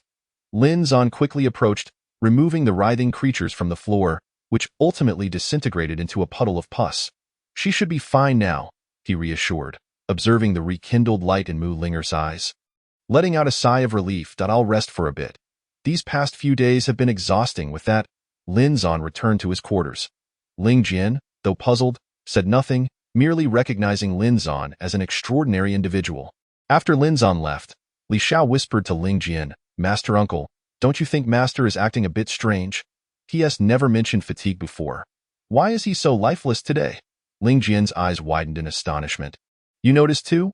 I thought so as well. Perhaps he truly is just worn out. After all, there have been numerous events lately. Ling Jian sighed, exasperated. The next morning, Master, wake up and have something to eat. You've been asleep for a whole day and night? Li Xiao opened Lin Zan's door, immediately detecting a musty odor, wrinkling his nose. Lin Zan seemed oblivious to the remark, snoring loudly. It was only when Li Xiao shook him awake that Lin Zan groggily sat up. What's the matter? He asked, eyeing Li Xiao wearily. Master, are you unwell? Why do you still seem so fatigued? Li Xiao inquired, noting the lethargy in Lin Zan's voice. I suppose it's just exhaustion. I've taken so many unknown pills. I can only wonder how many side effects they might have. Lin Zan replied with a wry smile. Master, you've been in this room all day. Why not step outside for some fresh air? Li Xiao suggested, setting aside the food. Although Lin Zan felt weary, he could not resist Li Xiao's enthusiasm and followed him outside. As the first rays of sunlight hit Lin Zan, he felt an intense burning sensation on his skin, compelling him to retreat to the shade. Even the sunlight seemed unbearably scorching. Master, what is wrong? Li Xiao asked, noticing Lin Zan's retreat. Upon hearing this, Li Xiao instinctively took a step back, his fear evident. Master, you have insects in your eyes? Lin Zan immediately rubbed his eyes, feeling the insects writhing on his hand, causing his legs to tremble uncontrollably as memories of Yao Hun's words flooded back, instilling a profound fear within him. Master, I'll go fetch uncle, Li Xiao said, reassuring Lin Zan with a pat on the shoulder before seeking out Ling Jian. After sharing Lin Zan's condition, the two rushed to his side. Elder brother, what is happening? Ling Jian, now visibly anxious, queried. I'm not entirely certain, but it's likely the work of those Insect Valley scoundrels. I should have heeded Elder Yao Hun's warnings. Lin Zan lamented with a bitter smile. Master, wait here. I'll confront them and demand they remove the insects from you, Li Xiao declared, drawing his sword and heading toward the Insect Valley. Seeing Li Xiao's determination, Lin Zan grasped his arm. If you wish for me to perish here, then by all means go. That fellow is certainly not as easy to deal with as you imagine. Otherwise, I wouldn't have ended up in this predicament. What should we do then? Shall we allow them to bully us? Li Xiao exclaimed, frustratedly slapping his thigh, lamenting his powerlessness. Calm yourselves. I am fortunate and will be fine, Lin Zan said soothingly, though he too felt at a loss. Leave for now. I require a quiet place to think, though not act rashly. When I devise a plan, I will summon you. After Lin Zan spoke, Ling Jian nodded, leading the others out of the room. System, can the insect poison from the Insect Valley be resolved? Ding. Yes, it can be resolved by consuming 3,000 peach blossom points, which will eliminate all negative states from your body. Lin Zan rejoiced at the response, immediately spending the points without hesitation. Ding. Mission accomplished. Reward, 5,000 peach blossom points. Lin Zan was elated at the notification, realizing he had profited 2,000 points. Feeling the weariness dissipate from his body, Lin Zan exited his quarters and reassured the worried crowd. I am perfectly fine. Stop joking, elder brother. This is no time for games. We must think of a solution. We are prepared to face any peril. Ling Jian frowned, sensing Lin Zan's attempts to downplay the situation. I swear, I'm truly fine. Look, I'm standing in the sunlight. Does it seem like anything is wrong? Lin Zan responded, stepping into the sun, which, instead of causing discomfort, brought a pleasant warmth to his skin. Seeing this, Li Xiao was the first to react, approaching Lin Zan and examining his complexion. Master Uncle, you really are fine. This is incredible. How did you achieve this? Li Xiao exclaimed, exhilarated and astonished. That is for me to know. I possess such abilities, however, this time, I will not let the Insect Valley scoundrels escape. Lin Zan listened to this and, in order to conceal the matter regarding his system, ambiguously replied, Indeed, Master, once we have accomplished our tasks for the Alliance, we shall march into the Insect Valley and eliminate that group of rascals. Upon hearing this, Li Xiao clenched his fists in anger and fiercely remarked, This matter requires careful deliberation. They are not foes we can confront lightly. Nevertheless, I cannot swallow this grievance. Sooner or later, I will ensure they meet a gruesome end. After uttering these words, Lin Zan turned to Ling Jian and calmly inquired, Where is Mu Linger at present? Elder brother, he has just responded. He is likely overseeing matters within the sect. After all, the Chui Mu sect has endured much and requires his attention. Very well, you need not concern yourselves further. I shall seek her out. Lin Zan nodded and made his way toward the grand hall of the Chui Mu sect. Seeing Mu Linger, who was furrowing her brow as she dealt with various affairs at the desk, Lin Zan approached with a cheerful demeanor and said, Sect Master, if there is anything you require assistance with, please do not hesitate to ask. Upon noticing Lin Zan's arrival, Mu Linger immediately glared at him with wide eyes, exclaiming, You came at the perfect time. I was just about to look for you. Where have all the pills from my Tsangdan pavilion gone? Did you steal them? Mu Linger spoke with a fierce tone, as if she had consumed gunpowder. How can this be termed as theft? I merely took them for strategic purposes, Lin Zan replied with a chuckle, shaking his head. Oh, not be so petty. After all, I do not assist others without compensation. The fact that I was able to operate normally during my slumber owes half of its credit to me. Enough with the excuses. Return what you have taken immediately. Mu Linger retorted coldly, these are strategic resources stored within my sect.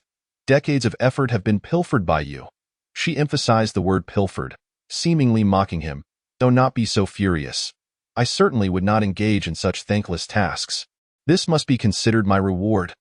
Lin Zan cleverly maneuvered to assert what he believed he deserved. Fine, you may keep 1/10 of what's inside, but return the rest, or forget about the alliance. Mu Linger gritted her teeth, stating her final bottom line. You are being exceedingly stingy, only offering me 1/10. Lin Zan, undeterred, sat down and nonchalantly declared, you can either take everything and I will collaborate with the demon sect, or leave 1/10 behind, allowing us to establish the alliance. Choose one, and do not attempt to negotiate further. At this moment, Mu Linger truly resembled the leader of the Chui Mu sect, as she began to consider the interests of her sect. No, I was merely joking with you. Rest assured, I will return those items. They hold little value to me. Lin Zan recognized that Mu Linger was now serious, and his tone softened as he remarked, you are discerning, so why are you still dawdling here? Return everything you should not have taken. Mu Linger spoke without lifting her head, as if she had anticipated this outcome. Wait, I did not come to discuss this. It is time we talked about the alliance, is it not? Lin Zan, emboldened, approached her, pressing down on the matters she was addressing. You best complete your tasks, the alliance will be simple. However, if I do not see the pills in the Tsongdan Pavilion, all your grand declarations will be of no consequence. Without a hint of hesitation, Mu Linger brushed Lin Zan's hand away and continued, Fine, I agree. I will go and return them, with a resigned sigh. Lin Zan proceeded to the Tsongdan Pavilion, returning all the pills he had previously taken. I have returned the items. Can we discuss matters now? Lin Zan grimaced as he returned, gazing at Mu Linger. On the table lies a contract I prepared in advance. If you find no issues with it, we shall finalize the alliance. Mu Linger did not even glance up, pointing to the contract before her. Calmly stating, Lin Zan, do you truly think this is fair? The alliance was meant to be equitable, yet you wish to claim half of the spoils. Lin Zan, displeased with the contract's terms, angrily retorted, which of the 5 elemental sects can still boast of our current strength? Mu Linger raised her head, smiling as she replied, let us not speak of others. Can any of the 4 sects produce a single powerful figure at the dividing spirit realm? Lin Zan fell silent at this remark. The Chui Mu sect possesses deep roots. Had it not been for my master's unwavering desire to counter the demon sect, we would not be sharing these benefits, Mu Linger coldly stated. The conditions are laid out plainly. If you disagree, you may leave. Enraged, Lin Zan tore the contract in half and stormed out of the Chui Mu sect's grand hall. Let us depart. Lin Zan found Ling Jian, and with a glance. They exchanged glances filled with exasperation. Master, what has happened? Li Xiao, observing Lin Zan's demeanor, could not help but voice his confusion. Elder brother, were you not negotiating the alliance? Why are you so furious? Enough with the chatter. If I tell you to follow, then follow. Lin Zan glared at the two with indignation and led them away from the Chui Mu sect. Elder brother, it is inconvenient to speak within. Now can we discuss it? After walking a considerable distance, Ling Jian, noticing Lin Zan's silence, spoke up. Lin Zan took a deep breath, recounting the earlier events to the Master. Has that fellow lost all sense of decency? Everything we have been doing for these days has been for the alliance. Why is he so ungrateful? Do not dwell on it. Since he does not wish to collaborate with me, we need not align ourselves with them. Lin Zan angrily asserted, disregarding their previous alliance and leaving with the two. Elder brother, I cannot endure this humiliation. I must return and demand an explanation. Ling Jian, unwilling to leave, insisted to Lin Zan. What more is there to inquire? Their intentions are clear. Returning would only embarrass ourselves. Lin Zan, unable to contain himself, replied, Ever since I rescued that fellow, he has become an entirely different person. Enough of this idle talk, let us head to the Insect Valley. After pondering for a moment, he continued, Master, I am not afraid, but is it not somewhat perilous for the 3 of us to venture forth? Li Xiao felt a chill run down his spine at the thought of the insects. Having witnessed their terror firsthand, he did not wish to be consumed by them. If I did not possess complete confidence, I would not dare involve you in such risks, Lin Zan spoke calmly, reassuring the two, who steadied their resolve and followed him toward the Insect Valley. In the Insect Valley, Kukar felt a chilling dread as he realized he had lost contact with the insect nurtured within Lin Zan's body. Trembling, he said, "Chief, what shall we do?" Hearing Kukar, the frail old man approached and asked, "What is it?" "My insect king has perished," the old man gasped in shock, fully aware of the insect king's power and rarity. "Gather everyone from the Insect Valley. We must hunt down that Lin Zan and kill him," Kukar instructed the old man. "No need to gather. I have arrived." As soon as the words left his mouth, Lin Zan stood before them, bloodied blade in hand, wearing a murderous grin. "You need not rally. While you two were conversing, I have slain all your disciples. How dare you? I will kill you." Kukar's hair stood on end. Consumed by rage, wishing to devour Lin Zan alive. 5 Elements Technique, Fire Technique, 9 Heaven's Flame. Lin Zan unleashed a fiery onslaught at the advancing Kukar, flames engulfing him and consuming every ounce of his spiritual energy. The people of the Insect Valley relied solely on curses to kill. Their combat skills were nearly non-existent, possessing power but lacking any martial techniques. "With such capabilities, you dare to kill me," Lin Zan mockingly observed as the frail old man attempted to flee. He brandished his blade and swiftly severed the old man's legs with a smile, saying, "We harbor no grudges. I helped you eliminate your enemies, yet you wish to kill me, and my actions are not unjust." With that, under the terrified gaze of the old man, Lin Zan struck down and severed his head. This action sent a chill through Lin Zan, for he discovered that not a drop of blood flowed from the old man's body. Instead, a 1-meter-long insect crawled out. 5 Elements Technique, Fire Technique, 9 Heaven's Flame. Lin Zan was startled by the insect and took 2 steps back, shouting as flames surged towards the creature, instantly reducing it to ashes. "I had thought it was formidable, but it was nothing of the sort." As the insect met its demise, Kuka expended the last vestige of his spiritual energy, slowly turning to ash in the residual warmth of the flames. "Brother, I can't shake the feeling that your strength has advanced yet again. In this battle, we hardly lifted a finger." Ling Jian, observing the terrifying Lin Zan before him, couldn't help but inquire, "For me, this is merely a trifling matter. It's just the right occasion for us to reunite with old friends." Upon hearing this, Lin Zan boasted a bit and led the two towards the Medicine Valley. "You back again. What trouble did you encounter this time?" Yao Hun teased Lin Dan with a grin as he approached. "Oh, nothing much, just helping you deal with an old acquaintance," Lin Zan replied, wiping the blood from his battle blade. "What did you say? You didn't actually kill that guy, did you?" Yao Hun exclaimed with excitement, his heart racing at the thought. "Rest assured, by now, he is utterly dead." Lin Zan responded cheerfully, "I must say, it's rather surprising. After all, they did assist you in some way. Why would you return to kill him? Could it be that the medicine he provided had some issues?" After pondering for a moment, Yao Hun asked directly. "The medicine he provided was indeed fine, but he placed a curse upon me, which was his wrongdoing. I nearly lost my life at his hands." Lin Zan replied nonchalantly, "That's impossible. He has never even come into contact with you. How could he have cursed you?" Yao Hun questioned, utterly perplexed. "I cannot say for certain. All I know is that he must be responsible for this. I have never been one to kill the innocent indiscriminately." Lin Zan wasted no time and recounted everything he had just learned. Chapter 74. The Signing of the Pact, the Spirit Division Realm. "Now I understand. No wonder you so boldly offended Kuka, yet he spared you. It seems he had already found a use for you." Yao Hun finally grasped Kuka's odd behavior during their previous visit to the Insect Valley. "What are your plans moving forward?" Yao Hun inquired, noticing the troubled expression on Lin Zan's face, sensing he had unspoken concerns. "Old man, I will speak frankly." Lin Zan took the cue and recounted the events that transpired at the Chui Mu sect without omitting a single detail. "I see your intention now. No wonder you wanted to rid me of this great nuisance. You wish for me to intervene and speak with Mu Linger.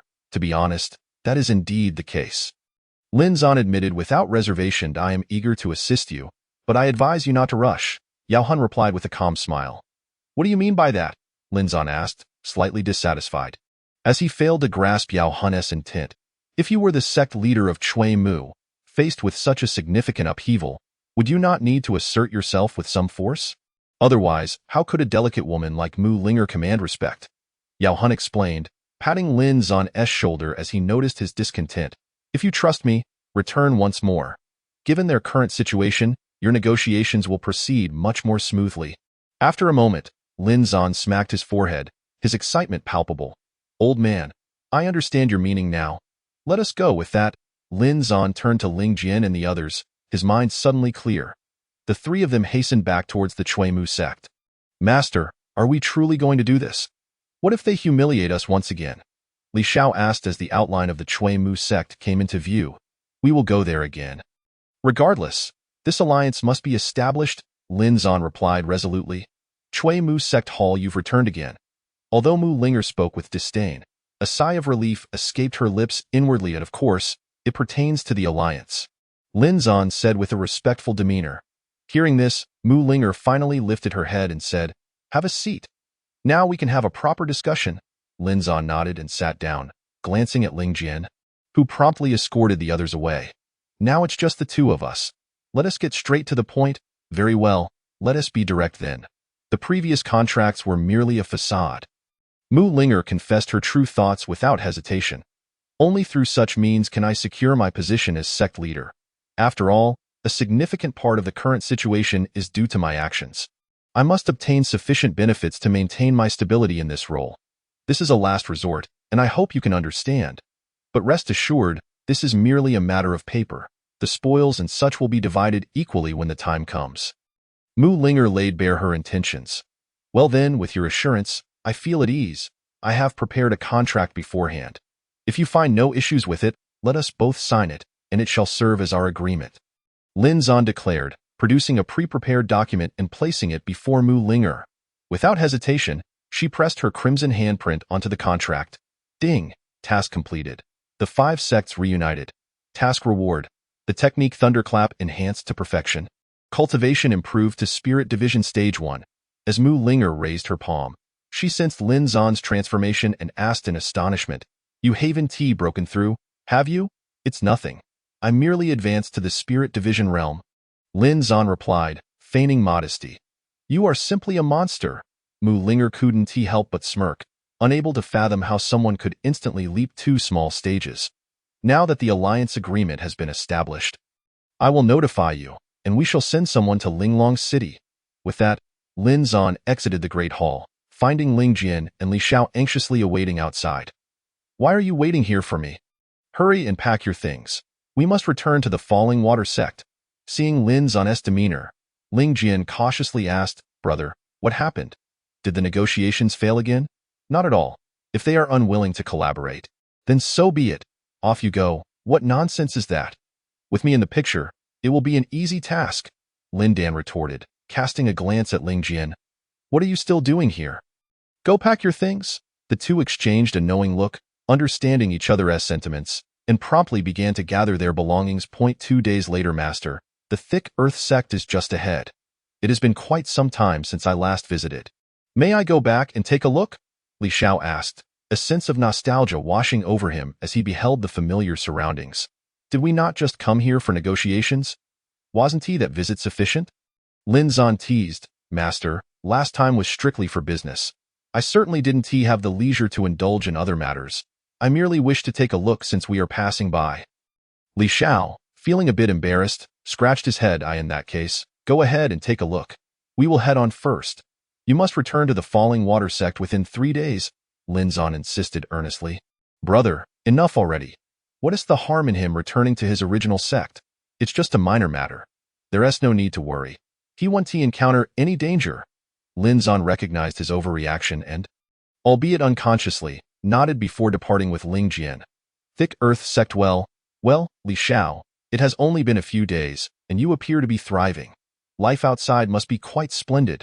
Upon returning to his former cave dwelling, Li Xiao was immediately surrounded by old friends, who excitedly pointed and chattered about him. Indeed, life has been quite good.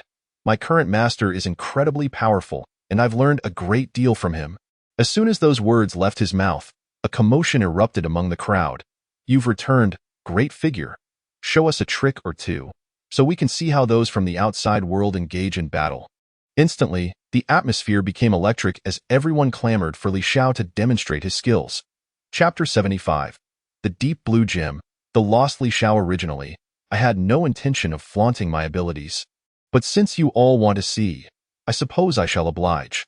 Unable to resist their enthusiasm, Li Xiao drew his sword and, with a swift motion, sent it soaring towards a distant tree, embedding it firmly within the trunk. How about that? Is it satisfactory? Upon witnessing this scene, the onlookers gaped in bewilderment.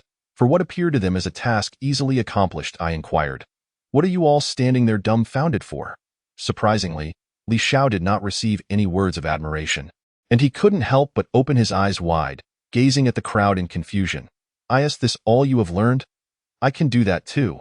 After saying this, the individual unsheathed his sword and similarly embedded it into the massive tree. The spectators erupted into laughter at this display. Hearing these words, Li Xiao addressed the man who had just thrown his sword, saying, "If you think there's nothing remarkable about this, then go ahead and pull your sword out, and let's see the difference between us." Upon hearing this, the man approached the tree and discovered that a minuscule insect was firmly pinned to Li Xiao's sword, causing him to gasp in astonishment. "How did you do that?" The crowd, captivated by his astonished expression, gathered around to admire the feat, subsequently directing gazes filled with respect towards him. "All right, I returned to retrieve my belongings. Why previous possessions should still be inside. Right?" Clearly pleased with the desired effect, Li Xiao reclaimed his sword and, after sheathing it, remarked with a smile, "Rest assured, once you depart, no one will enter your cave, and everything inside will remain untouched." Upon hearing this, one person stepped forward, whether as a devoted companion or out of respect, saying, "That's good to hear. I won't linger here any longer. I have pressing matters to attend to. After retrieving my items, I must take my leave." After uttering this, Li Xiao slipped into his cave, gazing at the familiar displays of yesteryear, feeling a wave of nostalgia wash over him. Just months ago, he had been nothing more than an outer disciple, boasting but lacking in skill. Now, he had become the sole disciple personally chosen by Lin Zan. After a brief moment, he dismissed those thoughts from his mind and began rummaging through his previously abandoned belongings. After an indeterminate amount of time searching, Li Xiao finally uncovered what he sought amidst a pile of debris, a brilliant azure gemstone. After carefully wrapping the gem and placing it in his spatial pouch, he exited the cave, leaving the sect under the envious gazes of the crowd. And the forest bear tribe, an elder donned in a bearskin hat, instructed a dozen robust warriors before him. "The deep blue gemstone has re-emerged. Our warriors must retrieve it." Following the direction he indicated, they set forth to bring back the precious gem. With a commanding shout, the elder handed the staff to the warriors and declared, "Let us depart." As the warriors marched out of the tribe in a grand procession, one of them queried, "Brother Xiongmu, what purpose do we have for these blue gemstones? Why does the chieftain incessantly mention this?" "How should I know? Some matters are not to be questioned," replied Xiongmu, wielding the chieftain's staff in one hand and an old battle knife in the other. A day later, Li Xiao raced toward the falling water sect, the leaves of the trees rustling in response to his swift pace. Suddenly, a loud shout pierced the air, "Halt!" Li Xiao nearly stumbled in surprise, coming to a stop just shy of colliding with the person before him. "Are you looking to throw your life away?" Li Xiao glared at the man, who shouted, "Hand over your belongings." Xiongmu, eyeing the glowing staff, blocked Li Xiao's path without hesitation, declaring, "I thought who it was. Turns out to be a band of robbers. Well, I shall teach you a lesson." Li Xiao could discern that the men before him possessed no cultivation, so he casually picked up a wooden stick and hurled it at the nearest assailant. The man, devoid of any cultivation, absorbed the blow with sheer physical strength, yet he seemed unaffected by pain, seizing Li Xiao's hand and demanding, "Hand over the gemstone, or I will kill you." Li Xiao's face drained of color, for he understood that the secret of the gemstone could not be known to outsiders. "Who are you, and how do you know I possess such a thing?" He became wary, freeing himself from the man's grip, drawing his sword and pointing it at them as he questioned, "We are merely guardians of the arena. Do not make this difficult for us, or we will be forced to act." In response, Xiongmu raised his battle knife, driving the staff into the earth beside him, stating, "If that is the case, we shall have to settle this with a contest." After uttering this, Li Xiao lunged at the brawny man with his sword, believing it to be a certain strike. However, To his astonishment, the man's knife swiftly deflected his sword, and in the next moment, Li Shao found the blade of his sword poised at his throat. I assure you, we harbor no ill intentions. Just surrender the gemstone, and we will let you go. Xiongmu's demeanor turned serious. It seemed that should Li Shao refuse, he would indeed resort to violence to seize the item. Then kill me, Li Shao retorted, fully aware of the gemstone's significance. It was the last relic left to him by his mother. Had it not been for this gemstone, he would never have left his master to come to the earthbound sect. What should we do, brother? Perhaps we should take him back. The mountain dwellers, having lived in seclusion, could hardly fathom the concept of murder. Upon hearing this, Xiongmu sighed in resignation and knocked Li Shao unconscious. Carrying him back to the tribe at the Falling Water sect, Xiongmu remarked, the 3-day deadline has passed. That fellow Li Shao should have returned by now. As dusk approached, Ling Jian suddenly felt a chill and walked over to Lin Zan, asking, given the time, he should have returned by now. What if something has happened to him? Lin Zan initially dismissed the notion but, noticing Ling Jian's expression, began to harbor a foreboding feeling. His instincts had never led him astray, which filled him with unease. Follow me. The two exchanged glances. Li Shao nodded and, addressing Ling Jian, unsheathed his sword, heading toward the earthbound sect. A day later, after a night of relentless travel, they arrived at the earthbound sect's grand hall and confronted Xian Tuesday. Where have you hidden my disciple? Speak quickly. Xian Tu looked perplexed by their aggressive demeanor and questioned, what do you mean, your disciple? Is it Li Shao? Clearly, Xian Tu was oblivious to the situation, prompting him to ask further. Is there anyone else besides him? Lin Zan replied, tightening his grip on Xian Tu's neck and demanding, what do you mean by that? I have no idea. Has he returned? Xian Tu, increasingly bewildered, inquired, brother, please wait a moment. Perhaps he truly is unaware of what has happened. Ling Jian, recognizing Lin Zan's escalating fury, quickly intervened, cautiously advising, how could that be? An outsider infiltrated the earthbound sect and he remains oblivious. Lin Zan had no intention of releasing Xian Tu. Instead directing his fury toward Ling Jian, I genuinely do not know. I have been plagued by dreams and have had no time to attend to such matters. Give me some time. Let me investigate. Xian Tu, hearing this, helplessly asked, is that so? Upon uttering this, Lin Zan realized he had overreacted and released his grip, cautiously saying, I was too hasty. Please assist me in investigating this matter. He has been missing for several days. Xian Tu nodded and led them to the place where Li Shao had previously stayed. Have any of you seen Li Shao return? He queried the gathering disciples. According to the sect leader, Li Shao did return not long ago, but it seemed he was here to retrieve something, and after obtaining it, he left. Upon hearing this, Lin Zan rushed toward the disciple, eagerly asking, do you know what he took? How would I know? That is his private matter, and I would be overstepping my bounds to pry. The disciple, visibly uncomfortable with Lin Zan's intensity, took a few steps back, nervous.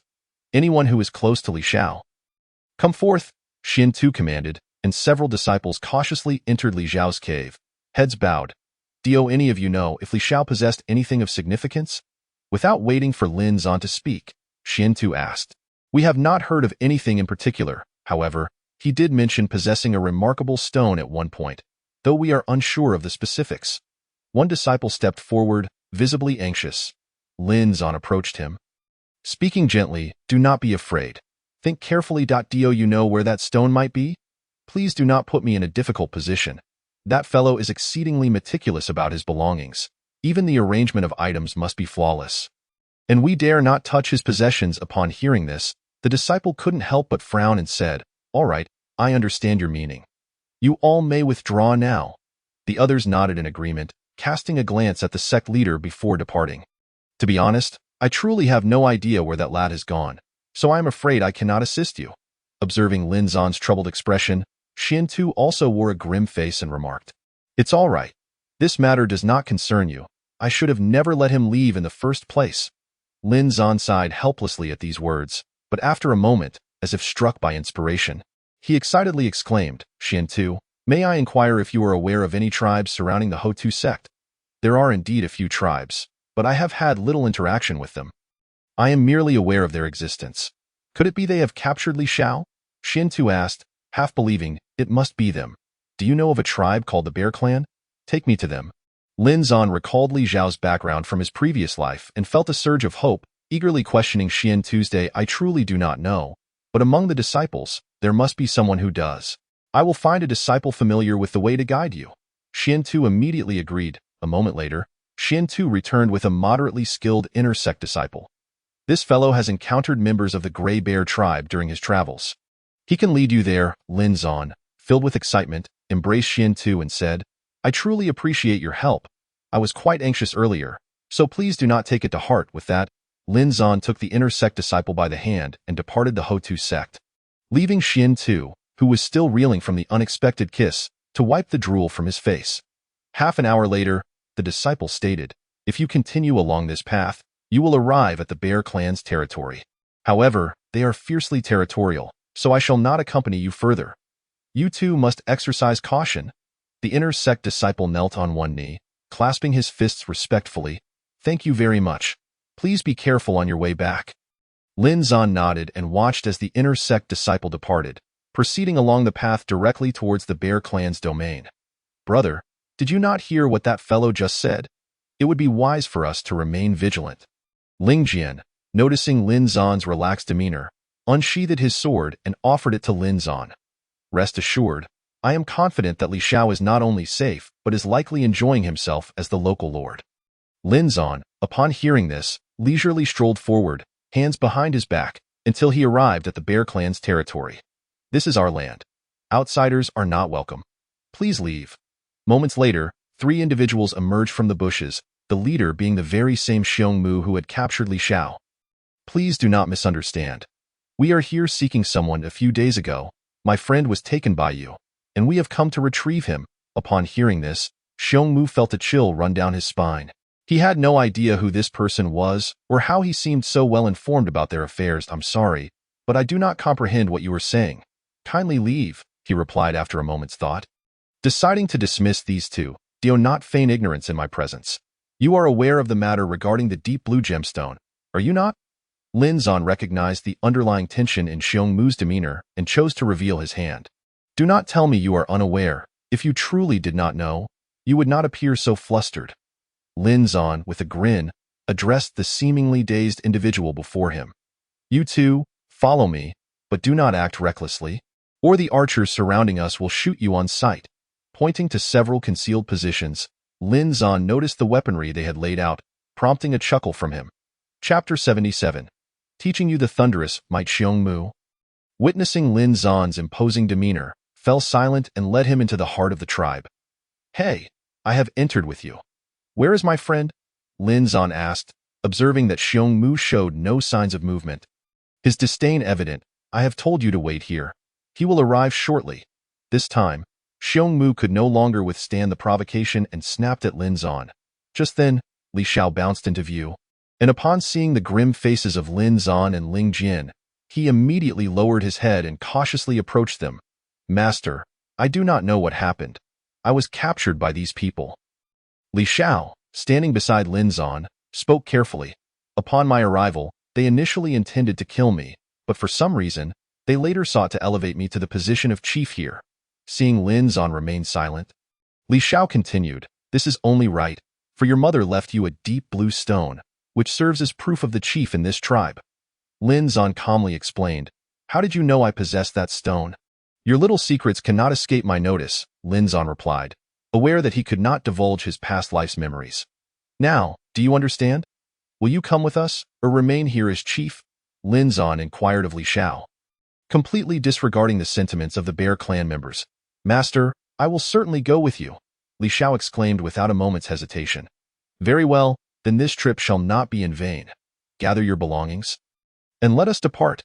Lin Zan, having spoken, stood nonchalantly, showing no regard for the tribe's inhabitants. Chief, they intend to leave. Xiong Mu, unable to contain his anger any longer, addressed the old chief, the chosen one, destined for greatness. The old chief murmured in response, and upon hearing this, Xiong Mu realized it referred to Lin Zan, causing him to feel a surge of dissatisfaction. Today, I shall ensure that you, the chosen one, experience some hardship.